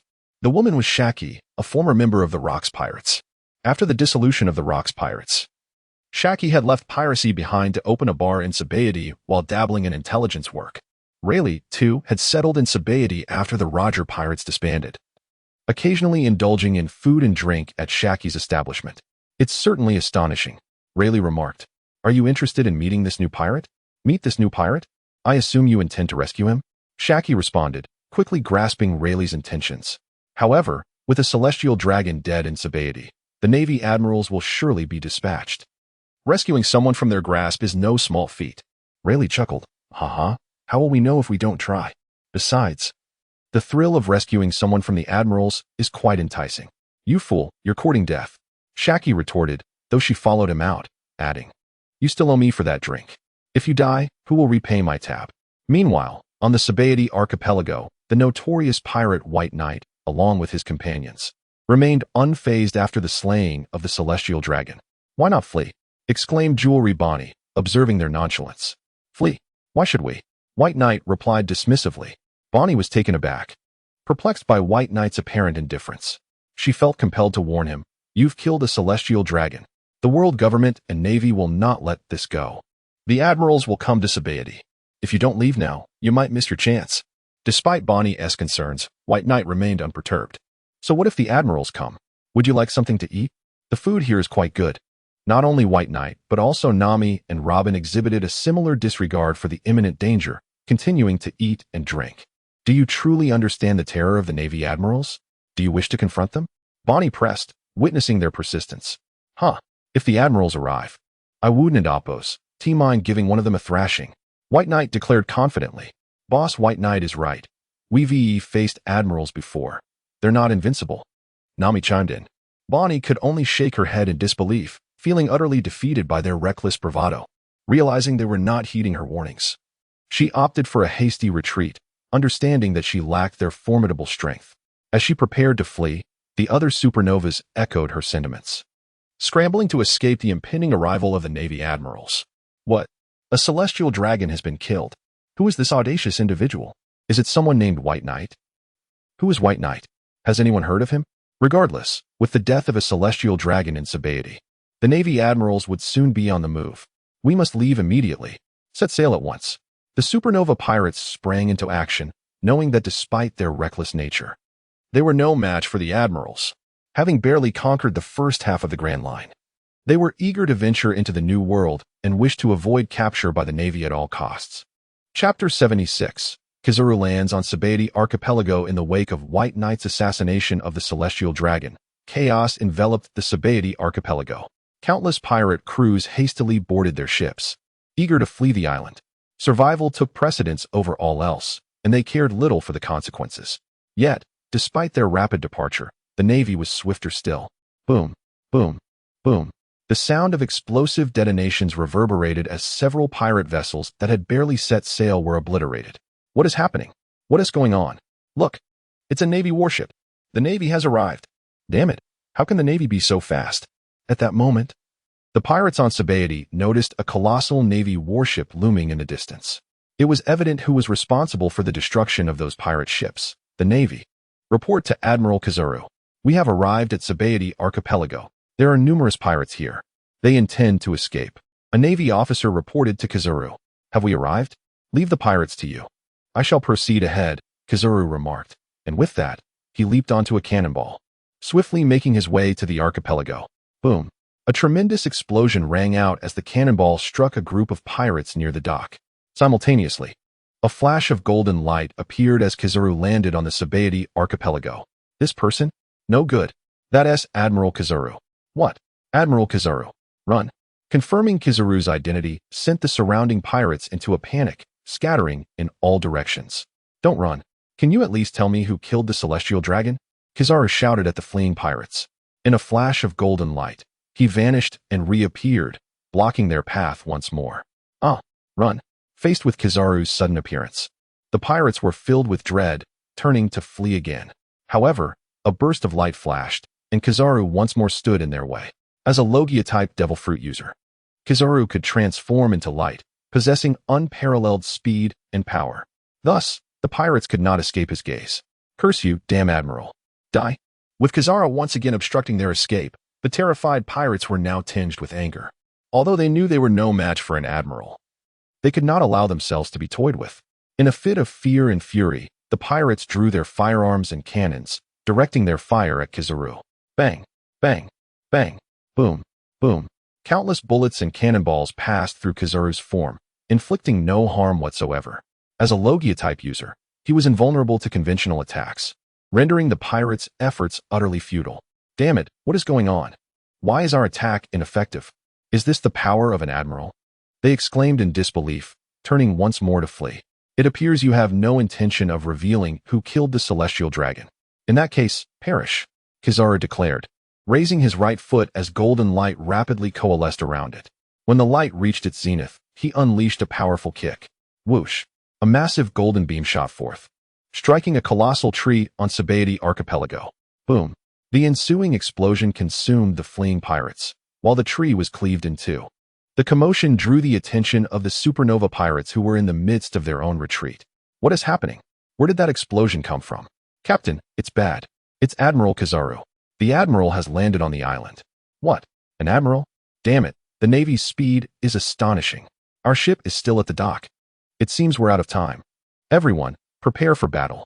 Realizing that stealthy departure was no longer an option, the supernova pirates steeled themselves for confrontation. Indeed, in a flash of golden light, Kizaru appeared before one of the supernova pirates. You are a supernova, are you not? Do you know who killed the celestial dragon? Kizaru inquired of the pirate. Die. Without hesitation, the supernova launched an attack upon seeing Kizaru. As a seasoned pirate, he understood the importance of striking first. However, could he truly land a blow on Kizaru? It was clear that he could not. In a flash of light, Kizaru effortlessly evaded the attack, reappearing behind the supernova. Have you ever been kicked by light? With that, Kizaru's foot, imbued with golden radiance, struck swiftly at the supernova. Bang! Boom! A deafening explosion echoed as the supernova was sent flying, lacking even the opportunity to react. He crashed through several buildings before finally coming to a halt, unconscious. The other supernova pirates, hiding in the shadows, were struck with terror at Kizaru's overwhelming power. What? Is this the strength of Admiral Kizaru? This is utterly terrifying. Are we truly expected to battle such a formidable opponent? Faced with Kizaru's formidable prowess, the supernova pirates felt a chill of fear.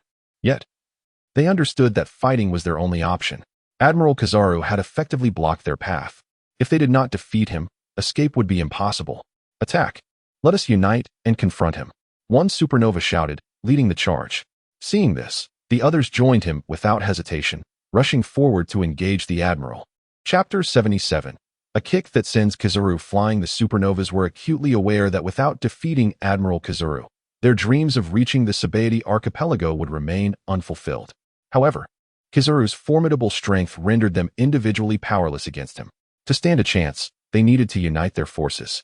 Yet, could mere collaboration suffice to overcome an admiral of his caliber? Clearly, the answer was no.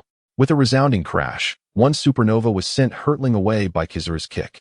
In that fleeting moment of attack, two other supernovas seized the opportunity to strike at Kizaru. But could they truly land a blow on him? The answer was again a resounding no. In a flash, Kizaru transformed into a beam of golden light, effortlessly evading their assaults while retaliating with swift kicks. With two more thunderous impacts, the two supernovas were launched backward, unable to even brace themselves. Still, the supernovas refused to concede defeat. A third group emerged, charging toward Kizaru once more. Unsurprisingly, their efforts bore no fruit. The sequence of crashes echoed again, as the attacking supernovas found themselves sent sprawling. Despite their considerable prowess among the new generation of pirates, they were woefully outmatched by Admiral Kizaru. In his presence, their resistance crumbled. Soon, all the supernovas lay gravely injured upon the ground. After effortlessly vanquishing them, Kizaru wore an expression of mock fear. Is this truly the caliber of this generation's supernovas? Enraged by Kizaru's demeanor, the supernovas longed to retaliate, but their injuries rendered them incapable of further action. Particularly, Jewelry Bonnie felt a profound regret. Had she known of the Admiral's terrifying strength, she would have fled the Sabaody archipelago long ago, all because of the pirate named Bai Yi. Had he not slain a celestial dragon, the Admiral would not have come after them. If not for the desire to warn him, she might have already escaped. What shall I do with you? Should I simply imprison you and impel down? Kizaru remarked, his gaze fixed on the supernovas. His suggestion sent a wave of dread through them. They had aspired to conquer the Grand Line and possibly become the next pirate king. Yet, before they could even reach the New World, they found themselves facing imprisonment. Was their journey to end so abruptly? As they grappled with their discontent, a voice of provocation echoed. Since when did admirals start bullying children? Bai Yi approached, striding confidently from the distance. Who are you? Kizaru replied, momentarily taken aback. He had not anticipated that someone would dare to approach amid such a fierce battle, seemingly looking to provoke him. I am Bai Yi. And yes, I am the one who killed that celestial dragon, Bai Yi declared, locking eyes with Kizaru. Bai Yi? I've never heard of you. But since you have slain a celestial dragon, I cannot let you go, Kizaru said, his tone shifting. Although unfamiliar with Bai Yi, the gravity of his actions warranted immediate action. Without hesitation, Kizaru transformed into a streak of golden light, appearing behind Bai Yi to seize him. However, Bai Yi's reflexes were remarkably swift. Just as Kizaru manifested behind him, Bai Yi unleashed a powerful kick. What? No. Kizaru had not anticipated Bai Yi's speed, leaving him defenseless. By the time he sensed the danger, it was too late. Bai Yi's ferocious kick struck him with tremendous force. With a thunderous crash, Kizaru was sent flying, crashing through several buildings and kicking up a cloud of dust. The Admiral has been kicked away. Who is this person? How can he possess such strength? The injured supernovas gazed in astonishment at Bai Yi. Moments ago, they had been at the mercy of Admiral Kizaru, who seemed invincible. Yet, in an instant, that very invincible figure had been sent reeling. Now, curiosity consumed them. Who exactly was this Bai Yi, and how could he wield such terrifying power? A flash of golden light pierced through the rubble, and Kizaru reappeared before Bai Yi, but this time, he was no longer flippant. His expression was grave, his attire disheveled, and blood trickled from his lips. Clearly, Bai Yi's earlier kick had inflicted significant damage. Cough, who are you? How can you possess such formidable strength? Kizaru coughed, wiping the blood from his mouth, his demeanor now serious. He understood that someone capable of sending him flying was no ordinary adversary. Yet, he was unfamiliar with Bai Yi, and this name was entirely new to him, deepening his confusion. Did I not inform you?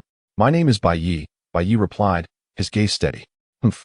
Regardless of who you are, since you dared to kill a celestial dragon, I cannot let you escape today, Kizaru declared, once again transforming into a beam of light and launching himself at Bai Yi.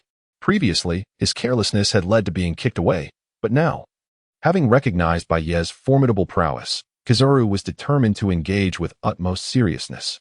Channeling the full extent of his light fruit abilities, he attacked Bai Yi with blinding speed. Faced with Kizaru's relentless assault, Bai Yi furrowed his brow. Such speed. This is the power of the light fruit. This is going to be challenging. The rapid-fire attacks from Kizaru left Bai Yi feeling overwhelmed. Chapter 78. Activating the Rabbit Talisman. Shall we compare speeds? The Yellow Ape, as a Marine Admiral, possesses formidable strength. Notably, he is also a user of the Pika Pika no Mi, granting him speed akin to that of light. Therefore, in terms of sheer velocity, there are few who can rival him across the vast ocean. However, Facing the enigmatic figure known as Bai Yi, the yellow ape became serious, fully unleashing the abilities of his devil fruit. His rapid onslaught, reminiscent of a streak of light, inflicted significant damage upon Bai Yi. Alas, these attacks proved utterly ineffective.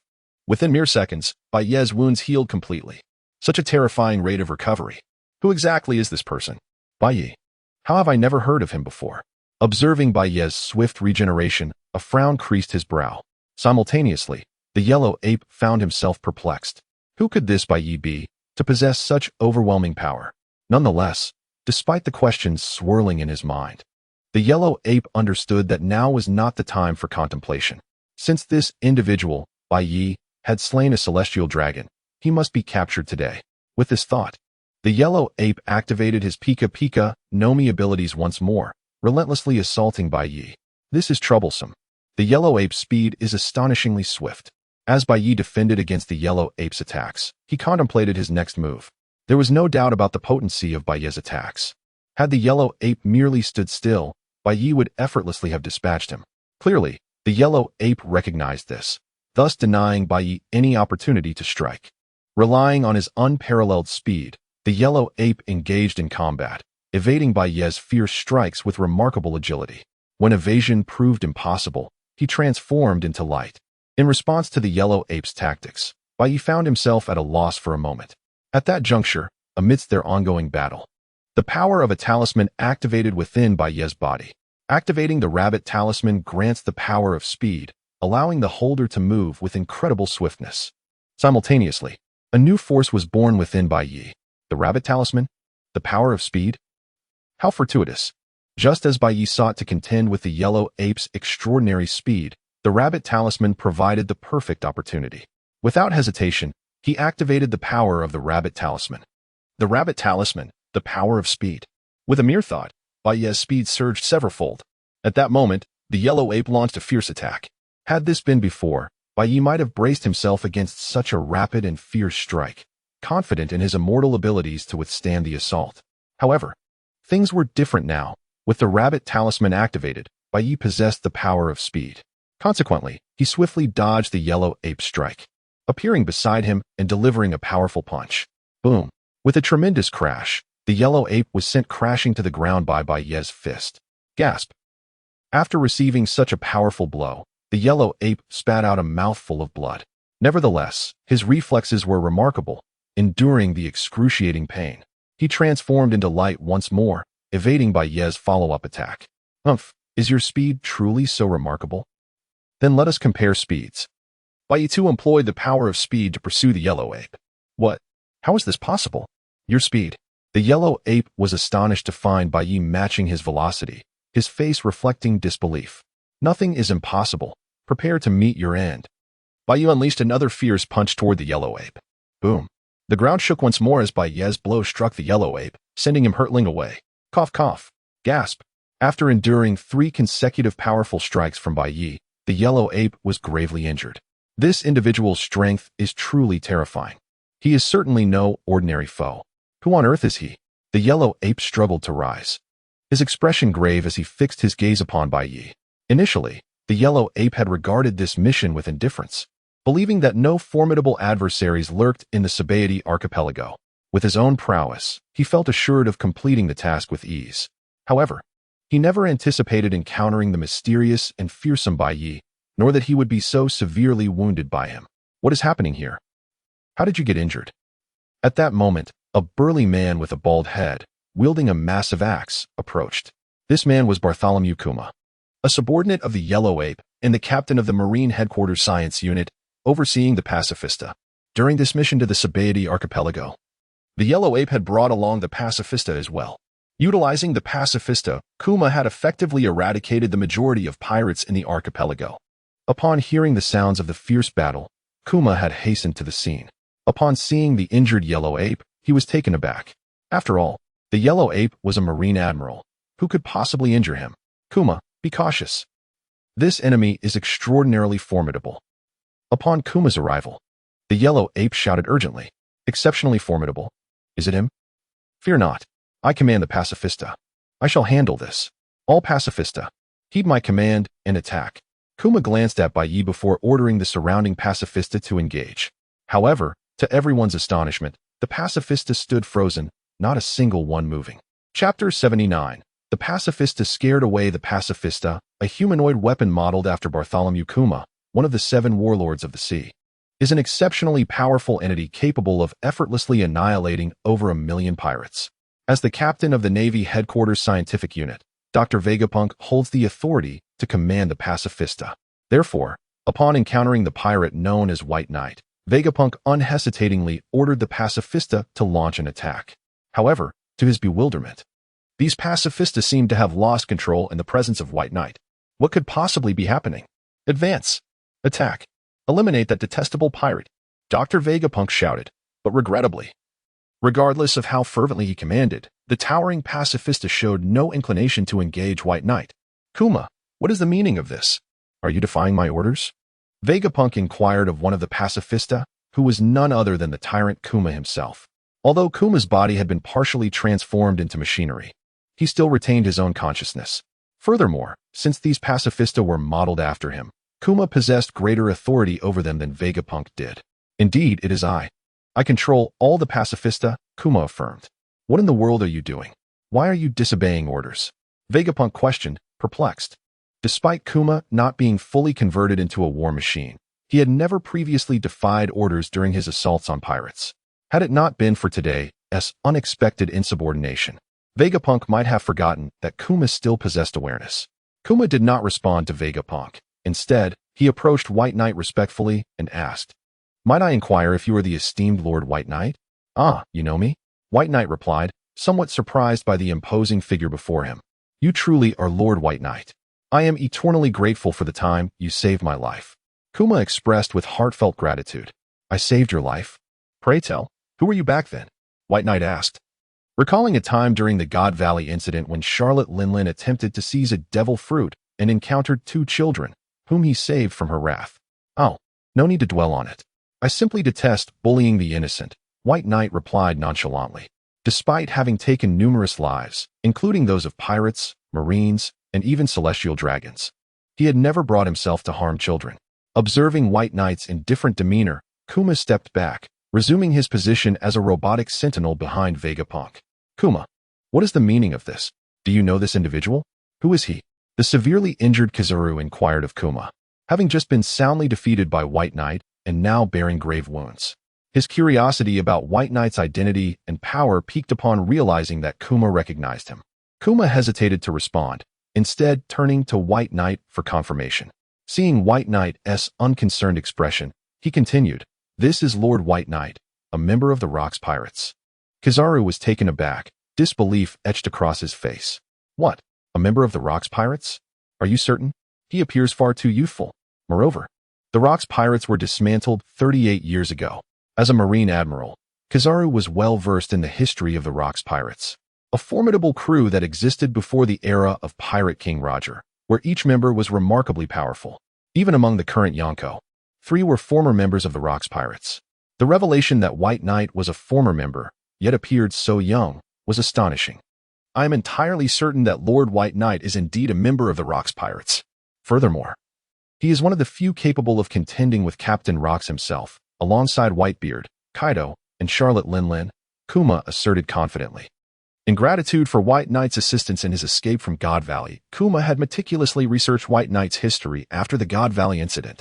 However, at that time, all information regarding White Knight had been suppressed following his assassination by the world government's elders. Kuma had sought to express his gratitude, but found no opportunity until now. 38 years later, when fate reunited them. What?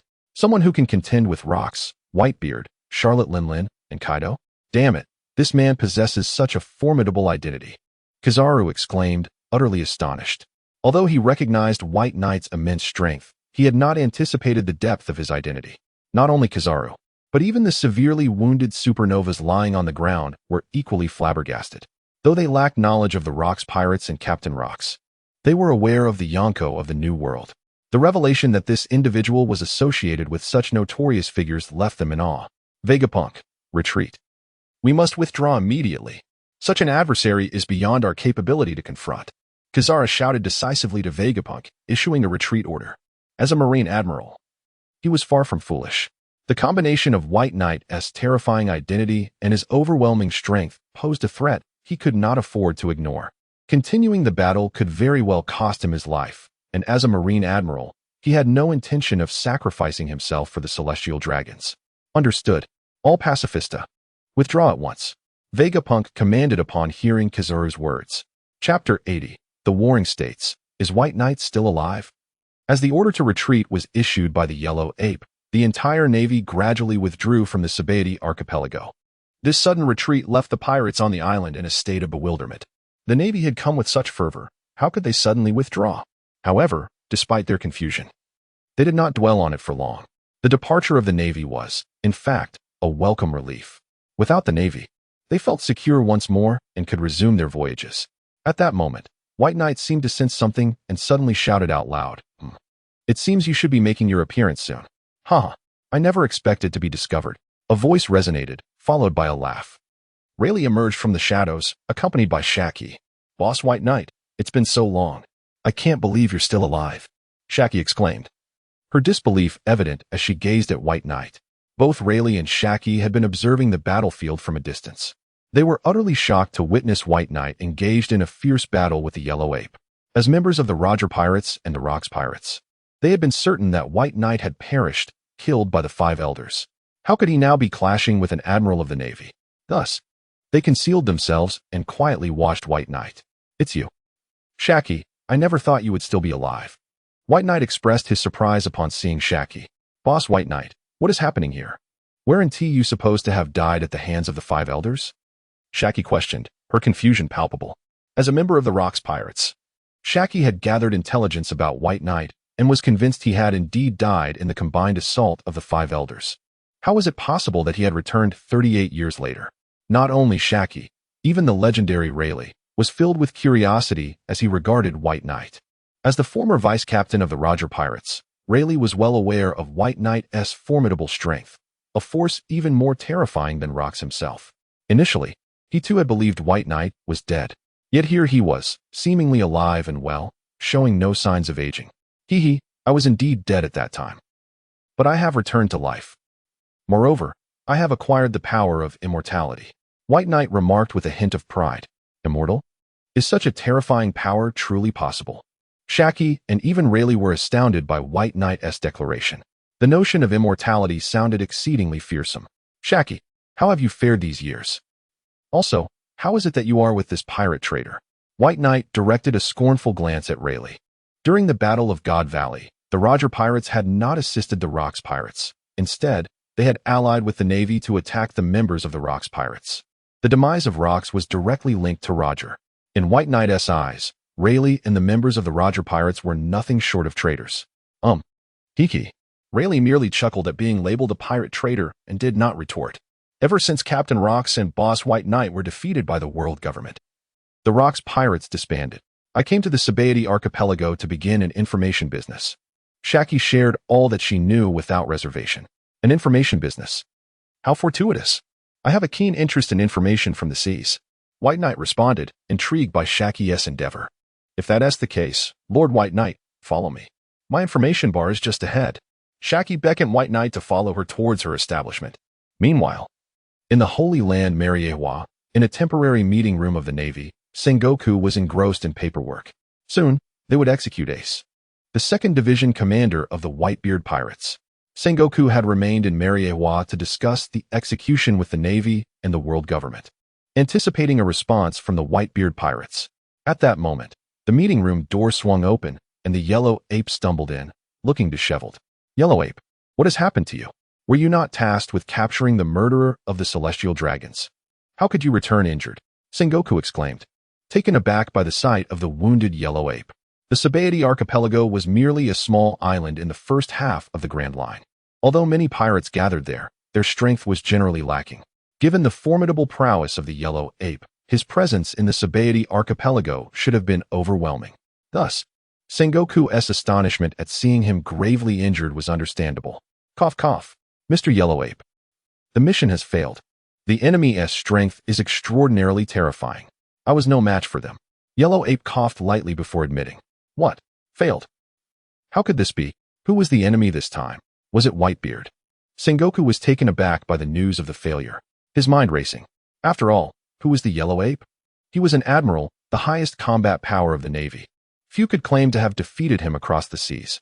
Thus, upon seeing the Yellow Ape injured, Sengoku's first thought was of Whitebeard. Sengoku reasoned that with the Navy having just captured Ace, the 2nd Division commander of the Whitebeard pirates, and preparing for his execution, it was entirely plausible that Whitebeard had retaliated, coming to the Sabaody archipelago to avenge the celestial dragons and injuring the Yellow Ape in the process. No, it's not Whitebeard.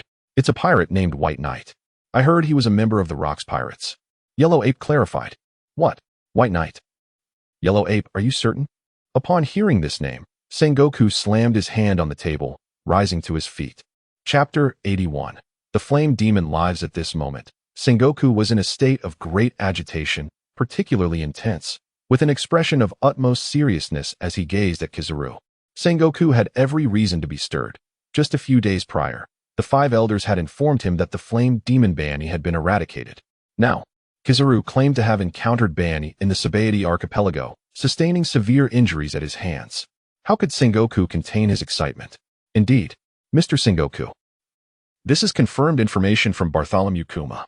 The one who killed a celestial dragon and wreaked havoc in the Sabaody archipelago is a pirate named Bant. Kizaru remarked, observing Sengoku's fervor. How could this be possible? The Flame Demon Band was said to be dead. This was directly communicated to me by the 5 elders. Could it be that the 5 elders deceived me? But what reason would they have to mislead me? Upon hearing Kizaru's repeated confirmations, Sengoku fell into deep contemplation. He was enveloped in profound confusion and disbelief. Just days ago, the 5 elders had assured him that Band had been dealt with by the world government. How could Kizaru have encountered an attack from Band? Corroborated by Kuma and Trafalgar Law? This could not be a fabrication. Therefore, the only plausible explanation was that the 5 elders had misled him. Yet, why would they choose to deceive him? As Fleet Admiral of the Navy, he had consistently served the world government. The 5 elders had no reason to betray his trust. Sengoku pondered, who exactly is this pirate Band? Such a terrifying individual, how have I never heard of him before? Seeing Sengoku lost in thought, Kizaru inquired with curiosity. Although Kizaru had gleaned from Kuma's words that Bani's identity was far from ordinary, he remained unaware of the details surrounding Bani. Hence, Kizaru was eager to learn more about this enigmatic figure. If you have encountered Band, you must have some information about him. This story dates back to the Battle of God Valley, 38 years ago. Sengoku, after a moment's reflection, shared the intelligence he had regarding Bani with Kizaru. Despite the fact that Ban's information was still classified, Kizaru, being a vice admiral, had the right to know, especially after having faced Band himself.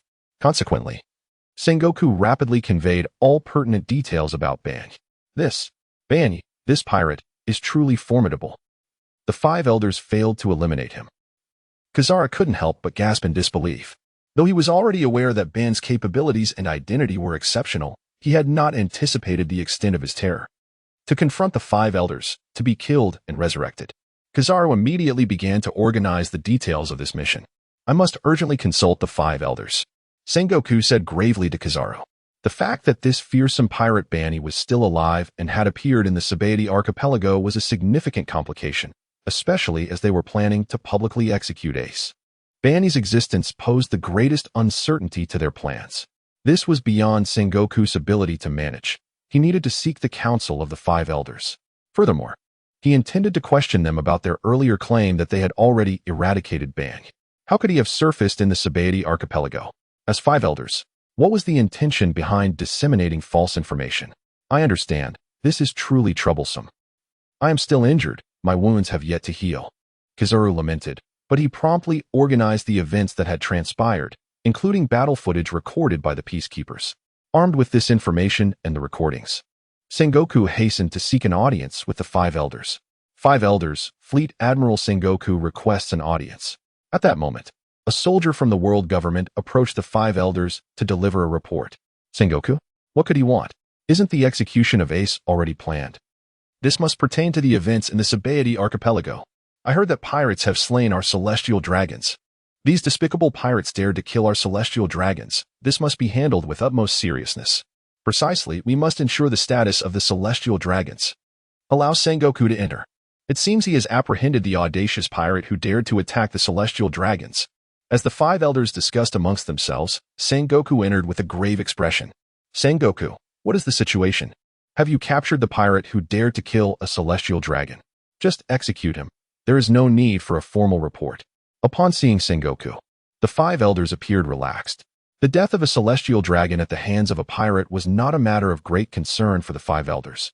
Though celestial dragons were considered the nobility of the world, to the five elders, they meant little. The world government had plenty of celestial dragons. Indeed, to facilitate their undercover operation against Band, the five elders had even sacrificed one of their own. Sengoku continued. We have not captured the one responsible for killing the celestial dragon.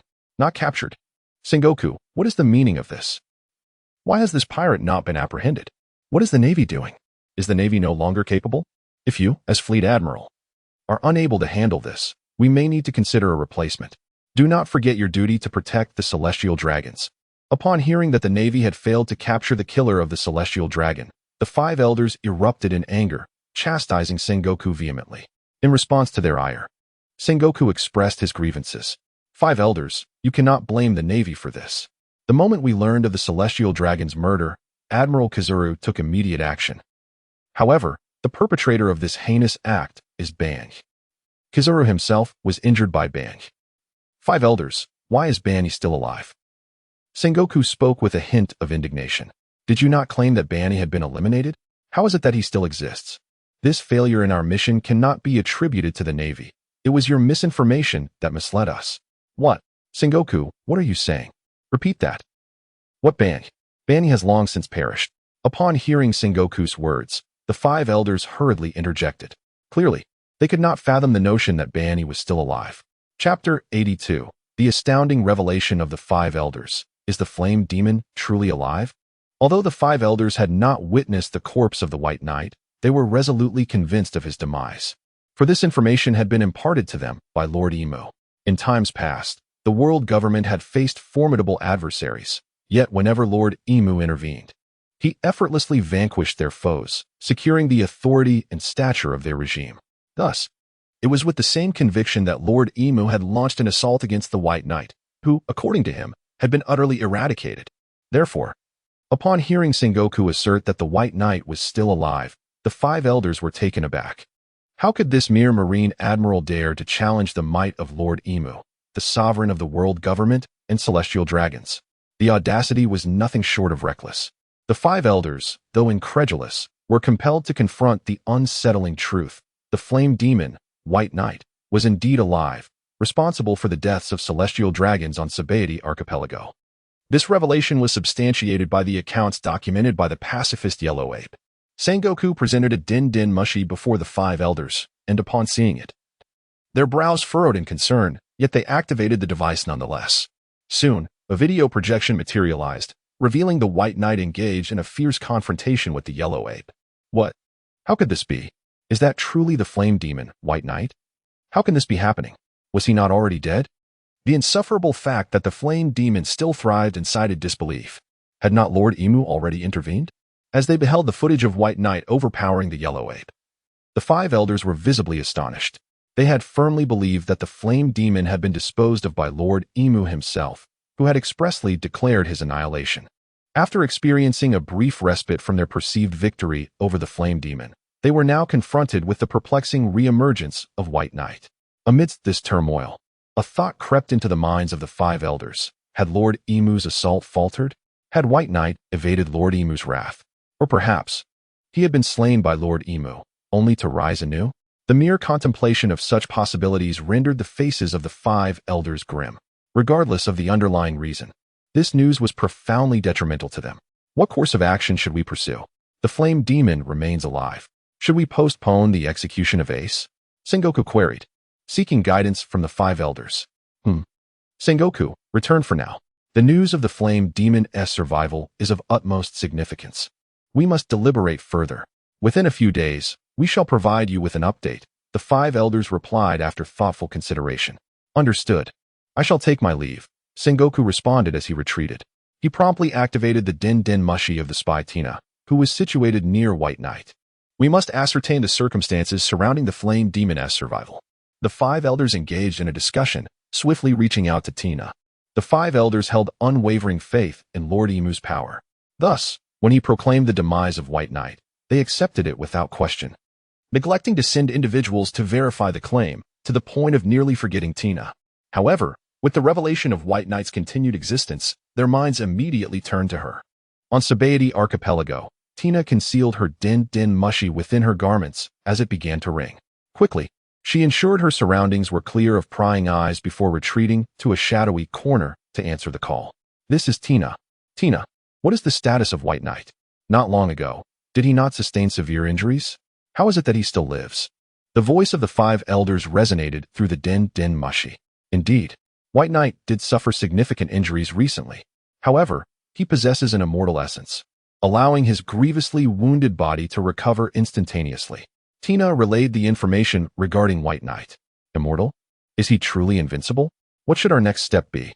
After concluding her conversation with Tina, the five elders inhaled deeply, pondering the implications of this revelation. Could it be that such an indomitable being truly existed? Let us seek Lord Emu. May he not be angered by this news. They exchanged glances before proceeding deeper into the palace. Lord Emu. The five elders request an audience. Upon arriving at the Grand Void Throne, they knelt before it once more. Moments later, Lord Emu materialized atop the throne. What is it? Lord Emu inquired, observing the five elders in their prostration. Well, the five elders hesitated, unsure of how to broach the subject. Should they question why Lord Emu failed to eliminate White Knight? They lacked the audacity to confront him directly. Speak swiftly. Lord Emu's tone grew frigid as he urged them to continue. It is as follows, Lord Emu. Sensing the rising ire of Lord Emu, the five elders felt compelled to divulge the troubling news. According to the latest intelligence, the flame demon, White Knight, is not dead. He has reappeared on Sabaody Archipelago, where he has slain celestial dragons. The five elders hastily conveyed the entirety of their findings. What? What did you just say? Do you comprehend the gravity of your words? Are you questioning my authority? Lord Emu's fury was palpable. Lord Emu, this is indeed the truth. This is the recorded footage from the battle. As they sensed Lord Emu's growing agitation, the five elders prostrated themselves further. They quickly produced a din-din mushi from their hands. With a furrowed brow, Lord Emu extended a dark appendage, seizing the din-din mushi from their grasp. Activating the device, he soon witnessed the scene of White Knight overpowering the yellow ape. Chapter 83.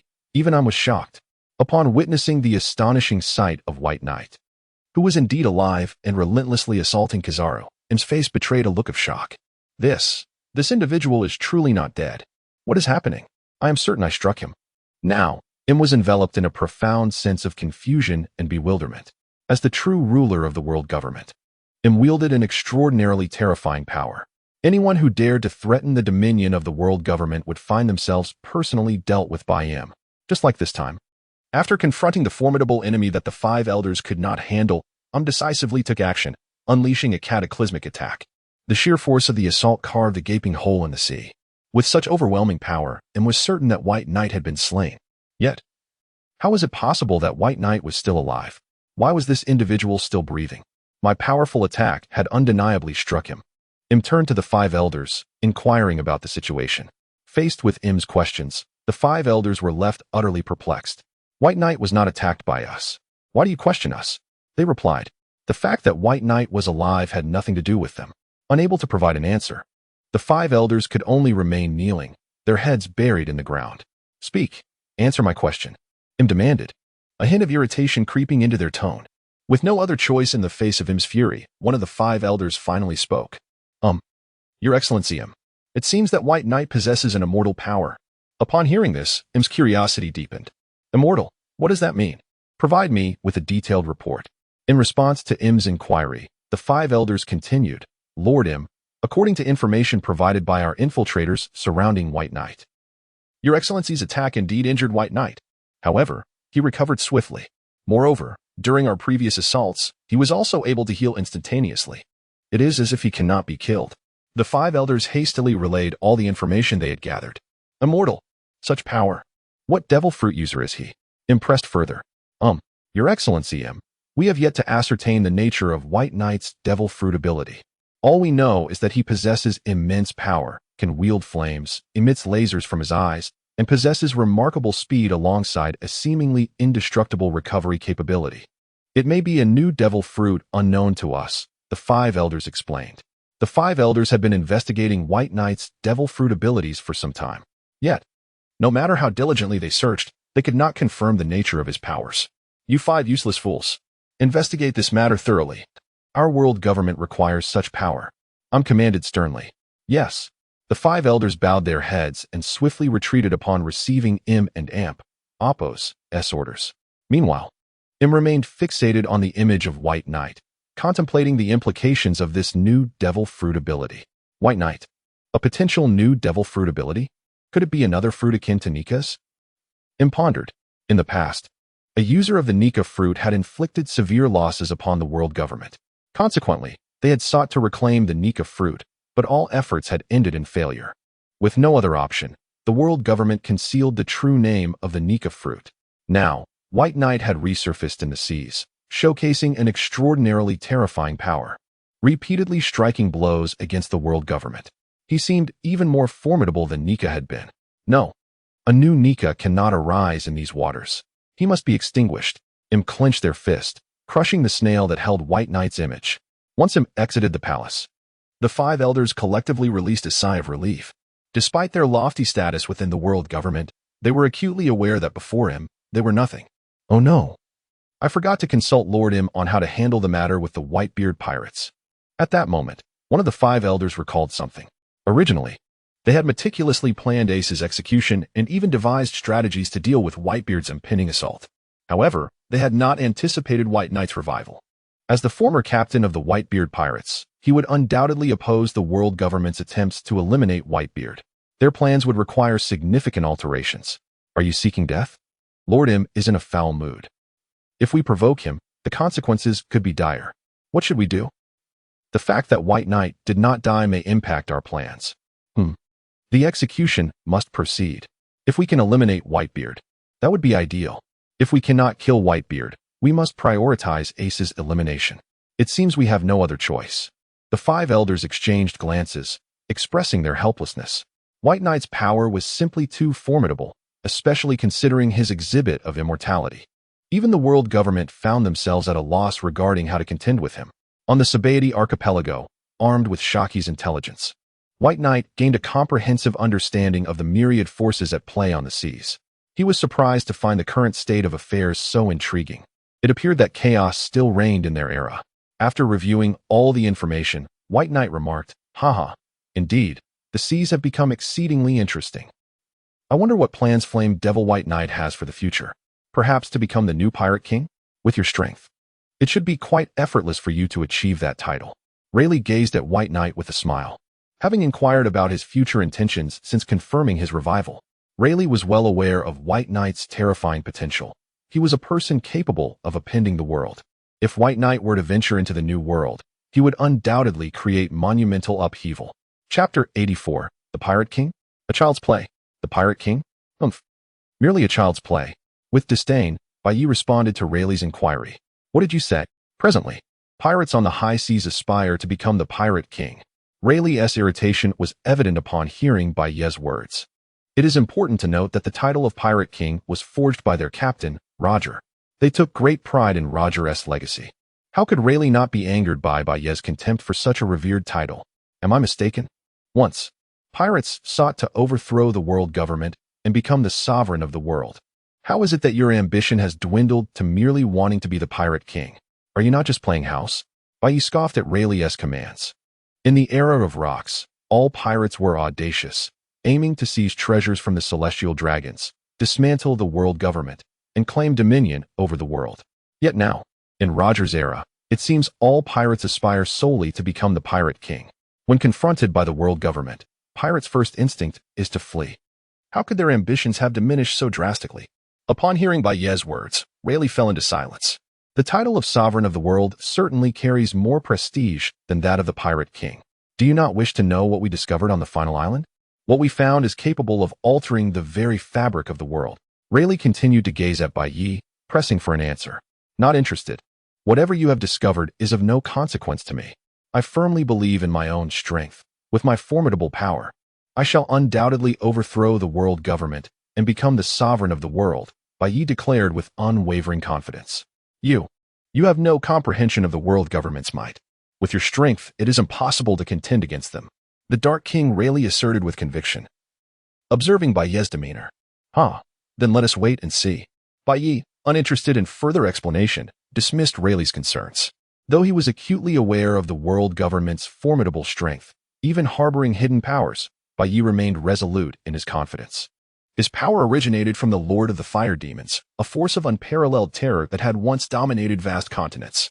Once Bai Yi fully activated the Lord's powers, dismantling the world government and ascending to kingship would be a mere trifle. Rayleigh, what brings you here? Are you considering setting sail again? If so, would you care to join Captain Bai Yi? At that moment, Shuki approached, beaming at the sight of Rayleigh. Better not. I have little faith in Bai Yi's ambitions. He will not succeed. The Dark King Rayleigh shook his head and departed.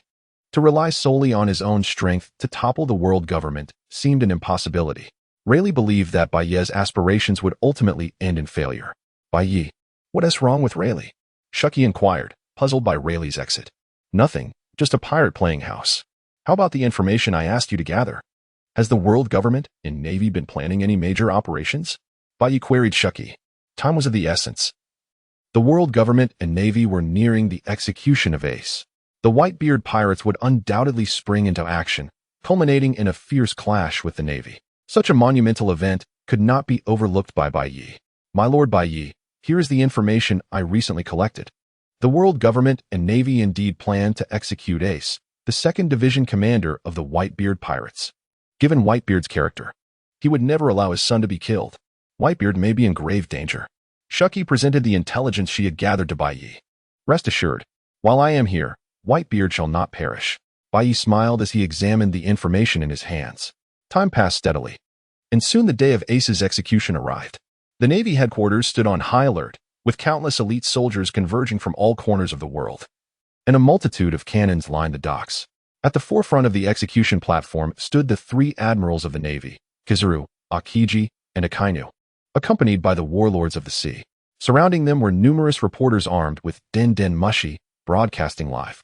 The Navy headquarters was unequivocally prepared for battle. What is the situation? Sengoku inquired gravely of his aide, Tsuru. Sengoku, everything is ready. The Navy is in position. No anomalies have been detected at sea. Tsuru replied with a serious expression, fully aware of the many variables that could arise during this execution. A slight misstep could lead to irreparable losses for the Navy. Then in that case, commence the execution. Bring forth the pirate Ace. With Sengoku's command, Ace, wearing seastone handcuffs and flanked by several Navy officers, was escorted to the execution platform. Pirate Ace has appeared. He is being brought to the execution platform. Quickly, get the cameras, capture this moment. As Ace emerged, countless reporters hastily aimed their cameras. In the distance, a multitude of pirate ships were swiftly sailing toward the Navy headquarters. Look, so many pirate ships. That's the Ice Witch pirates, the Wolfpack pirates, and the Andre pirates. They are all under Whitebeard's command. The Whitebeard pirates are indeed mobilizing. The personnel at Navy headquarters saw the rapidly approaching pirate ships, their expressions growing serious. They understood that the Whitebeard pirates were coming with ill intentions, and a fierce battle was inevitable. The Whitebeard pirates have truly arrived. All cannons, prepare for action. Target the Whitebeard pirates. With Admiral Sengoku's orders, the Navy sprang into action.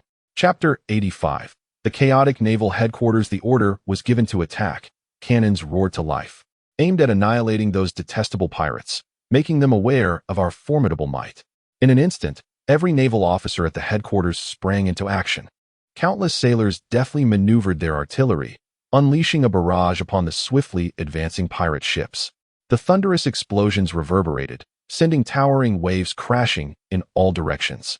Yet, contrary to fear, the pirates responded with wild, exuberant laughter. Charge forward. Let these naval fools witness the prowess of the Whitebeard pirates. Ace, we shall come to rescue you. A multitude of pirates bellowed as they surged toward the naval headquarters. Despite the continuous onslaught from the Navy, the pirates under Whitebeard were far from ordinary brigands. Soon, their ships breached the naval defenses. Within the headquarters, the Navy did not remain idle upon witnessing the oncoming pirates. They, too, charged forward. Before long, the two factions were embroiled in a fierce melee. At this critical juncture, a formidable figure emerged, the giant Oz, a force of nature that tore through the naval defenses with ease. Advance. Follow Oz into battle. Together, we shall save Ace. With Oz leading the charge, the morale of the Whitebeard pirates surged as they stormed into the execution plaza. Shichibukai, what are you waiting for? It is your time to act. Sengoku commanded the Shichibukai as they watched the pirates surge forward. Though reluctant, one of the Shichibukai, Don Quixote da Flamingo, was the first to engage, utilizing his string fruit powers to swiftly eliminate the advancing pirates with his invisible threads, which pierced through them before they even had a chance to react. Such audacity. I shall join the fray as well. Arise, my zombies. The Shichibukai Gecko Moria quickly followed suit, summoning his undead minions to assault the Whitebeard pirates. Meanwhile, Nami, the navigator, had been captured by Moria, severely hampering Luffy and his crew's ability to navigate, leaving them lost at sea, desperately trying to find their way. The battle at the naval headquarters raged on. With the intervention of the Shichibukai, the pirates and Oppos, assault was finally stymied. However, Sengoku, Saru, and the other commanders wore grave expressions. Fully aware that this was merely the prelude, the true battle had yet to commence, as Whitebeard and his commanders had not yet made their appearance. Nor had the wild card, White Knight. Suddenly, a colossal whale-shaped pirate ship erupted from beneath the waves. It was the flagship of the Whitebeard pirates. Whitebeard was about to make his entrance. All prepared for the impending clash, Sengoku's expression turned serious upon the ship's emergence. With heavy footsteps, Whitebeard ascended to the ship's prow, surrounded by the captains of his various divisions. Look, Whitebeard has arrived, along with all his commanders. The attention of everyone present was drawn to Whitebeard. With arms crossed, he unleashed a powerful strike, causing the air around him to shatter and a tremendous shockwave to radiate outward, crashing violently against the ocean. The sea erupted in chaos as monstrous waves surged toward the naval headquarters, a demonstration of Whitebeard's tremor fruit ability that could trigger devastating earthquakes and tsunamis. Just as the colossal waves threatened to engulf the naval base, Admiral Akiji finally took action. An icy chill emanated from him, freezing the tumultuous sea and transforming it into a landscape of solid ice. Now, let us advance. The members of the Whitebeard pirates, now traversing the frozen expanse, charged forward. As Akiji engaged, his fellow admirals, Kizaru and Akainu, joined the fray, intensifying the already chaotic battlefield. Not far from the naval headquarters, an unnoticed pirate ship lay anchored. Lord White Knight, look, the naval headquarters is in disarray. When shall we lend our assistance? Is that man known as Whitebeard not your subordinate? He seems to be in dire straits. Nami and Nico Robin exclaimed. Patience, we must wait a little longer. It is not yet our time to intervene. White Knight replied, observing the turmoil at the naval headquarters. Fully aware of the impending battle that was about to unfold, White Knight had arrived at the scene. Yet he remained composed, knowing that the moment to act had not yet arrived. Chapter 86. The moment for my intervention has arrived. The battle at the Navy headquarters raged on. Despite Whitebeard's formidable power, particularly the immense strength derived from the tremor fruit, each of his strikes unleashed a wave of terrifying destruction. Such ferocious assaults instilled fear even in the hearts of the Navy admirals. However, Whitebeard, aged and already bearing wounds, found his injuries exacerbated by the relentless combat. His movements grew increasingly rigid, signaling a prime opportunity for the enemy. Flames roared and lasers surged forth as the Navy admirals seized the moment to launch their assault. The sheer force of their attacks struck Whitebeard, inflicting significant pain upon him. No, father, how dare you attack him? We must rush to his aid. The crew of the Whitebeard pirates, faces etched with concern, dashed forward to support their captain. Yet, the Navy would not grant them the chance. They swiftly intercepted the pirates, blocking their advance. Despite his grievous injuries, Whitebeard's retaliatory strikes remained fearsome. With a powerful swing of his Bicento, he sent numerous Navy soldiers flying, their cries echoing through the chaos. The very ground trembled as he unleashed a colossal punch, the tremor fruit's powers erupting forth. Admiral Akainu, caught off guard, was sent reeling, blood spilling from his mouth. Yet, the toll of such relentless exertion weighed heavily on Whitebeard. He grew increasingly frail, blood seeping from his lips. Father, the crew members of the Whitebeard pirates could no longer contain their tears at the sight of their wounded captain. They yearned to assist him, but the Navy's onslaught left them with no opportunity. Though Whitebeard was gravely injured, The admirals too bore wounds from the fierce confrontation. Confronting a damaged Whitebeard, they hesitated, fully aware that a cornered beast is the most dangerous. The time has come for my entrance. All of you, bear witness. The era of my reign is upon us. At that moment, a booming laughter echoed as Blackbeard, Marshal D. Teach, approached with his crew from afar. Blackbeard, Teach. Why do you arrive now? As a warlord of the sea, how could you be so late? Sengoku, visibly enraged, exclaimed upon seeing Teach. Warlord of the sea? I hereby declare my resignation. I have no interest in that title anymore. I aim to be the Pirate King. Blackbeard declared with a booming laugh. What? You despicable Blackbeard. How dare you betray the world government? Sengoku seethed at Blackbeard's audacity. Betrayal? What of it? Do you think your navy stands a chance against me now? Blackbeard scoffed, unfazed by Sengoku's fury. You, Sengoku, while furious, recognized the navy's weakened state after their fierce battle with the Whitebeard pirates. Confronted with Blackbeard's challenge, he found himself momentarily at a loss. Seeing you like this only emboldens me, Blackbeard jeered, striding confidently toward the injured Whitebeard. Whitebeard, it seems your time is truly at an end. Whitebeard, seething with anger at the sight of Blackbeard, retorted, Teach, you are unworthy to be called my son. Despite his injuries, Whitebeard unleashed a barrage of strikes, nearly incapacitating Blackbeard, who cried out for his father. Hearing the term father momentarily softened Whitebeard's resolve, causing him to hesitate in delivering a fatal blow.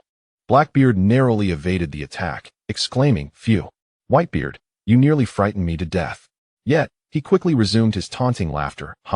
It appears you truly are at your limit. As Whitebeard prepared to unleash one final strike, his power waned. The once mighty pirate was now devoid of the strength to retaliate. Attack. Kill him at once. Blackbeard, sensing victory, commanded his crew to strike.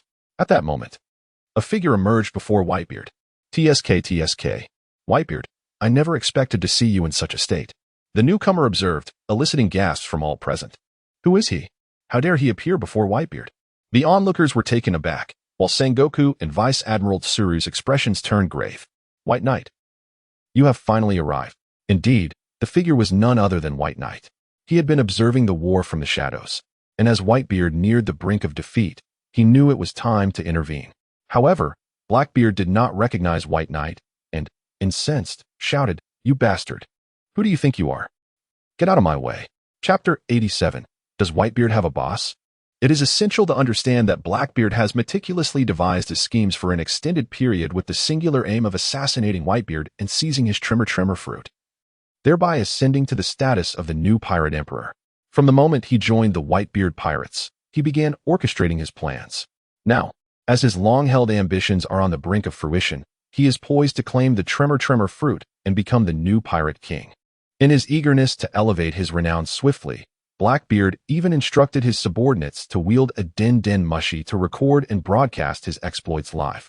However, unexpectedly, an unfamiliar figure emerged, interrupting his meticulously laid plans, inciting Blackbeard's ire. You wretched fool, get out of my way now? Seeing White Knight impede his performance, Blackbeard's fury erupted, and he hurled a punch at him. To ensure his victory over White Knight, Blackbeard unleashed the full power of the dark fruit. Who is this grotesque individual? It is you who should be the one to leave. White Knight retorted disdainfully as he countered with a punch of his own. A resounding crash echoed, followed by a scream as Blackbeard was sent flying backward. Despite Blackbeard's formidable abilities derived from the dark fruit, which nullifies the powers of all devil fruit users, his prowess paled in comparison to that of White Knight. Furthermore, White Knight was not a devil fruit user, rendering Blackbeard's abilities utterly ineffective against him. Not only did they fail, but due to the side effects of the dark fruit, Blackbeard found himself suffering double the damage. Captain. Blackbeard. Captain, are you all right?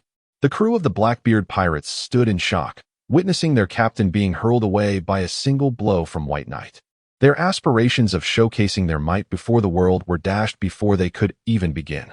Coughing and struggling, Blackbeard rose from the ground, blood spilling from his mouth. Who is this guy? His strength is terrifying.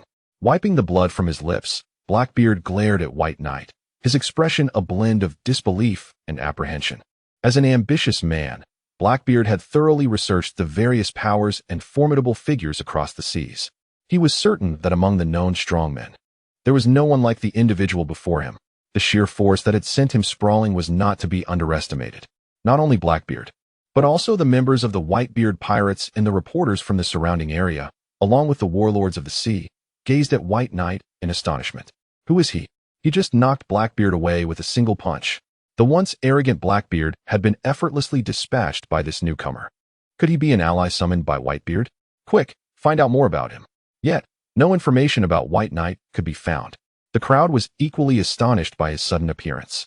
However, the wounded Whitebeard himself smiled upon seeing White Knight. "Old buddy, it has been quite some time," Whitebeard exclaimed. "I never expected to meet you under such circumstances." His voice resonated like thunder, leaving the onlookers in shock. "What?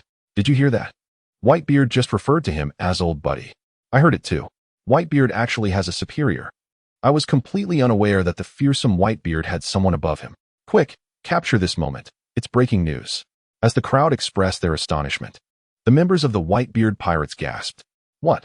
Dad has a superior? How do we not know? Surely, his superior must possess immense power. Marco, is this truly Dad's superior? This is unbelievable." Indeed, Dad's superior appears remarkably youthful. Although the commanders of the Whitebeard pirates realized that their father had a superior, they had assumed it would be an elderly figure akin to their father. Yet, the youthful visage of White Knight, who seemed even younger than them, left them utterly flabbergasted. Their confusion led them to seek answers from Marco, who shared their astonishment. Though Marco had previously encountered White Knight, he was baffled that the youth before him had not aged at all over the years. This young man is Dad's superior? The mystery of White Knight's agelessness eluded him. Whitebeard has a superior. I was completely unaware. Blackbeard, too, bore an expression of shock. Having spent decades within the Whitebeard pirates, he prided himself on knowing all there was to know about the crew. Yet, he never anticipated that Whitebeard had a superior. Meanwhile, the Marines, upon hearing that White Knight was Whitebeard's superior, instinctively recoiled in fear. Whitebeard's strength was already formidable enough to send them retreating, and the thought of facing his superior was daunting. Oh dear. A terrifying figure has arrived. Yellow Monkey and Akiji exchanged grave glances, both well aware of White Knight's overwhelming power from their previous encounters. "Fools, what do you think you are doing? Just a detestable pirate, this so-called superior of Whitebeard." Akainu, who had never been on the receiving end of White Knight's wrath, scoffed disdainfully. Despite having sustained several blows from Whitebeard, Akainu was still battered and bloodied, with molten lava dripping from his wounds. Nevertheless, he charged at White Knight with unyielding bravado. "Humph, are you seeking your own demise?" White Knight responded as he met Akaina's advance with a punch of his own. Boom. The impact sent Akaina hurtling backward, the force propelling him through the air for over 100 meters before he crashed into the ruins. "Damn it! Fire Demon White Knight, what do you intend to do?" At that moment, Sengoku stepped forward, his expression dark as he confronted White Knight. "Ah, you attack my subordinate. Naturally, I must stand up for my crew," White Knight replied, a grin on his face. "Humph, so what if you have come? Today, Whitebeard is doomed. Not even the gods can save him," Sengoku said to Baiyi with unwavering certainty. Chapter 88. The zenith of Whitebeard. Sengoku had long been psychologically prepared for the emergence of White Knight. However, upon witnessing White Knight's actual arrival, he could not help but feel overwhelmed. The only piece of fortunate news was that White Knight had arrived late. After enduring relentless assaults from the Navy, Whitebeard was now grievously wounded. Given Whitebeard's severe injuries, Sengoku was quite certain that he could not survive. Even with White Knight's appearance, it would be of no avail. "White Knight, you must leave. I am dying. Do not concern yourself with me," Whitebeard said, wiping the blood from the corner of his mouth. To see his captain in his final moments brought him immense joy. Yet, Whitebeard was acutely aware that he was beyond saving. His death was inconsequential. He did not wish to implicate his captain. In fact, Whitebeard planned to entrust the Whitebeard pirates to White Knight. "Death, as long as I am here, no one can kill you. Moreover, I am your captain. How could I bear to watch my subordinates perish? Restore me." White Knight gazed at Whitebeard and proclaimed. He immediately summoned the power of the magical incantation. A surge of healing energy erupted from White Knight and Apos' hands, descending directly upon Whitebeard. Before long, Whitebeard's injuries visibly healed at an astonishing rate. Within mere seconds, all traces of his grievous wounds vanished. My body is restored. This sensation is simply exquisite. Haha. As he felt the transformation within himself, Whitebeard erupted in joyous laughter. It had been years since he had experienced such vitality. The strength of his rejuvenated body, the overwhelming power, and this long-lost sensation thrilled him. In his exuberance, Whitebeard instinctively unleashed his conqueror's haki.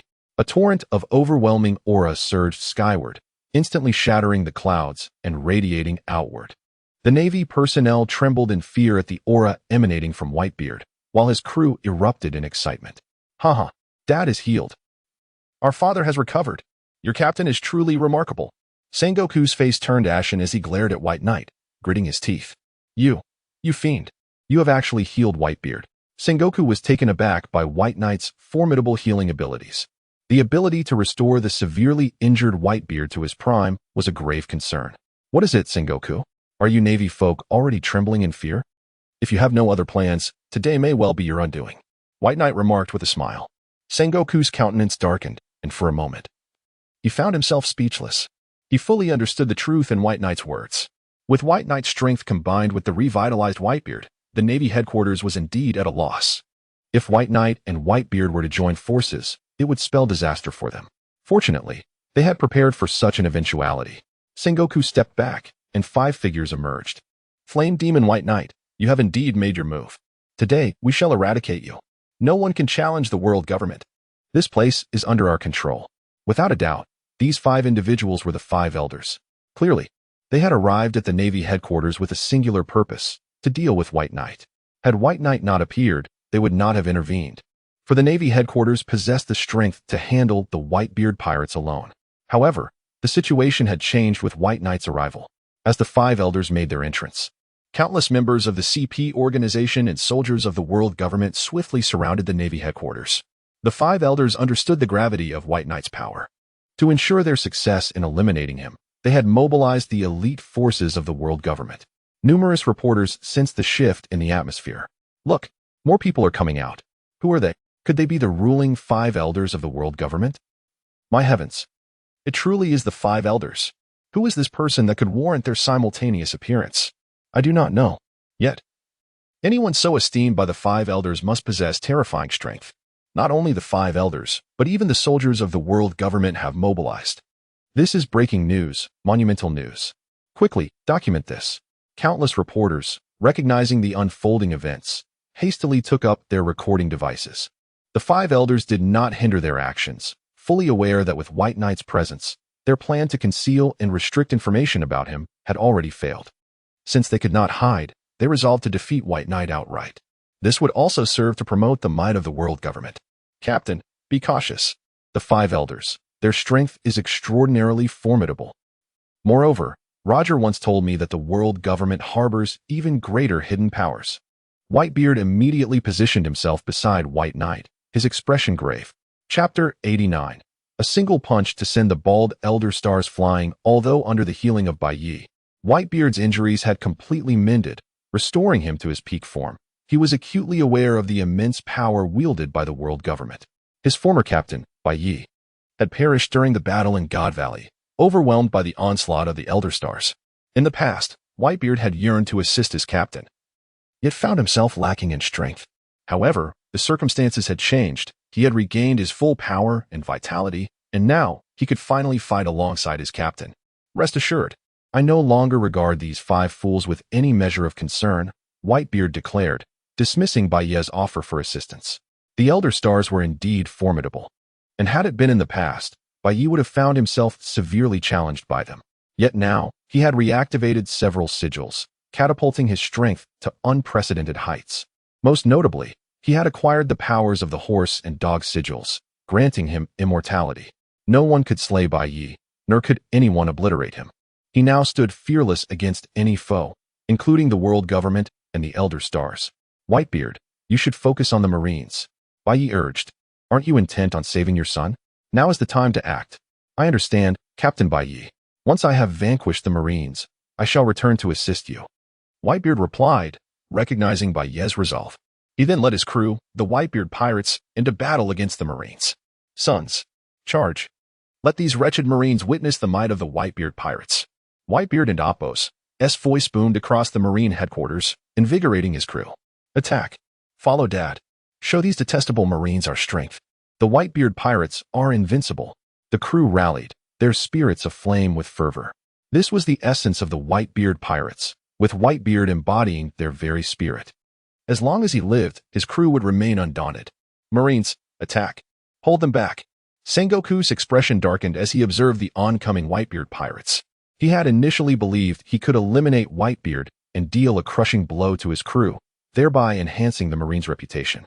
However, he had not anticipated Baiye's sudden appearance, which had thwarted his plans. Not only could they not kill Whitebeard, but it was uncertain whether the Marines could withstand the onslaught of the Whitebeard pirates. As Sengoku issued his orders, the Marines recognized the critical moment at hand and rushed towards the Whitebeard pirates with reckless abandon. The 3 Marine admirals charged forward as well. You 3 brats, get out of my way. Do not obstruct my rescue of my son. Whitebeard swung his Naginata with tremendous force, unleashing a devastating shockwave imbued with the power of the Quake fruit towards the admirals. Though the admirals summoned their haki to counter Whitebeard's assault, the sheer might of the peak Whitebeard was overwhelming.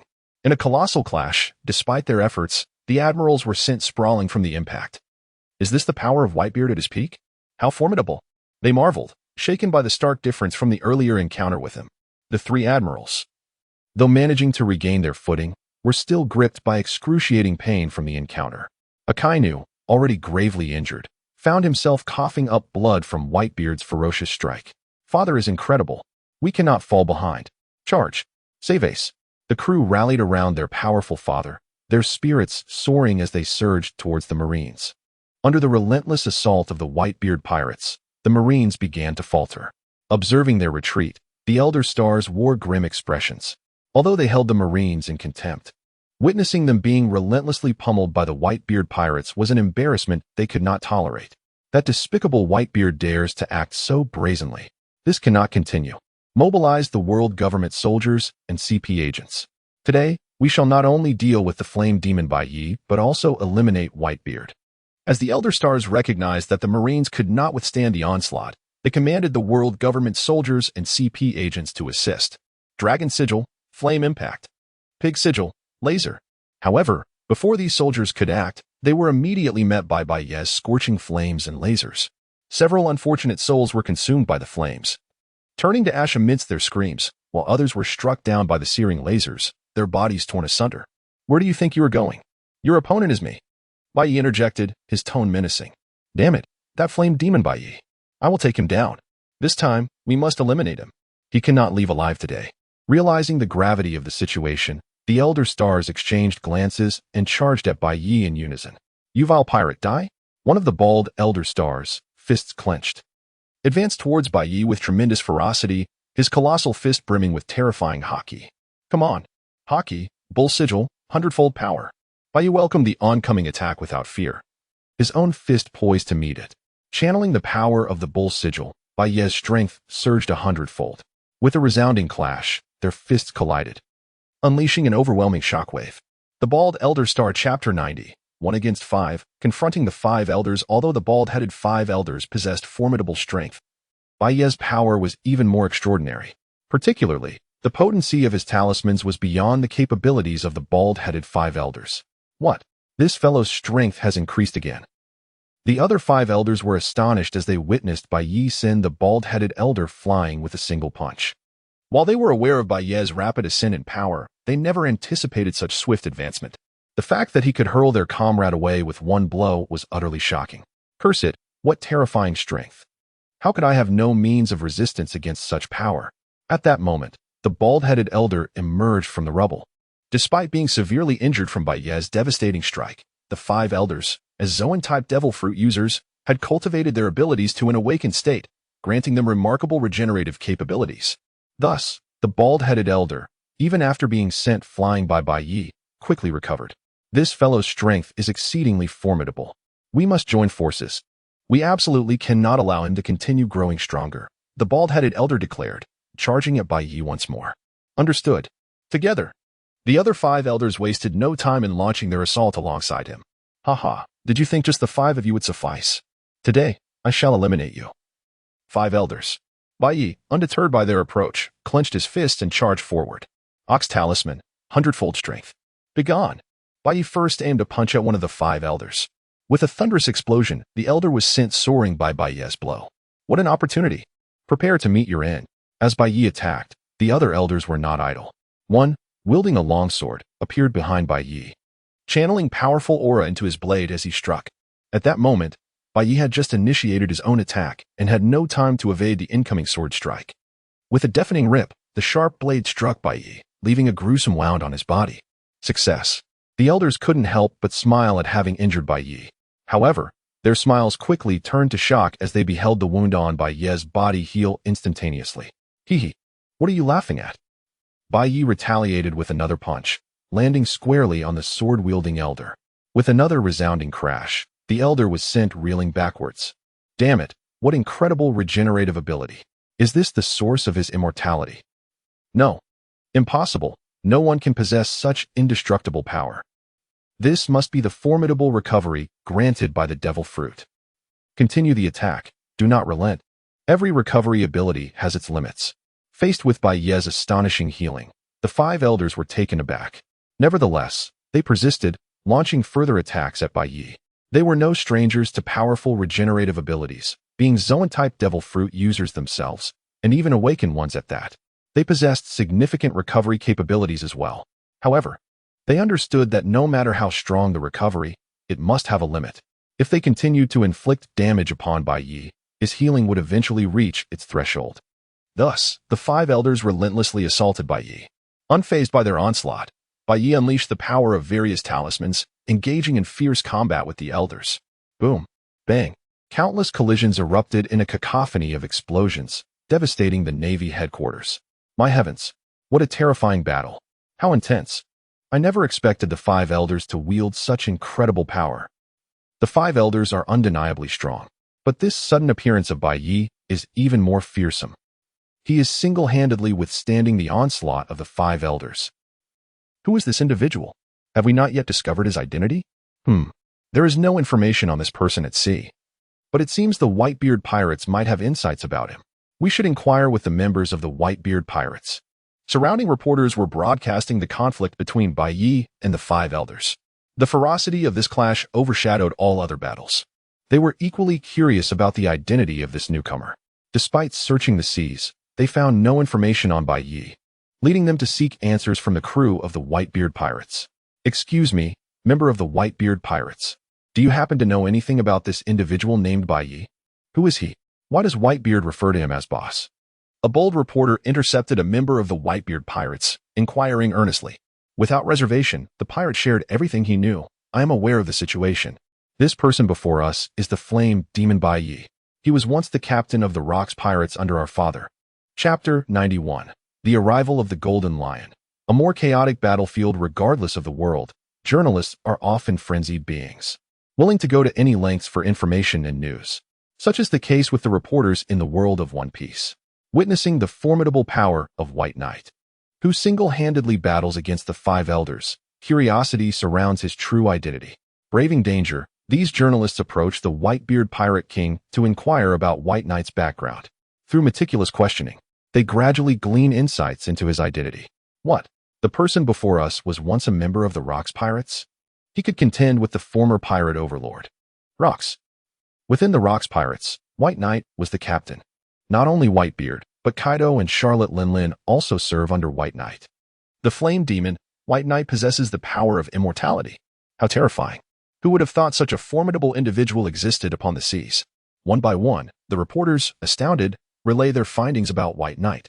His information spreads rapidly across the oceans through live broadcasts. Each listener is equally astonished. At that moment, the world government's efforts to suppress information about White Knight have utterly failed. Boom, boom. The battle between White Knight and the 5 elders rages on. White Knight unleashes the power of his talismans, relentlessly assaulting the 5 elders. Each strike erupts with terrifying force, crashing into them. Unyielding, the 5 elders retaliate in unison, inflicting considerable damage upon White Knight. Yet, regrettably for them, White Knight possesses the power of immortality. No matter the attack or injury, he can instantly recover. Damn it. Is he truly immortal? After countless assaults, each inflicting significant harm, he remains unscathed. The 5 elders exchange grave glances, cognizant that they have held nothing back in their attempts to eliminate White Knight. Despite the multitude of attacks that have struck him, he effortlessly restores himself. White Knight appears as though he cannot be killed, a fact that increasingly unnerves the five elders. How can they contend with an immortal being? Is this truly the extent of your assaults, five elders? If your strength is merely this, then today you may meet your demise. Observing the pale faces of the five elders, White Knight bursts into laughter. Without hesitation, he charges at them, fists clenched. Bang! With two resounding impacts. Two of the five elders are sent flying by White Knight's blows. Cursed pirate, do not be so arrogant. The world government will surely punish you. The remaining five elders rush forward, launching fierce attacks at White Knight while shouting loudly. Punish me. I eagerly await to see how you will accomplish that. White Knight scoffs, sending the one who had threatened him hurtling away with a single punch. The powers of the horse and dog talismans grant White Knight his immortality, rendering him unafraid of any assault. Just then, a dark shadow appears in the distant sky, rushing towards the Navy headquarters. Look, what is that? Something is in the sky. It's a ship. A ship flying in the sky? Under the gaze of all, countless pirate ships soared down from the heavens, led by an enormous vessel adorned with a colossal golden lion head. Undoubtedly, this is the flying pirate crew of the Golden Lion, Shiki. This is bad. It's the flying pirate crew of the Golden Lion. How did Shiki arrive here? Observing the pirate ship in the sky, Sengoku and Garp wear grim expressions. At this moment, the Navy is fully engaged in combat with Whitebeard to thwart his advances. This scene is quite lively. The Golden Lion emerges from the massive pirate ship. Golden Lion, what brings you here? Sengoku inquires, his expression grave. What brings me here? Naturally, I am here to assist my captain. White Knight, I arrived just in time, didn't I? The Golden Lion remarks, eyeing White Knight. After White Knight had recruited him, Shiki had been tirelessly assembling his own flying pirate crew. Upon witnessing White Knight battling the five elders on television, he wasted no time in leading his crew to the fray. Golden Lion, your timing is impeccable. Let the world government and the Navy witness our might. After sending one of the five elders flying, White Knight addresses Shiki. I understand, Captain White Knight. Men, attack at once. Under Shiki's command, the flying pirate crew's grand ship descends, unleashing a torrent of pirates upon the surrounding Navy forces. The Golden Lion himself swiftly approaches Whitebeard to greet him. Whitebeard, you rascal. It seems your injuries have healed. Was it thanks to Captain White Knight? Whitebeard, swinging his naginata with force, sends a dozen Navy soldiers flying, then responds. You, Golden Lion. It appears your legs have also recovered. When did you begin to acknowledge Captain White Knight? Though both Shiki and Whitebeard were once part of the Rocks Pirates, their allegiances diverged. Whitebeard follows White Knight, while Shiki remained loyal to Rocks. Rocks is long dead. Naturally, I recognize White Knight as my captain now. Shiki, wielding twin swords, unleashes two massive slashes, decimating the approaching naval forces. Is that so? In that case, let us join forces and demonstrate our prowess to these Navy fools. Upon hearing Shiki's words, Whitebeard laughs heartily. I have long wished to confront these Navy scoundrels. Without a second thought, Shiki agrees to Whitebeard's proposal. Chapter 92, Like a God of War. Mercilessly assaulting the five elders, both Whitebeard and Shiki were acutely aware that their individual strengths were insufficient to contend against the Navy. To vanquish the Navy, they had no choice but to join forces. Infuriatingly, Shiki and Whitebeard had indeed allied themselves. The expressions of Sengoku and Garp were notably grim. A fully realized Whitebeard was already a formidable adversary. Now, with the emergence of Shiki, their situation had become even more precarious. Nevertheless, neither of them displayed any inclination to retreat. They understood that they represented the very essence of justice embodied by the Navy.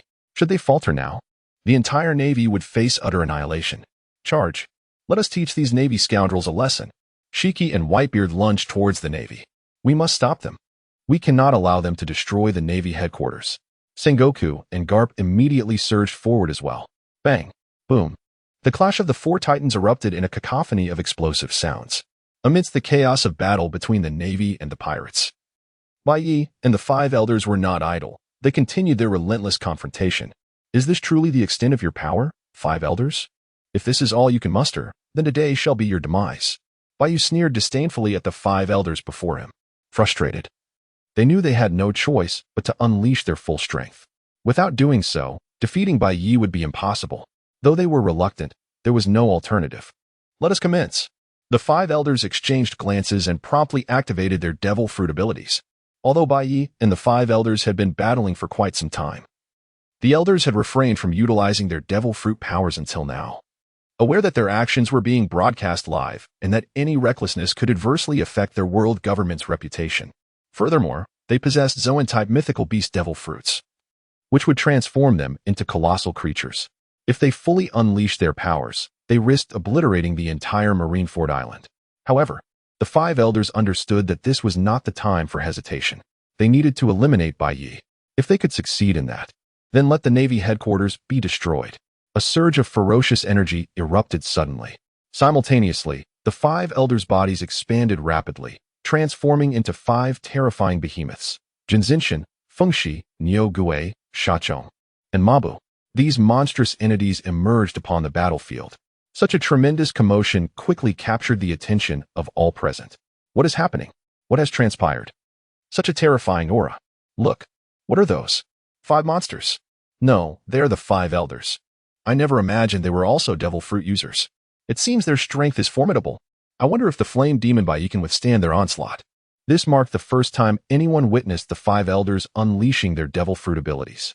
The sight of the five monstrous figures left the onlookers in utter shock. In the presence of these five creatures, Bai Yi appeared diminutive. Yet, rather than being intimidated, Bai Yi was filled with exhilaration. Ha! Five elders. You killed me 38 years ago. Today it is my turn. Bai Yi charged fiercely towards Fengshi. Come on, watch me crush you. As Bai Yi advanced, Fengshi, a colossal wild boar renowned for its immense defensive capabilities, attempted to counter by charging at Bai Yi with its head. Rarely did anyone manage to breach Fengshi's defenses or withstand its charge. However, regrettably for Fengshi, this time he faced Bai Yi. Ox Charm, 100-fold enhancement. Conqueror's Haki entwined. Bai Yi's fist became enveloped in a terrifying aura of Conqueror's Haki, while the Ox Charm's power instantaneously amplified Bai Yi's strength 100-fold. With an immensely powerful punch, Bai Yi struck Fengshi's head. Bang! Boom! The resounding impact sent the gigantic Fengshi hurtling away. What? He actually managed to send Fengshi flying. The other behemoths stared in astonishment at Bai Yi's display of strength. Fengshi was known to be the one with the most formidable defenses among them. Damn it! Flames! Jinzinshan seized the opportunity, unleashing a torrent of flames towards Bai Yi. The searing fire pierced through Bai Yi's form, leaving a gruesome wound. Yet, Bai Yi seemed unfazed, brushing off the injury as if it were a mere tickle. What are you doing? Is that a scratch? Get down. Bai Yi leapt into the air, aiming for Jinzinshan's wing, and with a mighty heave, he sent Jinzinshan crashing to the ground. As Bai Yi attacked, his wounds miraculously healed almost instantaneously. Attack! Fierce Eyes! Ice Slash! While Bai Yi engaged Jinzinshan, the remaining five elders wasted no time in unleashing their abilities against him. Boom! The fierce onslaught struck Bai Yi with tremendous force, inflicting significant damage and leaving him with ghastly wounds. However, within mere moments, Bai Yi's injuries completely healed, while the harm inflicted upon the five elders remained unhealed. In this moment, Bai Yi resembled an invincible god of war, relentlessly pursuing and assaulting the five monstrous entities. Meanwhile, not far from the Navy headquarters on the sea, a pirate ship sped forward. Captain Red-Haired, we are nearing the Navy headquarters. What shall we do next? A member of the red-haired pirates inquired of Shanks. Well, we must certainly put a stop to this battle, Shanks replied, gripping the sword at his waist. Chapter 93, Red-Haired. Grant me this favor. The red-haired pirates arrived at the Navy headquarters, not to engage in battle, but rather to avert one. They held a strong conviction in their ability to prevent conflict. As one of the four emperors, the red-haired pirates possessed formidable strength. Just moments ago, they had successfully thwarted an attack from the beast pirates. However, upon their arrival at the Navy headquarters, the crew of the red-haired pirates was left in utter disbelief. The entire headquarters lay in ruins, and five colossal monstrosities, transformed from the five elders, struggled within the debris.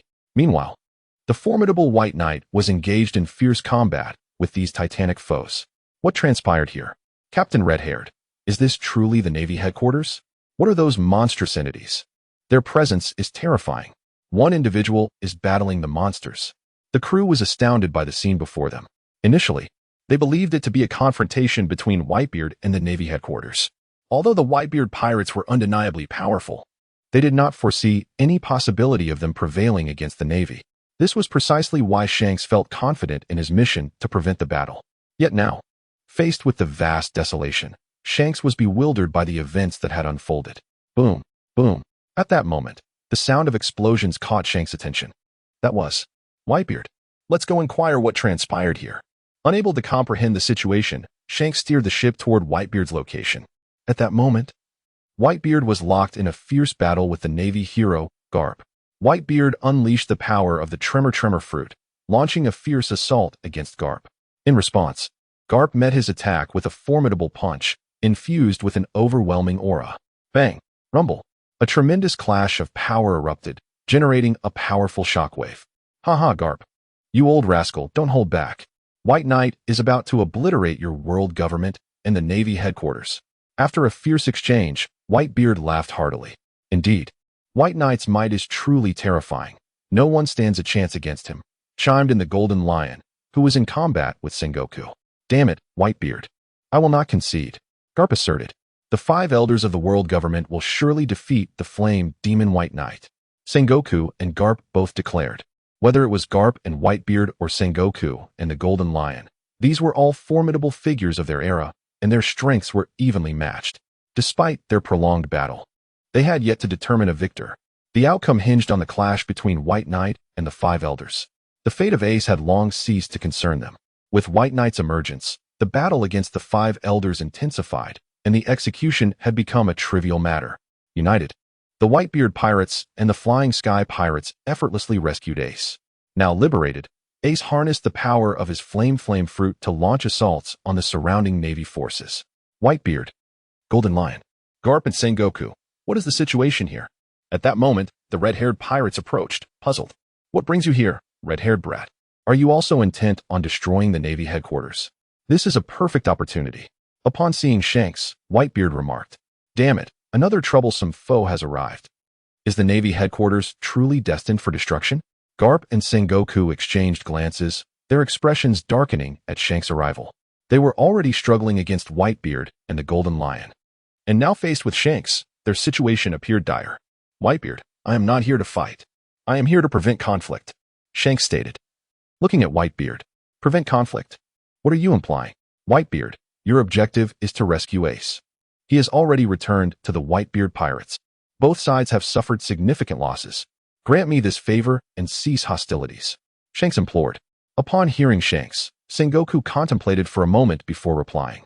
Meanwhile, the Golden Lion burst into laughter. Ha, you red-haired brat. You were once a member of the Roger Pirates, weren't you? What favor do you seek? If you wish to confront the Navy as a pirate, we welcome you. But if you wish to avoid conflict, then you best leave at once. The Golden Lion scoffed at Shanks. Despite Shanks being one of the emperors of the sea, the Golden Lion dismissed him entirely. It is worth noting that the Golden Lion was once a rival to Roger himself. You, red-haired brat, were merely an intern in the Roger Pirates. Now, you audaciously seek to halt our battle? Such hubris. Not only the Golden Lion, but Whitebeard too showed no regard for Shanks. Red-haired brat, our battle will not cease. If you do not wish to fight, then depart. Previously, Whitebeard's sole objective was to rescue Ace. However, the circumstances had shifted with the arrival of his leader, White Knight, who was now locked in combat with the 5 elders. The notion of halting their battle was utterly absurd. If you wish to fight, then come forth. Who seeks battle? Shanks unsheathed his sword, declaring. Upon witnessing Shanks' actions, the crew of the red-haired pirates drew their weapons in unison. Chapter 94. Your face means nothing to me. Red-haired Shanks was acutely aware of the formidable strength of his pirate crew, which held significant sway over both pirates and the Navy alike. Assisting either faction would impose tremendous pressure on the other. It was precisely for this reason that Shanks felt confident in his ability to thwart the impending conflict. Fleet Admiral Sengoku, too, grasped this reality upon witnessing Shanks' movements. A plan began to formulate in his mind. Red-haired Shanks, the Navy consents to your proposal. Ace has been rescued, and our execution attempt has failed. We can cease hostilities, Sengoku hastily declared. Did Sengoku genuinely wish to halt the battle? Clearly not. Even if he desired peace, he lacked the strength to enforce it. The elders now held the reins of power. Sengoku's agreement was merely a strategy to position Shanks against Whitebeard and the Golden Lion. Ha, Red-haired brat, your audacity is commendable. If you wish to assist the Navy, then come forth. I, the Golden Lion, shall test your strength today. For the Golden Lion, Shanks' reputation bore little weight. Observing Shanks' determination to prevent their assault on the Navy, the Golden Lion wasted no time and launched an attack against Shanks' crew. Without hesitation, the Flying Sky Pirates followed suit, joining the fray. This is not good. Quickly, prepare for battle. In response to the onslaught from the Flying Sky Pirates, Shanks' crew scrambled to retaliate. Although the members of the Flying Sky Pirates were not particularly powerful, their sheer numbers overwhelmed Shanks' crew, plunging them into chaos. Meanwhile, the Whitebeard Pirates were also engaged, intensifying the turmoil engulfing the battlefield. Captain Shanks, what is happening? This deviates from our plan. First Mate Beckman, while fending off the surrounding pirate attacks, sought clarification from Shanks. With Beckman's keen intellect, he sensed that Shanks' strategy was sound. Their crew should have easily been able to avert this conflict.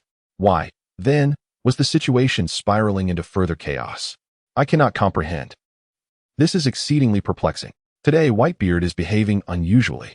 Shanks, equally bewildered by the turn of events, directed his inquiry at Whitebeard. Whitebeard, what are you doing? Have you not always protected your sons? Why involve yourself in this fierce battle? Shanks understood that for Whitebeard, treasures and status were trivial. His greatest concern lay with his sons. Anyone who dared to harm them would face Whitebeard's wrath. Thus, Shanks found Whitebeard's defiance to be quite peculiar. Cough. My sons are indeed important, but my captain is even more so. Today, I shall stand with my captain to dismantle the world government and the Navy. In response to Shanks' question, Whitebeard asserted his commitment. Your captain? Since when did you have a captain? Shanks was taken aback by Whitebeard's words, astonished that the powerful figure had a captain of his own. I have always had a captain. It's just that you were unaware. My captain's strength is well known. He is currently engaged in battle with the Elders. Whitebeard gestured towards the distance, where the formidable figure of Bai Yi clashed with a colossal beast. Whitebeard's assertion rang true.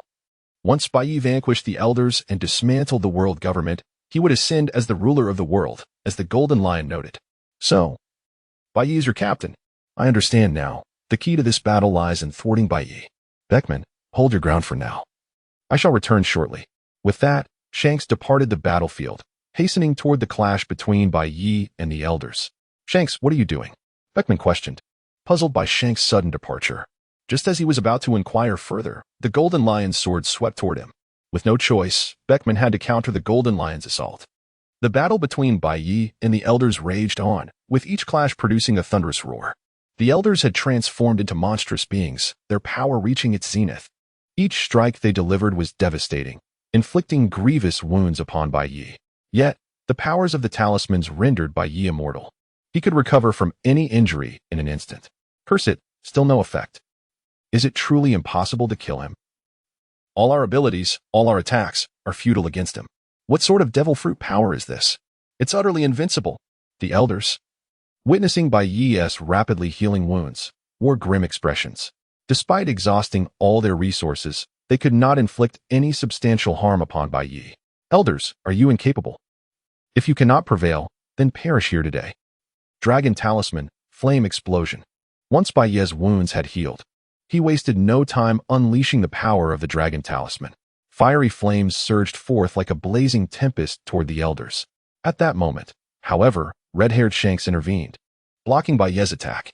Chapter 95, The 5 Elders Who Flee Rather Than Fight. Who dares to obstruct my attack? Upon witnessing the red-haired Shanks blocking his strike, Bai Yi frowned. Even the 5 Elders were puzzled by Shanks' presence. Shanks? What brings him here? Unclear. However, it does not appear to bode ill. This man is a pirate, yet he is also a celestial dragon. The 5 Elders exchanged glances, fully aware that, despite being one of the 4 emperors, Shanks holds another identity as a celestial dragon. Thus, he possesses the qualification to negotiate with the 5 Elders on behalf of the world government. Consequently, their confusion deepened as they wondered what Shanks aimed to achieve by appearing here and thwarting Bai Yi's assault. Do not engage. I have no intention of fighting. Please, allow me to intervene and put an end to this conflict. Continuing this battle serves no purpose. Shanks implored Bai Yi. Grant me a favor. I might consider granting you a favor if you persuade the 5 Elders to surrender. I can cease hostilities. Bai Yi replied with a mocking smile. The moment Bai Ye's words reached Shanks, his expression stiffened. Although he could negotiate with the five elders due to his celestial dragon status, commanding them to surrender was beyond his reach. The five elders, incensed by Bai Ye's suggestion, erupted in fury. "You insolent fool, surrender? That is utterly impossible. You wretched flame demon Bai Ye, we shall never capitulate. The world government will not yield. Today, we will obliterate you." The five elders shouted in unison, their anger palpable. "I cannot compel the five elders to yield," Shanks lamented, a sense of helplessness washing over him. "Since you cannot persuade the five elders to surrender, why should I extend you any courtesy? Step aside immediately, and do not interfere with my battle." Bai Ye disregarded Shanks and launched another attack. "Wait, continuing this conflict serves no purpose. Please halt the fighting." Shanks persisted, positioning himself before Bai Ye in an attempt to prevent further escalation. "It appears you intend to aid the world government. If that is the case, you shall perish." Without hesitation, Bai Ye retaliated against the still-standing Shanks. "This is not good." Bang. Boom. Faced with Bai Ye's onslaught, Shanks swiftly raised his sword in defense. However, the sheer ferocity of Bai Ye's strike was overwhelming. Although Shanks managed to block the attack, the tremendous force sent him hurtling backward. He staggered a considerable distance before finally regaining his balance. "Shanks, are you all right? You seem to be in dire condition." At that moment, Beckman rushed over, concern etched on his face as he observed Shanks' battered state. "We have failed. They have no intention of ceasing hostilities." Shanks expressed his disappointment. "What shall we do now? Should we persist in this battle or retreat? Our situation is becoming precarious. We are on the verge of becoming allies of the Navy." Beckman grimaced as he spoke. Initially, the red-haired pirates sought to prevent this conflict. Yet, to their astonishment, not only had they failed to halt the fighting, but they had inadvertently become embroiled in it. More critically, they found themselves aiding the Navy against Whitebeard and the Golden Lion. This predicament tarnished the reputation of the red-haired pirates, who, as pirates themselves, found it disheartening to attack their fellow pirates rather than the Navy. Should this information circulate, their standing among pirates would be irreparably damaged. "I shall make another attempt. I hope to avert this battle." Shanks, undeterred, charged forward, calling out to Bai Ye. However, he was met with another fierce punch. "Shanks, a mere emperor, dares to lecture me? What a farce. If fighting is inevitable, then let us engage, but spare me your nonsense. Moreover, if lectures were of any use, why bother with power?" Bang. Boom. Once again, Bai Ye's punch sent Shanks flying. Though Shanks possessed immense strength as one of the four emperors, Bai Ye's power eclipsed his own. As a result, Shanks found himself unable to impede Bai Ye's advance. Damn it! How can this man possess such terrifying strength? Is this the might of Whitebeard's leader? After being struck down twice, Shanks' expression grew grave. Initially, he believed he could leverage his strength to halt this conflict. Yet, he now realized how naive he had been. Such a fierce battle was beyond his capacity to intervene. Boom, boom, boom. The conflict between Bai Ye and the five elders raged on. Throughout this relentless clash, Bai Ye, drawing upon his immortal power, effortlessly withstood any assault from the five elders. As a result, despite the prolonged engagement, the five elders had inflicted no harm upon Bai Ye. Instead, they bore injuries themselves, even though the five elders had transformed into a demonic form. Granting them formidable regenerative abilities, such powers were not without limits. Under Bai Ye's relentless onslaught, their recuperative capabilities reached a breaking point. If the fighting continued, they risked their very lives. "No, we cannot continue this battle. This man cannot be slain. Indeed, it seems he possesses true immortality. If we persist, we will surely perish here. We have come to understand the strength of the flame demon Bai Ye. Withdraw. We must retreat immediately." The five elders exchanged glances, and without hesitation, they resolutely chose to flee. The five colossal figures scrambled frantically, employing every ounce of strength to escape into the distance. The concerns of the Navy and the CP organization were cast aside. Their foremost priority was survival. As long as they remained alive, the reconstruction of the Navy and CP organization would be a trivial matter. Chapter 96. Defeating the Five Elders, Overcoming the Navy, and Destroying the Navy Headquarters. Haha, Sengoku, it seems you are at your wit's end. Look, the five elders have already begun their retreat. Whitebeard suddenly pointed towards the fleeing five elders in the distance. What? At his words, Sengoku could not help but glance over. Indeed, he witnessed the five elders in a state of panic as they fled. Damn it, All Navy personnel, heed my command, immediately retreat. All units, withdraw. Upon seeing the 5 elders escape, Sengoku swiftly issued the order to retreat. At this moment, he was filled with resentment towards the 5 elders. Even if they wished to flee, they could at least inform him. Their silent departure was a profound insult. Have they abandoned the Navy? Seeing the Navy's retreat, the red-haired pirates and the 7 warlords of the sea exhibited no hesitation and decisively chose to flee as well.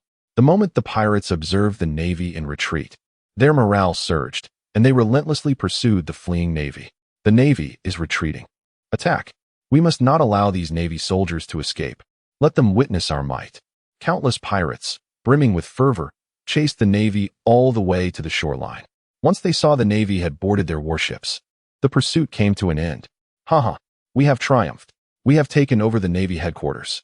We are victorious. Witnessing the fleeing Navy, all the pirates erupted in jubilant cheers. This climactic battle ultimately concluded in a resounding victory for the pirates, with the Navy in full retreat. Simultaneously, through the live broadcast of various reporters, the entire spectacle of the battle spread across the seas. Everyone who witnessed the battle was left in utter shock. My heavens! The Navy has been defeated. Not only the Navy, but even the 5 elders of the world government have fled. Flame Demon Bai Yi, Whitebeard, and the captain of the Golden Lion, a powerhouse from the Rocks era. His strength is truly terrifying. Indeed, to withstand the onslaught of the 5 elders single-handedly and to land a punch on red-haired Shanks. I must set sail. I want to join the ranks of Flame Demon Bai Yi. And I too, I wish to go. Such scenes unfolded across the vast oceans. Countless individuals surged into the sea, becoming pirates. In an instant, the name of the pirate surged to prominence, with many formidable warriors choosing to set sail and embrace the pirate life. As for the Navy, their situation was dire. The Navy had suffered defeat, and even the symbol of justice, the Navy headquarters, had been destroyed. The Navy found itself in utter disarray, its reputation plummeting. Numerous Navy branches faced relentless assaults from an array of pirates daily. Marineford, once the pride of the Navy, had now become a desolate wasteland. The Whitebeard pirates and the Golden Lion pirates had all taken residence there. As a pirate crew, nothing thrilled them more than the conquest of the Navy headquarters. Captain Bai Yi, what should we do next? Should we head straight to Mariehua on the Red Line and claim the title of King of the World? The Golden Lion, chugging from a barrel of ale, inquired of Bai Yi. After all these years, the Golden Lion had never felt such exhilaration. They had actually conquered the Navy headquarters, a feat unmatched by any pirate, not even by Rocks or Roger. Now that they had achieved what seemed impossible, how could they not be thrilled? Not only the Golden Lion, but Whitebeard's face also bore an uncontainable smile. This time, he had not only rescued his son Ace, but had also restored his own health while obliterating the Navy headquarters. Whitebeard was immensely elated. Golden Lion, are you being too impatient? Sooner or later, we will dismantle the world government. However, for now, let us heed Captain Bai Yi's orders. Whitebeard took a hearty swig of ale, equally exhilarated. Indeed, this is not the moment to dismantle the world government. I wish to venture to the New World and see Big Mom and Kaido, Bai Yi remarked. Although Bai Yi now possessed formidable strength, capable of easily overpowering the 5 elders, he was acutely aware that the true power behind the world government lay in Imu. The strength of Imu remained a mystery. No one knew the extent of their power or abilities. However, having held dominion over the world government for centuries, their strength must indeed be formidable. Thus, for the sake of caution, Bai Yi opted not to hastily dismantle the world government. He intended to first harness the power of the talismans. As for Big Mom and Kaido, they have both undergone significant transformations. Especially Big Mom. She would not easily submit to being a subordinate. Whitebeard remarked, "What is there to fear? Our captain's strength is unparalleled. If those two do not comply, we shall teach them a lesson." The Golden Lion retorted nonchalantly, "What the Golden Lion says holds merit. With me around, they shall not stir up any trouble." Bai Yi stated with indifference. Boom. Suddenly, a series of cannon blasts erupted from the distance, with countless cannonballs hurtling towards Bai Yi's direction. What is happening? What is going on? Who dares to attack us? All the pirates were taken aback by the sudden artillery assault. They had just defeated the Navy and destroyed the Navy headquarters, reaching the pinnacle of their strength. Who would dare to assault them? All the pirates turned their gaze towards the sea, where colossal warships adorned with fluttering flags were launching attacks against them. Is that the Navy? The Navy has returned. No, those flags do not appear to belong to the Navy. They resemble inverted Navy flags. I understand now. This is the Enyo Navy. Enyo Navy? What is that? This is the Navy formed by the former Admiral Black Arm Zephyr. Chapter 97. Black Wrist Zephyr. Zephyr, a former admiral of the Navy headquarters, earned the moniker Black Wrist due to his formidable mastery of armament hockey, which he concentrated in his fist during attacks, resembling a dark wrist. Throughout his life, he vanquished countless pirates but never took a life, earning the reputation of a merciful admiral. At the age of 42, his family was slain by pirates, igniting a profound hatred within him. However, his immense combat prowess led the then fleet admiral to retain him within the Navy, as Zephyr still harbored hope for the organization. Thus, he held on to his admiral rank and transitioned to a teaching role, nurturing a myriad of exceptional naval officers, including the current 3 admirals. Yet, when Zephyr turned 65, the training ship he commanded fell prey to a pirate attack, resulting in the deaths of all his students except for Ein and Binz, and he sustained grave injuries to his right arm. A year later, upon learning that the pirate responsible for severing his arm and harming his students had joined the Navy as a warlord of the sea, he grew increasingly skeptical and distrustful of the organization, ultimately resigning. He subsequently established the Enyo Navy, dedicated to eradicating pirates worldwide. Upon discovering the emergence of a formidable pirate known as the Flame Demon White Knight, Black Wrist Zephyr wasted no time in leading his fleet to confront him. Teacher Zephyr, we have identified the target. We are commencing bombardment. Unreported to his mentor. Excellent. Continue the assault. We must annihilate this wretched band of pirates. Zephyr replied with unwavering determination. Yes, Teacher Zephyr. Those around him hastily obeyed the command, for all who followed Zephyr shared his ideals. That Zephyr dares to attack us, exclaimed the Golden Lion, standing up and volunteering. I shall deal with him myself. Having recently triumphed over the world government and obliterated the Navy headquarters, the Golden Lion felt invincible. Not only him, but the surrounding pirates also exhibited eagerness, showcasing their confidence. Wait, I am rather intrigued by Zephyr. I shall meet him personally, White Knight remarked, observing the approaching naval warships. What is White Knight planning? Does he intend to recruit Zephyr? Whitebeard pondered aloud as he noted White Knight's intentions. Recruiting Zephyr was indeed a possibility, but Whitebeard was aware that Zephyr was not easily swayed, especially given his aversion to pirates. How would we know unless we try? White Knight exclaimed as he leaped toward the naval vessel where Zephyr stood. Be careful. An enemy is approaching. Attack. Eliminate him. The Enyo Navy personnel quickly aimed their cannons at the oncoming White Knight. A barrage of cannonballs fell like rain upon him. However, White Knight showed no inclination to evade. Boar Spell, Laser. He invoked the power of the Boar Spell, his eyes gleaming with golden light. As his gaze swept across the incoming projectiles, they were effortlessly obliterated before they could reach him. Unhindered, White Knight landed on the naval ship where Zephyr was stationed. Teacher Zephyr, be cautious. He is the Endopos, Flame Demon Endopos, White Knight, possessing terrifying strength. Ein and Binz, Zephyr's students, warned as they observed White Knight's arrival.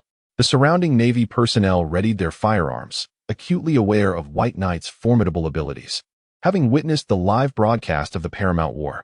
Yet, despite this knowledge, they pressed forward, adhering to the Enyo Navy's principle of eradicating pirates. Zephyr, it has been a long time. It seems you have grown old. White Knight greeted Zephyr as an old friend. This was not their first encounter. They had clashed multiple times during the Rocks era. Haha, Flame Demon White Knight, I never anticipated you were still alive and stirring up such chaos. Today, I shall put an end to your nefarious piracy. Zephyr declared confidently. Put an end to me?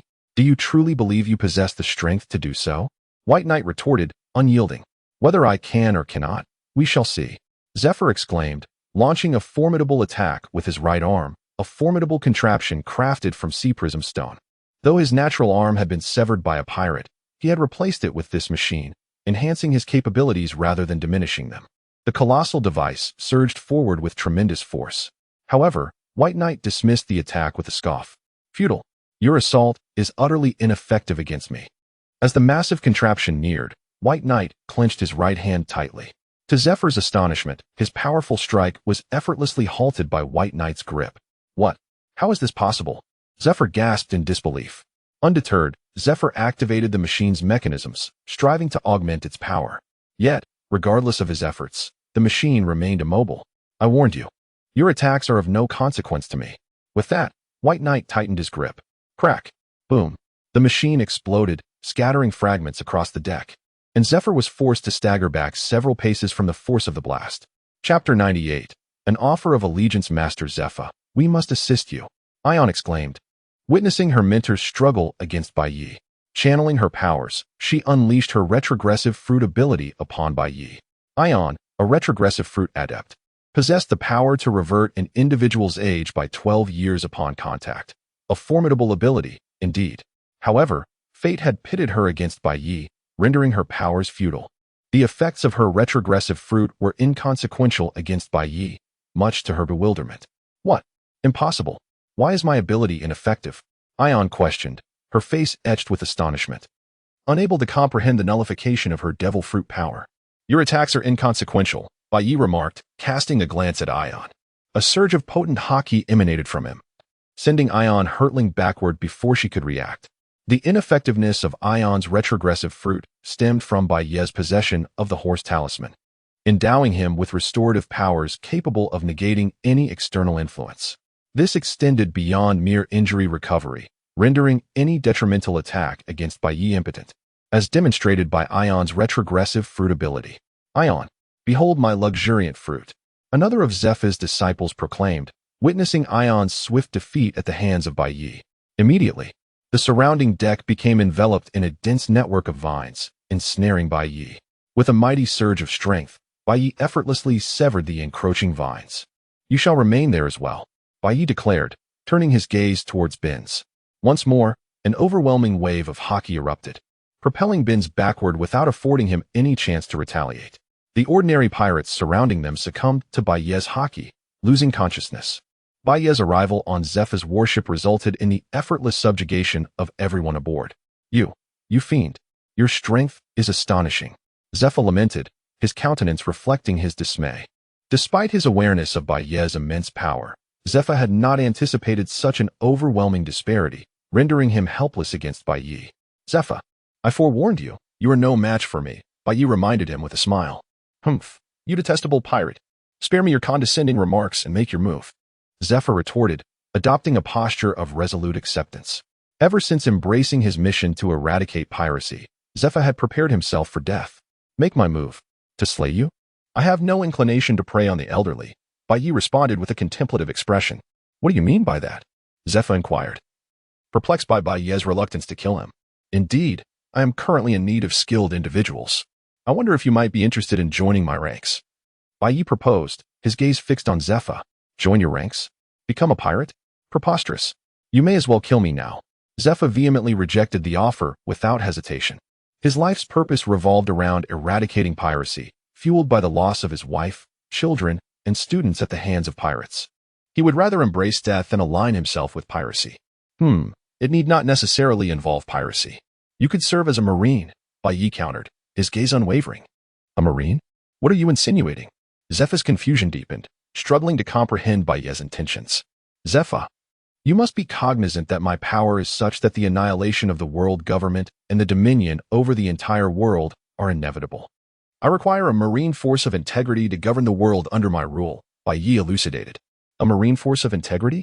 What do you mean by that? Zephyr pressed. His curiosity piqued.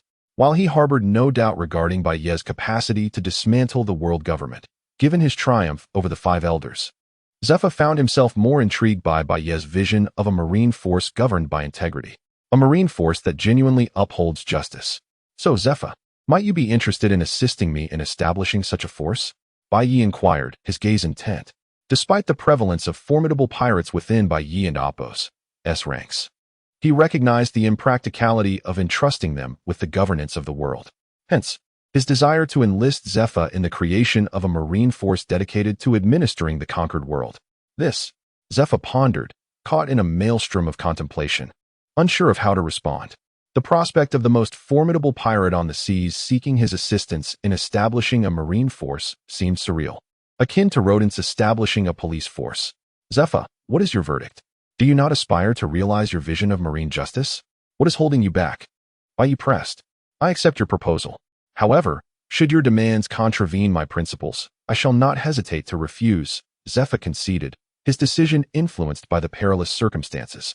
The fate of his entire fleet rested upon Bai Yi's whim. Moreover, He harbored a profound curiosity regarding Baye's sincerity in allowing him to establish a marine force. Despite his skepticism, he resolved to test the waters. Haha, excellent. Welcome to the fold, Baye exclaimed, his face radiating with delight.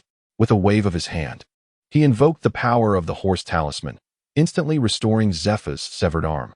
Chapter 99. The instant restoration of the Navy headquarters amidst the ruins of Marineford. Whitebeard and the Golden Lion continued to indulge in their libations. However, their gazes frequently drifted toward the distant warships of the Inyo Navy. Golden Lion, do you think Captain White Knight can subdue Zephyr? Whitebeard inquired, lifting a large bowl to his lips and downing a generous gulp of alcohol. Who knows? Captain White Knight's prowess is formidable. Defeating Zephyr should pose no challenge.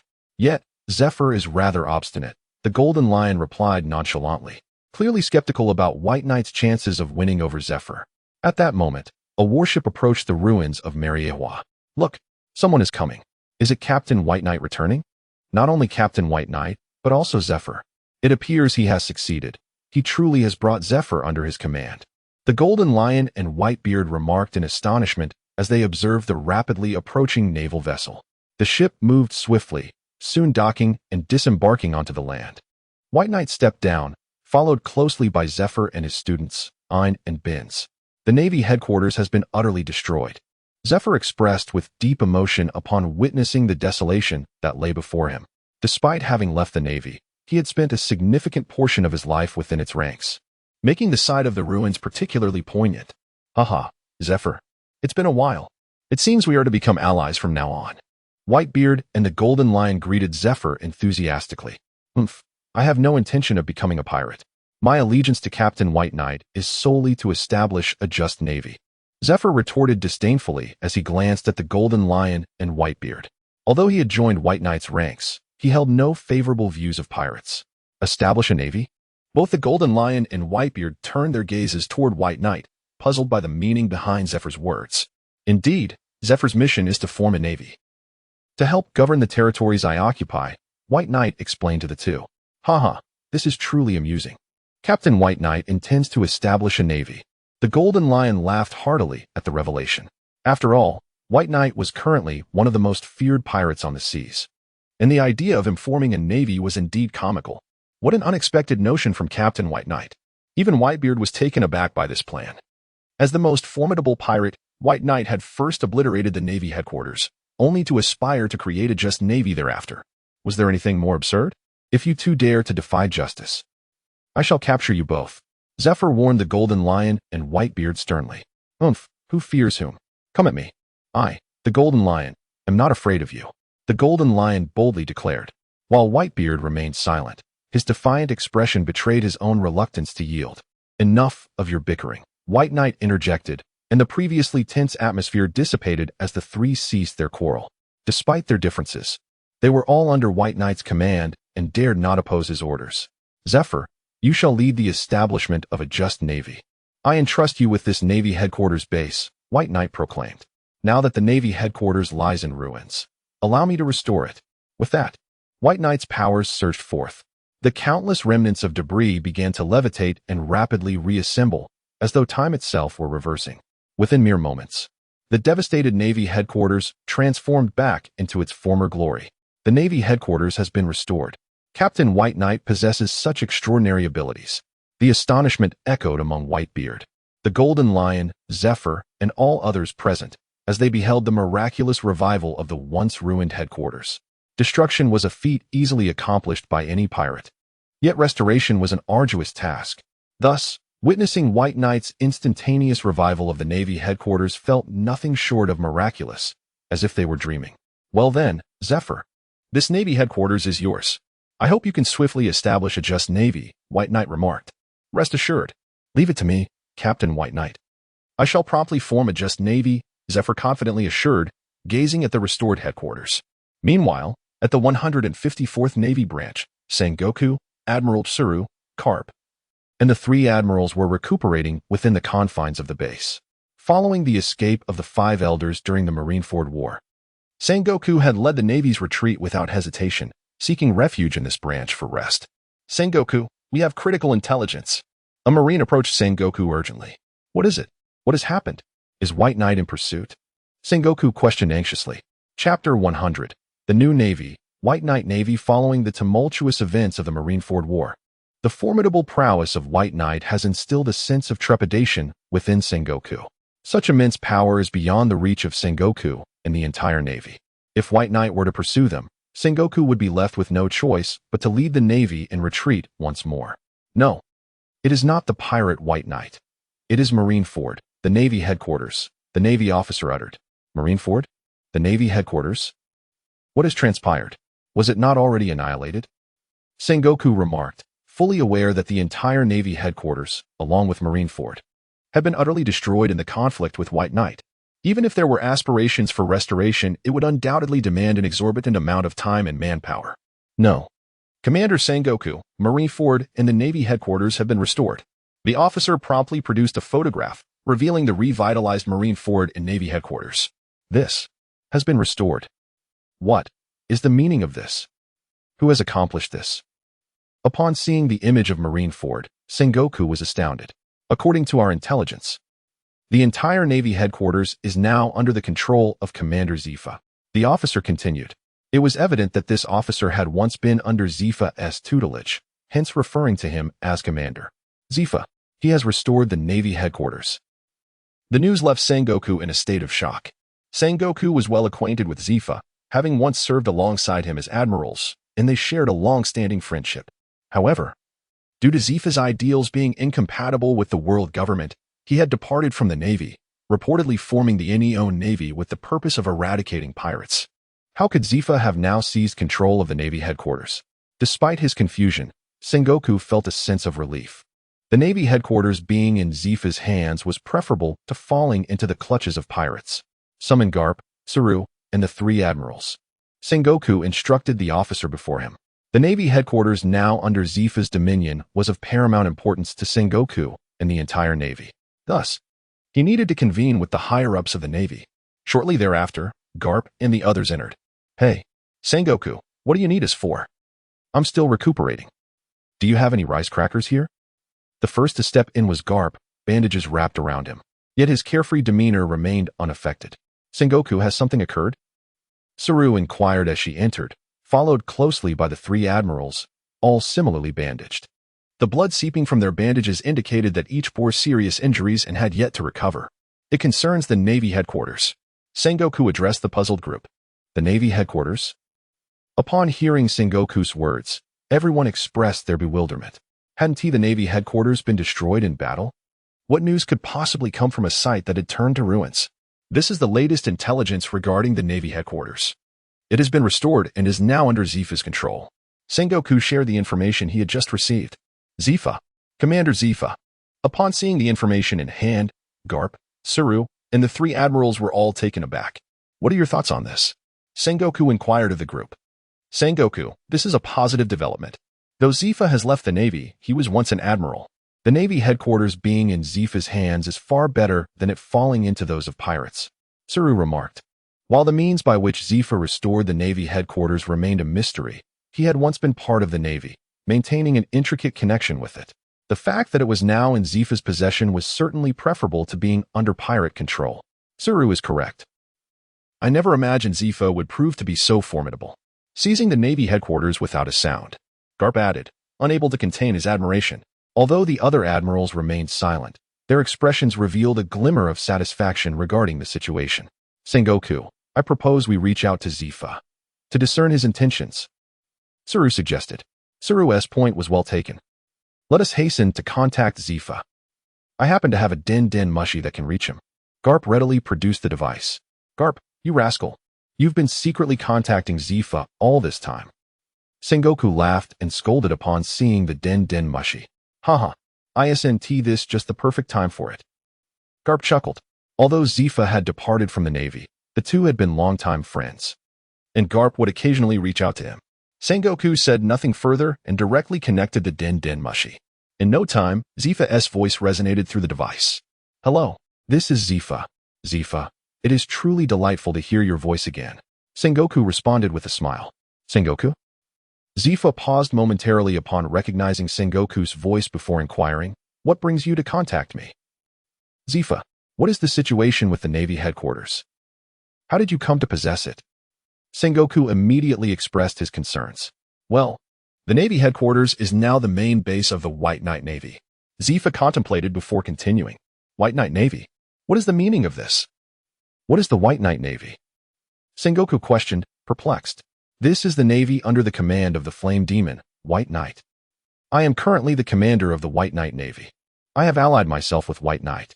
Zifa revealed without reservation, promptly recounting how White Knight had invited him to establish a new navy. What? Zifa, you cannot be serious. The Flame Demon White Knight is a pirate. How could he possibly form a navy? Zifa, have you truly allied yourself with a pirate? Sengoku, Garp. And the others were left in utter astonishment upon hearing Zifa's declaration.